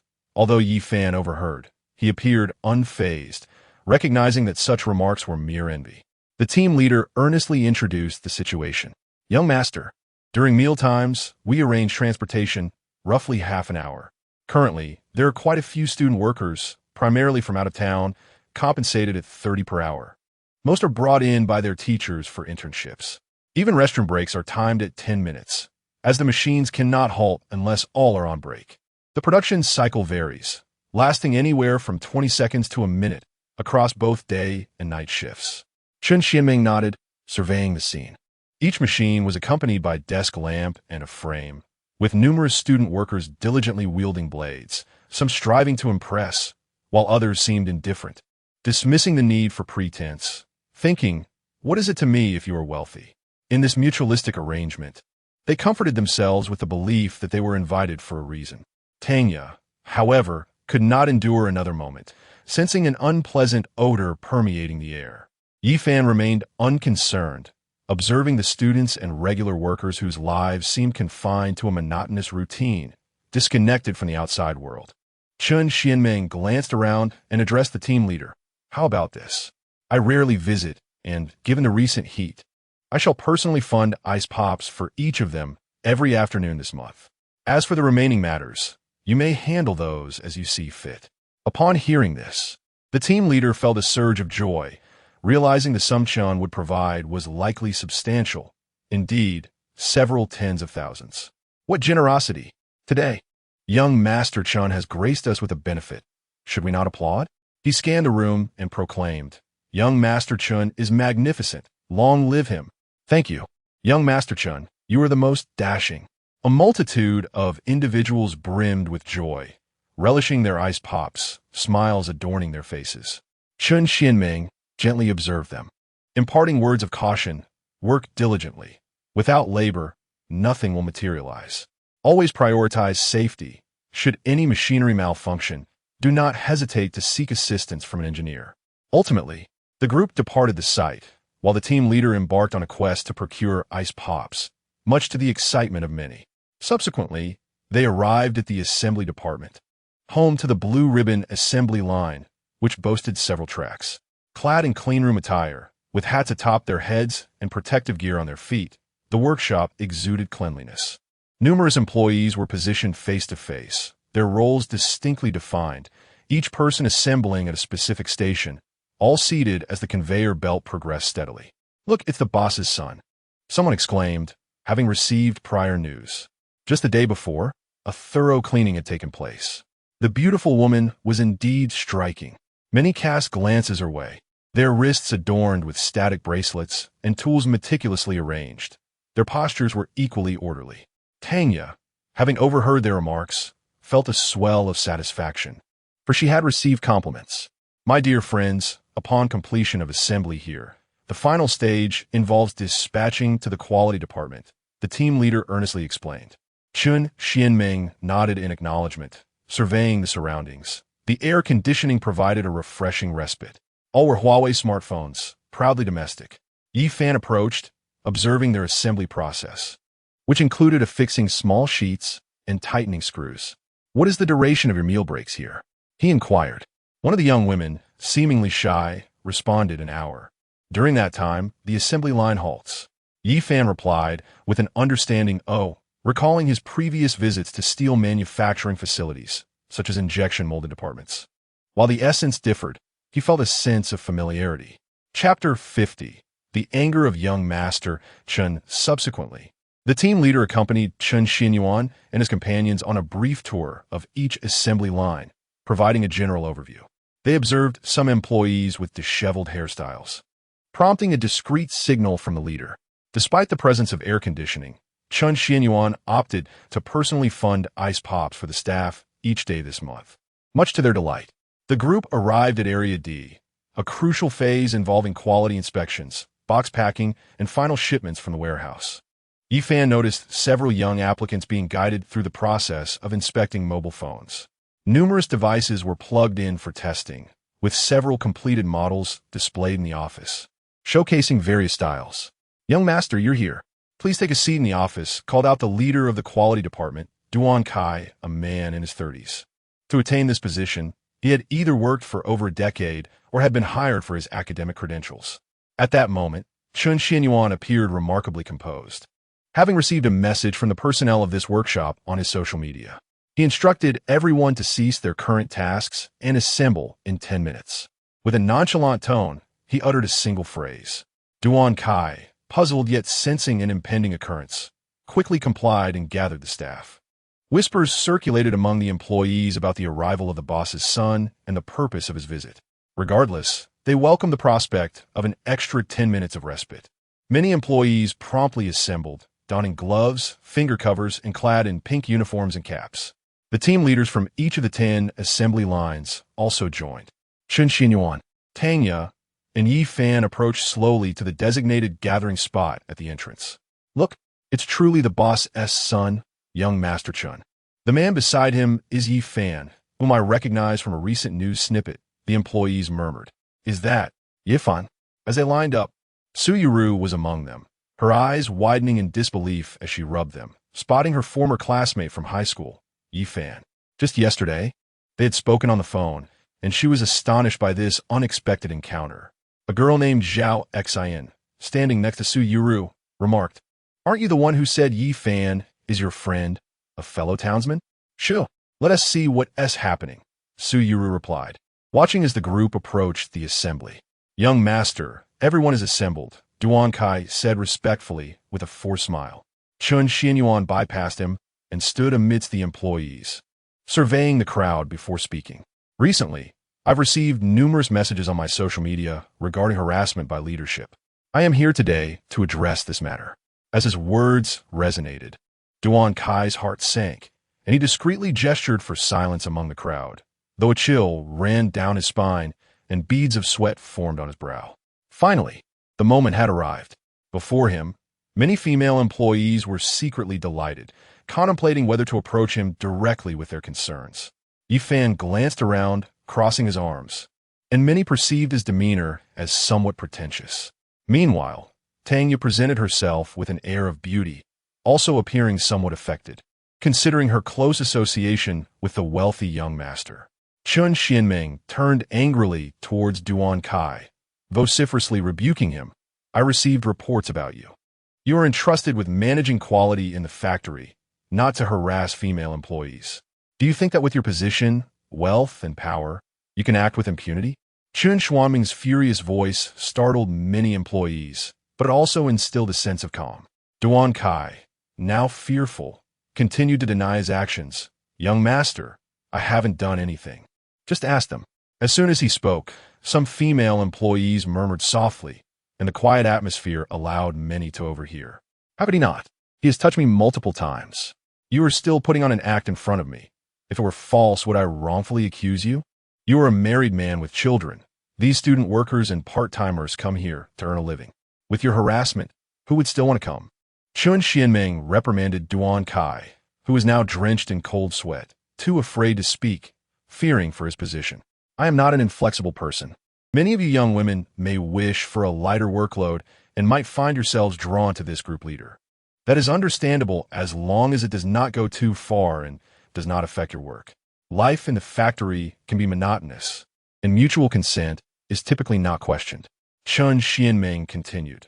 However, I know there are employees here purely seeking to earn a living, and it is not easy for them. Many coming from out of town. Of course, it is reasonable for employees to date within the factory. We are all young. But I do not wish to hear of any advances made against a woman's will. Upon hearing his words, some women who had ambiguous relationships with the group leader felt a mix of shame and fear, while others seemed on the verge of voicing their grievances. At that moment, Chun Xianming spoke again. All the women who have been harassed by this group leader, please come forward. Do not be afraid. I will address your concerns. Zhao Yi took hold of Su Yuru, who was slightly bolder. Yuru, let us go. Your friends are here. Gradually, around 20 women approached, all strikingly beautiful with enviable figures, embodying youthful exuberance in various forms. Chun Xianming's expression darkened at the sight of so many, coldly fixing his gaze on Duan Kai, who was already too frightened to utter a sound. Many group leaders resolved to refrain from harassing women in the future, unless it was entirely consensual. However, Yi Fan was unsettled upon spotting Su Yuru, astonished as he realized that the phone call yesterday must have been during her break, and it appeared that mobile phones were not permitted in this setting. Su Yuru also spotted him, her charming face slightly flushed. She never anticipated that their reunion would unfold in such a manner. Yuru, it truly is you. I thought I was mistaken, Yi Fan exclaimed, his expression brimming with delight as he swiftly approached Su Yuru. Indeed, she wore a pink factory uniform and cap, yet she radiated beauty. Zhao Yuan, with her sparkling eyes, gazed at Yi Fan and thought to herself, so handsome, I wish I could call him Appa, oh my. The revelation that Su Yuru was his friend left the team leader in a precarious position. Let us not speak. Let us continue to watch, murmured several employees. Yifan, I was just about to call for you during the break. Su Yuru smiled gently, her voice tender and soothing, evoking a protective instinct in those who heard it. She was aware that Yi Fan was also in Tianhai City, and with the recent divorce in this factory setting, she had done her research and discovered it belonged to Chun Xianming, a friend of Yi Fan. She never imagined encountering such an event. Chapter 51. Su Yuru, let us not dwell on that for now. Today I have come here. This must be your friend as well. Let us proceed together. Old Meng will handle it, Yi Fan remarked, promptly leading Su Yuru and Zhao Xian along. Is this your friend? Chun Xianming asked in astonishment. What a coincidence. Indeed, Yi Fan replied. We were desk mates for 3 years in high school. Su Yuru and Zhao Xian remained silent, discreetly observing the young gentleman. Meanwhile, Tanya felt a twinge of jealousy upon seeing their beauty, yet she chose to remain silent. After grasping the situation, Chun Xianming coldly regarded Duan Kai and said, I offer you 2 choices. Either step down entirely or forego a year and a half of your salary. Duan Kai's countenance darkened at these words. Leaving would not guarantee a better opportunity elsewhere. He had only just secured this position and dared not harbor resentment, only regret. Though the prospect of losing a year and a half of wages pained him, he had little choice. At last, he resignedly stated, Young master, I choose to forfeit the year and a half of salary. Subsequently, Chun Xianming addressed the female employees who had endured harassment, saying, due to the disruptions you faced, I shall grant each of you an additional 2 days' wages this month. However, should such incidents occur again, I will not hesitate to terminate your employment. The outcome seemed satisfactory to them. He was not averse to dismissals, but finding a suitable manager on short notice posed a challenge. As long as the women did not suffer excessively, he would prefer to handle it otherwise. It is indeed true that wealth can corrupt. As long as the transgressions are not egregious, a reprimand suffices. We have no objections. The women collectively agreed, feeling relieved in their hearts. Many others, however, found themselves envious, pondering why they had not been subjected to similar harassment. Since this is my first visit, I shall provide each of you with an ice pop for the day. The individual responsible for this incident will bear the cost. Should you not receive it, please leave a message on my Weibo, and I shall address it. In conclusion, Chen Xianming took care to reprimand Duan Kai, safeguarding the reputation of the production area. Many welcomed this turn of events with satisfaction. Before long, the meeting adjourned, and Duan Kai departed, somewhat embarrassed. Do you two have any lingering dissatisfaction? Chen Xianming inquired upon noticing that Su Yuru and Zhao Xin had yet to leave. After pondering briefly, they replied, "Young master, we merely wish to resign. We bear no grievances, but the factory requires us to remain for 2 months before we can leave. We hope you." Though they found the arrangement acceptable, they were eager to depart. Upon hearing this, Chen Xianming glanced at Yi Fan and ultimately nodded in agreement. "If you wish to resign, I shall make a call. You can proceed to the Human Resources Department." He understood that he could not compel them to stay, as it was natural for them to feel apprehensive following such events. With a sigh of relief, Su Yuru and Zhao Xin stepped out of the factory. After their exit, Chen Xianming remarked, "Fan Zi, since you are old friends, I shall head to other places in my home." "Very well, let us gather another day," Yi Fan replied. The gathering was hardly a gathering at all. It had been ages since we last convened, and you have been absent for so long. In the end, Chen Xianming made a sarcastic remark before taking Tanya and leaving. Yi Fan forced an awkward smile, thinking to himself that it was indeed true. Zhao Xin, with her sparkling eyes and radiant smile, asked, "Handsome, are you Yi Fan, Yuro's old classmate?" "Indeed, we might as well be fellow villagers meeting each other here." Shedding tears of nostalgia, Yi Fan replied, offering a faint smile. Zhao Xion's vivacity was refreshing. Though she spoke little, their companionship was delightful. Yi Fan turned to Yuro, saying, "You should have informed me of your arrival. I would have treated you to a meal." "Ah, Yi Fan, you are mistaken. Well, I heard about your hospitalization. I called, but a nurse informed me that you were in a coma and told me not to worry," Su Yuro explained. Yi Fan was taken aback, realizing it must have been Tang Wanner who conveyed that information. "Come on, let us hasten to resign. But Yi Fan, since you mentioned treating Yuro, I would like to join as well," Zhao Xian chimed in with familiarity. Yi Fan smiled slightly, agreeing readily. Su Yuro had not continued her education after high school due to her family's modest means. They lived in a simple earthen house, and she had entered the workforce. Over the years, she had traveled extensively, supporting her younger brother's university expenses with her monthly earnings. Thus, she had come to Tianhai City, attracted by the high wages in the factories, particularly with Yi Fan around.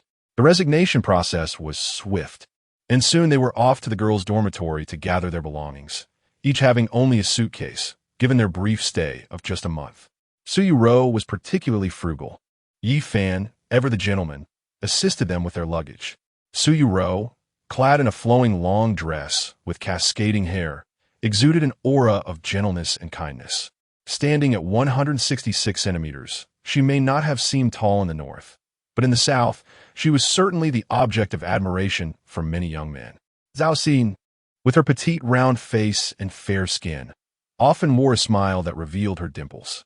Dressed in a t-shirt and short shorts, her long legs were striking, complemented by a playful demeanor that animated her presence. Upon arriving at the majestic Maybach, both women were taken aback, exclaiming in astonishment, "Yi Fan, is this your car?" Su Yuro asked with a hint of insecurity, feeling somewhat inadequate in comparison as her old classmate drove such an impressive vehicle while she struggled with her own employment and savings. Zhao Xin, upon entering the vehicle, began pressing buttons curiously, exclaiming, "Indeed, this must be worth a fortune." Yi Fan started the engine leisurely, replying, "This was a gift from someone. I certainly could not afford it." Zhao Xian's eyes sparkled with mischief as she remarked, I saw that video.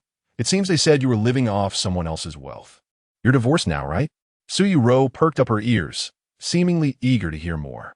Yi Fan, taken aback by the comment, felt a twitch at the corner of his mouth. Such words were inappropriate to voice directly. Yes, I'm definitely divorced, he asserted.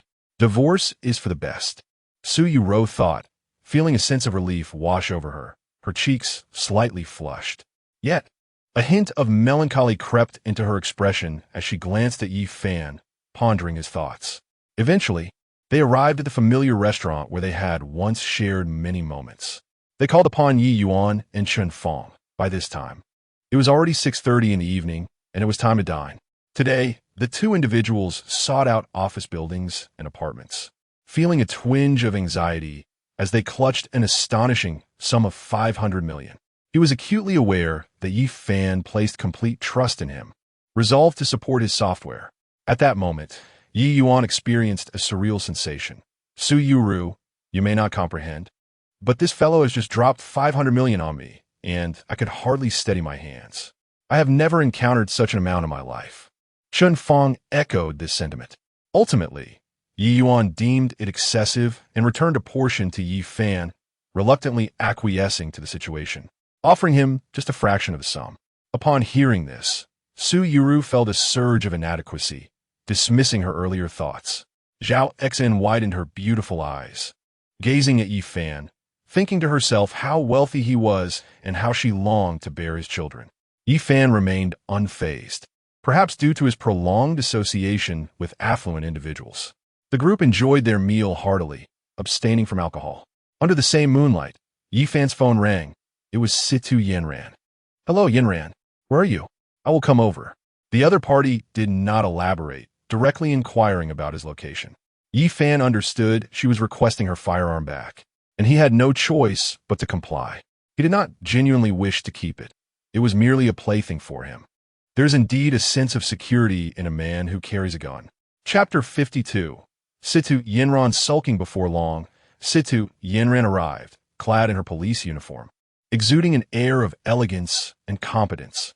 Yet, one could not overlook her striking beauty and statuesque figure, which surpassed that of Su Yuro, Zhao Xian, and Chen Fong. Her ample curves drew attention, and aside from Yi Fan, everyone else was momentarily captivated, thinking to themselves, what a beauty. Upon entering, Situ Yanran glanced at the sumptuous dishes on the table, but quickly turned her attention to Yi Fan, her voice icy as she commanded, hand it over. She extended her slender, graceful hand, her expression devoid of warmth, and her words devoid of softness. Hey, Yanran, since you're here, why not have a meal before you go? These dishes were ordered for you, Yi Fan said casually, feeling it was impossible not to invite her dine now that she had come. I don't have time. Hurry up and give it to me, Situ Yanran replied sharply, her tone fierce.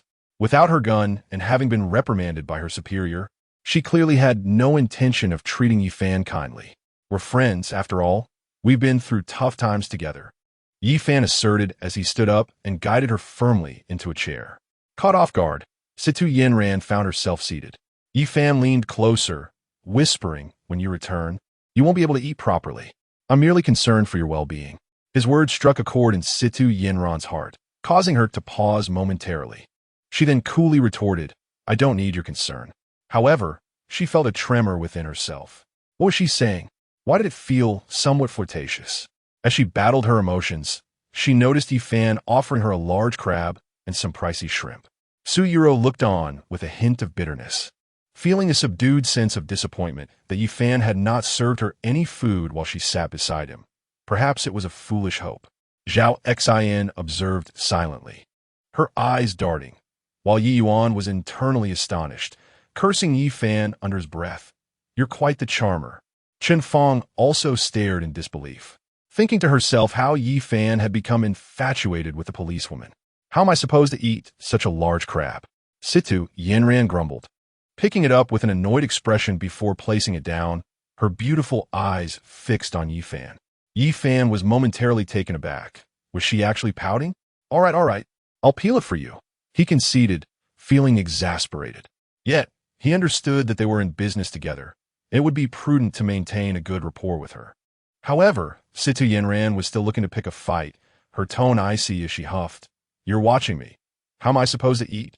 Her frustration was directed at Yi Fan, stemming from a botched drug bust that had resulted in the suspects escaping, followed by a harsh reprimand from Deputy Director Xueqing upon her return to the precinct. Come on, Yanran, I'm peeling shrimp for you. Why are you taking your anger out on me? What have I done to deserve this?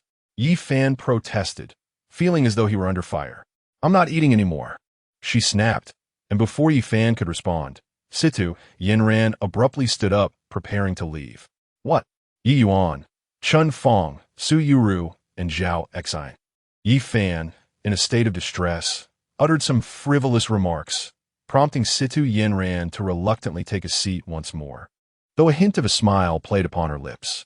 Such an action startled her, yet she found a certain satisfaction in expressing her irritation towards Yi Fan.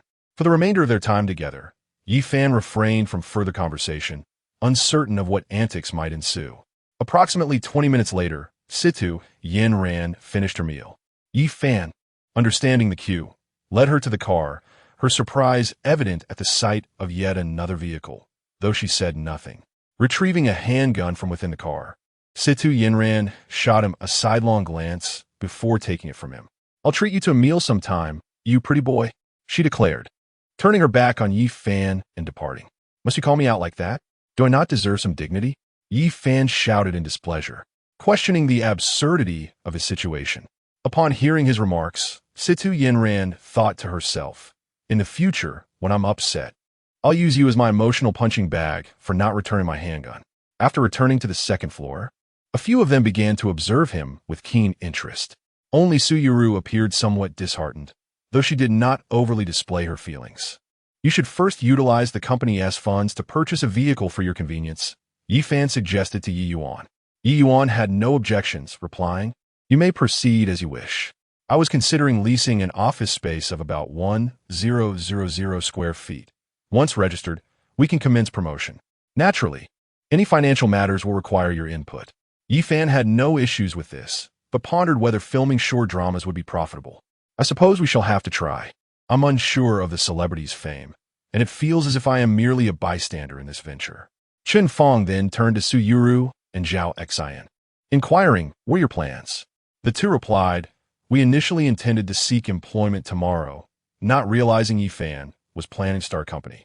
Yi Fan addressed them, Yuru, you're my friend and my classmate. Zhao Xian, as a friend of hers, you are also my friend. Would you consider joining this company of mine, whose future remains uncertain? He assured them, of course, the salary will not be less than what you earn at the electronics factory. I have no objections. Let us give it a try.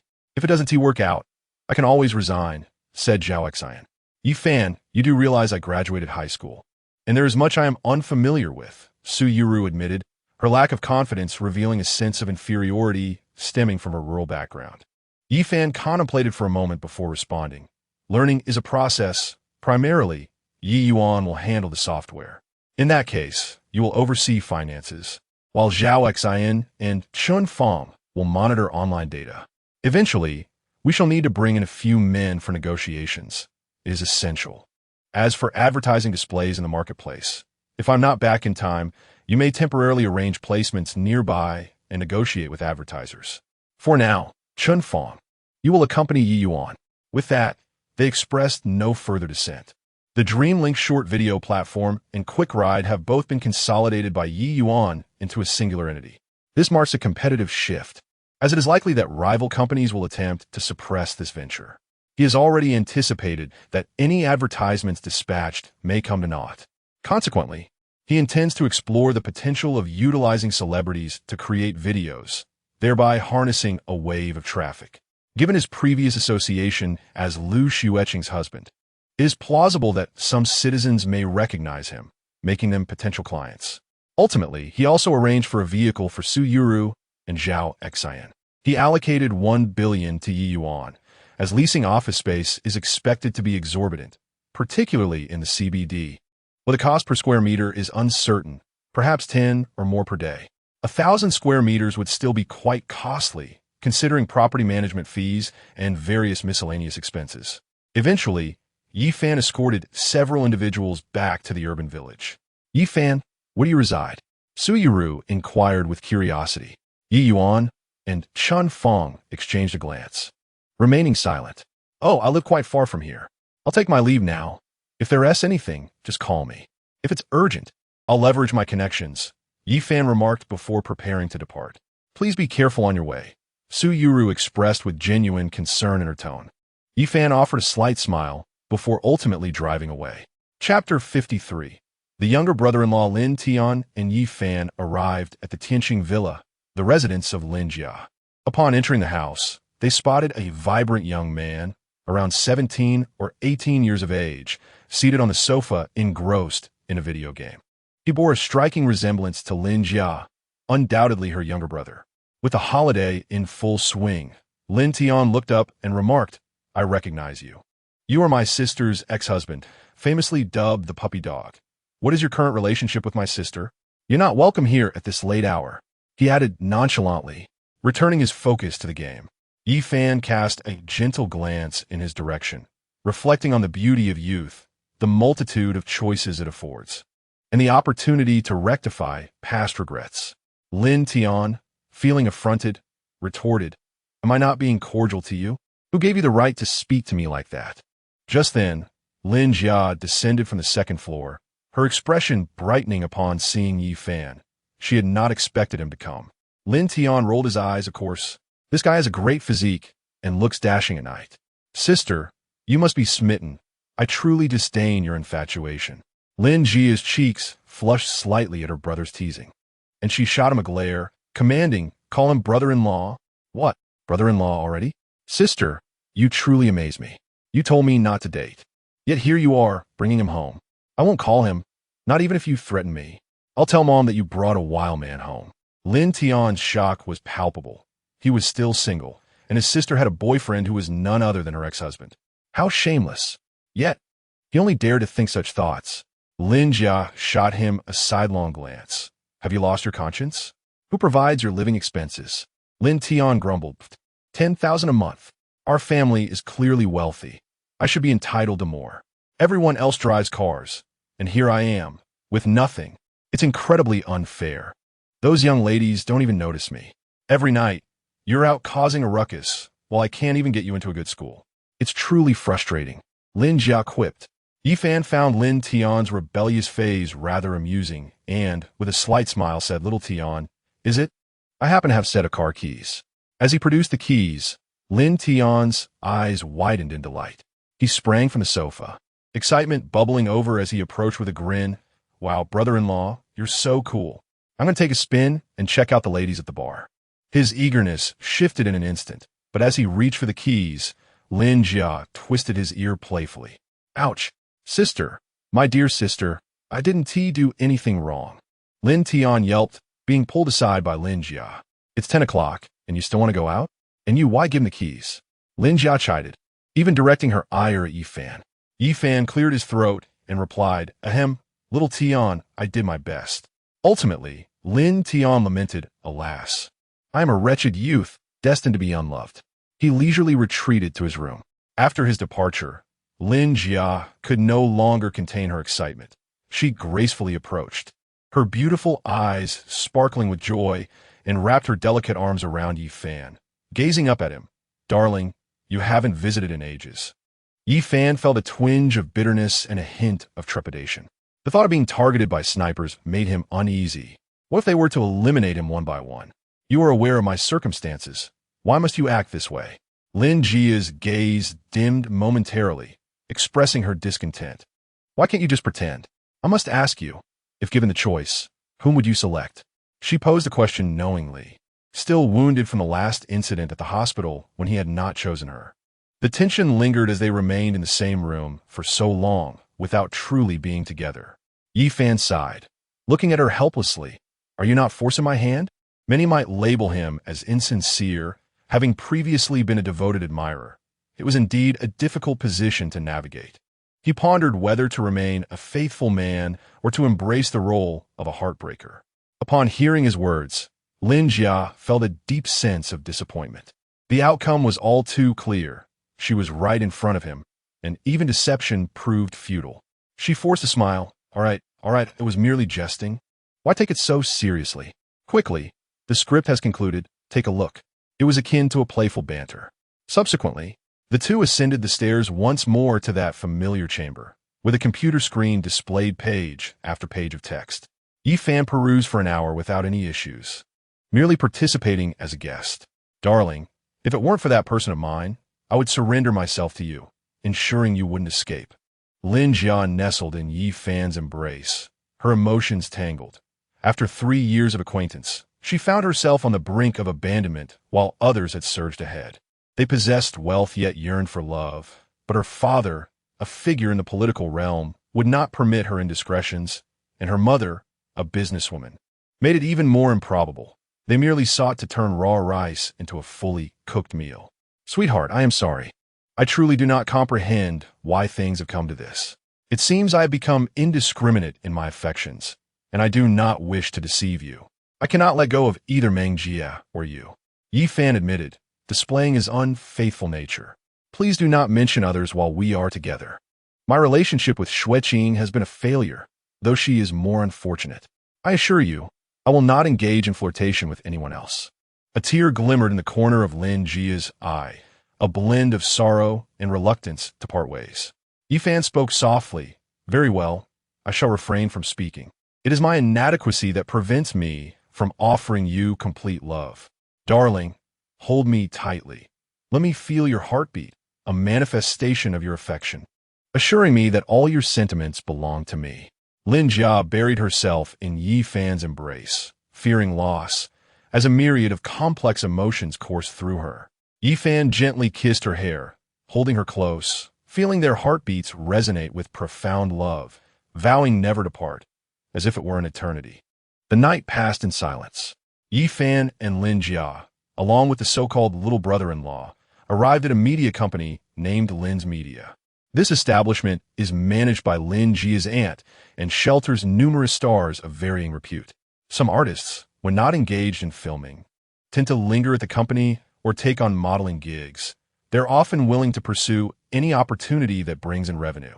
Yi Fan surveyed the surroundings and remarked, Jia, I see many familiar faces from television. Lin Jia smiled slightly and replied, that is only natural. Many artists are signed while still in school, some for 15 years, others for 10. During this period, if they perform satisfactorily, arrangements are made for them to earn income. Lin Tian, feeling bored at home and now here, interjected, TCH, this is dull. I want to go swimming. I've heard there are some lovely young ladies with long legs. They're all said to be quite stunning. Lin Jia shot him a glare, clearly wishing to admonish him. Chapter 54. Lin, you look over there. I think I recognize that person. His name is Yi Fan. Isn't it? This fellow is quite impressive. Instead of being the son-in-law of the Xueqing group, he actually got divorced. Wasn't Jiang Zhe and Lu Xueqing exposed for being together? Who could bear such humiliation? Ah, you all really should refrain from speaking so candidly. Society is vibrant and colorful. It is the diversity that captivates. But what is the situation with him and Miss Lin? Several lesser-known celebrities whispered among themselves. Upon hearing this, Lin Jia's expression turned cold as she scanned her surroundings and admonished, if you continue to chatter mindlessly, I shall have my aunt blacklist you. Yi Fan is already her significant other. No one is permitted to speak ill of him. If there were any derogatory remarks, they would be made in secrecy between the two of them. The lesser-known celebrities shrank back and promptly departed to the rehearsal room. Yi Fan felt a surge of emotion. Although he was indifferent, having such remarks linger in his ears was rather unpleasant. Lin Tian found the situation mundane, but decided to accompany them nonetheless. The group ascended to the 5th floor and arrived at a certain location. Lin Jia pushed the door open and got straight to the point, saying, Aunt, I would like to borrow some personnel, just for a week. Lin Tian, aware of his place, settled into a corner, engrossed in his phone. A woman in her 40s was reviewing an array of documents, scripts, and introductions of various celebrities. She was Lin Jia's aunt, age 42. Even seated, her voluptuous figure was evident, with cascading waves of hair and a black dress accentuating her refined beauty. Her enchanting features, sparkling eyes, a regal nose, and luscious red lips exuded an aura of nobility impeccably maintained as if her visage could yield moisture.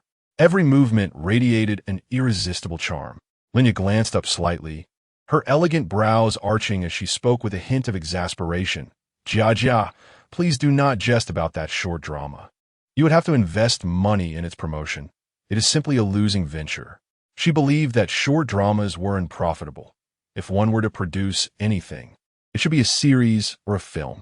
She then regarded Yi Fan, her expression shifting subtly as she mused. He possesses such charisma. No wonder Jia was so eager to have him accompany her during university days. Aunt, please lend me your support. Although dramas and films are superior, if this short drama turns out well, Yi Fan could gain a modicum of fame, Lin Jia implored, playfully shaking Lin Jia's slender arm with a touch of coaxing.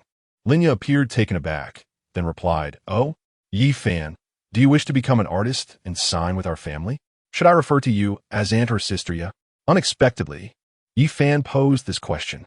This caught Lin Jia off guard, leaving her pondering internally. Then she asserted with a hint of authority, "Yi Fan, do not speak such words, nor be overly familiar. I shall ask you directly, do you intend to sign with our family? If so, I will invest some money to help you." Lin Jia contemplative. What sort of person is this? After all, I am a manager. He should know better than to be so presumptuous. Yi Fan directed his gaze towards Lin, who understood and replied, "Yi Fan refuses to sign with any agency. However, he intends to collaborate with Lu Feifei on a film that should be released in theaters this year. Our undertaking serves, in part, to bolster some notoriety." Who would believe such words? It was merely her desire to film, a means to belittle her close friend. You wish to act alongside Lu Feifei? Is that true? Do you realize that many male artists from our agency aspire to work with her to enhance their popularity? At that moment, Lin Jia stood up, her tall figure gliding gracefully toward him, a fragrant aura enveloping her. Yi Fan pinched the bridge of his nose and remarked, "She mentioned it once, but I doubt it would come to fruition." Lin Jia scrutinized Yi Fan closely. He presented well and, with a touch of makeup, would likely be quite photogenic. She then said, "I fail to comprehend. You possess neither fame nor formal training in acting. If you truly manage to film with Lu Feifei, I shall agree to indulge in a week of playful antics with you and Jia. Naturally, you must confirm this now. A video call would suffice. You have her WeChat, correct?" Yi Fan nodded. "I do have WeChat. Let me inquire." In truth, he also aimed to promote his newly established company, considering it an opportune moment to mention it during any forthcoming announcements. Before long, Yi Fan initiated a WeChat video call. "Hello," Lu Feifei answered promptly. "Yi Fan, I didn't expect you to call me. What about that short drama you were supposed to show me? I've been waiting for ages." Observing this interaction, Lin Jia felt a sense of camaraderie. "Feifei, I'm at Lin's Media, and Sister would like to speak with you." Yi Fan handed the phone to Lin Jia. Though somewhat resigned, felt a flutter of joy at being referred to as sister, as it made her feel youthful. "Hello, sister Jia," Lu Feifei responded, slightly surprised to find Yi Fan at Lin's Media. Lin Jia looked at Lu Feifei with confusion. "Feifei, many of our artists are eager to collaborate with you. Are you genuinely considering filming your new drama with Yi Fan?" She found it perplexing that she would choose someone like Yi Fan, who had no formal acting background. Lu Feifei pondered for a moment, then shyly replied, "Sister Jia, it's like this. Yi Fan was somewhat of a dog in university, and after graduation, he was with Lu Xueqing. He should be able to portray genuine emotions rather than mere performance. Furthermore, he has experience in the martial arts club. Just look at him. He exudes a certain masculinity, and he looks quite good even without makeup. I wish to give a newcomer a chance." At this, Yi Fan's lips twitched at being labeled a dog, a term he found intolerable. Lin Jia cast a bland glance at him. Her agency had many artists skilled in performance, particularly in action sequences, and she felt it unnecessary to select him. However, it was ultimately their decision, and she could not interject. "Very well, since you have made your choice, it appears that Yi Fan is fortunate." Lin Jia returned the phone to Yi Fan and addressed Lu Feifei. "Yi Fan, you are filming a short drama, correct? I would like to observe and see how well you perform." "Sure, it would be perfect if you could guide me." Yi Fan chuckled, and after exchanging a few words, he hung up the phone. "So, Aunt, is it settled?" Lin Jia inquired eagerly. Lin Jia, feeling somewhat exasperated, thought to herself that she should have refrained from making such comments earlier. She then glanced at the two of them and asked, "What is the nature of your relationship?" She sensed that if it were merely a casual acquaintance, there would be no need for such secrecy, especially considering the fact that many perceive short dramas as lacking in substance. Lin Jia and Yi Fan exchanged anxious glances, taken aback by the unexpected turn of events. Meanwhile, Lin Tian leisurely remarked, "What other relationship could there be? This guy stayed at the villa last night, and my sister even bought him a car. If she won tea, get me one." He seemed preoccupied with the car. "What? You stayed together?" "Jia, your mother wants you to be with Xueqing, and here you are." Sigh. "Isn't he the husband of that Xueqing?" Lin was taken aback, having initially believed their relationship to be rather amicable, only to discover they had become quite entangled. Chapter 55. Yi Fan faces scorn again. Lin Jia shot a fierce glare at Lin Tian, who ignored her and continued to engross himself in his phone. "Yi Fan, you truly are something. Just after divorcing that Xueqing, you've already set your sights on my niece. I cannot condone your relationship. I will not approve of your little drama either." Lin Ya's expression turned cold as she began to dislike Yi Fan, who had moved on from his marriage to living with the friend of the ex-wife almost immediately. Lin Jia, feeling a bit flustered, interjected, "And this has nothing to do with Yi Fan. It is I who have developed feelings for him. Since childhood, you have always scrutinized my romantic pursuits, fearing that I would be deceived. But I am 24 now, and I have known Yi Fan for quite some time. I love him and have no interest in that Xueqing." Lin Ya, with a tone of earnest concern, replied, Jia, "It's not that I am against you dating, but who is he? He is your friend's ex-husband, and the Liu family will not allow him to leave so easily." Yi Fan felt a twinge of discomfort at being obstructed. He wondered how it would be if he were to meet Lin Jia's parents. Lin Jia retorted, "Aunt, you are aware of the reasons behind Xueqing and Yi Fan's divorce. They are both married individuals who engaged in flirtation with celebrities. Online, people feel sympathy for Yi Fan, but no one extends that sympathy to my friend. That still doesn't change the fact that you two are not a match. Even if I were to agree, your mother would never allow it." Lin Yu maintained her disapproval of their relationship.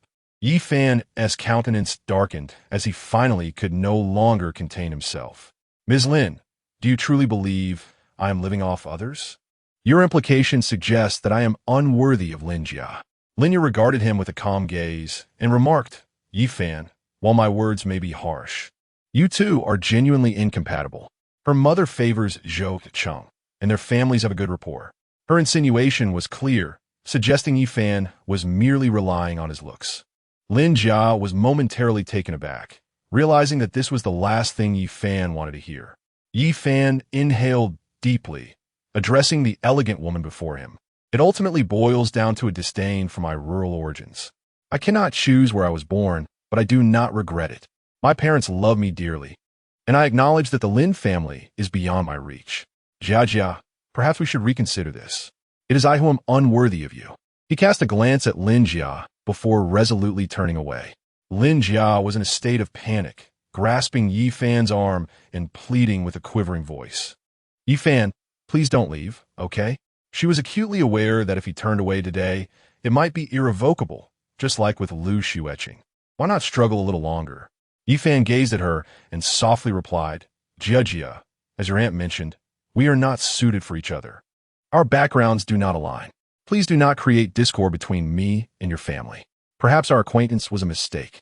With that, he released Lin Jia's hand and left without a backward glance. "Yi Fan, I beg you don't go." With tears brimming in her eyes, Lin Jia attempted to follow, but Lin Jia grasped her arm firmly. Sister, did I say something wrong? But isn't it the same whether it's sooner or later?" Lin Tian awkwardly interjected from the side, surprised by how quickly the situation had escalated. However, no one paid him any heed. Lin Jia retorted angrily, "Aunt, I have finally found someone I like. Why must you speak that way? Being with him is my choice. I don't need the Lin family's money, right? This way, he won't bear the stigma of being a kept man." "Jia, how can you say that? You and Yi Fan are simply incompatible. Even if I were to agree, what of your mother? She would probably be even harsher with her words. He is perceptive and knows when to retreat." Lin Jia had not anticipated Yi Fan would leave so decisively. Lin Jia fell silent, her concerns extending beyond her mother to Li Meng. If her family were to discover this matter, it would be utterly impossible. Upon exiting Lin's media, Yi Fan felt a profound sense of dissatisfaction, though he recognized the truth in what had been said. He picked up his phone. "Easy, what's wrong? I'm looking for office space," came the voice of Yi Yuan from the other end of the line. "This is our opportunity to turn things around. We must make it happen." Yi Fan inhaled deeply and stated, "Of course, but your tone seems off today. Have you been upset about something?" Yi Yuan inwarded, puzzled. Yi Fan composed himself and replied, "I'm fine. Let us leave it at that for now." Sitting in his vehicle, Yi Fan pondered the dynamics between the wealthy and the working class, wondering if a calm demeanor was merely a facade to enhance his image, as the other party was already affluent and merely needed to polish their appearance. Was this genuine camaraderie or merely an act? Ding! At that moment, a WeChat message from Yang Sini arrived. "Yi Fan, when will that short play of yours be released? I've been waiting for ages." Yi Fan chuckled in exasperation and replied, "It's complicated. Have you eaten yet?" "Not yet. Are you planning to treat me?" "But I refuse to be a third wheel." Yang Sini te aset. "I'm alone. There's no one else," Yi Fan clarified. "All right. See you soon," Yang Sini responded. Shortly thereafter, they met at a steakhouse for lunch. Upon seeing Yang Sini, her hair neatly tied up, she possessed an enchanting elegance, dressed in a blue qipao that accentuated her figure and revealed her fair arms. "Yi Fan, what have you been busy with these past few days?" Yang Sini spoke up, gently slicing a piece of steak and savoring it slowly. Yi Fan casually remarked, "Just busying around." He was indeed correct. The original plan for the day was to shoot a short drama, but an unfortunate incident had transpired. At that moment, his phone rang. "Yi Fan, please don't be upset. My aunt didn't mean any harm, and I am on your side." "Where are you? How can I find you?" "I've convinced my aunt, and we can borrow someone." Lin Jia's voice came from the other end. The atmosphere was so quiet that Yang Sini could hear the conversation as well. Yi Fan pondered for a moment and replied, Jia, let us drop it. A marriage without the support of elders won't be happy. Don't let my troubles cause discord. I am currently in a dismal state. You know what I mean. All right, I'm dining with someone else." He abruptly hung up the phone. "What is going on, Yi Fan?" Yang Sini inquired with curiosity. Yi Fan responded nonchalantly. "What else could it be? The other party as parents believe I am unworthy and think I'm merely living off others." "Oh, so, does that mean your relationship with Lin Jia has come to an end?" Yang Sini exclaimed in shock, recalling how Xueqing and Lin Jia had quarreled fiercely over him last time. Chapter 56. What? Is she merely a supporting character for Yi Fan? She felt that Yi Fan was indeed facing considerable difficulties.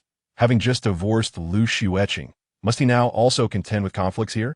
However, Lin Jia's call came through once more. Yang Sini glanced at him and said, "Allow me to answer. We must not let her misunderstand." "Yi Fan, why did you hang up? Where are you?" "I'm coming over," Lin Jia urged from the other end of the line. "Jia, we are at." Yang Sini replied, "Sini, are you two together?" Lin Jia was taken aback, wondering how they had managed to dine together so swiftly. "Jia, please don't misunderstand. Our relationship is entirely platonic. Do come over," Yang Sini reassured her. Before long, Lin Jia arrived, her gaze falling upon the two of them enjoying lunch together, laughing and conversing, which stirred a tumult of emotions within her. Yet what could she do? Love is love, after all. Aunt has consented. "We can go now," she stated, refraining from extraneous words. Yi Fan hesitated. "Should we not film anymore? It feels somewhat embarrassing to return now after having just left. Didn't we agree? Could you not acquiesce for my sake?" Lin Jia felt a twinge of grievance. She had prepared to defy her family for him, and now, witnessing Yi Fan's reluctance to even struggle, she felt diminished. She understood that he still had Li Meng in his life, and the realization of having made sacrifices for him, only to feel overshadowed, weighed heavily on her. Yang Sini leisurely interjected, "Yi Fan, since you and Lin Jia have decided to be together, it is only natural for her family to oppose. You should have anticipated this, just as you did when you were with Xueqing. It was never smooth sailing. Now that Lin Jia intends to make your relationship public, if you were to flee, all her efforts would be rendered meaningless. I must say, you should be more resolute. If you retreat at the first signs of adversity, then Lin Jia's love is not worth your time. Lin Jia cast a grateful glance at her. The earlier jealousy dissipated as she silently awaited Yi Fan's response. Reflecting on her words, Yi Fan felt remorse for his earlier actions. It was only natural for her family to disapprove. Looking at Lin Jia, he expressed, Jia, I apologize. My previous actions disregarded your feelings. Upon hearing this, Lin Jia's face brightened, blooming like a flower, as she teasingly remarked, if you were to run away, I would become a laughingstock. You mustn't do that. I can see that you've endured too much pressure from Xueqing. Yi Fan, go for it and become a superstar. I want to call you my idol. Yang Sini chimed in with a playful tone. Soon, Lin Jia ate a bit more before returning to Lin's media. Suddenly, Lin Tian came bounding over, looking at Yi Fan with excitement. Hey, I want to take the car for a spin. I'll be back by nightfall. Yi Fan glanced at Lin Jia, who shot him a warning look, returned before dark. Understood, Lin Tian exclaimed, his joy evident as he dashed out with the keys. Before long, Yi Fan and Lin Jia found themselves back in the previous room. Lin Jia lifted her gaze, revealing a hint of helplessness as she addressed Yi Fan. Yi Fan, I hope you can win over her mother. Sister Jia, I genuinely hold affection for Jia, and I refuse to resign myself to a life of mediocrity. Surely, I deserve a modicum of time. Although my origins are humble compared to those from the city, the future remains uncertain for everyone. Yi Fan's expression revealed a glimmer of resolve. Would he be subjected to hardship? Clearly not. Either there would be a separation, or, well, a monetary transaction. Lin Jia's lips curved into a satisfied smile. This was the demeanor Yi Fan ought to possess. He needed to assert himself. Lin Jia, feeling somewhat helpless, chose not to speak further and led the two to another room. This was the rehearsal space, bustling with numerous artists, some poring over scripts, others rehearsing lines. A multitude of youthful faces, charming and vibrant, both male and female, numbering at least 20. These were potential sources of income. As many with a modicum of fame could secure advertisements. Yi Fan spotted a fourth-tier celebrity, a young man named Su Wei, who boasted a fan base of 50 million. He was strikingly handsome and tall, currently clad in period costume, seemingly preparing for a shoot. There was also a young woman, another fourth-tier star named Xueqing. Her eyes sparkling like stars, with a stunning visage and an alluring figure. Her long hair cascaded gracefully, and she donned a flowing sky-blue gown, exuding an ethereal charm. They had previously starred together in a film titled Tianlan Valley, which had grossed an impressive 15 billion at the box office. Previously, Jiang Zhe could only be considered a seventh-tier star. Yi Fan felt a jolt of astonishment. Would they cast these two? Sister Lin, upon spotting Lin Jia, many rose to greet her with polite nods, extending their greetings to Lin Jia as well. After all, she was part of their family. However, upon glancing at Yi Fan, several remained intrigued by the online buzz surrounding him, particularly given the previous scandal with Lu Xueqing, which, although faded, still lingered in their minds. Lin Jia, exuding an intangible authority with her strong, commanding presence. She surveyed the room and declared, My niece wishes to film a short drama. I will not impose upon you. Feel free to decide at your leisure. You will be compensated based on sales and viewership revenue over the course of a week. They exchanged surprised glances at Lin Jia and Yi Fan, particularly Su Wei and Xueqing, who were prominent figures. Xueqing remarked, Sister Lin, it seems this short drama cannot be hosted on larger platforms. It is limited to smaller apps. The exposure appears rather minimal, and furthermore, short dramas often carry an exaggerated essence. Though Lin Jia was their employer, they routinely addressed her as such. Su Wei concurred. It seems that short dramas have emerged from smaller companies in recent years. If set in contemporary contexts, the narratives tend to stray toward the far-fetched. The others remained silent, aware they were not favored by Lin Jia and dared not express any discontent, merely waiting in anticipation. Lin Jia was acutely aware of this. However, for her niece's sake, she felt compelled to indulge in this whim. Ultimately, it was to serve as a backdrop for Yi Fan, who was poised to collaborate with Lu Feifei on a new project, thus presenting an opportunity for him to make an early appearance before the public. What? He is set to collaborate with Lu Feifei?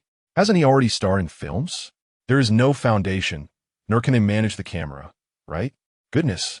It is astonishing that the prominent star Lu Feifei would choose a newcomer, especially someone utterly inexperienced. However, his appearance is indeed suitable. I wonder how his acting abilities measure up.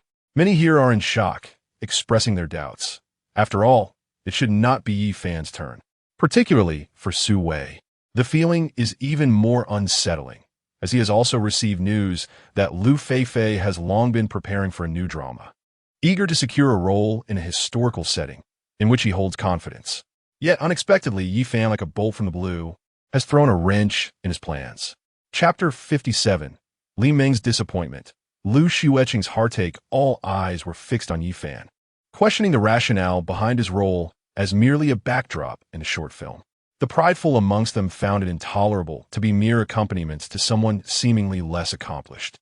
Yet, Lin Jia, as the producer, felt compelled to comply and speculated on the nature of Lin Jia and Yi Fan's relationship.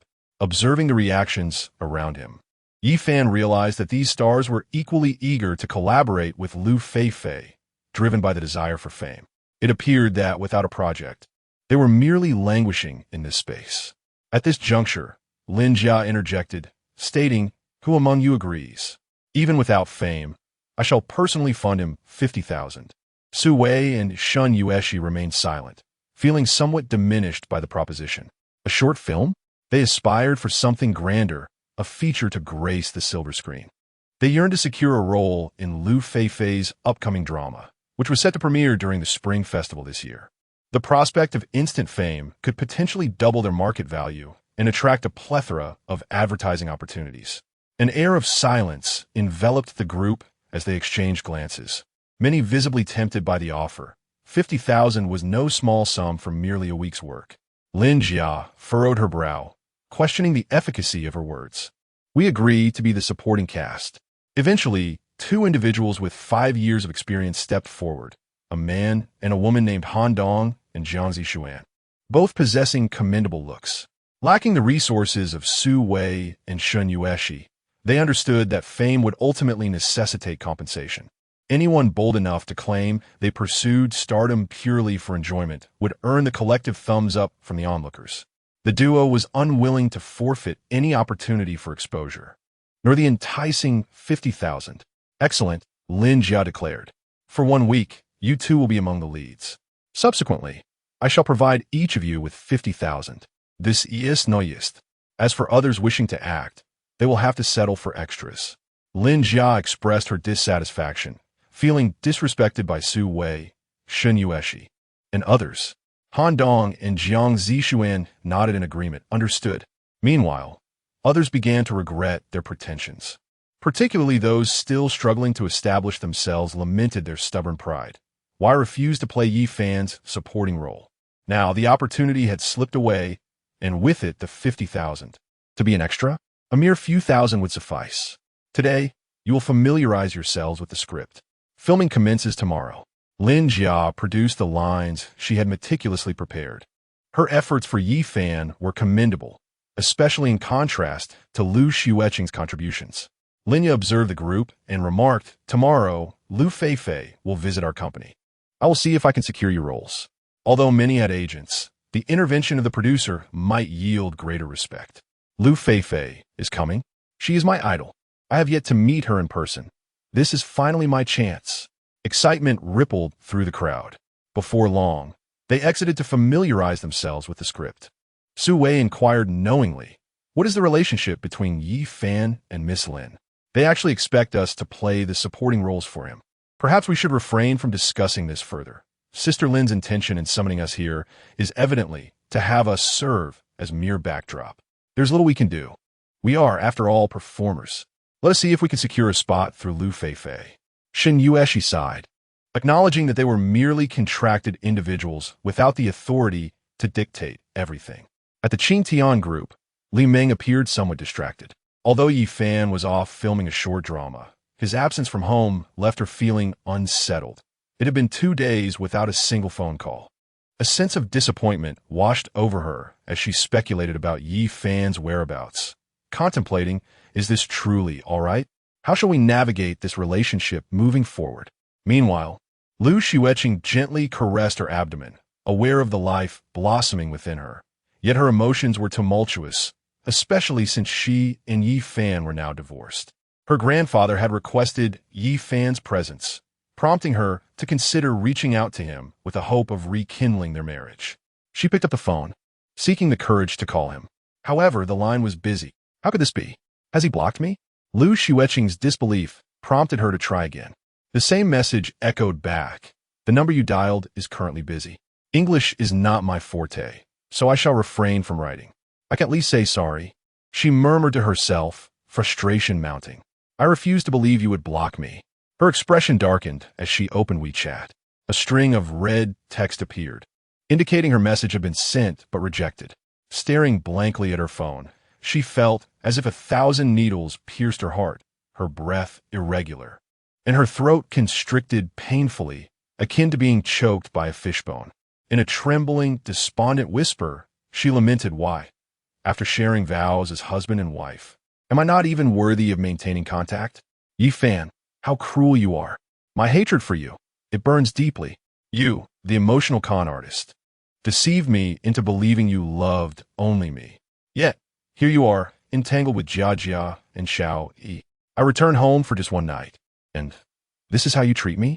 Her eyes misted with tears, clutching her chest as a heavy gloom enveloped her. What gives you the right? Yi Fan was merely a lovesick fool I accepted. How dare he treat me in such a manner? At Lin's Media, Yi Fan and Lin Jia engaged in practice sessions intermittently. Yi Fan, I have a social gathering to attend. I would like you to accompany me. Since you're vying for a role alongside Lu Feifei, this would be an opportune moment to familiarize yourself with the directors. Just then, Lin arrived, adorned in a black gown and draped with a string of pearls, her stature enhanced by high heels that brought her height to over 7 meters, exuding an air of mature allure. Yi Fan turned to Lin Jia, saying, Jia, I shall take my leave now. Lin Jia cautioned, be sure to keep an eye on Annie. She mustn't drink too much. Before long, Yi Fan followed Lin Jia to the underground parking garage, where he assumed the role of chauffeur. Lin Jia then advised, do not indulge in alcohol, otherwise you won't be able to drive. Ye fan quid si stadia. Are these directors all prominent figures? Lin Jia remarked, well, I suppose so. There are indeed some investments involved, and occasionally we gather to observe the market. It is unavoidable. Though you see me as the boss, such matters are simply part of the game. Soon, they arrived at a luxurious 5-star hotel, and the two entered a private room. Inside were both men and women, a mix of youth and those of more mature years. The table was laden with an array of delectable dishes, accompanied by fine red wine and, surprisingly, white liquor as well. Ha, General Lin, you are late. You must be penalized with 3 drinks. Someone exclaimed. 3 drinks? Who doesn't he know that General Lin can hold his liquor? We must have a round. Yi Fan found himself in the presence of well-known directors like Zhang, Li Wang, and Shun, along with several tycoons, each worth over 100 billion. He was astonished, realizing they intended to toast Lin Jia right away. With a charming smile, Lin Jia captivated the seasoned gentleman with her every move. A round is beyond my capacity. I shall drink 3 glasses instead. However, if you possess any remarkable scripts, you must provide our artists with an opportunity. She raised her glass and downed 3 glasses of red wine. The upper echelons had their own ways, and the individuals seated before her had directed numerous acclaimed films, all of which had performed exceptionally well. Regardless of personal character, their talents were indeed substantial. Come, let's discuss the promising themes for the upcoming months. We aim to release a film during the Spring Festival. The tycoons erupted in laughter, while some actresses cozied up to their counterparts, slithering like serpents, all with aspirations of rising in status while toasting. Whether there would be a follow-up role remained uncertain. Yi Fan also noticed a minor celebrity named Rao Ji, who typically portrayed innocent characters. Here, she donned a daring outfit, exuding an intoxicating allure. To these moguls and directors, Yi Fan was merely glanced at, receiving little attention. As for them, elevating someone to stardom was an exceedingly simple endeavor. Chapter 58. Lin Jia is intoxicated. Lin Jia made no deliberate introductions for Yi Fan. There was no necessity for it. Simply bringing him along to make an appearance sufficed, as they likely would not concern themselves with such matters. Lin, managing this media company all by yourself must be quite taxing. How about a merger between our two firms? At this moment, Director Chun interjected, his gaze ablaze with intensity after having consumed a little wine, subtly attempting to brush against Lin Jia's hand. He had directed numerous films and was widely recognized. His words could even blacklist certain celebrities, granting him considerable influence and status. Lin Jia naturally evaded his advances, politely declining. Director Chun, I dare not presume to reach your heights. I shall rely on my modest talents to sustain myself. This young man appears quite spirited. Is he one of yours? Inquired Director Wang, a portly man who, having indulged a bit too much, was now holding on to someone in his embrace. His hands growing rather familiar, prompting a shy reaction from the other party. Most conversations were dominated by these high-profile individuals, leaving others to merely smile in acquiescence. Lin Jia generously introduced, he is the boyfriend of my niece. The directors exchanged knowing glances. They were aware that Lin Jia's brother held an official position. And regardless of the circumstances, this relationship elevated Yi Fan's standing. At that moment, Yi Fan rose, respectfully raising his glass to all the esteemed leaders. I offer you a toast. Some of the moguls revealed faint smiles, while others did not lift their glasses, as if they had not noticed him at all. Nonetheless, Yi Fan could not voice any objections and merely downed his drink before resuming his seat. The ensuing time was filled with them forcing drinks upon the starlets in their arms, discussing various celebrities and films. Would have been a box office hit. Which stars were troublesome and deserving of a blacklist, and who among them was noteworthy.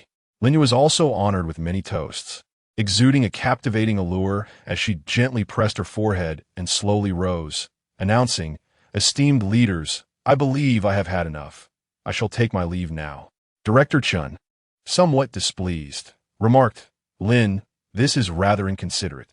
The night is still young. Lin Jia swayed slightly, her intoxication evident, and replied, I truly cannot continue. My tolerance is rather low. She then gestured for Yi Fan, and they exited the private room. Director Chun, it appears you will need to put in more effort if you wish to win her over. Someone chuckled. However, Lin Jia is exceptionally well preserved. Anyone would be tempted. Yet, it seems she cannot be easily intoxicated. The executives echoed in agreement, now feeling emboldened as the young starlets in their embrace shyly leaned into them, seemingly reveling in the attention.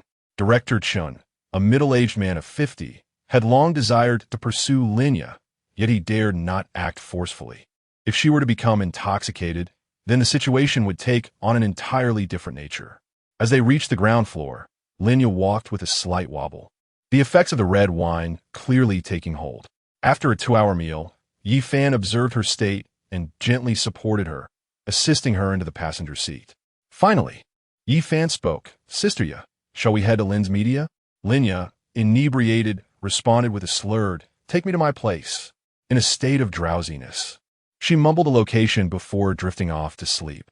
Yi Fan, having consumed only a single drink, thought it insignificant and unlikely to attract any scrutiny for driving under the influence. Soon, they arrived at a villa district. Casting a glance beside him, he noticed Lin Jia had already succumbed to intoxication and was fast asleep. He was uncertain which villa belonged to her. Sister Jia, which villa do you reside in? He gently shook her. 16, it's in my purse, Lin Jia responded hazily. Before long, they reached their destination. Yi Fan exited the vehicle, but Lin Jia had once again fallen asleep. Observing her less than graceful sleeping posture, he couldn't help but admire her figure, which lingered in the memory longer than it should have.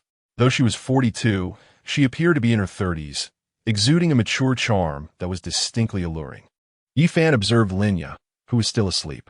He bent down and lifted her into his arms. She was not particularly heavy, and in his embrace, she slumbered soundly, utterly defenseless against any potential advances. He glanced around, contemplating the wastefulness of such a large villa occupied by a single person. Or of her husband. He pondered silently, as he had never inquired about Lin Jia. Sister Jia, which room is yours? Yi Fan called out, surveying the first floor, but received no response. He proceeded to open doors, ultimately discovering her room on the second floor. Upon entering, he immediately spotted a wedding photograph on the desk, seemingly taken many years prior. The man was adorned in military attire, wearing a gentle smile, while Lin Jia beamed with a captivating expression. The room exuded warmth, filled with a subtle fragrance. Yi Fan gently placed Lin Jia onto the bed, her state resembling that of a half-conscious individual. He removed her high heels. However, due to the summer heat and the absence of air conditioning, he soon found himself drenched in sweat. "Sister Yi, I shall take my leave," he said to the slumbering Lin Jia, regardless of whether she heard him. Suddenly, she rolled over and began to vomit, filling the floor with the acrid scent of alcohol mixed with remnants of her last meal. "Oh no!" Yi Fan exclaimed as he turned, witnessing the mess. He promptly prevented her from lying back down, as her mouth was filled with the remnants of her drink. Gently patting her back, he urged her to expel the contents of her stomach. A pungent odor permeated the air, and Yi Fan lamented to himself, "How remarkable! These executives can consume so much. If this had happened on the roadside, who knows what might have transpired?" He wiped the residue from her lips and attempted to settle her back into slumber. But after searching for some time, he could not locate the air conditioning remote. The heat was stifling. In July, one simply could not endure without cooling. Quickly, he fetched a broom to clean up the mess, but upon glancing back at Lin Jia, his eyes widened in shock. Her gown had been torn halfway down, revealing her exquisite legs, and beads of sweat glistened on her enchanting visage. "Is this not an invitation for a cold shower?" Yi Fan suppressed his rising agitation and hurriedly pulled her gown back into place. After all, she was Lin Jia's aunt, and he dared not entertain any inappropriate thoughts. Especially with her husband being a soldier, he feared the consequences greatly. He quickly tidied up the remnants of her earlier distress. Upon descending to the first floor, I opened a refrigerator and discovered some mung beans. I decided to make use of them. Yi Fan quickly prepared a modest soup. However, upon reaching the second floor, he was taken aback once more. Lin Jia appeared just as before, her long hair in disarray and beads of sweat glistening on her enchanting face. Yi Fan felt a surge of blood rush to his head, but he swiftly composed himself and gently assisted her, saying, "Sister Yi, please drink the soup."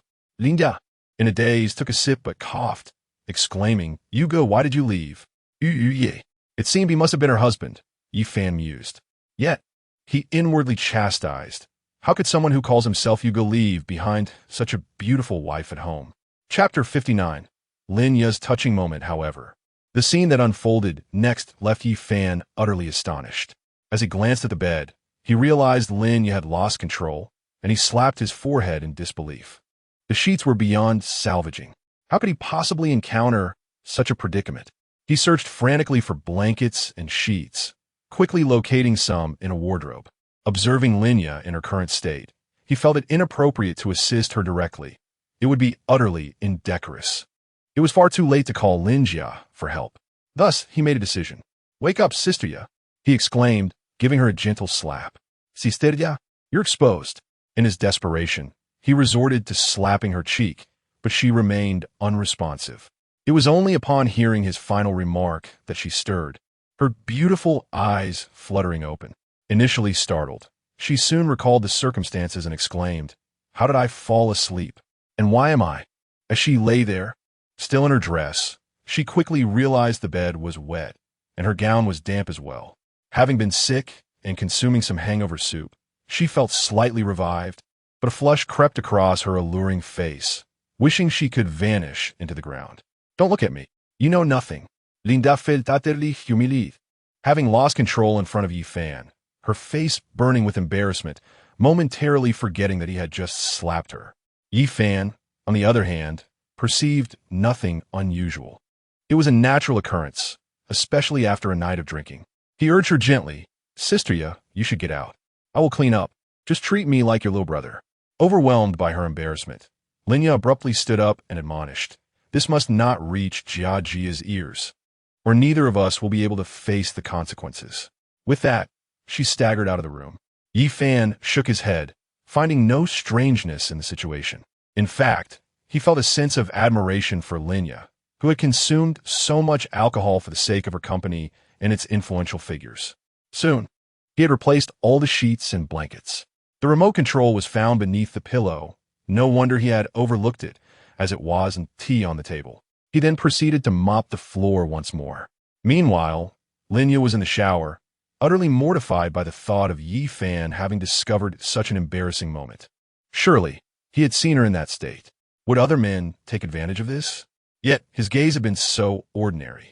Had Xueqing ever experienced something similar? But why had he slapped her instead of waking her gently? Her cheeks flushed as she regarded her own exquisite form, allowing the water to cascade over her. Aware of her beauty, she recognized the looks from directors. What would happen if she didn't bring Yi Fan with her tonight? Though she was 42, she had aged gracefully. Her personal secretary was on leave, and thankfully it was Yi Fan. Even her driver might not have been able to resist temptation. She pondered whether Yi Fan had carried her or thrown her over his shoulder. She was determined to avoid any other man touching her body. Outside, Yi Fan diligently washed the quilts using 4 washing machines. A remarkable feat indeed. Just then, Lin Jia initiated a video call. "Darling, how is everything on your end?" "Well, I'm here with Aunt Ya. She drank too much, and all these quilts need replacing due to her vomiting. It's much better now, and I'm helping her with the laundry," Yi Fan replied, turning the camera to show the scene before him. "Didn't I ask you to keep Aunt from drinking excessively? She can't handle it, and you didn't even try to intervene," Lin Jia chided gently. "My dear, I truly wish to, but those prominent directors paid me no heed and insisted on Aunt Ya drinking. I felt uncomfortable with how she behaves around those lecherous old men. Yi Fan explained it. They might not dare to act openly, but Aunt becomes oblivious when inebriated. From now on, you should assist her more. And it's Aunt Ya, not just Yi Jia," Lin Jia suggested thoughtfully, adding that Lin Tian would come to pick him up later. Their conversation, due to the proximity to the bath, was partially overheard by Lin Jia. "I thought he and noticed, but it seems he has been quite attentive. Jia truly found a good man. Though I wonder if he might be unfaithful," Lin Jia reflected contentedly. However, the thought of Yi Fan washing her bed linens caused a blush to creep onto her cheeks. When she eventually emerged, Yi Fan was finishing up the linens. Lin Jia found herself momentarily entranced by the sight, lingering in a daze for several seconds, yearning for such a life, especially at her age. As Yi Fan completed his task and turned, he noticed Lin Jia lost in thought. "Aunt Ya, are you all right? Jia mentioned you can't handle your liquor, yet you drank so much." His words were laced with genuine concern, touching Lin Jia's heart. She waved it off nonchalantly. "It's nothing. Aren't you here now? Tell me, did you care for Xueqing in this manner as well?" She longed for a life with a partner by her side. Between husband and wife, there was no distinction of care. Mutual affection and tolerance constituted a true partnership. Yi Fan found himself momentarily lost in thought, reflecting on past events with a sense of helplessness. Lin Jia, upon hearing his words, paused, scrutinizing Yi Fan. Aside from his lack of wealth, he was indeed handsome. Suddenly, a car horn sounded outside the villa. Lin Tian had arrived. Bursting in with enthusiasm, he exclaimed, "Brother-in-law, my sister sent me to pick you up. I'm going out to have some fun tomorrow." Lin Tian's exuberance radiated youthful vitality, leaving Yi Fan momentarily taken aback by the title of brother-in-law. "It seems driving me around for a day has earned me some recognition. Your sister is perfectly fine with it. I certainly can go, but I must return by nightfall." Yi Fan chuckled, finding his brother-in-law amusing. Lin Tian beamed with satisfaction and turned to Lin Jia. "Aunt, why don't you come stay with us? It's boring for you to be here alone. There will be more people where we're going." Lin Jia smiled indulgently. "I want to be joining you. You both should head back quickly. It's nearly midnight, and we have things to do tomorrow." However, I felt deeply moved. The Lin family was quite strict, ensuring that he did not misbehave, occasionally granting a small favor. Yi Fan and Lin Tian subsequently returned home, and due to their overwhelming fatigue, they soon succumbed to slumber. A night devoid of conversation ensued. Lin's media. For the first scene today, they decided to film right at the company's entrance. Surprisingly, the director was none other than Mu Yan, the individual from Tianlan Valley, who appeared to be in his 40s. To my astonishment, Lin had managed to invite him. Initially reluctant, He acknowledged the significance of their collaborative efforts. It was time to commence. Han Dong and Jiangzi Xuan, after all, possessed a foundation in acting. Who would have anticipated that they would serve as mere support for Yi Fan? The boss truly dared to take such a risk. Let us refrain from conversation and observe closely. We shall discern the quality of Yi Fan as performance. Numerous young actors began to murmur amongst themselves. Look over there. They are filming a television show. Let us go and see if we might play the role of a passerby, thus proving we too have once been stars. Many onlookers gathered outside the barriers, each one fixated on the scene before them. Chapter 60. Yi Fan films a short drama at that moment. Director Mu Yin glanced at the crowd outside and called out, "I need 10 bystanders. Just act naturally and respond as you would in real life. Who among you is willing? Rest assured, I will compensate you with 20 yuan. I'll do it. I've played a bystander in short dramas before. It's my forte. The money is inconsequential. I just want to make an appearance. Who knows? I might become famous. And I. Many individuals eagerly volunteered, a hint of excitement in their voices. The allure of witnessing the filming of a short drama was irresistible. Soon, the required number of people was gathered. Lin Jia, and several employees from the Lin family company observed from a distance, while some stars chose not to attend. The recording equipment and lighting were already set up. Mu Yin, holding a megaphone, declared, "All right, everyone take your positions. Action." The scene commenced with Han Dong and Jiang Ziyan appearing hand in hand at the entrance, coming to a halt beneath the building. They exchanged glances. "Isn't our president married? Shu. This is her white moonlight back in the country." The bystanders convincingly portrayed their roles, whispering amongst themselves. Han Dong gazed tenderly at Jiang Ziyan, who reciprocated with an expression of bashful delight. He took her hand and softly said, "Ziyan, it's a pity you're married. I've returned to establish a company. May I ask what your husband does?" Upon hearing this, Jiang Ziyan's anger flared.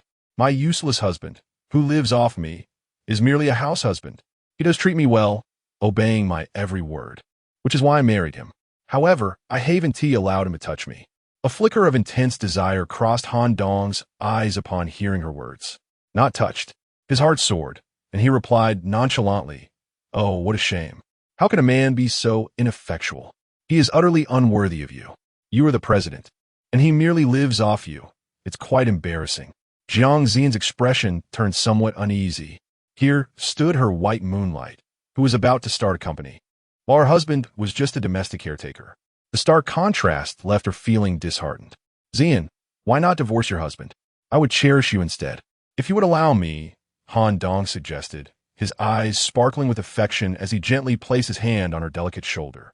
Feeling the warmth in his gaze and tone, Jiang Ziyan's cheeks flushed and her heart raced, reminiscent of a young girl in love. She thought to herself, "This is my white moonlight. Isn't this the reason I haven't let my husband touch me?" "Ziyan." As Han Dong leaned in closer to her lips, ready to kiss her, a furious voice interrupted. "Wife, what are you doing?" At that moment, Yi Fan appeared, anger radiating from him. He had come to pick up his wife from work, only to stumble upon this scene. He clenched his fists tightly, his knuckles turning white, as a sharp pang of heartache surged within him. "Hubby!" Jiang Ziyan was taken aback, abruptly turning her head, her face flushed with embarrassment as she hurriedly distanced herself from Han Dong, a hint of guilt evident in her evasive gaze. Han Dong looked at Yi Fan with considerable intrigue, his eyes brimming with a provocative challenge. Look, her husband has arrived." Caught in the act, he taunted. "Shoo, silence. Let's observe." Many bystanders began to take notice. "You are my wife. How can you behave this way with another? Do you still remember the sanctity of our home and my identity?" Yi Fan stood there, his eyes wide with fury, his body trembling, filled with indignation as he glared at them. Jiang Ziyan scolded him sharply. "What are you shouting about? Dong Ge has just returned from abroad, unlike you, who merely lounges at home, fiddling with your few dishes. We are merely expressing a friendship typical of the West. What is with your accusatory gaze?" Yi Fan looked at the woman he had cherished for 5 years, her words piercing his heart with every syllable. At that moment, he found it difficult to breathe, his voice low and strained. "You are practically about to kiss him, yet you claim it is nothing? Must I catch you in the act to prove a point?" His performance was so convincing, exuding genuine emotion, anger restrained yet palpable. Not far away, Lin Jia remarked in surprise, Jia, Yifan's acting is quite impressive. It hardly seems like a performance at all. After all, Yifan portrayed the role of a beleaguered husband so convincingly that it seemed he should retaliate with force. Lin Jia felt a twinge of sympathy, pondering whether Yifan had endured such reprimands before and if the long-standing repression was now being unleashed. Jiang Zian coldly reprimanded. Yifan, is it not my duty to welcome Dong go back? Why are you so suspicious? He is preparing to start a company. And what about you? You can only cook. You are merely a house husband. Why did I ever marry you? She even regretted marrying him, feeling he was a useless man devoid of self-awareness. Yifan's expression was one of profound disappointment, his eyes reddening slightly, which startled Jiang Zian momentarily, but she quickly regained her composure. Did I not present myself this way when you married me? Why did you not voice your concerns then? You know materially I cannot assist you. But in what other respect am I lacking? If you do not love me, you should not have married me in the first place. Nor should you humiliate me in front of others. I am also human. I deserve dignity. As Yifan's words lingered in the air, Jiang Zian felt a slight pang in her heart, realizing his words were somewhat harsh. Yet, she brushed it off, convinced it was all an act. In that moment, his performance reached its zenith, astonishing even the director Mu Yan, who recognized that such authentic emotion was the most compelling expression of all. Ha, Yifan, is it? A man who can only cook is insufficient. If you had a career alongside your culinary skills, that would be commendable. Would you be interested in joining my company? Rest assured, as Yinner's husband, you will not be treated poorly, Han Dong said with a slight smile, regarding Yifan as a mere jester, inwardly reflecting that had it not been for Yifan's presence, he would have already kissed her. Yifan cast a cold glance at him, remaining silent. Finally, he turned to Jiang Zian and said, My dear, I shall pretend that the earlier incident never occurred. Let us return home. Without regard for Yifan's feelings, Jiang Zian replied, You may go ahead. Brother Dong has just returned, and we are going out to dinner. Before departing, Han Dong shot him a provocative look. Yifan watched them leave, feeling somewhat lost and breathless, as his wife walked away with her former flame. Cut. Okay. At that moment, director Mu Yan shouted. The first episode had concluded. I am eagerly anticipating the unfolding of the story. I wonder how it will all end. Having witnessed the filming of the inaugural episode, I am willing to invest in viewing it. I am curious as to which platform it will be uploaded on. Many onlookers, along with those involved, expressed their excitement in unison. Yifan, too, filled with anticipation, rushed over to Mu Yan, asking, Director, did I make any mistakes, or is there anything amiss? Mu Yan reviewed the recent footage and remarked, In such a drama, imperfections lend it a certain charm. It's quite good. Perhaps many young people or couples will appreciate it. He scrutinized Yifan carefully, contemplating the possibility of transformation, or should this endeavor garner even a modicum of fame, he would consider signing him on. Chapter 61. The Arrival of Goddess Lu Feifei. Yifan, I never expected you to possess such talent. At that moment, Lin Jia approached, her expression tinged with astonishment. Indeed, I almost couldn't keep up just now, remarked Jiang Zian, equally taken aback. However, he has no formal training in acting. Han Dong felt a mix of surprise and relief, fearing that Yifan might have struck him, only to realize it was merely a scene. Lin Jia felt a surge of joy. This was her discovery, and her gaze towards Yifan now shimmered with admiration for his acting prowess. Mu Yan turned to Lin Jia and inquired, Is this artist one of yours, Lin? Yet, I heard from the staff that he recently divorced the president of the Xueqing group. Lin Jia offered a gentle smile, explaining, He is not one of my artists. He is merely my niece's playful companion. Nonetheless, she couldn't help but feel a sense of respect. However, when she glanced at Yifan, her demeanor became slightly awkward, recalling how he had cared for her the previous day, especially during the laundry. Look, it's the goddess Lu Feifei, gasped someone. Could it be that she is joining us? Goddess, you are simply stunning. Goddess, are you here to film a short drama? Just then, Lu Feifei gracefully exited her vehicle, accompanied by her assistant, Xiao Fong from the neighboring village, and flanked by 5 bodyguards. Hello, everyone, Lu Feifei beamed. her delicate brows arching in a charming manner, revealing a flawless visage that could make flowers blush. Dressed in a flowing white gown that exuded an ethereal quality, her tall figure accentuated her long, slender legs, which appeared strikingly fair. As she greeted the crowd, onlookers erupted into ecstatic cheers upon witnessing her presence. The title had already been conceived. Goddess Lu Feifei makes a cameo in a short drama. It was easy to predict a surge in interest, propelling the short drama to great heights. Director Mu, "So, it is you who is directing this short drama," Lu Feifei exclaimed in surprise, not expecting the renowned film director to helm such a project.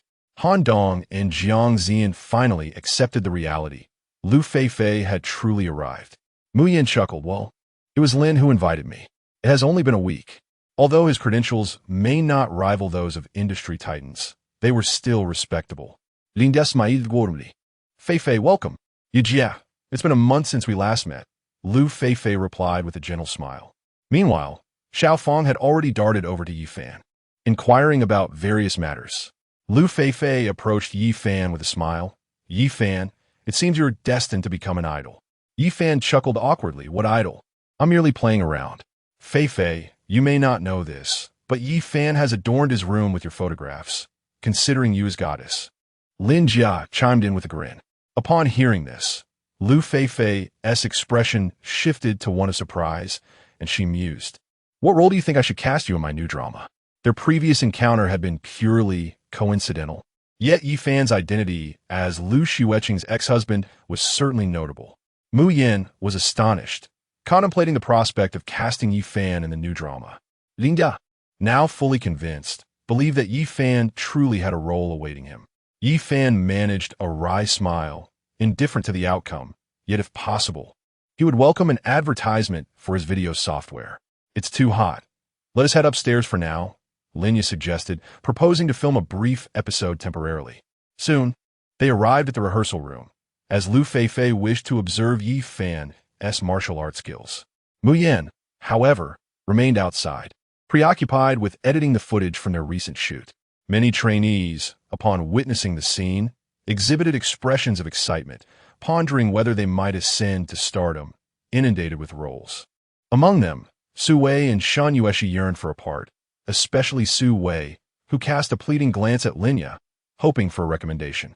If he could break into the limelight, he too could transform into a leading star.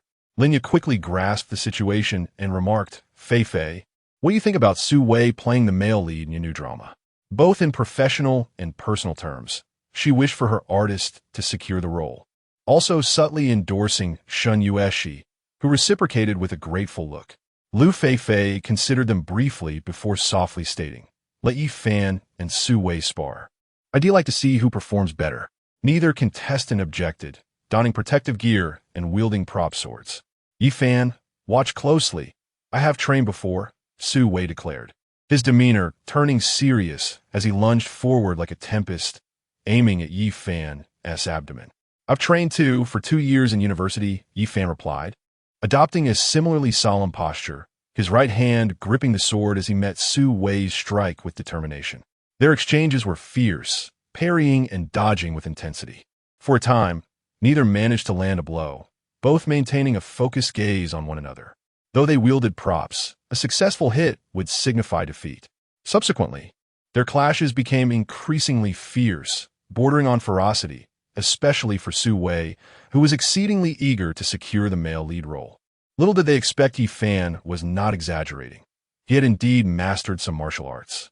Xiaofang finally bore witness to this. Lin Jia's eyes glimmered with admiration as she remarked, "Back in college, that Shin fellow urged him to train. Those at Tianhai University have received national accolades and take their teaching seriously." In that moment, Yi Fan embodied the spirit of a chivalrous hero. Lin Jia mused to herself, "I hadn't realized Yi Fan possessed such skills. I genuinely wish to sign him." Lu Feifei observed intently, still undecided on the male lead. After more than 10 minutes of combat, neither had gained the upper hand when they were called to halt. Both were drenched in sweat. Yi Fan wiped his brow, revealing a hint of defined abdominal muscles. Several female onlookers were captivated, their eyes sparkling with admiration. Yi Fan is quite impressive. Even Su Wei couldn't land a hit. Didn't I mention he trained in school? Shun Yueshi gazed at Yi Fan in astonishment, surprised by his exceptional swordsmanship. Su Wei felt discontented, frustrated at his inability to score a hit. Yi Fan contemplated how to better promote their short video software economically. Lu Feifei pondered aloud. All right, why don't you both spar barehanded? I wish to see who will ultimately triumph. And thus, the challenge was set. Once again, Su Wei initiated the confrontation, his expression tinged with a hint of anger, his face subtly shifting as he unleashed a powerful punch, the force of which seemed to create a whistling wind. Just in time, Yi Fan also summoned a fierce fighting spirit, responding with an equally forceful strike of his palm and fist, both determined to overpower the other. Su Wei surprisingly employed a kick, yet Yi Fan remained composed, effortlessly executing a somersault to evade the perilous blow. The onlookers gasped in astonishment as the two clashed once more. With a resounding thud, Yi Fan delivered a spinning kick, knocking Su Wei to the ground. The impact struck Su Wei's headgear, sending him crashing down like a stone. The spectators in the training room were left in shock, some covering their mouths in disbelief. However, Su Wei quickly regained his footing, displaying an intense competitive spirit, yet it was futile. All right, let's pause, finally called out Lu Feifei. Everyone understood that in this bout, Yi Fan emergit victorious. Chapter 62. Yi Fan and Lin Jia tie the knot as the two removed their headpieces and the bindings around their waists. Their attire became drenched with perspiration. At that moment, Su Wei felt a loss of dignity, grappling with a sense of unease. Had his role truly evaporated? Lin Jia, with a towel in hand, gently wiped his sweat and remarked with a smile, Yi Fan, you are quite impressive. You managed to defeat an artist under my aunt's wing. And mind you, Su Wei is currently considered the finest among male artists. Yi Fan offered a subtle smile, recognizing that the opponent was indeed formidable. He had merely seized the opportunity. Meanwhile, Lin Jia was still contemplating her family's artist's desire for a role, softly suggesting, Fei Fei, what do you think?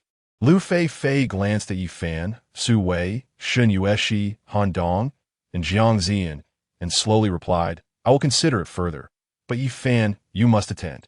Yang Sini expressed a desire to see your performance. Yi Fan nodded, indifferent, pondering whether he could inquire with Lin Jia about airing their short play on their small platform. Subsequently, Lu Feifei returned the following day. In the days that followed, Yi Fan's filming locations varied between banquets, restaurants, and the streets, where many onlookers capture the moments with their phones.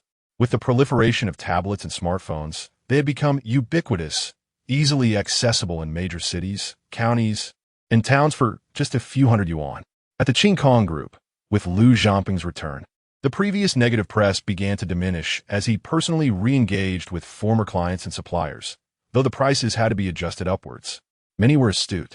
Having witnessed such events, they could afford to decline and still gain a little extra. Sister, look, isn't that Brother Yi? Exclaimed Lu Xueqing. He actually filmed a short play. Look at the title. Goddess Lu Feifei makes a cameo. Lu Xueqing was scrolling through her phone in her sister's office when she stumbled upon a brief video of Yi Fan, along with footage of Lu Feifei alighting from a vehicle.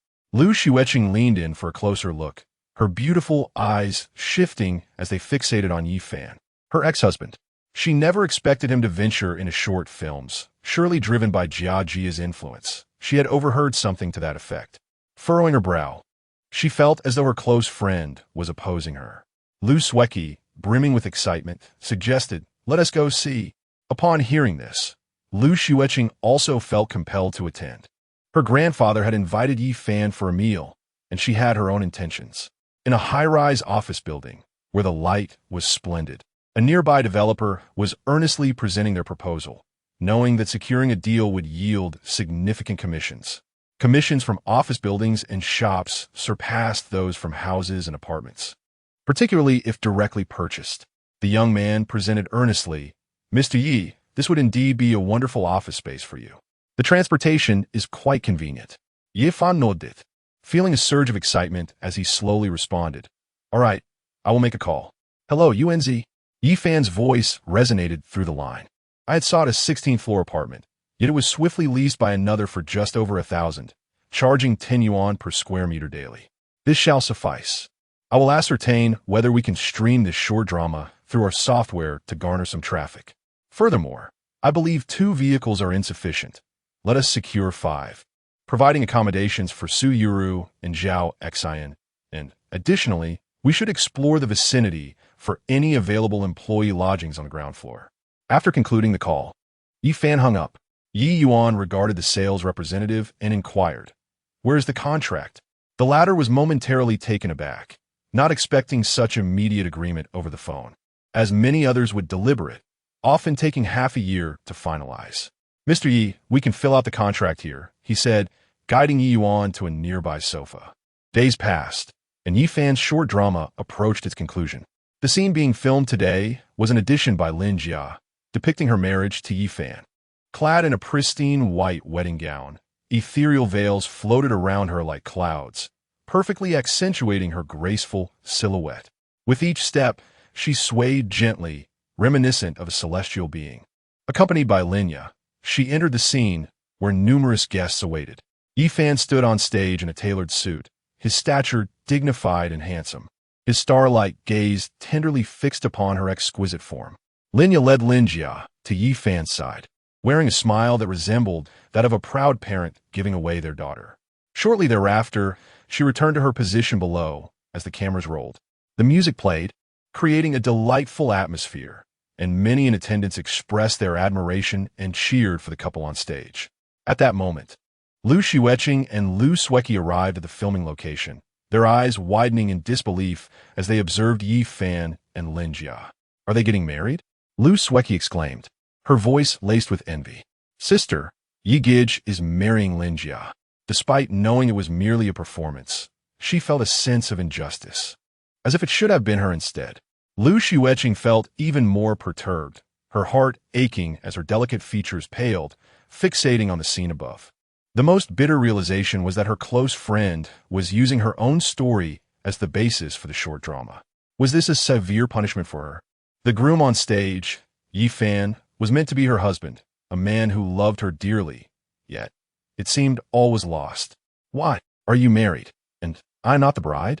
Xueqing's eyes reddened, clutching her chest as if in agony, feeling as though her entire world had abandoned her, engulfing her in loneliness. Her husband was wed, yet the bride was not her. The irony was palpable, a situation irretrievable. Had she brought this upon herself? Though they were merely acting, it felt strikingly real, and she was profoundly heartbroken. Tears streamed down her cheeks, bitter and unbidden. Lin Jia, noticing the 2 sisters, remained silent, her gaze fixed on the scene above, as it was now time to film. At that moment, the host, microphone in hand, posed the question, "Mr. Yi, do you take this woman before you as your wife, regardless of future poverty or sickness?" Yi Fan gazed deeply at Lin Jia, who appeared resplendent today, reminiscent of a celestial being. With tender affection, he declared, "I am willing." Upon hearing his words, Lin Jia quivered slightly, then unveiled an angelic smile that was utterly captivating, rendering all present eclipsed by her radiance. "May I ask, Ms. Lin?" Before the host could finish, Lin Jia eagerly interjected, "I am willing." Her laughter was imbued with joy as she gazed affectionately at her beloved Yi Fan. Her smile radiated happiness, vibrant and enchanting.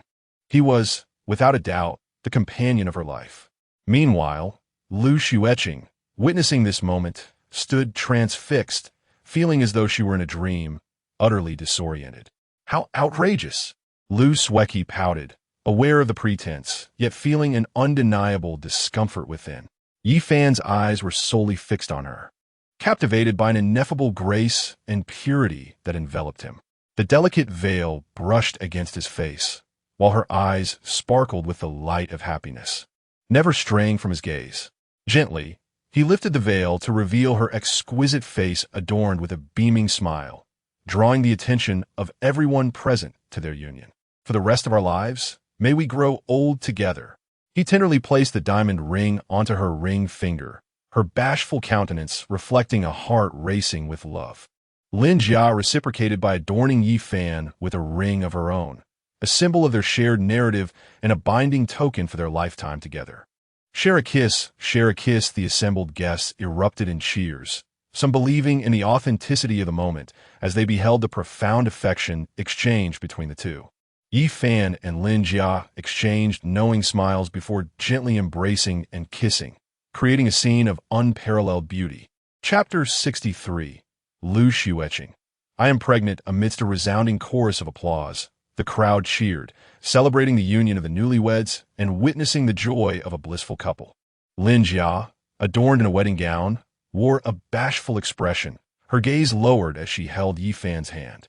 Lu Xueqing stood there, frozen, her heart aching to the point of suffocation, filled with regret. Brother Yi, how could you marry someone else like this? Even Lu Xueqing's countenance darkened, her disappointment evident. During this time, she had been unable to meet Yi Fan alone. She longed to express how much she missed him, hoping he would disregard others. Yet now he was entering the sacred realm of love with another. Although it was fade, witnessing their radiant smiles made her feel as though her affections and devotion had been cast aside. At that moment, Lin Tian appeared seemingly out of nowhere, dressed in a dapper little suit, looking quite spirited. Regardless of whether he was acting, Yi Fan and Lin Jia exchanged a glance of surprise. Lin Tian cleared his throat and proclaimed, "May my sister find everlasting happiness and joy, becoming a little princess to her brother-in-law." Lin Jia beamed at his words, and Yi Fan found them rather agreeable. However, what followed was a lesson he intended to impart. And don't forget to have a baby soon. I'll take it out for a spin and show it off to the lovely ladies by the roadside. As soon as he finished, the crowd erupted into laughter. Ah! It seems this uncle is destined to spoil the child. Lin Jia and Yi Fan exchanged glances, their faces darkened. What sort of talk is this? My love, I am your one true affection. I made a mistake, dear husband. Did you not profess your love for me? And you, my dear friend, have stolen my husband, she lamented. Suddenly, Jiang Zian, also clad in a wedding dress, rushed in, tears streaming down her face. Many guests looked on in astonishment, sensing a spectacle unfolding. Sister, does this not resemble your own tale? A wife enamored with her white moonlight, only to turn around and fall for her best friend. Lin Jia's short drama was indeed an ironic portrayal, and Lu Xueqing remarked angrily, "How could you film such a play? Yi Fan, Lin Jia, how cruel you are. Is it not enough to humiliate me in person? You must also immortalize it on screen? Have I erred so gravely to deserve this treatment? Yi Fan, you hypocrite, I despise you." Lu Xueqing's spirits had already plummeted to the depths, her cheeks stained with the marks of sorrow. Lin Tian, performing his role impeccably, interjected, "Who dares disrupt my sister's wedding?" Yi Fan cast a cold gaze upon Jiang Zian and stated, "You love your white moonlight. Why do you weep?" With that, he wrapped his arm around Lin Jia, who leaned into him in perfect harmony. Upon witnessing this, Jiang Zian broke down, exclaiming, "Husband, I was wrong. Is that not enough?" "My dearest," at that moment, Lin Jia spoke without a hint of affection. "My good friend, how fortunate you are to have such an admirable man, yet you remain oblivious to your blessings, pining for some unattainable ideal. How ridiculous! Thank you. We shall love each other dearly." "No, that's not true. It's not like that." "Husband, I do not love him," Jiang Zian cried out, consumed by sorrow, trembling as she attempted to reach for Yi Fan, only to be restrained by security. Yi Fan, after casting a fleeting glance her way, remarked, "Security, please escort this irrelevant individual out. Do not allow her to disrupt the gathering." What followed was the sound of Jiang Zian's anguished cries, a wedding disrupted. Below, Lu Xueqing observed her sister and sighed, "Sister, that night you chose to stay out. I can only imagine how heartbroken Brother Yi must have felt."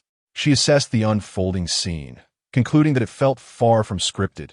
It was raw, an unfiltered eruption of emotion. Lu Xueqing's face appeared devoid of color, her beautiful eyes glistening with tears, her delicate form trembling, a chill settling in her heart. Clenching her fists, she murmured, "It is my fault. All my fault. I was so selfish, having a husband, yet spending nights with another man. Husband, I am sorry." In that moment, how deeply you must have hurt, how profoundly you must have felt disappointment. She had been absorbed in her own feelings, mistaking Yi Fan for a devoted admirer, believing he would acquiesce to her every whim, only to realize she had never truly understood him, leading to his merciless departure. Lin Jia discreetly observed the two, reflecting, youth, regret comes too late. At that moment, the crowd erupted in cheers. The cameras continued to roll. It was not until some time later that they finally called cut. Director Mu Yan, having fulfilled his duty, smiled at Yi Fan and said, "Perhaps this experience will grant you a touch of fame. Keep it up, young man."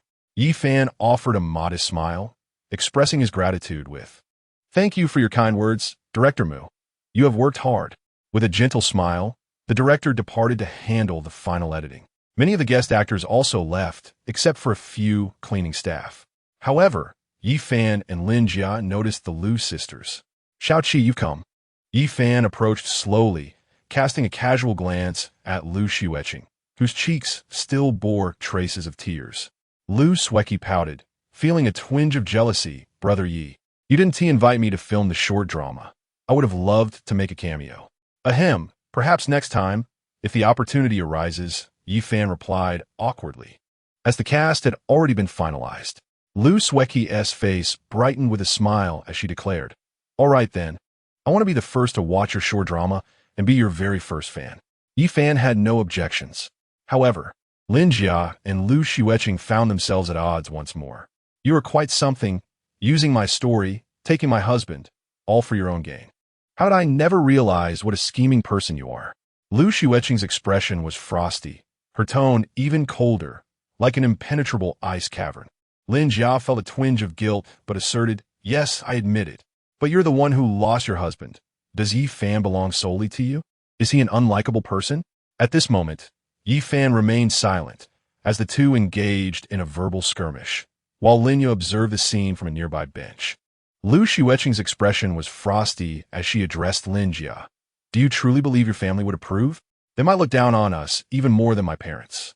She knew full well that Lin Jia's mother would certainly disapprove of their relationship. Upon hearing this, Lin Jia felt a surge of panic, but after taking a deep breath, she composed herself and replied, "My affairs do not require your concern." Despite her words, anxiety gnawed at her heart. At this moment, Lu Xueqing was remarkably calm, choosing not to engage further, and turned her gaze to Yi Fan, her eyes reflecting a myriad of complex emotions. "My grandfather wishes to see you, yet you have blocked my contact information, leaving me with no alternative." She felt an overwhelming sense of injustice. Was it too much to ask for a mere line of communication after their shared history? Yi Fan furrowed his brow upon hearing her words. He had anticipated this day would come. "In truth, I have no desire to go. We are, after all, divorced, and many matters no longer warrant discussion." He felt a sense of helplessness. The old man was indeed a decent person, yet he simply did not wish to attend. Lu Xueqing remained silent, understanding that Yi Fan had truly moved on. Meanwhile, Lu Xueqing's eyes suddenly glistened with unshed tears, her heart aching. Was even the name of her grandfather insufficient to sway him? "I am pregnant. It is our child, 6 weeks along." Her declaration landed like a bombshell, affecting Lin Jia, Lu Xueqing, and Lin Jia profoundly. Yi Fan, in particular, was momentarily taken aback, as if he had misheard. "Pregnant? With my child?" A whirlwind of emotions engulfed him. This was monumental news. Lin Jia felt frantic, her heart racing with fear that Yi Fan might abandon her. Lu Xueqing secretly sighed, a flicker of unnoticeable desolation passing through her eyes. Lin Jia's eyes widened in astonishment. For her, a woman's pregnancy was a significant event. At that moment, Lu Xueqing felt an immense weight lift as she finally spoke the truth. Yi Fan's expression remained impassive as he regarded Lu Xueqing, stating coolly, "That night of the accident, we did not engage in any relations. It cannot possibly be mine." He recalled that night, vaguely aware of being drugged and only remembering fragments of events. As his words hung in the air, Lu Xueqing trembled, looking at him with deep-seated grievance, her voice quivering as she retorted, "Is it possible it belongs to someone else? During our intimate moments, you were reluctant to wear protection, and I never forced you." Tears welled in her eyes. She had anticipated that revealing this would bring joy to Yi Fan, yet she was met with rejection of the child they supposedly conceived together. Why must he treat her this way? Chapter 64. The true reason behind Yi Fan and Lu Xueqing's togetherness. Yi Fan, with an air of indifference, stated, "Is there anything wrong with what I said? What happens outside has nothing to do with me. Should I simply accept being the naive fool?" As his words hung in the air, Lu Xueqing crumbled, tears welling in her eyes as she cried out, "Why will you not believe me? I have not been unfaithful. I have only ever had you as my man." Her heart was truly shattered. Pregnancy, a joyous occasion, now felt like a profound sorrow. Lin Jia found herself in a state of conflict, aware that her close friend was pregnant. Lu Xueqing, witnessing her sister's distress, felt a pang of compassion and spoke up, "Brother Yi, actually my sister." "Shaoqi, do not speak."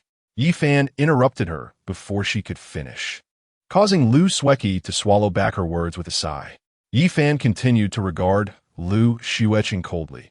"On our wedding anniversary, you were in a hotel with another man, and now that you are pregnant, you come to me as if I am easy to deceive? Even if you insist that it's not that scoundrel Jiang Zhe's child, do you think I will believe you? You are a lady of privilege, leading a double life, one at home and another outside. The man outside wishes to destroy me and has already descended into hell. Yet here you are, hastily seeking a godfather for his offspring." Upon hearing this, Lu Xueqing stared at him, her eyes filled with unending grievance, her voice trembling. "Do you truly not believe that the child is yours?" She had merely spent one night away, and nothing had happened. It was as if the devoted admirer had transformed into a different person entirely. Yi Fan maintained his expressionless demeanor. "Do you honestly think I would believe you? He is your white moonlight, and I am your husband." You eagerly rushed out at his beckoning, while I attempted to reach you twice. Yet, you chose not to return home. This lack of boundaries is glaring. You profess your love for me, yet it is all too evident. You have previously mentioned divorce for him, and I acquiesced. You claimed I was living off your family, which I have not done. Every time he thought of this, a wave of discomfort washed over him. Lin Jia, as the elder, remained silent, finding it difficult to provide comfort. Her surprise evident as she began to piece together the situation. At this moment, Lu Xueqing was engulfed in heartache, her beautiful eyes tinged with disappointment as she coldly retorted, "I will not acknowledge any infidelity, though I accept that I was wrong in that matter. But what have you done? Do you think I am unaware?" Yi Fan's heart skipped a beat. Could his affair with Li Meng have been exposed? He maintained his composure. What could I possibly do? Yet, he recalled that fateful night, before the password had been changed. "You know what it is," he replied. Lu Xueqing regarded him coldly, yet ultimately refrained from voicing her thoughts, knowing that doing so would irreparably damage their relationship, leaving everyone with diminished dignity. Lin Jia, sensing the tension, panicked. If Lu Xueqing revealed the truth, their lives would be upended, and Yi Fan would be unmasked as the quintessential traitor. "Xueqing, since you're already divorced, why persist? Sometimes, one must face the consequences of their mistakes," she said, a tinge of guilt in her voice, knowing her friend had just divorced before moving on. Lu Xueqing gazed coldly at Lin Jia and remarked, "You're my closest friend. I never anticipated that you would attempt to usurp my husband." Lin Jia sighed inwardly, aware that her friend was pregnant and reluctant to escalate the situation. She replied softly, "Xueqing, do you recall how you came to be with Yi Fan?" Yi Fan, Lu Xueqing, and Lin Jia were oblivious, particularly Yi Fan, who had inquired multiple times without receiving an answer.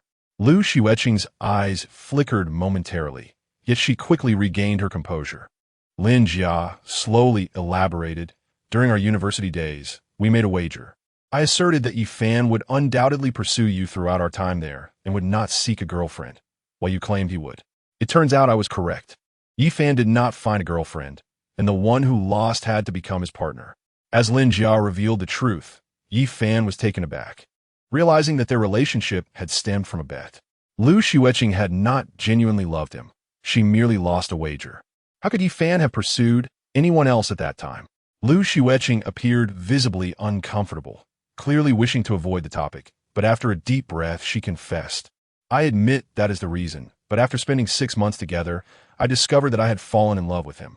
Lin Jia, casting an apologetic glance at Yi Fan, added, Although I didn't intend to deceive you, my relationship with you was also based on a wager with her. Yi Fan was momentarily stunned, realizing he was merely a pawn in their bet, leaving him feeling quite unsettled. What wager? He asked. At that moment, he felt a profound sense of disillusionment, questioning the authenticity of their feelings. He had believed Lin Jia loved him as well. Lin Jia felt a pang of guilt as she observed Yi Fan's distress. Xueqing, however, regarded her with a frosty smile before turning to Yi Fan and gently saying, "Darling, our wager was that if I did not conceive within 2 years, she would have to be with you. However, it seems our child has come a bit late." This essentially meant that the one who became involved first would be irrevocably tied to Yi Fan, albeit belatedly. Xueqing, standing nearby, felt a twinge of sympathy for Yi Fan, believing him to be a pawn in their game. Lin Jia pursed her lips, exuding a sense of helplessness, feeling that the situation was quite unfair. Indeed, upon hearing this, Yi Fan's expression darkened. Lin Jia, noticing his discomfort, grew frantic, grasping his hand and imploring, "I did not intend to deceive you. I genuinely care for you. Will you be angry?" She anxiously watched Yi Fan, fearing he might pull away, which would mean defeat for both her and Xueqing. Yi Fan, with a mournful smile devoid of expression, replied, "Does my anger even matter? From the beginning, I have been nothing more than a bargaining chip in your wager. You two truly excel in this game." He looked at them, contemplating that had Xueqing not intervened, Lin Jia would not have found herself in this predicament. However, circumstances had shifted. "I am sorry. I did not mean to deceive you," Lin Jia expressed with genuine remorse, recognizing the injustice it posed to Yi Fan. Although he bore the label of A-green tea character, Li Ming had been an unforeseen complication. "Does your apology hold any weight? I am now pregnant. It is time for you to leave." At this moment, Xueqing realized that Yi Fan was indeed hers. As for her feelings of guilt regarding the matter with Bai Yuewang, perhaps it stemmed from the bet they had made. Nevertheless, she had genuinely fallen in love with Yi Fan. Otherwise, she would not have chosen to share a room with him.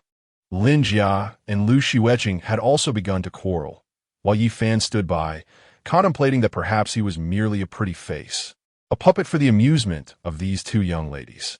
They seemed to relish this dynamic. Money? They were hardly lacking in that regard. It was merely a game between two heiresses. He felt a sense of failure, yet was oddly pleased with himself, believing he was doing quite well. Without Chen Xianming, he might have simply been an ordinary university student. He had inadvertently stepped into the game between two affluent young women, and at that moment, he felt quite pitiful. Chapter 65. A call from Elder Lu Pengfei. Yi Fan felt like a scoundrel, entangled in a chaotic affair, ultimately ensnared in someone else's game. Reflecting on this, he felt a profound sense of guilt towards Li Ming, who had shown little interest in his life and had not called him even once during these past few days. Although their relationship had unfolded unexpectedly, Li Ming had entrusted him with her entire savings when he mentioned starting a company, signifying her commitment to walk this path with him. Yet, he found himself straying outside that commitment, awakening a deep sense of remorse within him. Xueqing, observing Yi Fan's melancholic demeanor, couldn't help but feel a pang of sympathy. "Yigo, are you all right?" she inquired, hesitating to entertain other thoughts, fearing that Yi Fan might still be caught up in the game, compounded by the fact that her sister was pregnant. She had watched the video from that day and confirmed that Xueqing had indeed not been unfaithful. The subsequent revelations were merely the result of Jiang's own reckless pursuit of scandal. "I'm fine," Yi Fan replied with a forced smile, attempting to appear nonchalant. Though he felt a lingering fatigue, it became clear to him that the women in his life, whether Lin Jia or Xueqing, had not been drawn to him out of love.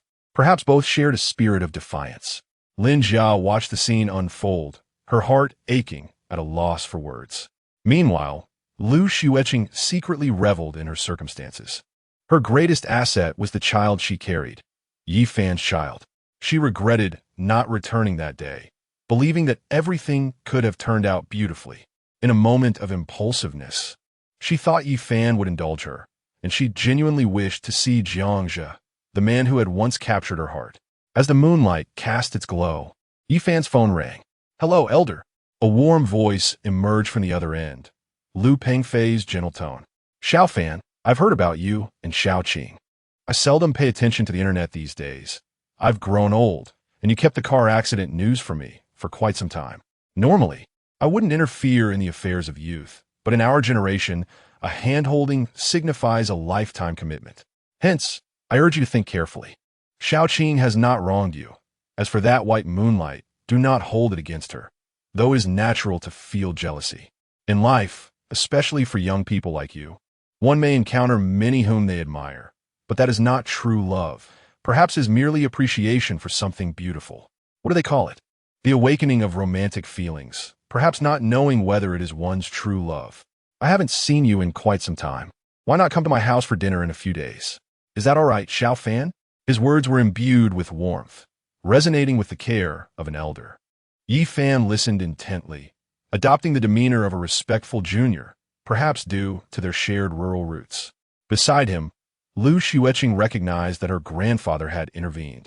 She knew that Yi Fan respected her grandfather's words, having previously mentioned that he no longer answered her calls.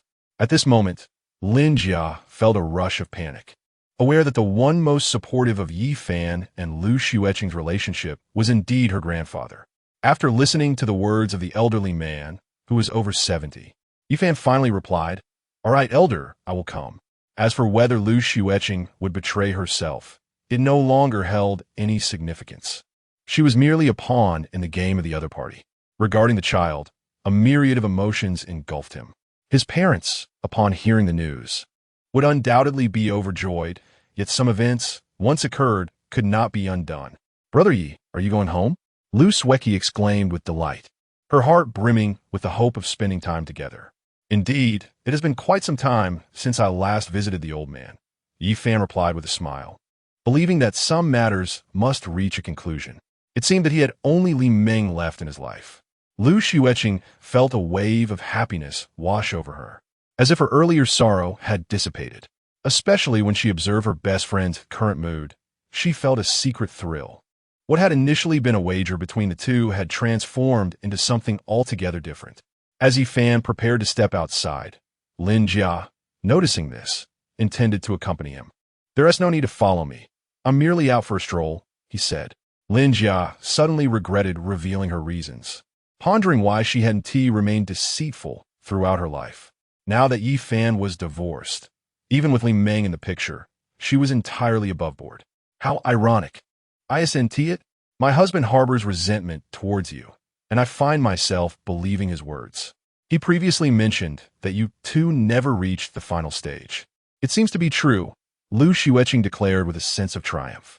As for how her aunt ended up with him, she no longer wished to delve into that matter. Feeling a sense of unease, Lin Jia retorted coldly, "And so what? It doesn't change anything." Yet, she was deeply uncomfortable, much like how Yi Fan had rejected her. "Come now, do not deceive yourself. Although my husband is involved in our game, he is not foolish.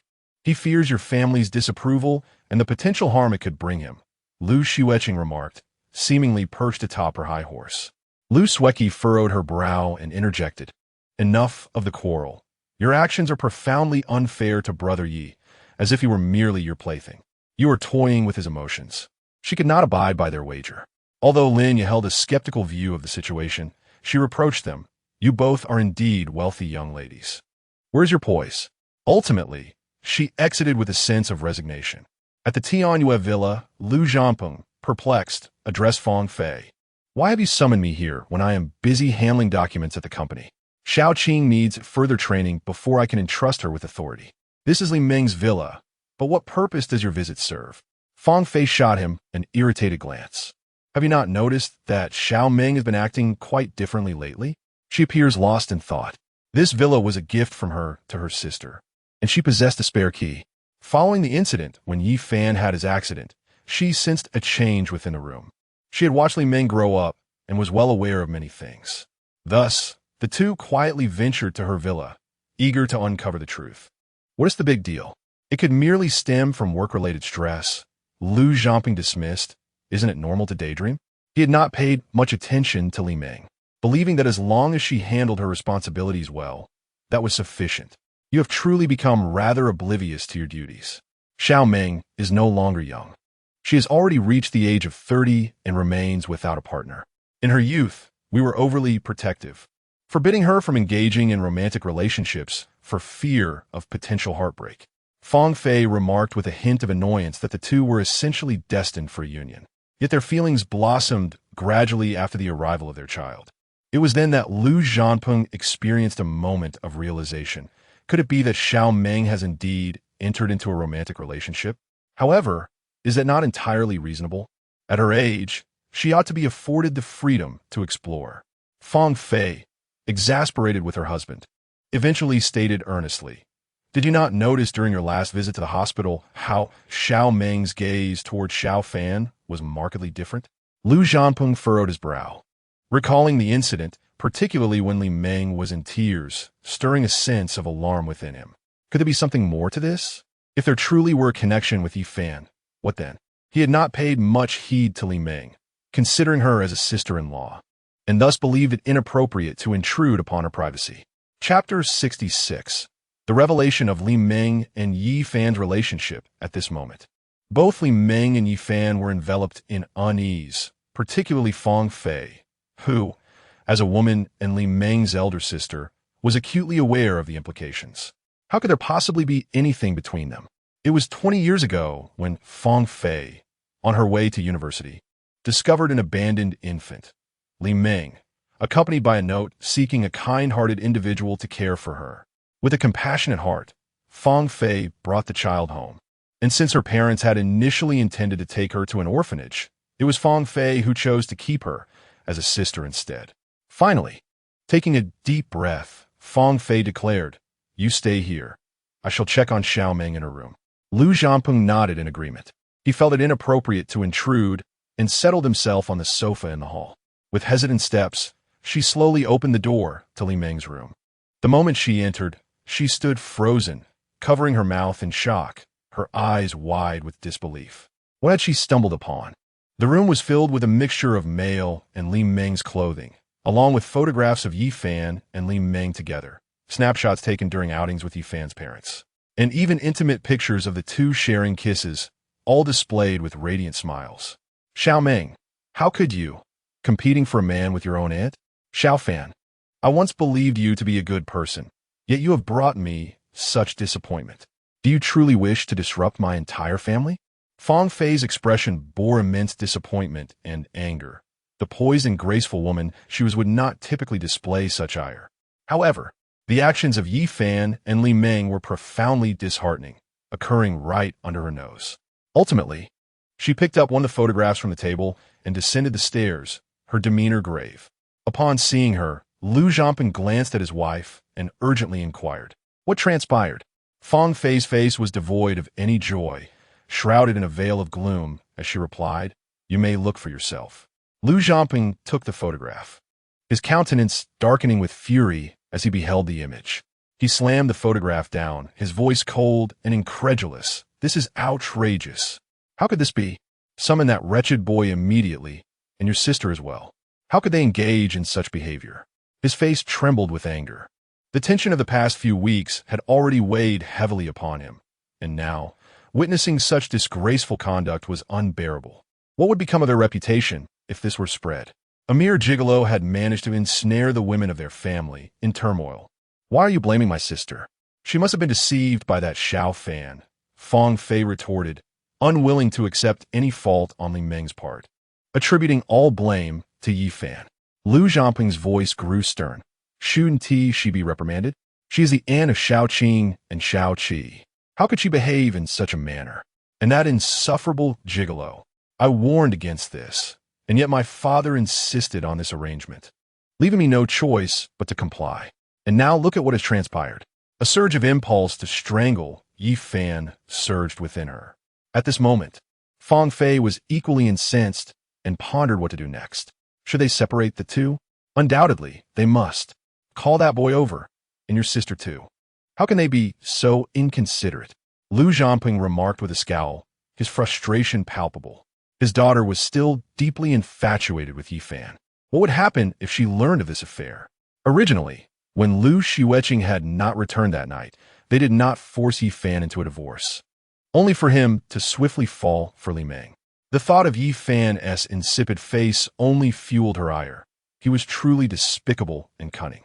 Fang Fei, maintaining her alluring demeanor, contemplated for a moment before stating, "This matter cannot be made public. Leave it to me. I will speak with Xiaoming." She was also quite disappointed in Li Meng for engaging in such behavior. The once obedient girl had evidently matured to the point of taking another as partner. At that moment, Lu Zhanping felt no desire to elaborate further. He was already infuriated. Should he berate Li Meng for her lack of shame? His anger was predominantly directed at Yi Fan, the insipid face. Just then, Fang Fei's phone rang. "Hello, Xiaoqi." On the other end, Lu Xueqing hesitated before speaking. "Mom, my sister is pregnant, 5 weeks along, and it's Ego's child." "What?" Fang Fei exclaimed. "Your sister is carrying Yi Fan's child? Why didn't she inform us?" She was utterly shocked, and even Lu Zhanping abruptly stood up from the sofa, listening intently. The couple exchanged glances, completely unprepared for the revelation that Lu Xueqing was pregnant. They felt a mix of surprise and joy. Soon they would be grandparents. "Yes, I only just found out. I have to go now," Lu Xueqing quickly concluded the call. Fang Fei was at a loss for words. Lu Zhanping, still in shock, suggested, "Call Xiaoqing immediately to confirm." Fang Fei swiftly dialed her daughter. "Hello, Mom, what's wrong?" "I'm still at Lin's media," Lu Xueqing replied, her tone indifferent.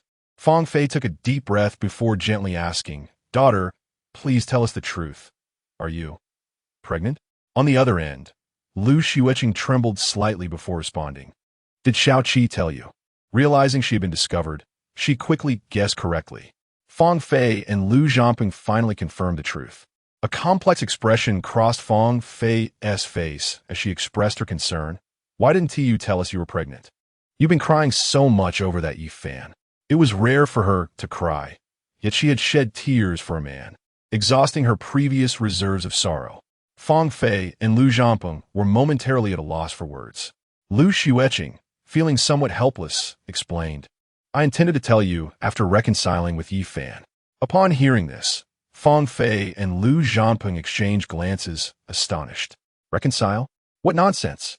If Lu Xueqing were to discover this situation, the emotional fallout would be catastrophic. The couple sighed softly. Soon, they exchanged a few words about returning home before ending the call. Fang Fei looked at Lu Zhanping helplessly and asked, "What now? Xiaoqing is pregnant with Yi Fan's child? What else can be done? I want that wretched boy to leave," offering him 10 million to depart from Tianhai City. "After half a lifetime of wisdom, I cannot afford to lose face over this individual. The farther he goes, the better." Lu Zhanping's countenance darkened, filled with indignation, as he muttered a retort before sinking back onto the sofa. What sort of person is he? Not only has he got my daughter pregnant, but he is also entangled with Li Meng. Fang Fei hesitated, saying, "But you know Xiaoqing's situation. She has been contemplating reconciliation during this time. Now that she is pregnant, what will happen if Yi Fan leaves? Shall we introduce someone new? Would they be willing to take on such a burden? Perhaps they would even exploit this situation. They are all dear to my heart, and I fear for their sorrow. Otherwise, had Yi Fan committed such an act, I would have long since confronted him with a blade." Upon hearing this, Lu Zhanping felt a profound weight on his shoulders and sighed deeply, ultimately choosing silence. Yet his resentment toward Yi Fan only intensified. Chapter 67. Meeting Lin Jia's mother in a brief video, Lin Jia ultimately consented to let Yi Fan take the lead, bringing him great joy. Director Mu Yin swiftly arranged everything. At last, he possessed a valuable asset for promoting the short video software. Lin Jia had no objections. She considered it a playful endeavor for her niece and was curious to see how popular this short drama could become, even though it was unsuitable for major platforms. However, Lin Jia gazed at Yi Fan with a furrowed brow, feeling disheartened by his coldness stemming from yesterday's events. She was troubled, wondering if she too would follow in Lu Xueqing's footsteps. "Could you please not be like this? I did not intend to deceive you. Although there are stakes involved, my feelings for you are genuine," Lin Jia said with a tone of desperation, glancing at the pensive Yi Fan beside her. As a wealthy heiress, she should not be troubled by such matters. Yet the wager compelled her to engage with Yi Fan in this manner.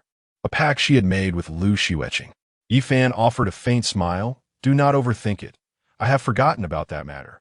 Yet deep down, only he knew the true nature of the situation, having been toyed with by two prominent heiresses.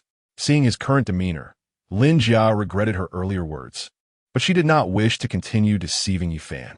Just then, her phone rang. Lin Jia stole a glance at Yifan, feeling a wave of anxiety wash over her. Before answering, "Hello, Mom," she sensed that something significant was about to unfold, and the timing could not have been worse. On the other end, Qin Yu spoke with an air of undeniable authority. "I've made a reservation at a restaurant. Bring Yifan along." With that, she decisively ended the call. Lin Jia turned to Yifan, who took a deep breath and said, "Let us go." He understood that this encounter was unavoidable. It had been quite some time since they last met, making it rather overdue. Lin Jia, feeling nervous, cautioned, "If my mother says anything, please don't take it to heart. I am on your side."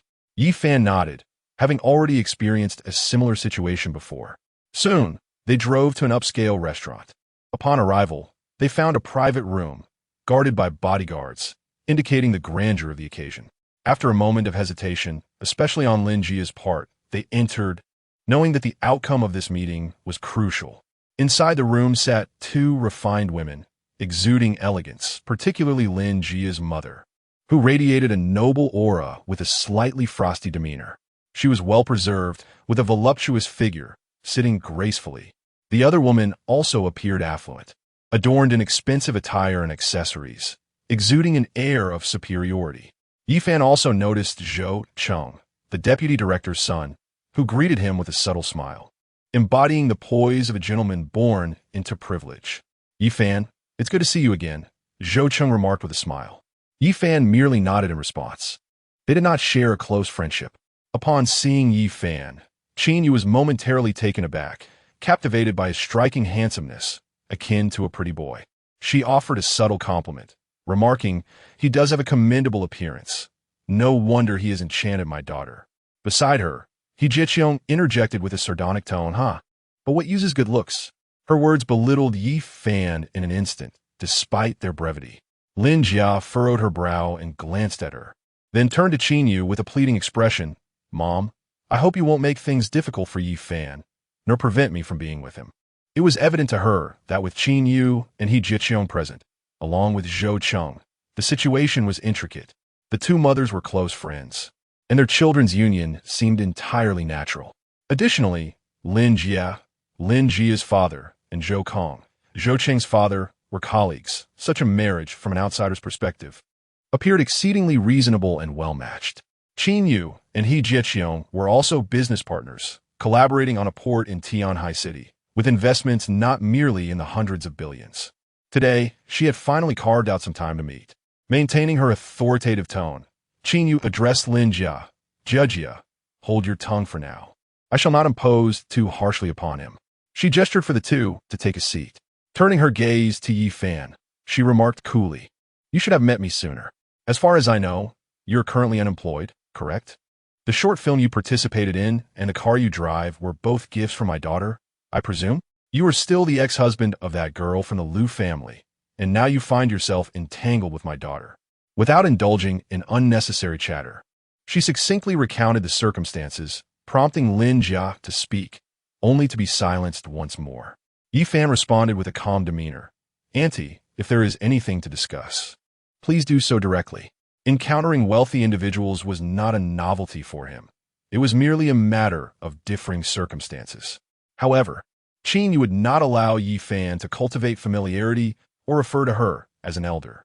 "Do not call me Annie. This is our first meeting. Let us see if you can meet my expectations." Lin Jia could no longer contain herself, her expression darkening as she exclaimed, "Mom, how can you say such things? He is my boyfriend." Internally, she thought, "Isn't it customary to call you Annie? You said you wouldn't make things difficult for Yifan, yet your words betray that promise." Disregarding Lin Jia's protest, Qin Yu focused intently on Yifan, stating, "I shall not impose on you. Simply present 8. If you can procure it now, I will consent to your relationship with Jia." "Mom, how can you be like this? Where would Yifan find such a sum?" Lin Jia retorted angrily. "Isn't this making things difficult?" She abruptly stood, attempting to pull Yifan away. He remained still, yet felt a profound discomfort within as he regarded Qinyu, who seemed slightly impressed that someone from a small place could maintain eye contact with her without flinching. She then, with a hint of indifference, asked, "Is this your final answer?" Qinyu was momentarily taken aback, yet she did not believe Yi Fan could comply. Nodding, she clarified, "Indeed, I am not referring to 880,000, nor 8 million, or even 88 million. I am speaking of 8 billion. Do you have that amount?" He Jiqiong let out a derisive laugh, unabashedly stating, "Exactly, young man. How can you pursue love without money? How will you sustain a future together? Love? Are you aware of how many individuals have found themselves embroiled in conflict over financial matters? The assets of my dear friend's family render such a request entirely reasonable." Although her words carry a hint of sarcasm, they nonetheless reflect a profound truth. Many strive tirelessly for a better life, laboring all their lives in pursuit of promises made long ago. Yi Fan's expression remained inscrutable as he responded, "I regret to inform you that I cannot provide that, but I shall endeavor to do my utmost." He possessed no wealth of his own. All he had was in the name of Li Meng. The demands posed by Qinyu were, in fact, quite reasonable. However, upon arriving at the Liu family estate, he encountered only challenges. It is only now that he comprehends the wisdom in Lin Jia's words regarding Lin Jia's mother, who was notably more forthright. Chapter 68. The Other Woman? 2-1. In an instant, Lin Jiao's demeanor shifted, filled with displeasure. "Mother, how could you be so cruel? Are you trying to sell me off? Is this your way of making things difficult for Yi Fan?" Initially, introducing one's beloved to the family should be a moment filled with both anxiety and joy. Yet here they were, demanding a staggering 880 million. Why not just ask for 666? Qinyu remained unresponsive to her daughter, her imposing presence unwavering. "Jia, it's not that I wish to criticize you, but love without financial stability is unlikely to bring happiness. You have grown up as a wealthy young lady, sheltered from hardship. Do you genuinely believe you can abandon everything for love? Will you expect to ask your mother for money after marrying this young man?" He Jiqiong, standing nearby, concurred, voicing pragmatic concerns. Lin Jiao remained silent, merely gazing at her mother. Qinyu turned her attention to Yi Fan, stating, "When you say you need time, such words belong in television dramas. Yet, you are already 24. How long should my daughter wait? Is her youth merely a plaything for you?" Yi Fan's expression darkened. The enormity of the demand was overwhelming. This was merely an excuse to hinder his relationship with Lin Jiao. Unlike a script, where one might receive a sum and depart from her life, this was a direct demand for money, far from the expected narrative. Zhou Cheng interjected, looking at Yi Fan. "Jia and I have familial ties. I trust you grasp my meaning."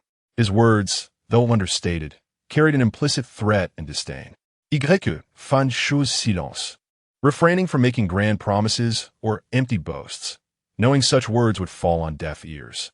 Qinyu regarded Yi Fan with a cold gaze, remarking, to speak frankly, "Young man, it seems you are rather well suited to a life of dependency. However, you are not a suitable match for my daughter. You are the ex-husband of the Liu family's daughter, yet I have learned of your connection with her aunt, Li Meng." Her revelation detonated like a bomb, awakening both Yi Fan and Lin Jiao, particularly the latter, who bit her crimson lip, overwhelmed with anxiety. Qinyu fixed her gaze on Yi Fan, awaiting his response. Yi Fan chose to acknowledge the truth, stating, "Indeed, I have a relationship with her." He understood that with this admission, certain decisions must be made. At this juncture, there was little left to conceal. Upon hearing this, Lin Jiao's face paled slightly. The notion of sharing a man was something her mother would never condone. "Young man, you truly lead a tumultuous life," remarked He Jiqiong, astonished. Qinyu nodded lightly. "Well, you have admitted it. Now you must understand your choices. What do you think will happen if this matter comes to the attention of the Liu and Li families? I need not elaborate further, do I? Do you wish for my daughter to become the other woman, the so-called 2-1? My daughter is not so easily devalued, and I shall refrain from saying more." Her tone was serious, devoid of excessive anger. Yi Fan understood that he would not emerge victorious in today's affair, no matter how fiercely he and Lin Jia resisted. Their efforts would ultimately be futile, and, in the end, both he and Li Meng would bear the brunt of public scorn. This was not a tale of youthful rebellion for love. It was a stark reality, where wealth could extinguish one's hopes. I will no longer intrude upon Jia. Yifan inhaled deeply, rising slowly to depart. Lin Jia's countenance revealed unprecedented panic. Her delicate hand grasped his arm, and she beseeched Qinyu, "Mother, I truly love him. I do not mind being the other woman." At this moment, Lin Jia's words stirred something within Yifan. It would be disingenuous to claim he was unmoved. Yet, the outcome of this encounter had been predetermined from the outset. Qinyu's expression turned icy upon hearing this, and she scolded sharply. "What nonsense is this? How can my daughter, Qinyu's daughter, become a mistress? The law does not permit it. What would your father think? Have I indulged you since childhood, leaving you so blind to reality? Yifan, leave now. Do not trouble my daughter again. Is having Li Meng not sufficient for you? It is already a favor that I have not expelled you from Tianhai City." Deep down, she believed Yifan was at fault, his infatuation having led him to her daughter. Handsome as he may be, such traits do not suffice in her eyes. Yifan gently extricated himself from Lin Jia's grasp. Speaking softly, "Jia, your mother speaks the truth. We are fated to be apart. I have Li Meng now." Instantly, tears glimmered in Lin Jia's eyes as she looked at him, her voice trembling. "But I have truly fallen for you." Her hand clutched Yifan's arm tightly, refusing to let him go. Once he stepped through that door, it would signify the end of their fate together. The original wager had long since transformed into a hidden affection. Otherwise, she would not have indirectly jeopardized his relationship with Lu Xueqing. Now, both she and Lu Xueqing had used Yifan as a pawn in their game, and ultimately, they had lost, taking with them the hearts of both men.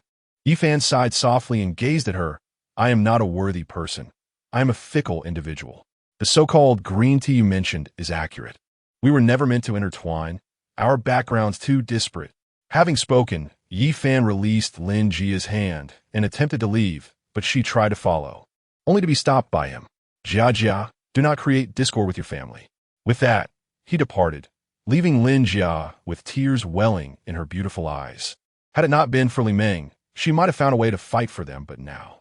Fuming, Lin Jia confronted Qinyu with indignation. "Why must you interfere in my affairs? I have finally found someone I love." Qinyu, equally incensed, retorted coldly, "Is this the tone you choose to address me? Do you wish to be a mistress? If you're not ashamed, I certainly am." Merely refraining from reprimanding him is already granting him face. You will focus on your relationship with Xueqing and find a suitable time to become engaged. She was filled with frustration. Of all the people to love, why must it be a man of dubious character? Why should my marriage be dictated by you? Am I not capable of independent thought? Lin Jia glared with fury, resolutely opposing any such arrangement, refusing to acquiesce to Qinyu's unyielding tone. "There is no room for negotiation. You should abandon any hopes regarding that young man." He Jia, standing nearby, wore a rather displeased expression and remarked, "Jia, my son is also exceptional, a promising young talent. After all, your mother and I are still close friends." Lin Jia, with a stern countenance, retorted, "This matter pertains solely to you both. It is none of my concern." On the sidelines, Xueqing had long wished to express his frustration, his face dark, yet he managed to don a gentle smile as he said, "Jia, you know I have cherished feelings for you since childhood. Our union could indeed be a beautiful affair." However, inwardly he mused, "You a mere fool. If you wish to marry him, you must prepare a dowry of several 100 million. Otherwise, it is out of the question. Let him marry first, and then he can be gradually molded." Qinyu wondered if he truly found her daughter unworthy. He too held a certain status and was not blind to being toyed with, which he found utterly distasteful, an opinion echoed by her mother. Lin Jia did not respond to his words. Instead, she contemplated how to be with Yifan. Perhaps elopement? Yet, that would require his agreement. Chapter 69. Yifan, "My dear, I shall return home tonight." As Yifan stepped outside, he gazed at the sky, somewhat dazed, yet unsurprised by the outcome of recent events. The threshold of the affluent is daunting, and winning the heart of a wealthy heiress is even more formidable. For an ordinary individual, the mere barrier of status can be insurmountable. He inhaled deeply and picked up his phone. "Hello, my husband." The gentle tone from the other end of the line evoked a sense of melancholy and longing within Yi Fan, stirring feelings of guilt and tenderness. "My dear, I shall return home tonight." The voice of Li Meng on the line was momentarily taken aback, quickly blossoming into joy, as she had yearned for him over the past week, feeling a touch of grievance. "My husband, I have been waiting for your return." Li Meng, still at Xueqing Group, instantly brightened. This was the most delightful news she had received in an entire week. She understood that Yi Fan was occupied filming a short drama and refrained from interrupting him, choosing instead to quietly support him, eagerly awaiting his return. Somehow, being with Li Meng provided Yi Fan with a sense of solace. Her boundless affection enveloped him. He spoke earnestly. "My dear, I love you, and I miss you dearly." Li Meng on the other end was momentarily stunned, then responded gently, "My husband, I love you too, and I miss you very much." Her beautiful face radiated with a beaming smile, her heart swelling with joy, akin to a blossoming flower, utterly enchanting. Subsequently, the two exchanged endearing phrases. Reluctant to end the call, the realization that there was someone at home who cared for him so deeply was a profound revelation, one he had not experienced with Lu Xueqing. Thus, he drove to the office building rented by Yi Yuan. Before long, he arrived at the 16th floor. Upon entering, he was greeted by a few large characters, Meng Fan Chi Yuan Limited. The office was bathed in ample light, and Yi Yuan was directing several workers as they arranged desks, office sofas, and tea sets with care. A row of computers awaited activation. Meanwhile, Chun Fong and Zhao Xian were engrossed in their screens, analyzing online data and disseminating information across various platforms. Yi Fan observed this scene, pondering if this was the endeavor he would be engaged in moving forward. Yi Yuan soon spotted him and exclaimed with excitement, "Yi Zi, are you done with your tasks?" He was aware that Yi Fan had been filming a short drama to promote their software video, and given the events of the past few days, he hoped it might attract a wave of traffic. Indeed, how did the advertisement for Kwai Kwai to Che fare? Ye Fan Inweited. Many workers turned their attention towards him, contemplating, is this the boss? However, they paid little mind, having encountered numerous young bosses before. "Boss, come here, please," Zhao Xian called out to Yi Fan upon seeing him, eager to share the news that he had finally returned after a week, eagerly anticipating his decisions. Yi Fan approached and examined the data on the computer screen. It was rather sparse.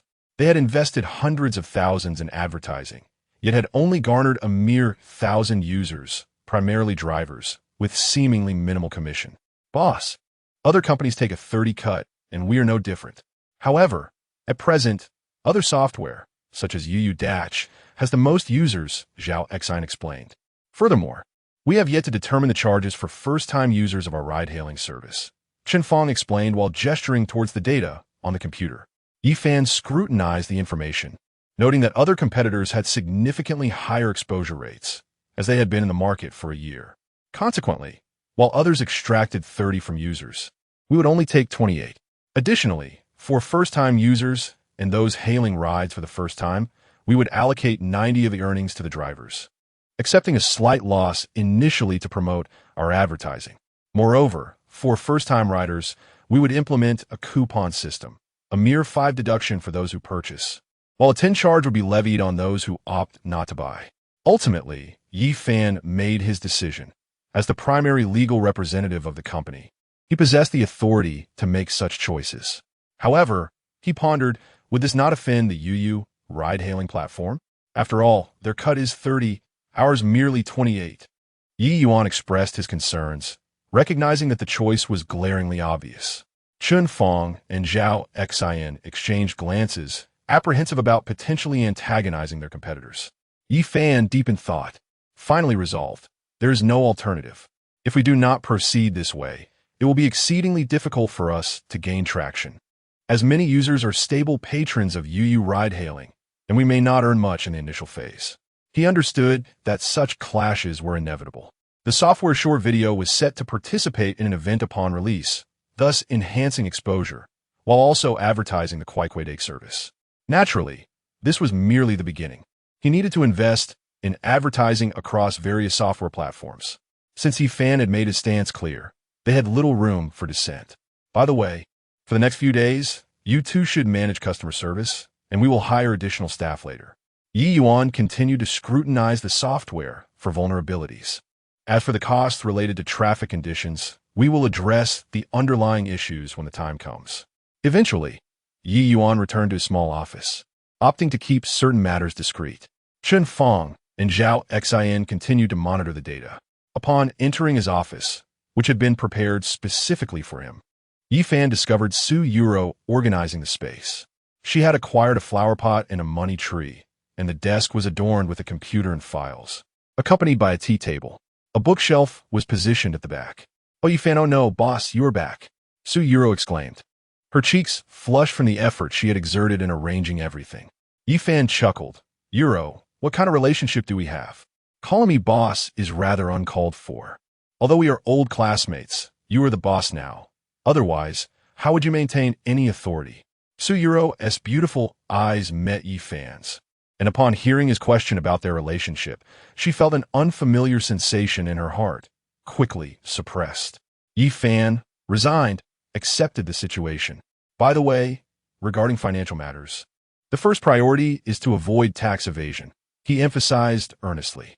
"Understood," Su Yuro replied, aware of the importance of this responsibility, though she felt a tinge of anxiety, fearing she might not perform well, especially since she had only recently graduated from high school. Yi Fan discerned her unease and consoled her. "Yuro, we hail from the same origins. We are compatriots. Do not overthink it. Simply focus on managing the finances. I will always be here for you." Upon hearing his words, Su Yuro's anxious heart eased, and a faint smile graced her lips as she replied, "Thank you, Yi Fan." Subsequently, she assisted him in organizing everything meticulously. Yi Fan gazed at the documents laid out before him, furrowing his brow. These pertained to the company's equity. Before long, Yi Yuan arrived, appearing quite perplexed, only to be met with a lengthy discourse from Yi Fan. "Brother, is it too much for me to hold 5 of the shares? I will be content with just 2. Consider it a form of assistance." Yi Yuan forced a strained smile, cognizant that the funds originated from Yi Fan while he had contributed the software. Yi Fan, visibly irritated, retorted, "We are brothers. You provided the most crucial element, while I merely supplied the capital. Your share is far too insignificant." He understood that if this software were to be sold or attract investment, it would undoubtedly garner significant interest. Chapter 70, A Tender Moment with Li Mengyi. "You startled me. In truth, a 5 stake is quite substantial. You are the one financing this venture, and we are acutely aware that initial capital is imperative. Should our company flourish, that 5 will indeed represent a considerable share." Yi Yuan reflected, acknowledging that while it may seem modest, the potential for future growth was immense. Furthermore, a considerable amount of Yi Fan's money had already been expended, essentially amounting to a loss. Though they had grown up together, Yi Fan's mindset was what mattered. After a moment of contemplation, Yi Fan proposed, "How about this? You shall have 20 of the shares.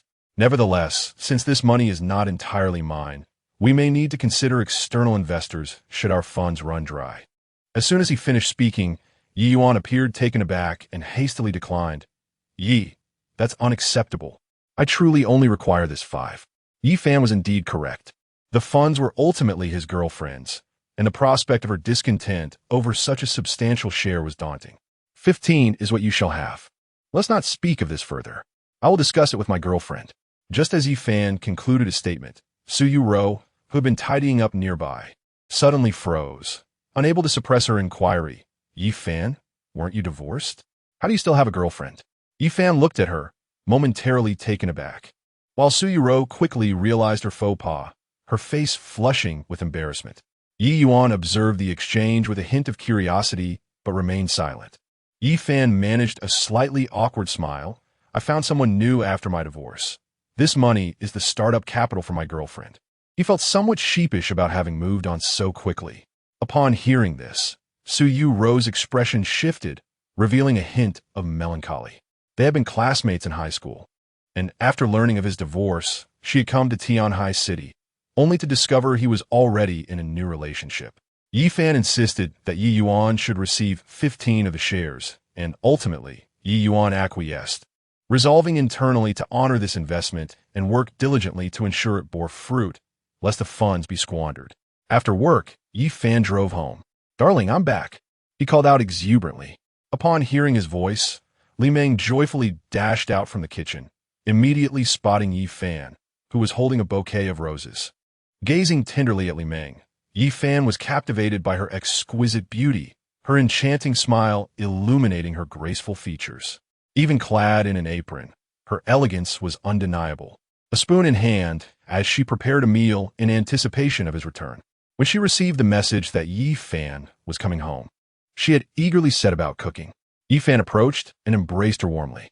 Li Meng was momentarily taken aback, nestling into his chest, allowing him to hold her. She sensed a distinct change in him and softly inquired, "Husband, what is it?" Inhaling the fragrant scent of her hair and feeling the warmth of her body, Yi Fan wished for the moment to last forever. Finally, he whispered, "From now on, I will always come home." In a moment of surprise, Li Meng's graceful form shuddered, only to be followed by a radiant smile. The answer was evident. She had triumphed in the end, and soon she would be able to live harmoniously with Yi Fan.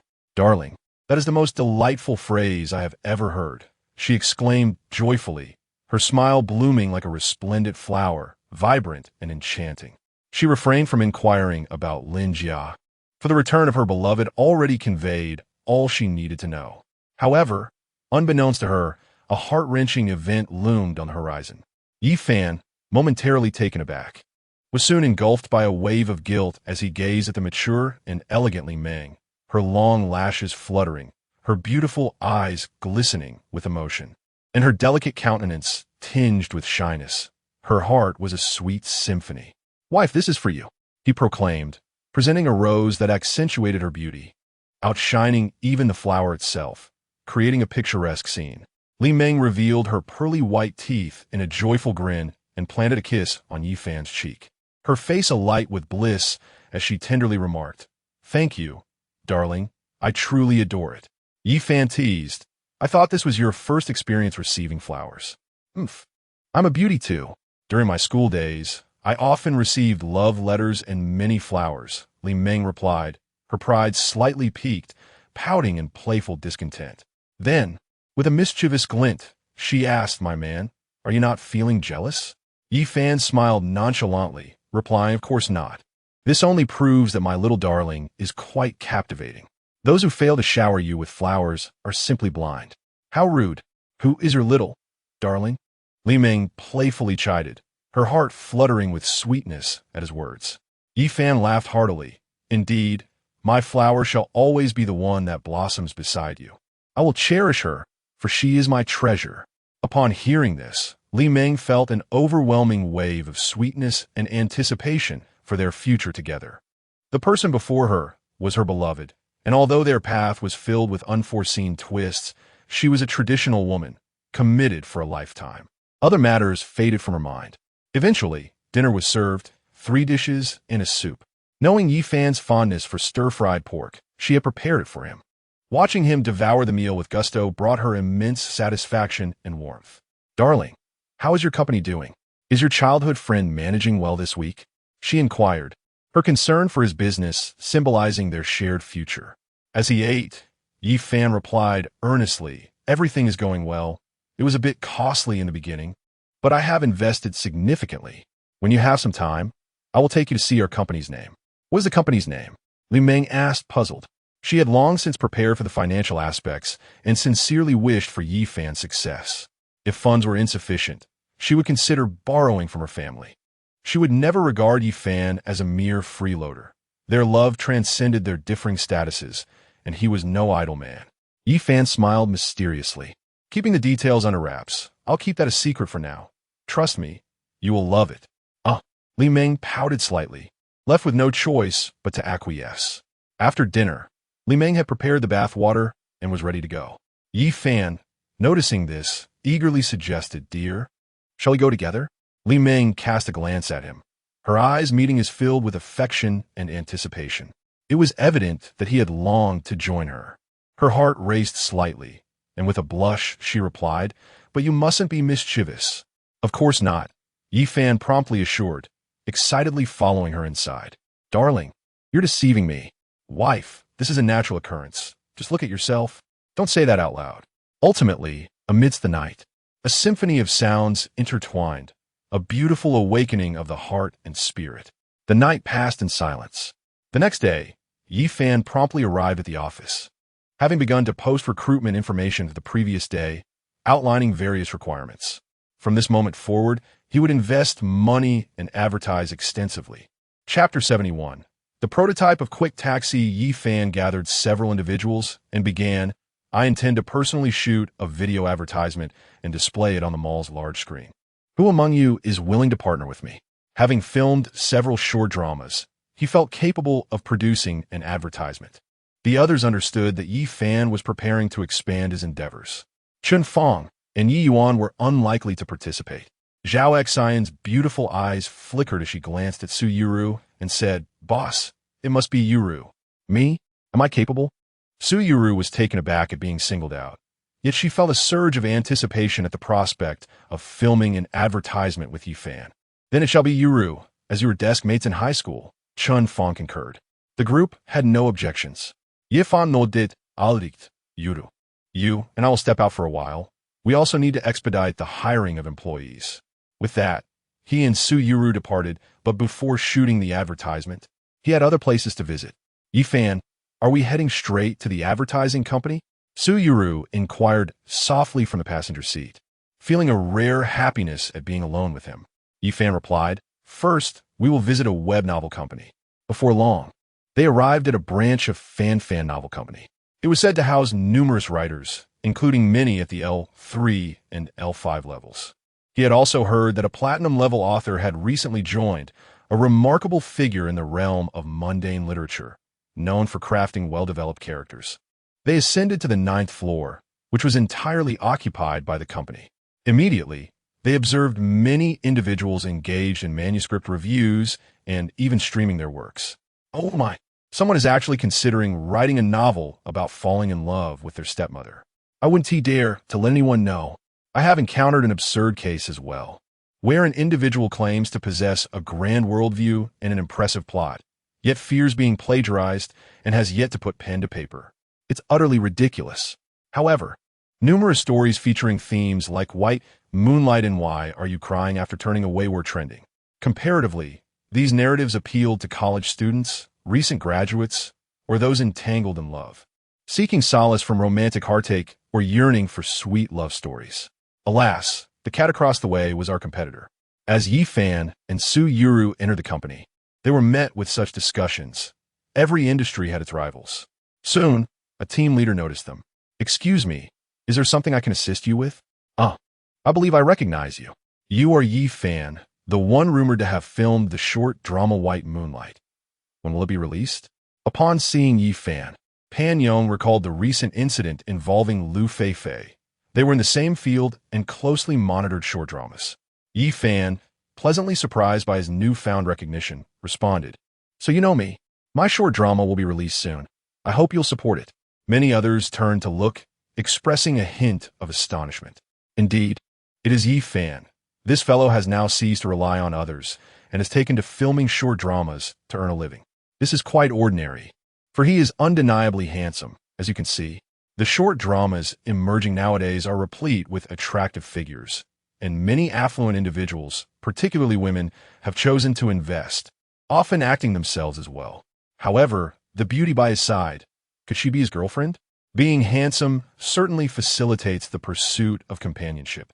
Unlike us, who can only seek a sense of presence within the pages of novels, yearning to embody the roles of protagonists and wishing to claim all the beautiful women for ourselves. Upon hearing this, Su Yuru's delicate face flushed slightly as she stole a glance at Yi Fan. "I will support your short drama. After all, I hail from a county town, and I have been fortunate," Fan Yong said with a smile, eager to see what kind of narrative would unfold. "By the way, let me locate your person in charge." Yi Fan ultimately revealed his intentions. Soon, Pan Yong led the two to an office where a man in his 30s, wearing glasses, appeared to be engrossed in writing a novel. Yifan wasted no time in articulating his purpose. Zhao Yu adjusted his glasses and slowly spoke. You wish to place an advertisement on our novel platform? Yifan nodded, inquiring, how much would that cost? Zhao Yu scrutinized Yifan thoughtfully before responding, if possible. I would like to invest. This way, your app could frequently appear in our novel chapters. You may not be aware, but our fan novel platform boasts a user base of 100 million readers. Consider this, not all of them own cars. Even if half or a fifth of them download your app, the returns would be substantial. While maintaining a calm demeanor, he was internally astonished that someone had created such software. It was a veritable goldmine. He recognized that currently, there was only one such competitor, which meant minimal pressure. If he invested now, the potential for profit in the future was immense. Moreover, he surmised that this venture could last for at least 15 years, cycling through generations. Yifan and Su Yuro exchanged a knowing glance, both acknowledging his sharp insight. However, they also realized that their venture was still in its infancy and fraught with risks. I'm unafraid of risks. If you are willing, I can ensure that your software receives significant exposure on this platform. I would only require an investment of 5 million. Furthermore, you would likely offend the competitors, but with our backing, the situation would improve. Zhao Yu persisted in his desire to invest. While there were risks associated with any investment, he was optimistic and unfazed. Yifan and Su Yuro understood this reasoning, but felt the need to delay any financial commitments, having sufficient funds to expend at present. Manager Zhao, at this moment, we are not prepared to accept any investors. We shall have to wait until later. However, could you inform us of the cost for placing an advertisement? Ultimately, Yifan declined the offer. Indeed, Zhao Yu displayed a hint of discomfort as he glanced at the two individuals before him, secretly contemplating that if they were to deny him investment, he would have to retaliate fiercely. How about this? You provide me with 500,000, and I can hold it for a while. As soon as his words fell, Yifan and Su Yuru were utterly astonished. Manager Zhao, you can't possibly be this ruthless. Yifan's countenance darkened. Was this reasonable? He wanted to exclaim. Why don't you just soar to the heavens?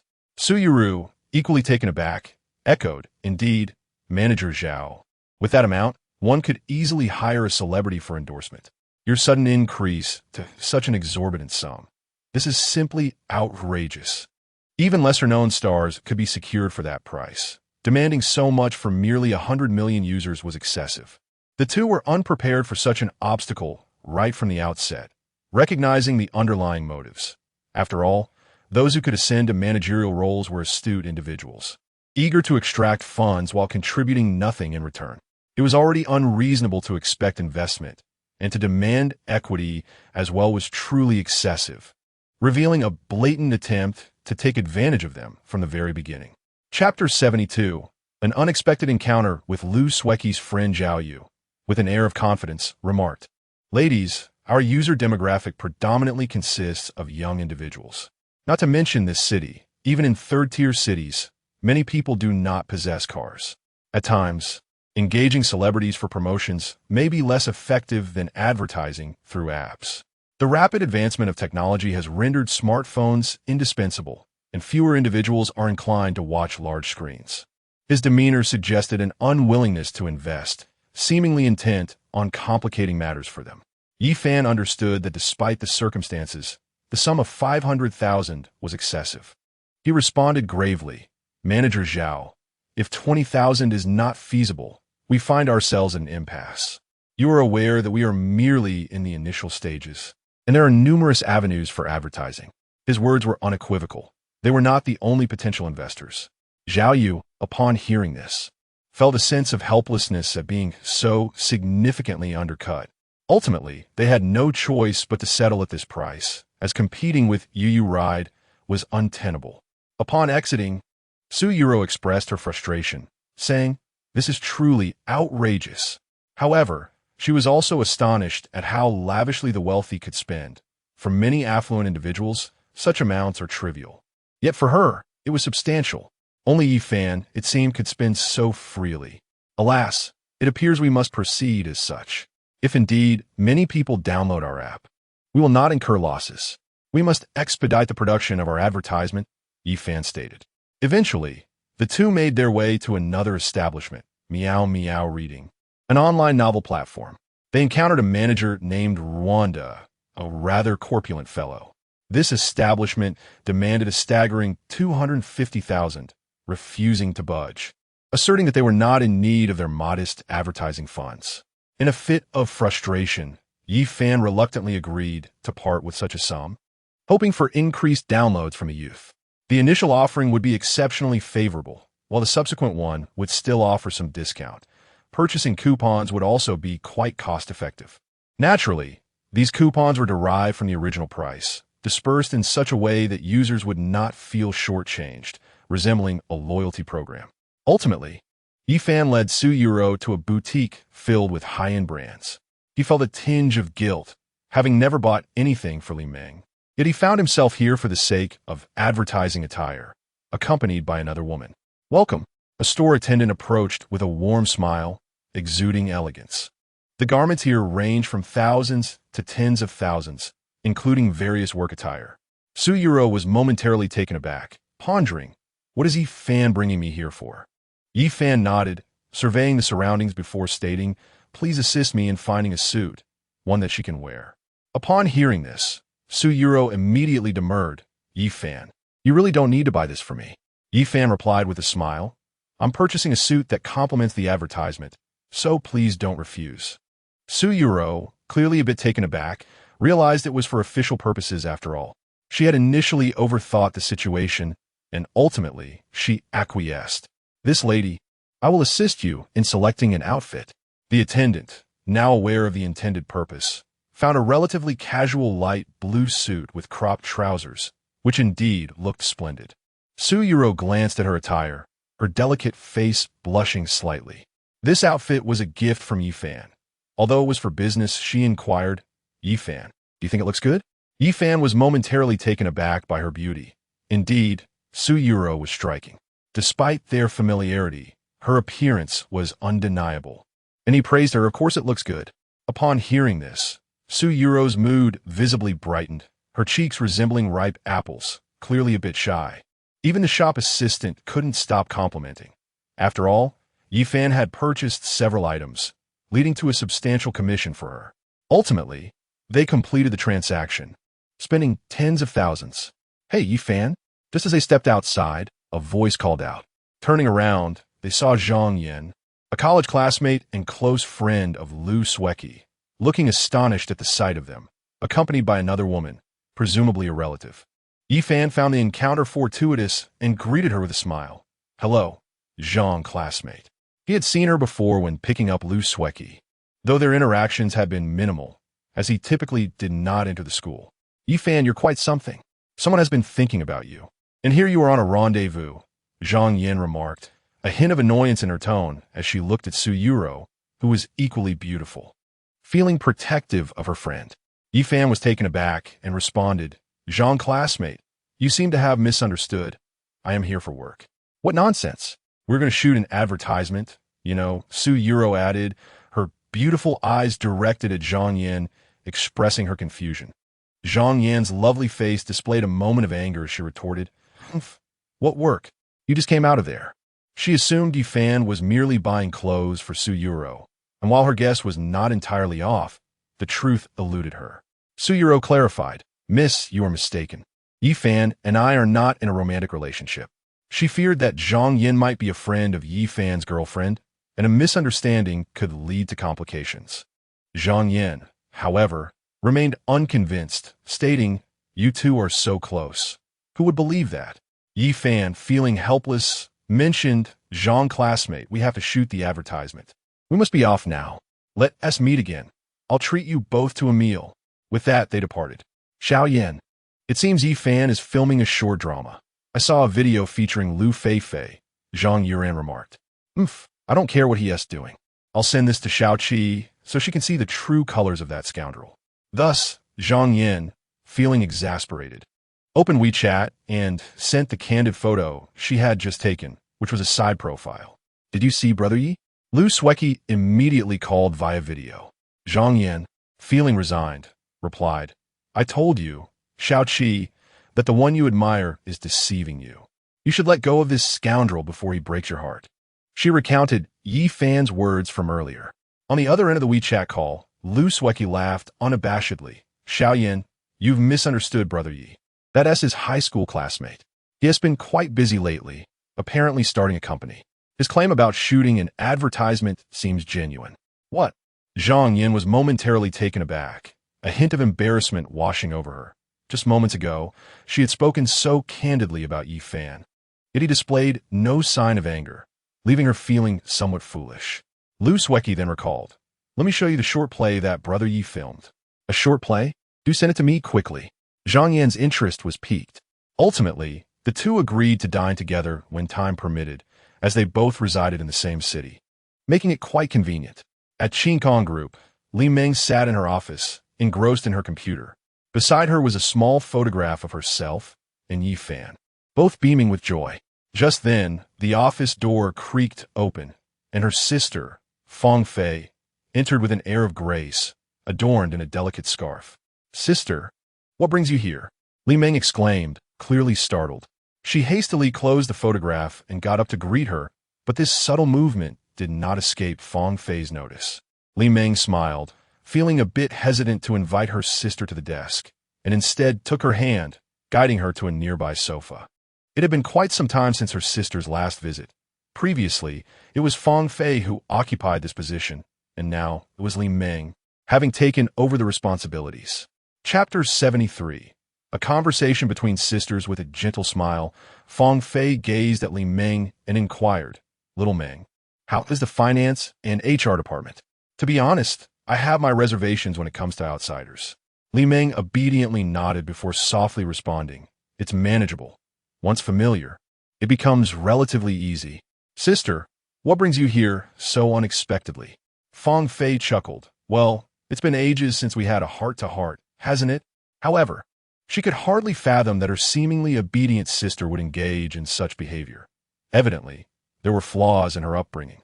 The sisters reminisced about the past, primarily recounting tales from Li Meng's childhood, often highlighting her mischievousness and the headaches it caused their brother.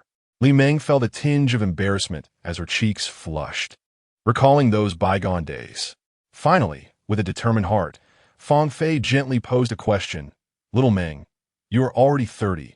Have I neglected to inquire about your romantic prospects? Is there anyone special in your life? Her words bore a hint of probing, as she attentively observed her sister's every reaction.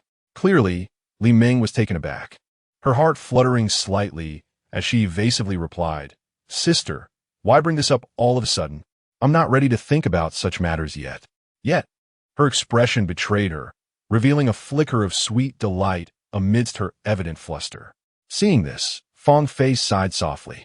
As someone who had traversed this path herself, and having watched Li Meng grow, she knew there was no hiding from her keen perception.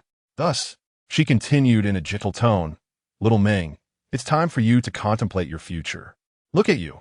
After the new year, you'll be 31, quite advanced in age. We women, once we surpass a certain threshold, age swiftly, and the prospect of childbirth becomes increasingly precarious. Li Meng, still preoccupied with her feelings for Yi Fan, replied resolutely, Sister, I wish to wait another year. Little Meng, it's not that I'm scolding you. When you were younger, I dissuaded you from dating out of concern for your well-being. Look at today's youth. Those who date in school often part ways after graduation, Fang Fei advised, momentarily adopting a somewhat earnest tone as she hesitated to mention the pressing issue directly. Li Meng remained silent, resisting the thought. Yet unease gnawed her. Had her sister uncovered something? If one were to merely investigate, the nature of her relationship with Yi Fan would be revealed. Fang Fei, observing her sister's demeanor, resumed. Do you remember our former neighbor, who was a year older than you? Li Meng, slightly taken aback, responded, Are you referring to Luo Hua? She recalled that his family had moved away when she was in high school, and they had lost touch thereafter. Fang Fei smiled, relieved that Li Meng still remembered. Yes. He is not yet married. After serving in the army for 10 years, he has returned. We thought it would be lovely for you two to meet. After all, you know each other already, and he would be pleased to see you. As these words left Fang Fei's lips, Li Meng's anxiety crystallized into understanding. Her sister had come to hasten her towards marriage. Sister, while I am acquainted with him, he is merely an old friend. I do not wish to pursue this. Please decline on my behalf. The thought of attending a blind date was utterly unthinkable for Li Ming, especially considering her feelings for Yi Fan. Fang Fei feigned a composed demeanor and inquired, Xiaoming, do you perhaps have someone you are fond of? Her tone bore an interrogative edge, as she fixated on her younger sister with an authoritative air that brooked no denial. Li Ming's gaze faltered, unable to meet her sister's eyes, and she murmured, Sister, I don't. However, her assertion lacked conviction, her body betraying a degree of discomfort as she feared the truth might be uncovered. With a final, complex sigh, Fang Fei resolutely declared, Xiaoming, I just saw you close the photo on the table. I must see which one it is. With that, she promptly rose. Li Ming, sensing the impending confrontation, was engulfed by an indescribable panic, her voice tinged with a hint of desperation as she implored, Sister, please don't look. I beg you don't. Yet, Fang Fei was undeterred by her sister's protests, having intended for her to seek out a match herself, and with little choice left, she pressed on. As she approached the computer desk and opened the frame, Li Ming stood frozen, overwhelmed by a profound sense of helplessness and shame, unable to face her sister, her beautiful eyes averting elsewhere. Though Fang Fei had long been aware of the situation, she feigned ignorance, adopting an expression of anger and disappointment as she coldly remarked, Xiaoming, shouldn't you offer your sister an explanation? Pointing at the small frame, her gaze was fierce, fixated on Li Ming.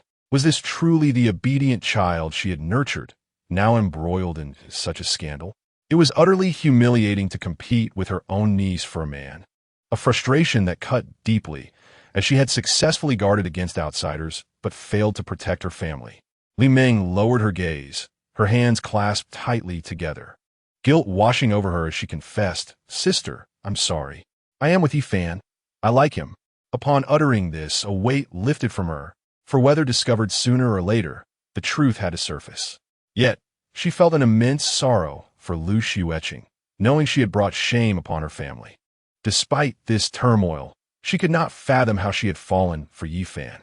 Fang Fei's expression was marred by boundless disappointment and anger as she chastised, Xiaoming, you are free to love others, but why must it be the husband of Xueqing? Li Ming, desperate, pleaded, Sister, please, let's be together. I can leave Tianhai City with Yi Fan. I want Ti brings shame to our family. This had been her plan all along, should the truth come to light. She would depart from the city and start anew, committing her future to Yi Fan. However, Fang Fei's disappointment deepened. She had hoped that confronting the issue would lead to a resolution, but ultimately, she stated, Xueqing is pregnant, and it's Yi Fan's. The moment those words left her lips, Li Ming froze, her mind reeling as anguish washed over her. Was this the reason for Fang Fei's inquiry? She fell silent, her spirits plummeting. Observing Li Ming in such despair tugged at Fang Fei's heart. Yet for the sake of Xueqing, she steeled herself and said, Xiaoming, you know that in our family, being pregnant before marriage is a source of great shame. However, if you were to reconcile with Yi Fan, all would be forgiven. Do you understand what your sister means? Upon hearing these words, Li Ming's eyes suddenly shimmered with tears as she sobbed, her voice trembling, I understand. I must facilitate Xueqing and Yi Fan's union, for she is pregnant, and the child needs a father. In that moment, she was engulfed in sorrow, akin to an injured bird. Her tears cascaded uncontrollably, leaving streaks upon her exquisite visage, her body quivering with despair. It felt as if fate itself conspired against her. How could Xueqing be with child? She had believed that their divorce would render everything inconsequential, that departing from the city would erase all rumors and whispers. Yet, upon learning that Yi Fan returned home every night, she had felt a glimmer of joy, for she thought her man belonged solely to her. Little did she anticipate that today's revelation would strike her like a thunderbolt, plunging her into the depths of despair. Chapter 74. Li Ming. I will part ways with Yi Fan. Fang Fei gazed at Li Ming with a pang of sympathy, having watched her grow up. However, her daughter's pregnancy left her with no choice but to impose upon her. Though Xueqing's father wished for Yi Fan to leave Tianhai City, as a mother, she could not bear to see her daughter in sorrow each day. Li Ming wept, her heart heavy with despair, her delicate frame trembling. She had been rescued and adopted by the Fong family, who had given her a name, but nothing more. She understood that it was time to repay the kindness bestowed upon her. Nevertheless, her actions were misguided, competing for a man with her own niece. Fong Fei gently wiped the tears from her cheek and said, "Xueqing, you've always listened to your sister. It seems I must impose upon you once more. You are aware that Xueqing is pregnant, although her words bore a hint of moral coercion. There was little recourse. Such situations were deemed unacceptable. I will obey Wu Wu. I will follow my sister's wishes. I shall part ways with Yi Fan, allowing him to reconcile with Xueqing, for she is with child." Li Meng's eyes were red, her lips quivering as she struggled to contain her sobs, her heart racked with pain, finding it difficult to breathe. Nothing could compare to the agony of being forcibly separated from a man she cherished. With a soft sigh, Fong Fei murmured, "In that case, you must undergo a hymen repair, otherwise it may be apparent to others." Upon hearing this, Li Meng looked at Fong Fei, gritting her teeth in refusal. "Sister, I can part with Yi Fan, but I will not go on blind dates. I may acquiesce to other matters, but this I cannot do. My heart is already occupied by Yi Fan." Fong Fei's expression darkened. "Xueqing, did you not promise to heed your sister? If you refuse to go on blind dates and do not allow Yi Fan to let go, how will Xueqing ever remarry?" In that moment, she found herself sacrificing her sister's happiness for the sake of her daughter, though it seemed there was no alternative. Moreover, she had encountered Luo Hua, who was not lacking in merit. Li Meng was taken aback and ultimately sighed, resolutely replying, "I will not go. I shall handle matters with Yi Fan. I have no intention of pursuing a future with him, and I do not wish to create misunderstandings." As for the hymen repair, she had no desire to partake in such an endeavor. The mere thought of parting with Yi Fan was already a source of profound sorrow. Fong Fei felt anger simmer within her, vexed by Li Meng's disobedience. Just as she was about to voice her frustration, the door swung open. "Mom, you're here, and you didn't even announce your arrival." Lu Xueqing entered, noticing Li Meng dabbing at her tears. "Auntie, what's the matter?" However, her peripheral gaze caught sight of the framed picture on the table, causing her heart to tighten, though she maintained her composure.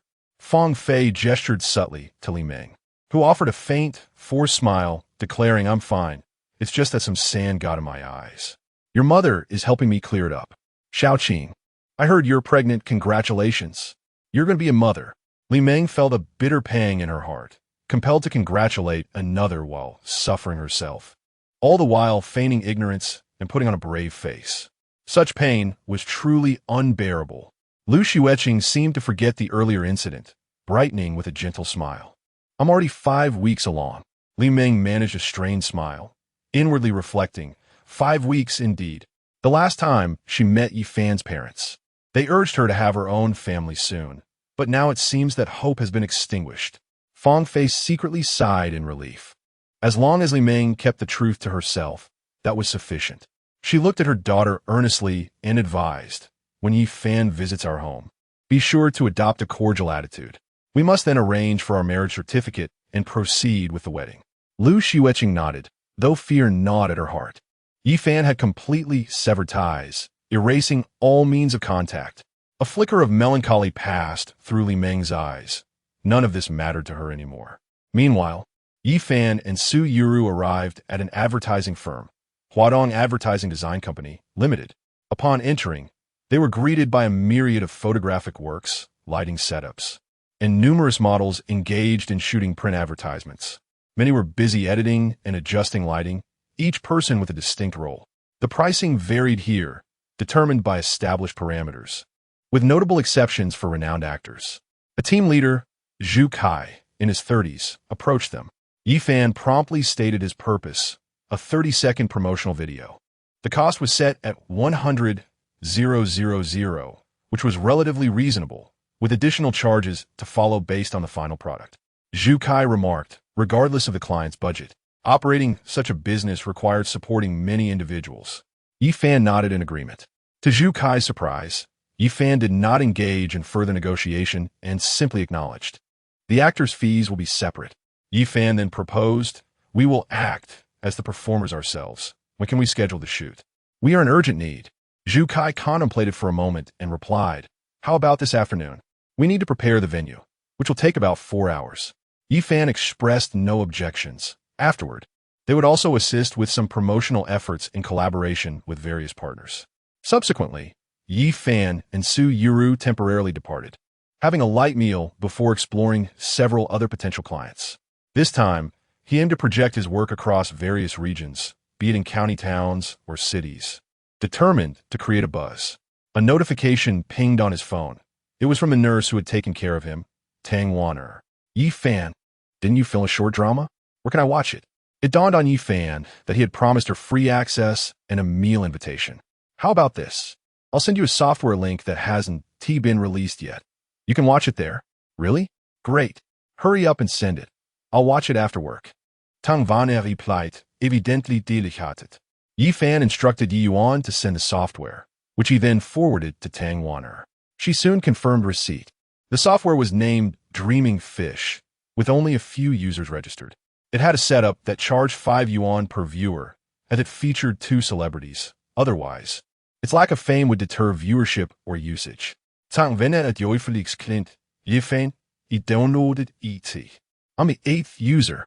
Yifan smiled slightly and replied, let me treat you to dinner another day when I have time off. Tang Wan'er agreed, and thereafter, their conversation dwindled. Observing the exchange, Su Yuru teased Yifan. Your romantic prospects seem quite promising. She is the nurse who took care of me after my car accident, and upon learning that I intend to shoot a short film, she expressed her eagerness to watch it. Yifan replied, is that so? Su Yuru conveyed her understanding. Soon enough, the afternoon arrived, marking the time for the promotional video shoot. The two made their way to a spacious location, where a car stood against a green backdrop, flanked by various equipment, including supplementary lighting. Numerous staff members were meticulously conducting checks. All set, everyone. You two get ready, Xueqing announced, signaling to the photographers as well. Yifan had already penned the lines, while Su Yuru appeared somewhat stiff, revealing a hint of nervousness. That lady, smile more naturally, Xueqing called out, noting that this was already the 5th take. Chapter 75. Lin Jia's discontent. Xueqing, feeling helpless, remarked on Su Yuru's rigidity and unnatural demeanor, questioning how one could possibly film an advertisement under such circumstances. However, given the significance of the client, he refrained from voicing his concerns too loudly, fearing the repercussions of losing this opportunity. Each client was a precious find, and it was commendable that they had approached him. Yifan also took note of the situation and patiently intervened, saying, Euro, it's perfectly fine. Just relax and treat this as a casual photo or video session. Su Yuru understood the sentiment, but felt guilty for holding up the process, expressing her apologies. But I rarely take photos. I only have a few dozen on my phone, she admitted, feeling slightly embarrassed after 5 unsuccessful attempts that resulted in forgetting the lines. Yifan, sensing heranjiti, realized that she needed more exposure to various social situations to overcome her nervousness. He instructed Xueqing and the crew to wait a few minutes while he took the time to coach Su Yuru. Her sparkling eyes were fixed on him with utmost seriousness, prompting her to think if this is akin to a casual photo session with Yifan. It feels as though it could last forever. Soon, they were ready. Positions, please. Action. Eventually, Su Yuru's smile became more natural, her movements fluid and gentle. Although the filming lasted only 30 seconds, they had eliminated numerous takes. To ensure the best outcome, they filmed a few more times and ultimately selected the finest version. With their lines delivered flawlessly beside and inside the car, Yifan and Su Yuru beamed with joy as they exclaimed, what if you have no car when you step out? Then choose Quick Taxi to take you home or to your destination. Enjoy every moment and let your spirits soar. The final product was a testament to the professionalism of Huadong Advertising Company, whose filming techniques were impressively adept. Should you require it urgently, it will be ready the day after tomorrow, Xueqing announced with a smile. However, Yifan pondered for a moment, deeming that timeline too slow. How about I add 5000? Could it be ready by tomorrow? Xueqing raised an eyebrow. 5000 was still a substantial sum. He replied earnestly, let us do this. We'll work overtime and have it ready by tomorrow afternoon. We can turn down money, can we? By the time they finished filming, it was already 5 o'clock. Yi Fan, am I going to be on television? Su Yuro asked, her excitement evident, as if it were an extraordinary occurrence. Yi Fan was taken aback by her perspective, yet he smiled and assured her, I'll ensure it gets aired in various cities, even in your hometown. Surprised, Su Yuro exclaimed, wow. That means our acquaintances might see it too. Yi Fan suggested, Yuro, you should meet some new people. If the opportunity arises, I will do my best to introduce you. He believed this would help her become more outgoing, recalling how Zhao Xin was such a cheerful girl. Su Yuro, feeling somewhat disheartened, confessed, I'm too timid. I tend to stick to a small circle, and I feel intimidated in crowded places. It's challenging to find common ground with strangers. Yuro, we are not only good friends but also classmates, and we shall work together as well. Do not fret. Everyone possesses their own shortcomings. Besides, this is not a significant flaw. With strangers, we can converse if we wish. If not, it is of little consequence. However, we must pay careful attention to matters pertaining to our work.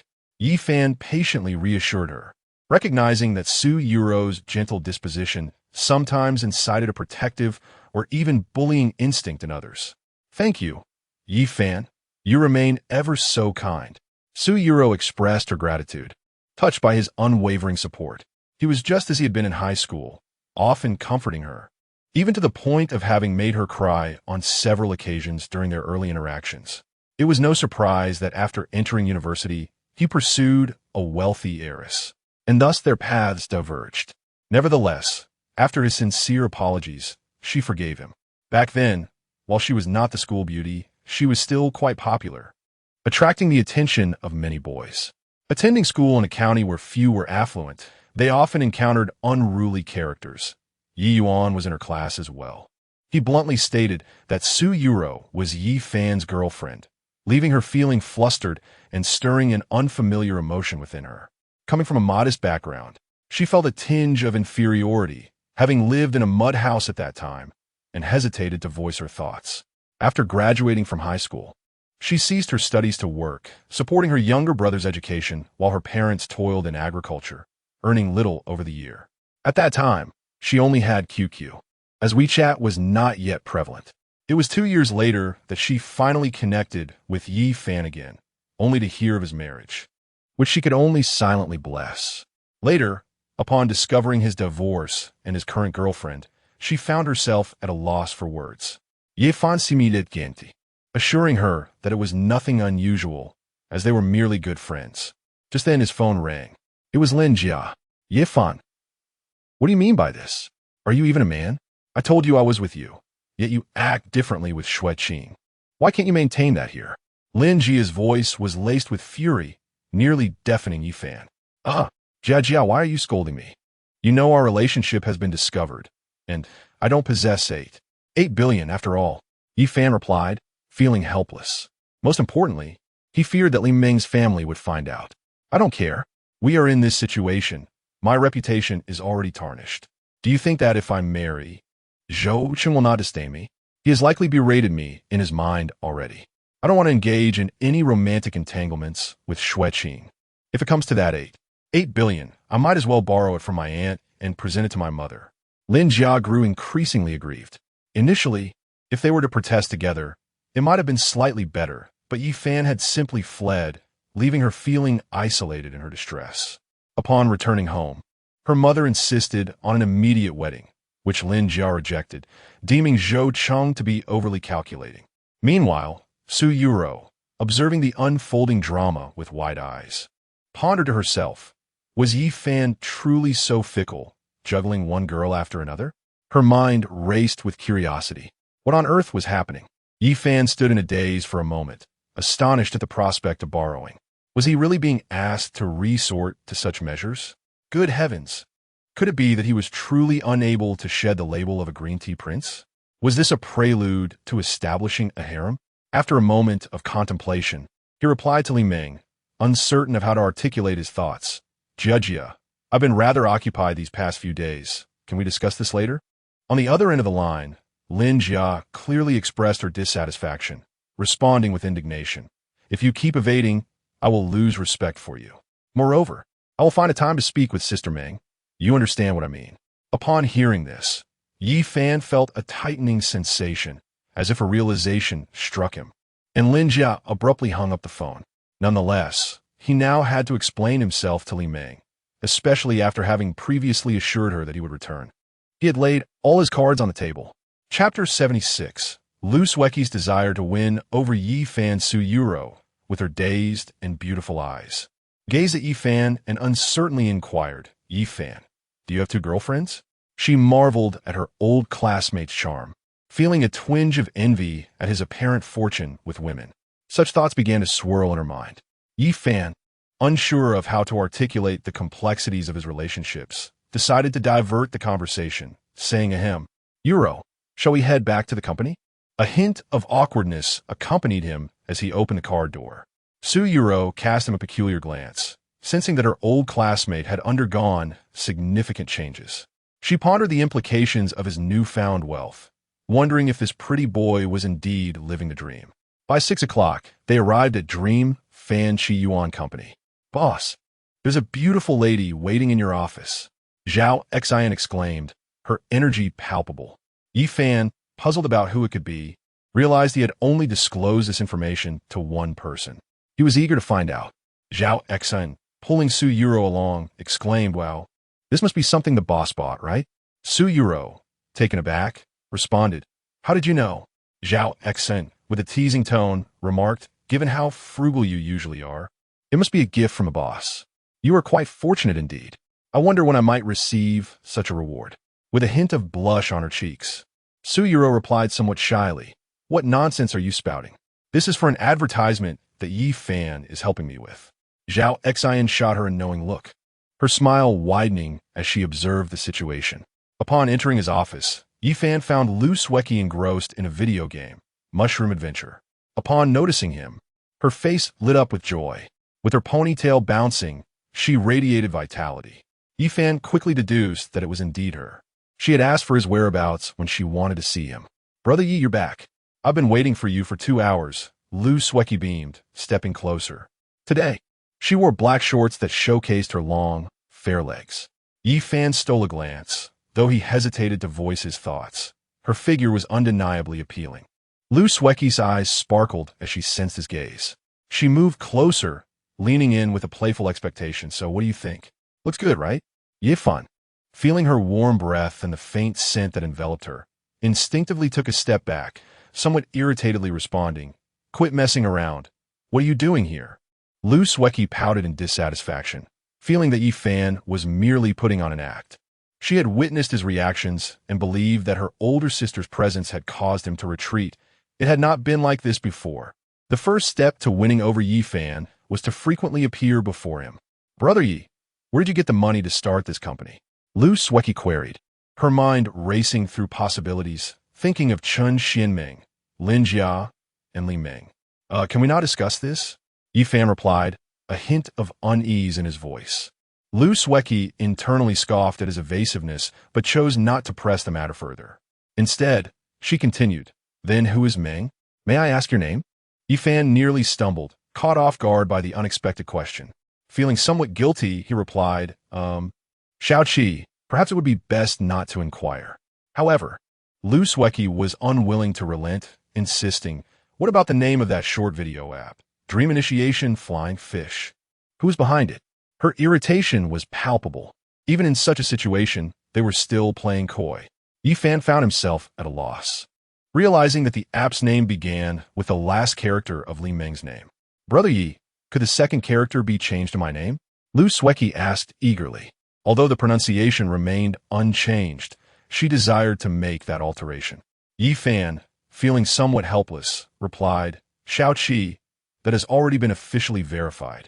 It seems changing it would be quite troublesome. All software must be included on the official website to prevent misuse. Any issues would lead to the software being directly removed. Upon hearing this, Xueqing, displeased, tugged at his arm and pouted, I don't care. You must change it, or else. At that moment, she found herself at a loss for words. Yi Fan sighed inwardly. Dream Initiation Flying Fish was such a splendid name. Yet, Xueqing remained obstinate. Ultimately, he He led her to the server room where Yi Yuan was located. It was a spacious area filled with numerous wires controlling the entire system. Yi Yuan was deeply immersed in testing each step for potential glitches or vulnerabilities. If a hacker managed to penetrate and seize control, it would spell disaster. Hey, how about changing that second character to Xue? Xueqing suggested. Yi Yuan, unfamiliar with her, instinctively remarked, "You must be my brother's girlfriend. He mentioned you funded this. You're practically the boss.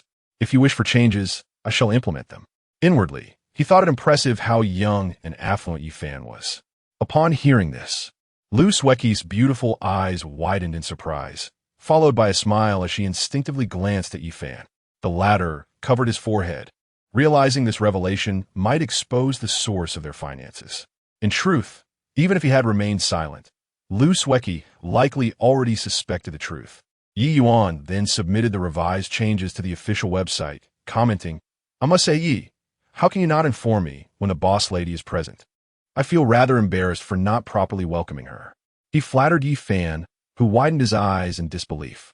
Was this truly the Yi Yuan he knew? When had he ever acted this way? Yuanzi, I, and Xueqing. Yifan began, but was abruptly silenced as Xueqing covered his mouth and pulled him out. Yi Yuan, witnessing this, thought to himself, whipped by his wife. Back in the office, Yifan glared at her and asked, "Xueqing, what are you doing?" Xueqing feigned innocence, looking at him with a puzzled expression. "I haven't done anything." Yet, she felt a sense of delight. In their eyes, she was the behind-the-scenes boss. Yifan shot her a disapproving glance, but refrained from reprimanding her, as their relationship was already filled with ambiguity. Subsequently, he powered on his computer and glanced at the data. Today, there was a slight increase in users, and fortunately, no negative reviews had surfaced. However, their software was positioned at the very bottom, nearly invisible unless one scrolled down. It appeared imperative to launch an advertising campaign swiftly and to recruit individuals proficient in computer skills, for Yi Yuan was overwhelmed by the workload. He could only negotiate screen-sharing issues with certain companies. It was rumored that a particular short video or small gathering could facilitate their release, thereby significantly enhancing exposure. Akin to a live broadcast, perhaps an invitation could be procured to gain entry. Alas, I almost forgot. My grandfather asked me to bring you along. We must hurry, Xueqing exclaimed, springing to her feet, nearly forgetting the matter at hand while in Yifan's company. Upon hearing this, Yifan furrowed his brow. Did they really have to go? He was genuinely reluctant, yet the old gentleman had treated him well in the past and was the first to offer his support. Ultimately, with a sigh of resignation, he decided to go just once more. He informed them that they could leave once it was time to clock out. Xueqing's parents resided in a place populated by numerous retired personnel from various national entities, where security was exceptionally stringent. The residents were either of extraordinarily high status or exceedingly wealthy. Soon, they arrived, greeted at the entrance by a tall, sharp-eyed bodyguard, part of a rotating shift system, with 3 teams reportedly in place, so the work did not seem overly burdensome. "Miss, you have finally returned. The elders have been inquiring about your absence," remarked the nanny as they stepped inside, her voice enveloped in a soft dress. Chapter 77. The unsuccessful remarriage. Yifan took a deep breath, sensing that an unfortunate event was imminent. Soon, the two arrived at the dining table and once again encountered Xueqing, who was sitting quietly. However, upon seeing him, her eyes flickered, yet she refrained from speaking. Xueqing, upon noticing him, wore a stern expression as if he were owed 5 billion. Fang Fei glanced at her daughter, ultimately letting out a sigh of resignation. "Grandfather, I have brought my brother-in-law back," Xueqing said cheerfully, a rare term of endearment that spared everyone from losing face at the table. "Good evening, sir," Yifan politely greeted. Pengfei, looking sprightly in his traditional Tang suit, as if he had just finished a session of Tai Chi, smiled and said, "Ah, Yifan, it has been 2 months, hasn't it? I only learned about your accident afterwards. I regret not visiting you sooner." "Sir, I am perfectly fine now," Yifan replied. Yet, he could feel Xueqing's hostile gaze, as if he were an adversary deserving of a beating. Pengfei, not wishing to dwell on the past, displayed a benevolent smile. "Well then, let us eat and converse. As the meal commenced, it was already past 7, and an initial silence enveloped the table. Xueqing was seated beside him, which made them appear very much like a married couple. Or at least, they once were. "Honey, have some of this. It's your favorite," Xueqing said gently, serving him a portion of stir-fried meat, embodying the essence of a devoted wife. After a while, Lu Pengfei, glancing at Yi Fan, slowly remarked, "Yi Fan, Xueqing is pregnant. Don't you think it's time for you two to get married? After all, we may not be a national company, but we are certainly one of the prominent enterprises in Tianhai City. A wedding necessitates some proper arrangements." Upon hearing this, Yi Fan realized the pivotal moment had arrived. Xueqing was visibly anxious, discreetly stealing glances at him while slowly chewing her rice. Xueqing, seemingly unperturbed, continued to eat heartily, her parents awaiting the news. Yi Fan, filled with helplessness, replied, "Sir, you must be aware that Xueqing and I are already divorced, and moreover, I have someone I care for." Beside him, Xueqing felt a pang of sorrow. The same words again. Did even the grandfather's intervention hold no weight? Upon hearing that Yi Fan had someone he liked, Fang Fei and Lu Zhanting felt a surge of anger, though they kept their silence, not wanting to disgrace themselves or humiliate their daughter.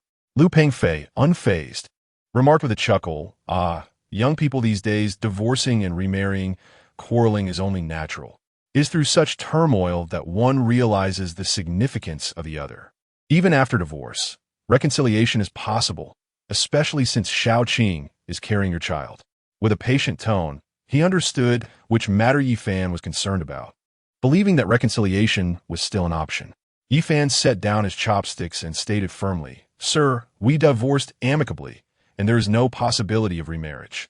His words had barely left his lips when Lu Zhanting, already simmering with frustration, slammed his hand on the table and exclaimed angrily, "You scoundrel!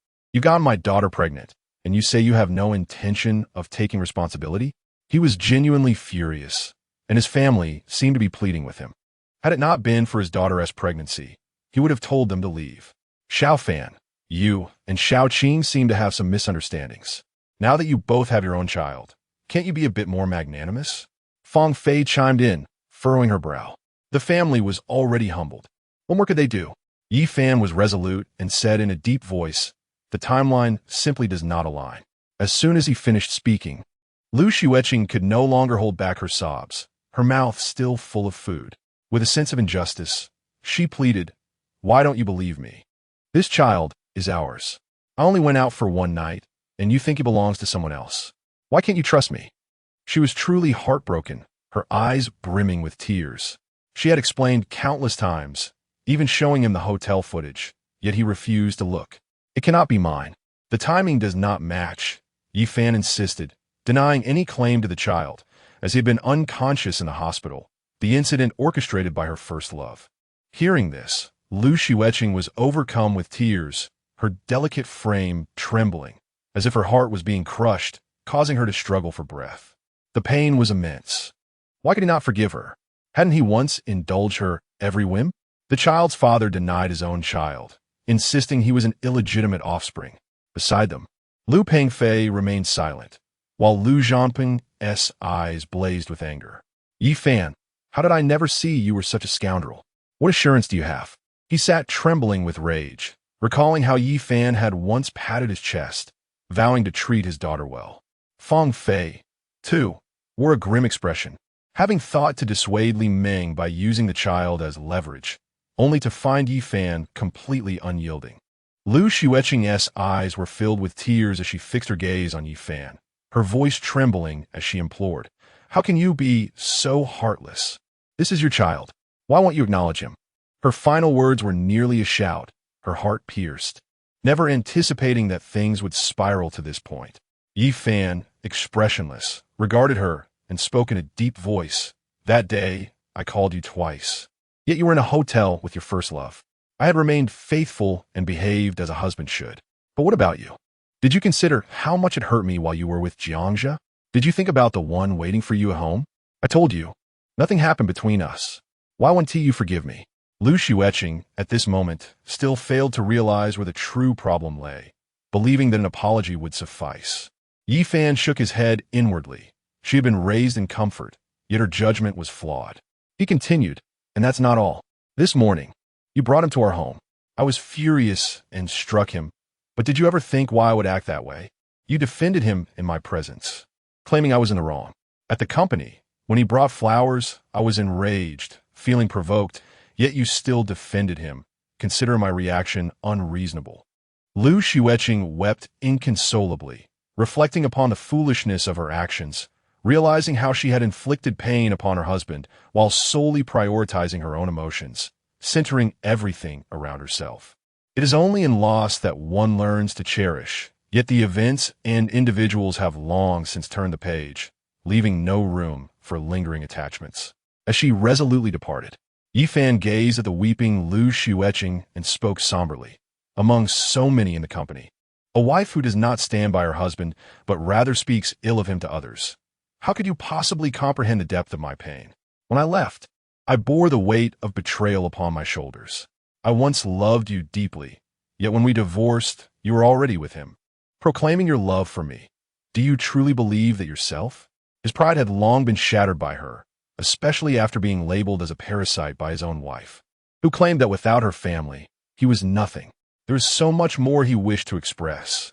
Even during their casual conversations, he refrained from saying much, for many issues had accumulated over time. At this moment, Lu Xueqing found herself unable to eat, left speechless. Yi Fan, however, remained obstinate in his refusal to reconcile. There is nothing left to discuss. Let us part amicably and refrain from disturbing one another. Yi Fan's indifference was palpable. Whether what belonged to him or not mattered little now, as both had erred and it was clear they were incompatible. Chapter 78. Li Ming. He has returned. Lu Xueqing, her voice trembling, fixed her gaze on Yi Fan and implored, "You promised to love me for a lifetime. Was that all a lie?" Even in this moment, she clung to the hope of rekindling their past. Yi Fan regarded her with exasperation and replied, devoid of any emotion, "Do you truly believe I would love someone who does not love me in return? I was nearly destroyed by your idealized image of another. Please, do not trouble me further." Lu Xueqing was on the brink of collapse, crying out in anguish. Why do you insist on mentioning someone who is no longer here? The mere mention of Jiangxia, amidst the rumors and the departure of her husband, was unbearable for her. She had merely misjudged, yet was this the treatment she deserved? Yi Fan, my daughter has not betrayed you. After all this, is it too much to expect a little grace from a grown man? Lu Zhanpeng regretted not stopping his daughter that fateful night. Perhaps this situation could have been avoided. Yi Fan, now incensed, retorted, "Uncle Lu, why don't you let your wife spend the night with another man, bring him home in the morning, and then go to your company, only to be mocked as a worthless man during the divorce? Would you still consider yourself dignified?" His words struck a nerve, causing Fang Fei to appear visibly unsettled. Though she restrained her anger, Lu Xueqing covered her mouth in disbelief at what she had just heard. The elder remained silent, his expression unreadable. Lu Xueqing froze, envisioning her mother returning home after spending the night with another man, just as Yi Fan had described. This thought ignited a profound sense of guilt within her. Lu Zhanpeng, however, was a different story. His face turned ashen with rage, and he nearly overturned the table as he bellowed, "You insolent wretch, get out. Do you think my daughter cannot live without you? Leave the Lu family. I was wrong to have ever consented." Fury consumed him. How could he endure such disrespect? Yi Fan decisively stood up, but Lu Xueqing clung to him in desperation. He coldly replied, "Leave me be. I find you tainted by the touch of another." He forcefully withdrew his hand, leaving her in anguish, feeling as though she was being rejected. "Get out. Just get out," Lu Zhanping shouted, angrily tossing a nearby chair. Yi Fan, startled, quickly dodged aside and then left without looking back. "I am utterly infuriated. How dare he act so brazenly before me?" Lu Zhanpeng seethed as he sat back down, his anger simmering. Fang Fei wore a stern expression as she glanced at her daughter. Lu Pengfei sighed softly, "My dear granddaughter, I have failed to intervene." He, with the wisdom of age, understood that Yi Fan could not accept his wife sharing her nights with another man and a host of other reasons. "Grandfather, I was wrong. It is only now that I realize I did not consider his feelings. I assumed my words alone held weight." I failed to fulfill my responsibilities as a wife. What more could Lu Xueqing say? She recalled the words of her closest friend, as well as Yi Fan's unwavering goodness. She had never truly taken the time to understand or love him, and now all that remained was the aftermath of her white moonlight's departure. It struck her as deeply ironic. Her friend had pointed out that despite her age, with a husband and a white moonlight, she still found herself in such a predicament. A bitter smile crossed her lips, her heart heavy with sorrow. Now, she was pregnant, carrying the child of another man. An unshakable thorn lodged in her heart. As she knew Yi Fan would never believe it. Xueqing, there are plenty of admirable men out there. You have so much to offer. Someone will love you well. Fang Fei comforted her with compassion. With a sorrowful expression, Lu Xueqing replied softly, I'll return to my room. She then walked away, seemingly devoid of thought, her heart aching. The family, witnessing her state, chose silence. Could they scold her? With the circumstances being what they were, they could only blame Yi Fan. The entire family had endured enough, yet he still maintained his pride. Meanwhile, Yi Fan drove back to the Li family's villa. Each time he mentioned Lu Xueqing, it was a falsehood to claim it did not affect him. The mere thought of her with Jiang Zhe was unbearable, prompting him to sever all ties. Upon arriving at the villa, he noticed Li Meng seated on the sofa, her fists clenched, wrestling with her inner turmoil. When she heard him, her face lit up momentarily, but she quickly suppressed it, her resolve hardening. Yi Fan, puzzled, observed that his suitcase and belongings had been packed away. He approached Li Meng and gently inquired, Wife, what troubles you? Why have you packed everything? Are we moving? He furrowed his brow, noting her neutral expression, feeling a wave of unease wash over him. I'm back, Li Meng uttered softly, causing Yi Fan to freeze. He never anticipated such a statement, as though it belonged in a novel. Taking a deep breath, he tried to convince himself he had misheard, grasping her hand tenderly. Wife, what do you mean by he is back? It's your husband who has returned. What's wrong? Have I done something to upset you? He treaded carefully, fearing the loss of her affection. His mind raced. Perhaps it was Jia or something Lu Xueqing had said that troubled her. Li Meng was in turmoil, yet understood the necessity of concealing her emotions. With an icy gaze, she replied, Haven't you comprehended yet? My childhood sweetheart has returned after 10 years of service. Did you think I wouldn't wait for him all these years? Do you understand? She withdrew her hand from his grasp, not wanting him to perceive her actions. As she uttered those words, her heart ached profoundly, yearning to weep, yet feeling powerless to hurt the one she loved. Unbeknownst to Li Meng, Yi Fan had just returned from the Lu family. After absorbing her words, he stood in shock for a prolonged moment, desperately wishing he had misheard. Yet, he had not. The implications were crystal clear.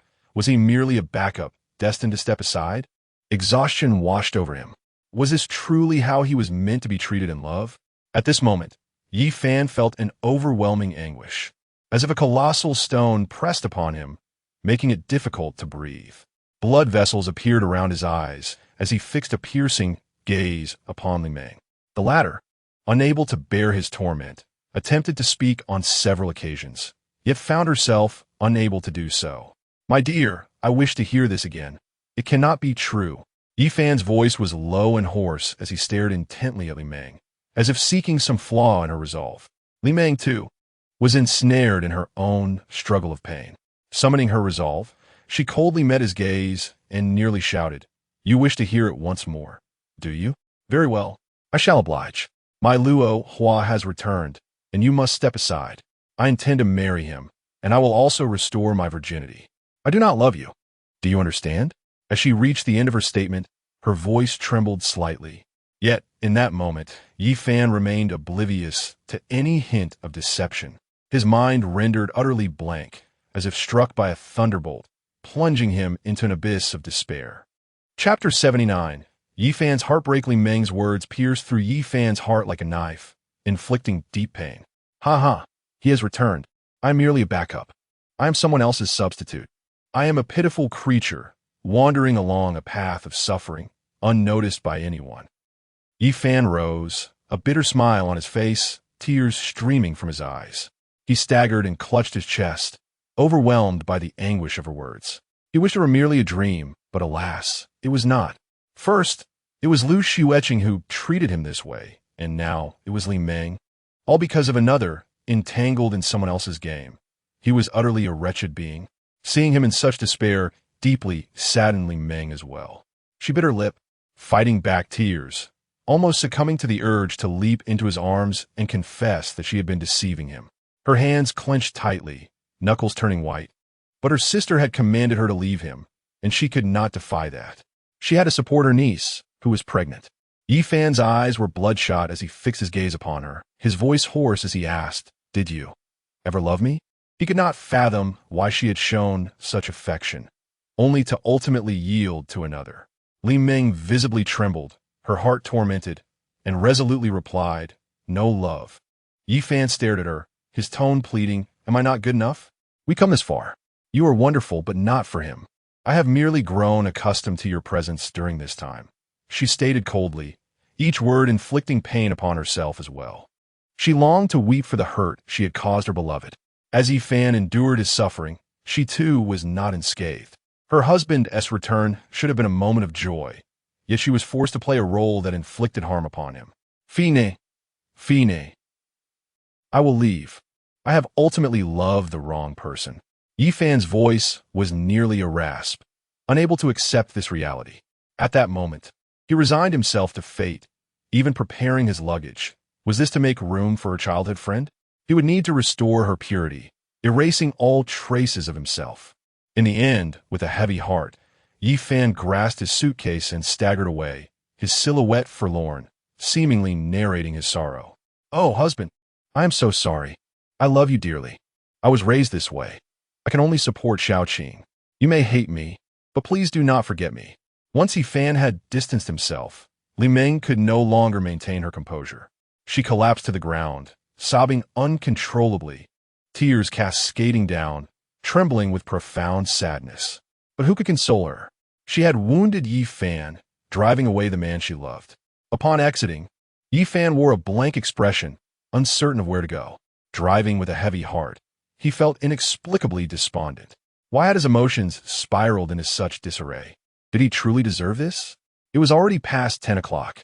However, at present, he yearned solely for the solace of alcohol, seeking to dull his senses and deceive himself in this manner. Yet, he is acutely aware that no amount of intoxication can wash away the anguish nestled within his heart. Soon, he discovers a bar, vibrant with cacophonous sounds and pulsating lights, where youthful revelers dance with abandon. Approaching the bartender, he promptly orders a cocktail, one after another. Without uttering a single word, merely gesturing for more, the heat of the spirits igniting his senses. The bartender gazes at him, bemused, pondering why he indulges in solitary drinking. Why wallow in melancholy alone? Handsome? Come, let us dance. A flamboyantly dressed woman, scantily clad, leans against the wall, captivated by Yi Fan's profile, undeniably drawn to his allure. She craves excitement.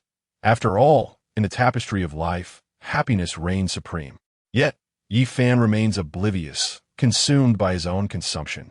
Moments later, the alluring woman huffs disdainfully and departs, surrounded by countless others who pay him no mind. He is here solely to drown his sorrows, and as he drinks, he finds himself coughing intermittently. At that moment, Gu Qingqing approaches, exuding a mature charm with an air of seduction, arms crossed. She sidles up to Yi Fan and inquires. Not feeling well, handsome? Yi Fan offers no response, prompting her to continue. "I am the owner of this establishment. My intentions are purely friendly." In a haze, he struggles to comprehend her words, observing the bartender acknowledge her presence. As he slowly turns his head, he is met with her stunning visage, her form captivating, the allure of her curves undeniable. Seeing that Yi Fan remains unresponsive, Gu Qingqing resorts to texting, conveying her status as the owner. "Thank you, but I'm fine."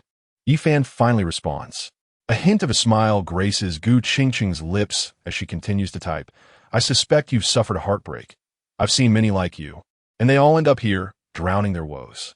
Yi Fan is momentarily taken aback, but refrains from expressing his thoughts. Gu Qingqing, perceiving his reaction, takes it as confirmation and instructs the bartender before departing. Li Meng, concerned for Yi Fan's well-being, relays her worries to Lu Xueqing. who promptly makes a phone call. Yet, there is no answer. Sister, mine isn't answering either. Xueqing frowns, perplexed. How can he not answer?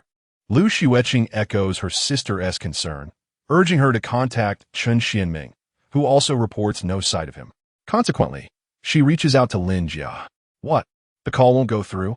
Is he perhaps asleep? She wonders, enlisting her father to check the surveillance. The footage reveals him at the bar, and with a sigh of relief, Lin Jia reassures the Lu sisters he is fine. Let him drink. Even if called, he wouldn't leave. An hour later, Lin Jia informs the Lu sisters that their aunt has been informed, and during this time, she pretends ignorance. Yet, a quick inquiry reveals Yi Fan's presence at the bar. Now that he has left, she yearns to follow him, yet restrains herself, met only with cold indifference, a quiet sigh escaping her lips as she grapples with uncertainty. By 3 or 4 o'clock, Yi Fan lies there like a lifeless figure, as the bar begins to gradually tidy up its surroundings. Xueqing has reappeared. She is acquainted with Yi Fan, being a friend of Yang Sini and part of the same social circle. Yi Fan, as the former husband of the president of Xueqing Group, is widely recognized, especially after the recent incident that came to light. The boss, this fellow is beyond help, remarked the bartender. Xueqing glanced at the time and then said, never mind, let us assist him to the room upstairs. Yi Fan, unconscious and resembling a lifeless dog, was hoisted upstairs by 2 individuals into a spare room. After exchanging a few words, Xueqing yawned and prepared to rest. The night passed without incident. It was only at noon that Yi Fan regained consciousness, his head still throbbing. He discovered himself in an unfamiliar room and noticed numerous missed calls on his phone, none from Li Meng. A bitter smile crossed his face as he realized that their breakup was indeed true. Shaking his head gently, he rose and stepped out of the room. In a lounge area, he spotted Xueqing indulging in some fruit. Upon seeing him emerge, she smiled and said, Yi Fan, have you broken up again? Her enchanting smile lingered as she gazed at him, which only deepened Yi Fan's sense of despair. Why did she have to say again? Wasn't he that just adding salt to his wounds? With a forlorn expression, Yi Fan replied, thank you, beautiful boss, for not tossing me out onto the streets. Chapter 80. Night Charm Bar. Xueqing chuckled softly, her laughter like the blooming of a flower, as the large fruit before her stirred slightly. Her enchanting beauty resembled that of a celestial being, her eyes sparkling like the moon, radiant and bright, her pearly white teeth gleaming. Are we really that unapproachable? She responded, amused by Yi Fan's words. Initially, she had observed his beleaguered expression, now overwhelmed with the urge to laugh. Yi Fan wore a look of resigned exasperation, pondering silently that this was merely the truth. I wonder who you've parted ways with this time, prompting you to drown your sorrows here? Xueqing maintained a gentle smile, her beauty captivating, and leisurely crossed her legs. Ahem, perhaps I should refrain from discussing that. How is it that you know my name? Yi Fan, recalling the earlier conversation, finally inquired. Xueqing shot him an incredulous glance after chatting for so long. Is that all you've got? You're brothers with Xueqing. And during your last press conference, that wasn't the focal point. The fact that you are Lu Xueqing's ex-husband is quite memorable. Furthermore, I happen to be friends with Yang Sini.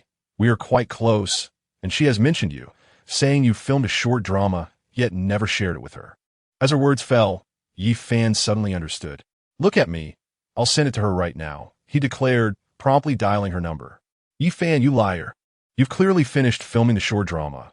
I asked Jia, and she said it's with you, Yang Sini exclaimed, bursting into a frenzy on the other end of the call. Yi Fan forced a smile. Is it so wrong to send it to you now? Just remember to promote it widely. Depends on my mood, Yang Sini retorted, clearly annoyed. Xueqing observed their conversation with curiosity. The call soon ended. Yi Fan, let me have a look as well. I heard you were chosen by Lu Feifei. I wonder what role you'll be playing. Xueqing expressed her interest, eager to witness his performance. It was her first encounter with him. I don't have a QR code. Let me send it to you via WeChat, Yi Fan replied. As for the role, it could be anything. Xueqing agreed, and soon they connected on WeChat. She quickly downloaded the software he sent her, Dream Snow Flying Fish, and eagerly paid 5 yuan to begin watching, before turning to Yi Fan and saying, since you're a friend of Sini, There's a restroom nearby. You might want to freshen up, considering the scent of alcohol surrounding you. Yi Fan nodded in agreement, acknowledging the truth of her statement, and chose not to engage further. Meanwhile, Xueqing received a phone call from one of his subordinates. Young Master Zhou, I've been keeping an eye on things for the past few days and have finally gathered some information. Yi Fan has established a company called Dream Fan Chi Yuan Limited, currently promoting a software named Fast Ride, which is in the advertising phase. Upon hearing this, Xueqing's expression darkened with a sinister glint. Let him rise for now, when the time comes. Young master, shall we eliminate him?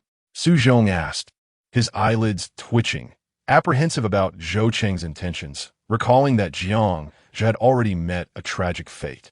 No, the world of the underbelly is not solely about violence. Once his company gains traction, I have my means. You continue to observe. His adversary is likely unable to restrain himself. The country boy aspires to establish himself here. Yet he obstructed my path, driving him to the brink of despair, Xueqing coldly declared. He understood that if Yi Fan did not depart from Tianhai City, his engagement with Lin Jia would be jeopardized. He realized that marrying the other party would also mean granting shares to Lin Jia. Once they were wed, he would have ample means to reclaim those shares. Currently, wealth and influence were not in his favor. It was a source of great frustration for him. Yet he forced himself to smile and profess his affection for Lin Jia, believing that his background alone sufficed. All he desired now was money, to humiliate the other, and then to sever ties through divorce. Very well, Zhou Xiao, Su Zhong on the other end of the phone sighed in relief. Grateful it was not a matter of murder. Even if Yi Fan were to encounter misfortune, he truly feared Zhou Cheng might eliminate him, as Jiang Zhe was merely a pawn in this game. Meanwhile, in a comfortable and serene restaurant, Luo Hua, the individual Fong Fei had introduced to Li Ming, was dining with her. Li Ming seemed distracted, initially reluctant to attend. Yet the unexpected presence of her former neighbor at her workplace and the timing of their meal compelled her to come. How swiftly time had passed. It had been 15 years since she moved away at the age of 16, and back then, he was just a young girl. Luo Hua, lost in thought, neatly styled in a crew cut, bore a resolute expression as he politely smiled and remarked, "Indeed, time has flown." To be precise, he had served in the military for 11 years and was now assigned to a government position, remaining unmarried. Seeing Li Ming after so many years sparked a glimmer in his eyes. Her maturity was infused with allure, exuding grace and elegance, her beauty striking, and her form exceedingly ample, every movement captivating. Upon returning to his hometown, he had heard that his former neighbor remained unmarried and had invited him to explore, leaving him quite satisfied as he contemplated her as a potential future wife. He was no longer young. It was time to settle down. Li Ming's expression was slightly awkward, though she managed a polite smile and replied softly, "Yes, everything has changed irreversibly." She spoke of herself, recalling the hurtful words she had directed at Yi Fan the previous night, casting him out and spending the night in a sleepless state, enveloped in her blankets, grappling with her loneliness and sorrow. May I call you Xiaoming?" Luo Hua tentatively inquired, having always addressed her by her full name. Li Ming paused, considering, and evasively replied, "Li Ming works just as well." She did not wish to grant him any opportunity. Such a nickname felt overly intimate, as she and Yi Fan referred to each other as husband and wife. Luo Hua chuckled awkwardly, dismissing the moment, acknowledging that years apart may have rendered their relationship somewhat distant. "So, Li Ming, have you remained unmarried all these years because you have yet to encounter the right person?"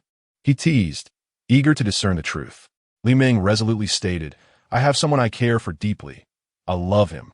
As she spoke, thoughts of Yi Fan filled her mind, yet a bitter pang surged within her. She longed to confess that her words from yesterday had been insincere. However, her sister was steadfast in her determination to make her leave. Upon hearing her words, Luo Hua furrowed his brow. Had he not been informed that Li Ming was unattached?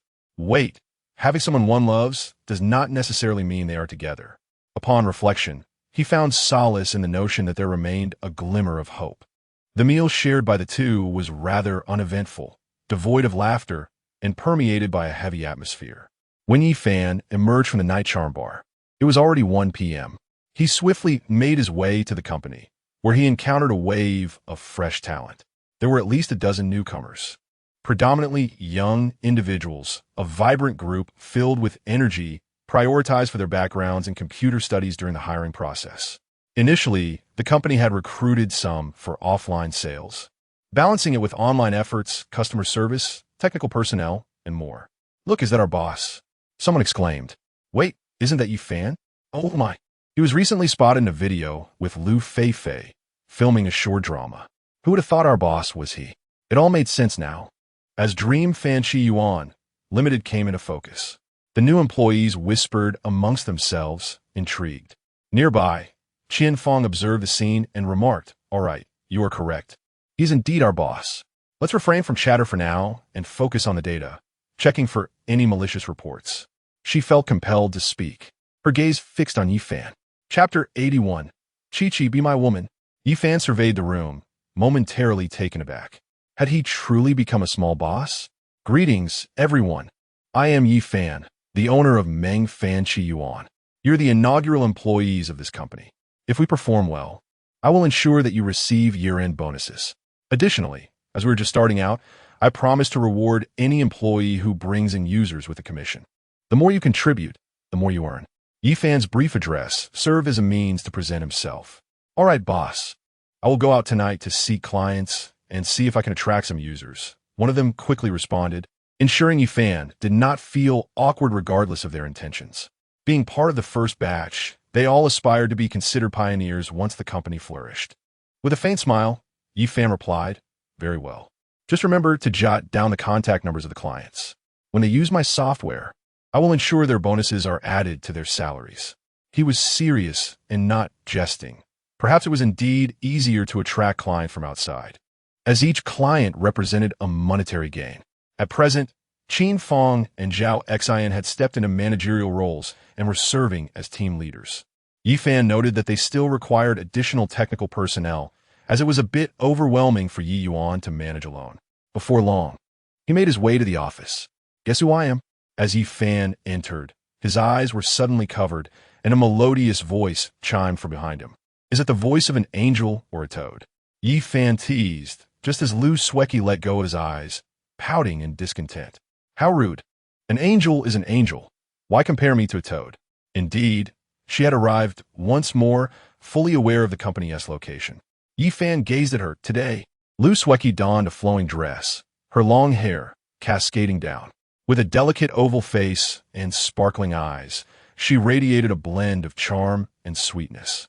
Resembling a fairy, truly stunning, her very presence brimming with vitality. "What do you think, Brother Yi? Do I look beautiful? I took quite some time to choose this outfit." Lu Xueqing beamed, twirling gracefully as a refreshing fragrance enveloped the air. She fluttered her large eyes at Yi Fan, seeking a hint of praise. "You look so beautiful. You would shine in anything you wear." Yi Fan ultimately complimented her, speaking from the heart, and he was indeed captivated. He then settled onto the sofa. Lu Xueqing was elated. She had just noticed Yi Fan gazing at her in awe, filling her with joy, especially since her sister was unrelated to him, and thus she felt unrestrained. She refrained from bringing up the events of yesterday, pretending to be oblivious, especially since she no longer resided with Li Meng. After a moment's thought, Lu Xueqing's cheeks flushed as she boldly sat upon Yi Fan's lap. He was momentarily stunned, the fragrance from her hair enveloping him, igniting a wave of restlessness within. "Xueqing, you." Yi Fan's voice trembled slightly, his heartbeat racing. This was undeniably stirring emotions within him. Unexpectedly, Lu Xueqing, emboldened, refused to relent. With her slender arms wrapping around his neck, she softly murmured, "Brother Yi, please say nothing." At this moment, her cheeks reddened, her heart racing like a startled deer. Yi Fan could not help but swallow hard. As he beheld the alluring contours before him, time seemed to slip away into oblivion. Lu Xueqing felt a playful indignation within her, silently chiding him for his unabashed gaze, thinking how foolish he was, unaware that she too could feel the heat of shyness.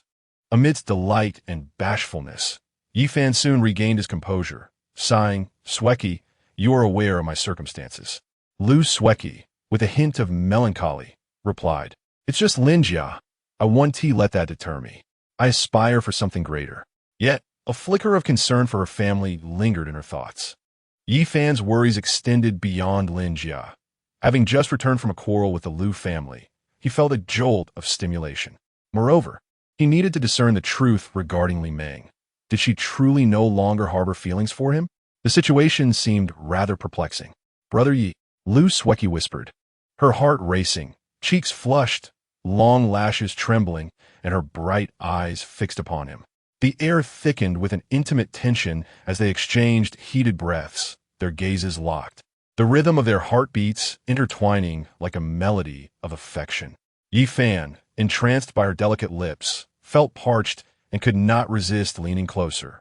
Lu Xueqing instinctively closed her eyes, welcoming the charged atmosphere as it enveloped them.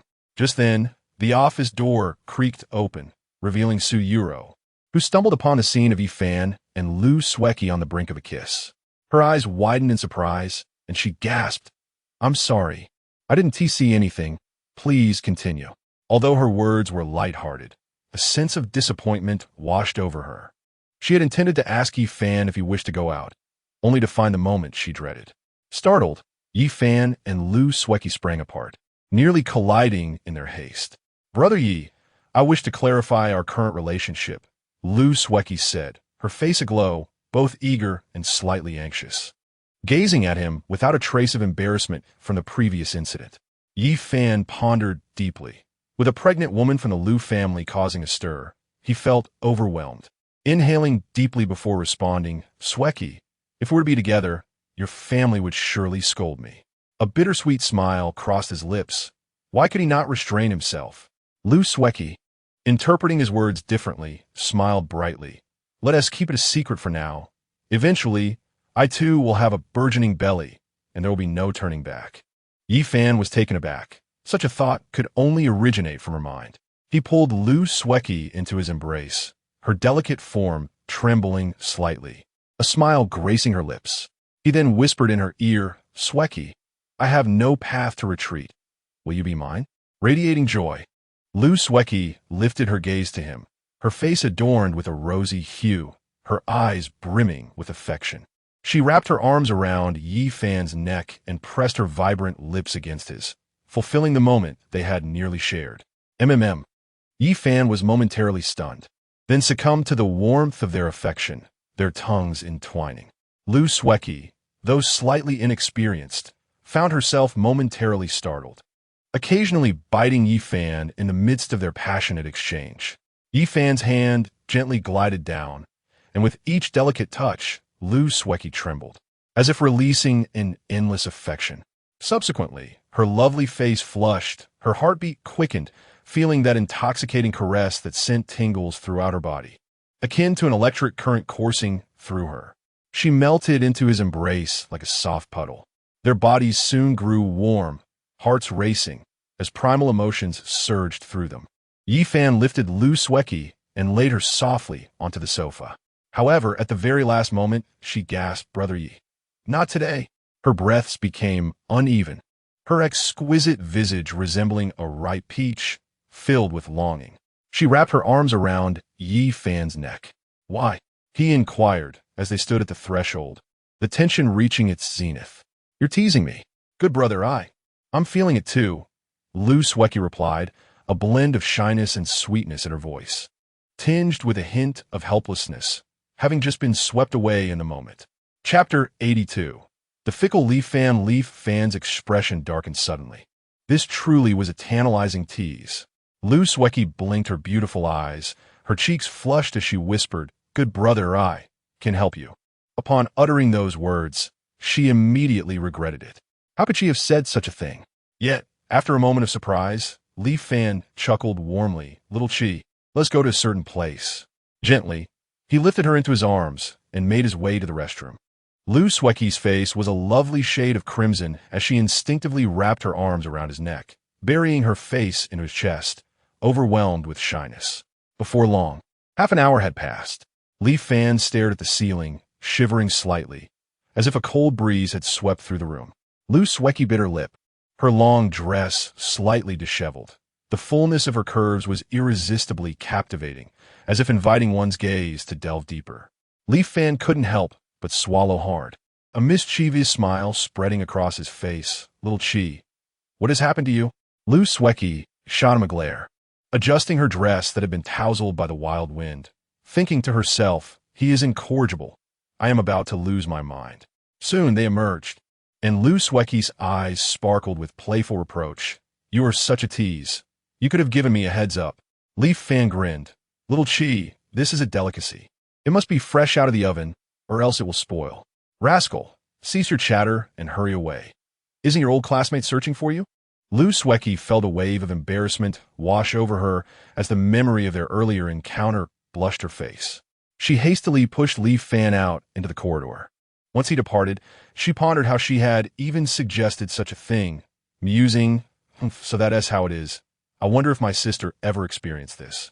With the heat of the day bearing down upon her, she tightened her legs and clenched her small hands, her delicate face radiating a natural allure, eagerly anticipating the next encounter with Li Fan. Throughout the day, Li Fan busied himself with advertising matters, having reached out to numerous companies, awaiting their responses. Phew! Xueqing wiped the sweat from her forehead, exhausted from a day of running around. Both of them were thoroughly worn out. Unconsciously, her graceful figure was perfectly outlined, and her ample curves stirred a sense of distraction, especially for Li Fan, who was nearby. Li Fan, it seems we have spent quite a bit of money, she remarked. Li Fan observed her momentary distraction, realizing that his old classmate possessed an admirable figure. While not exceedingly tall, her proportions were commendable. Xueqing noticed Li Fan's gaze upon her and felt no aversion. Rather, a sense of delight bloomed within her, her cheeks already flushed, now glowing with a shyness that was utterly enchanting. However, Li Fan quickly averted his gaze, feeling somewhat out of sorts, and cleared his throat, saying, It is simply the nature of the initial phase. There's no helping it. They exchanged pleasantries about their daily lives, and then Xueqing mustered the courage to ask, Li Fan, how many girlfriends do you actually have? That one from noon. Li Fan was momentarily taken aback by the sudden inquiry, but since the question had been posed, he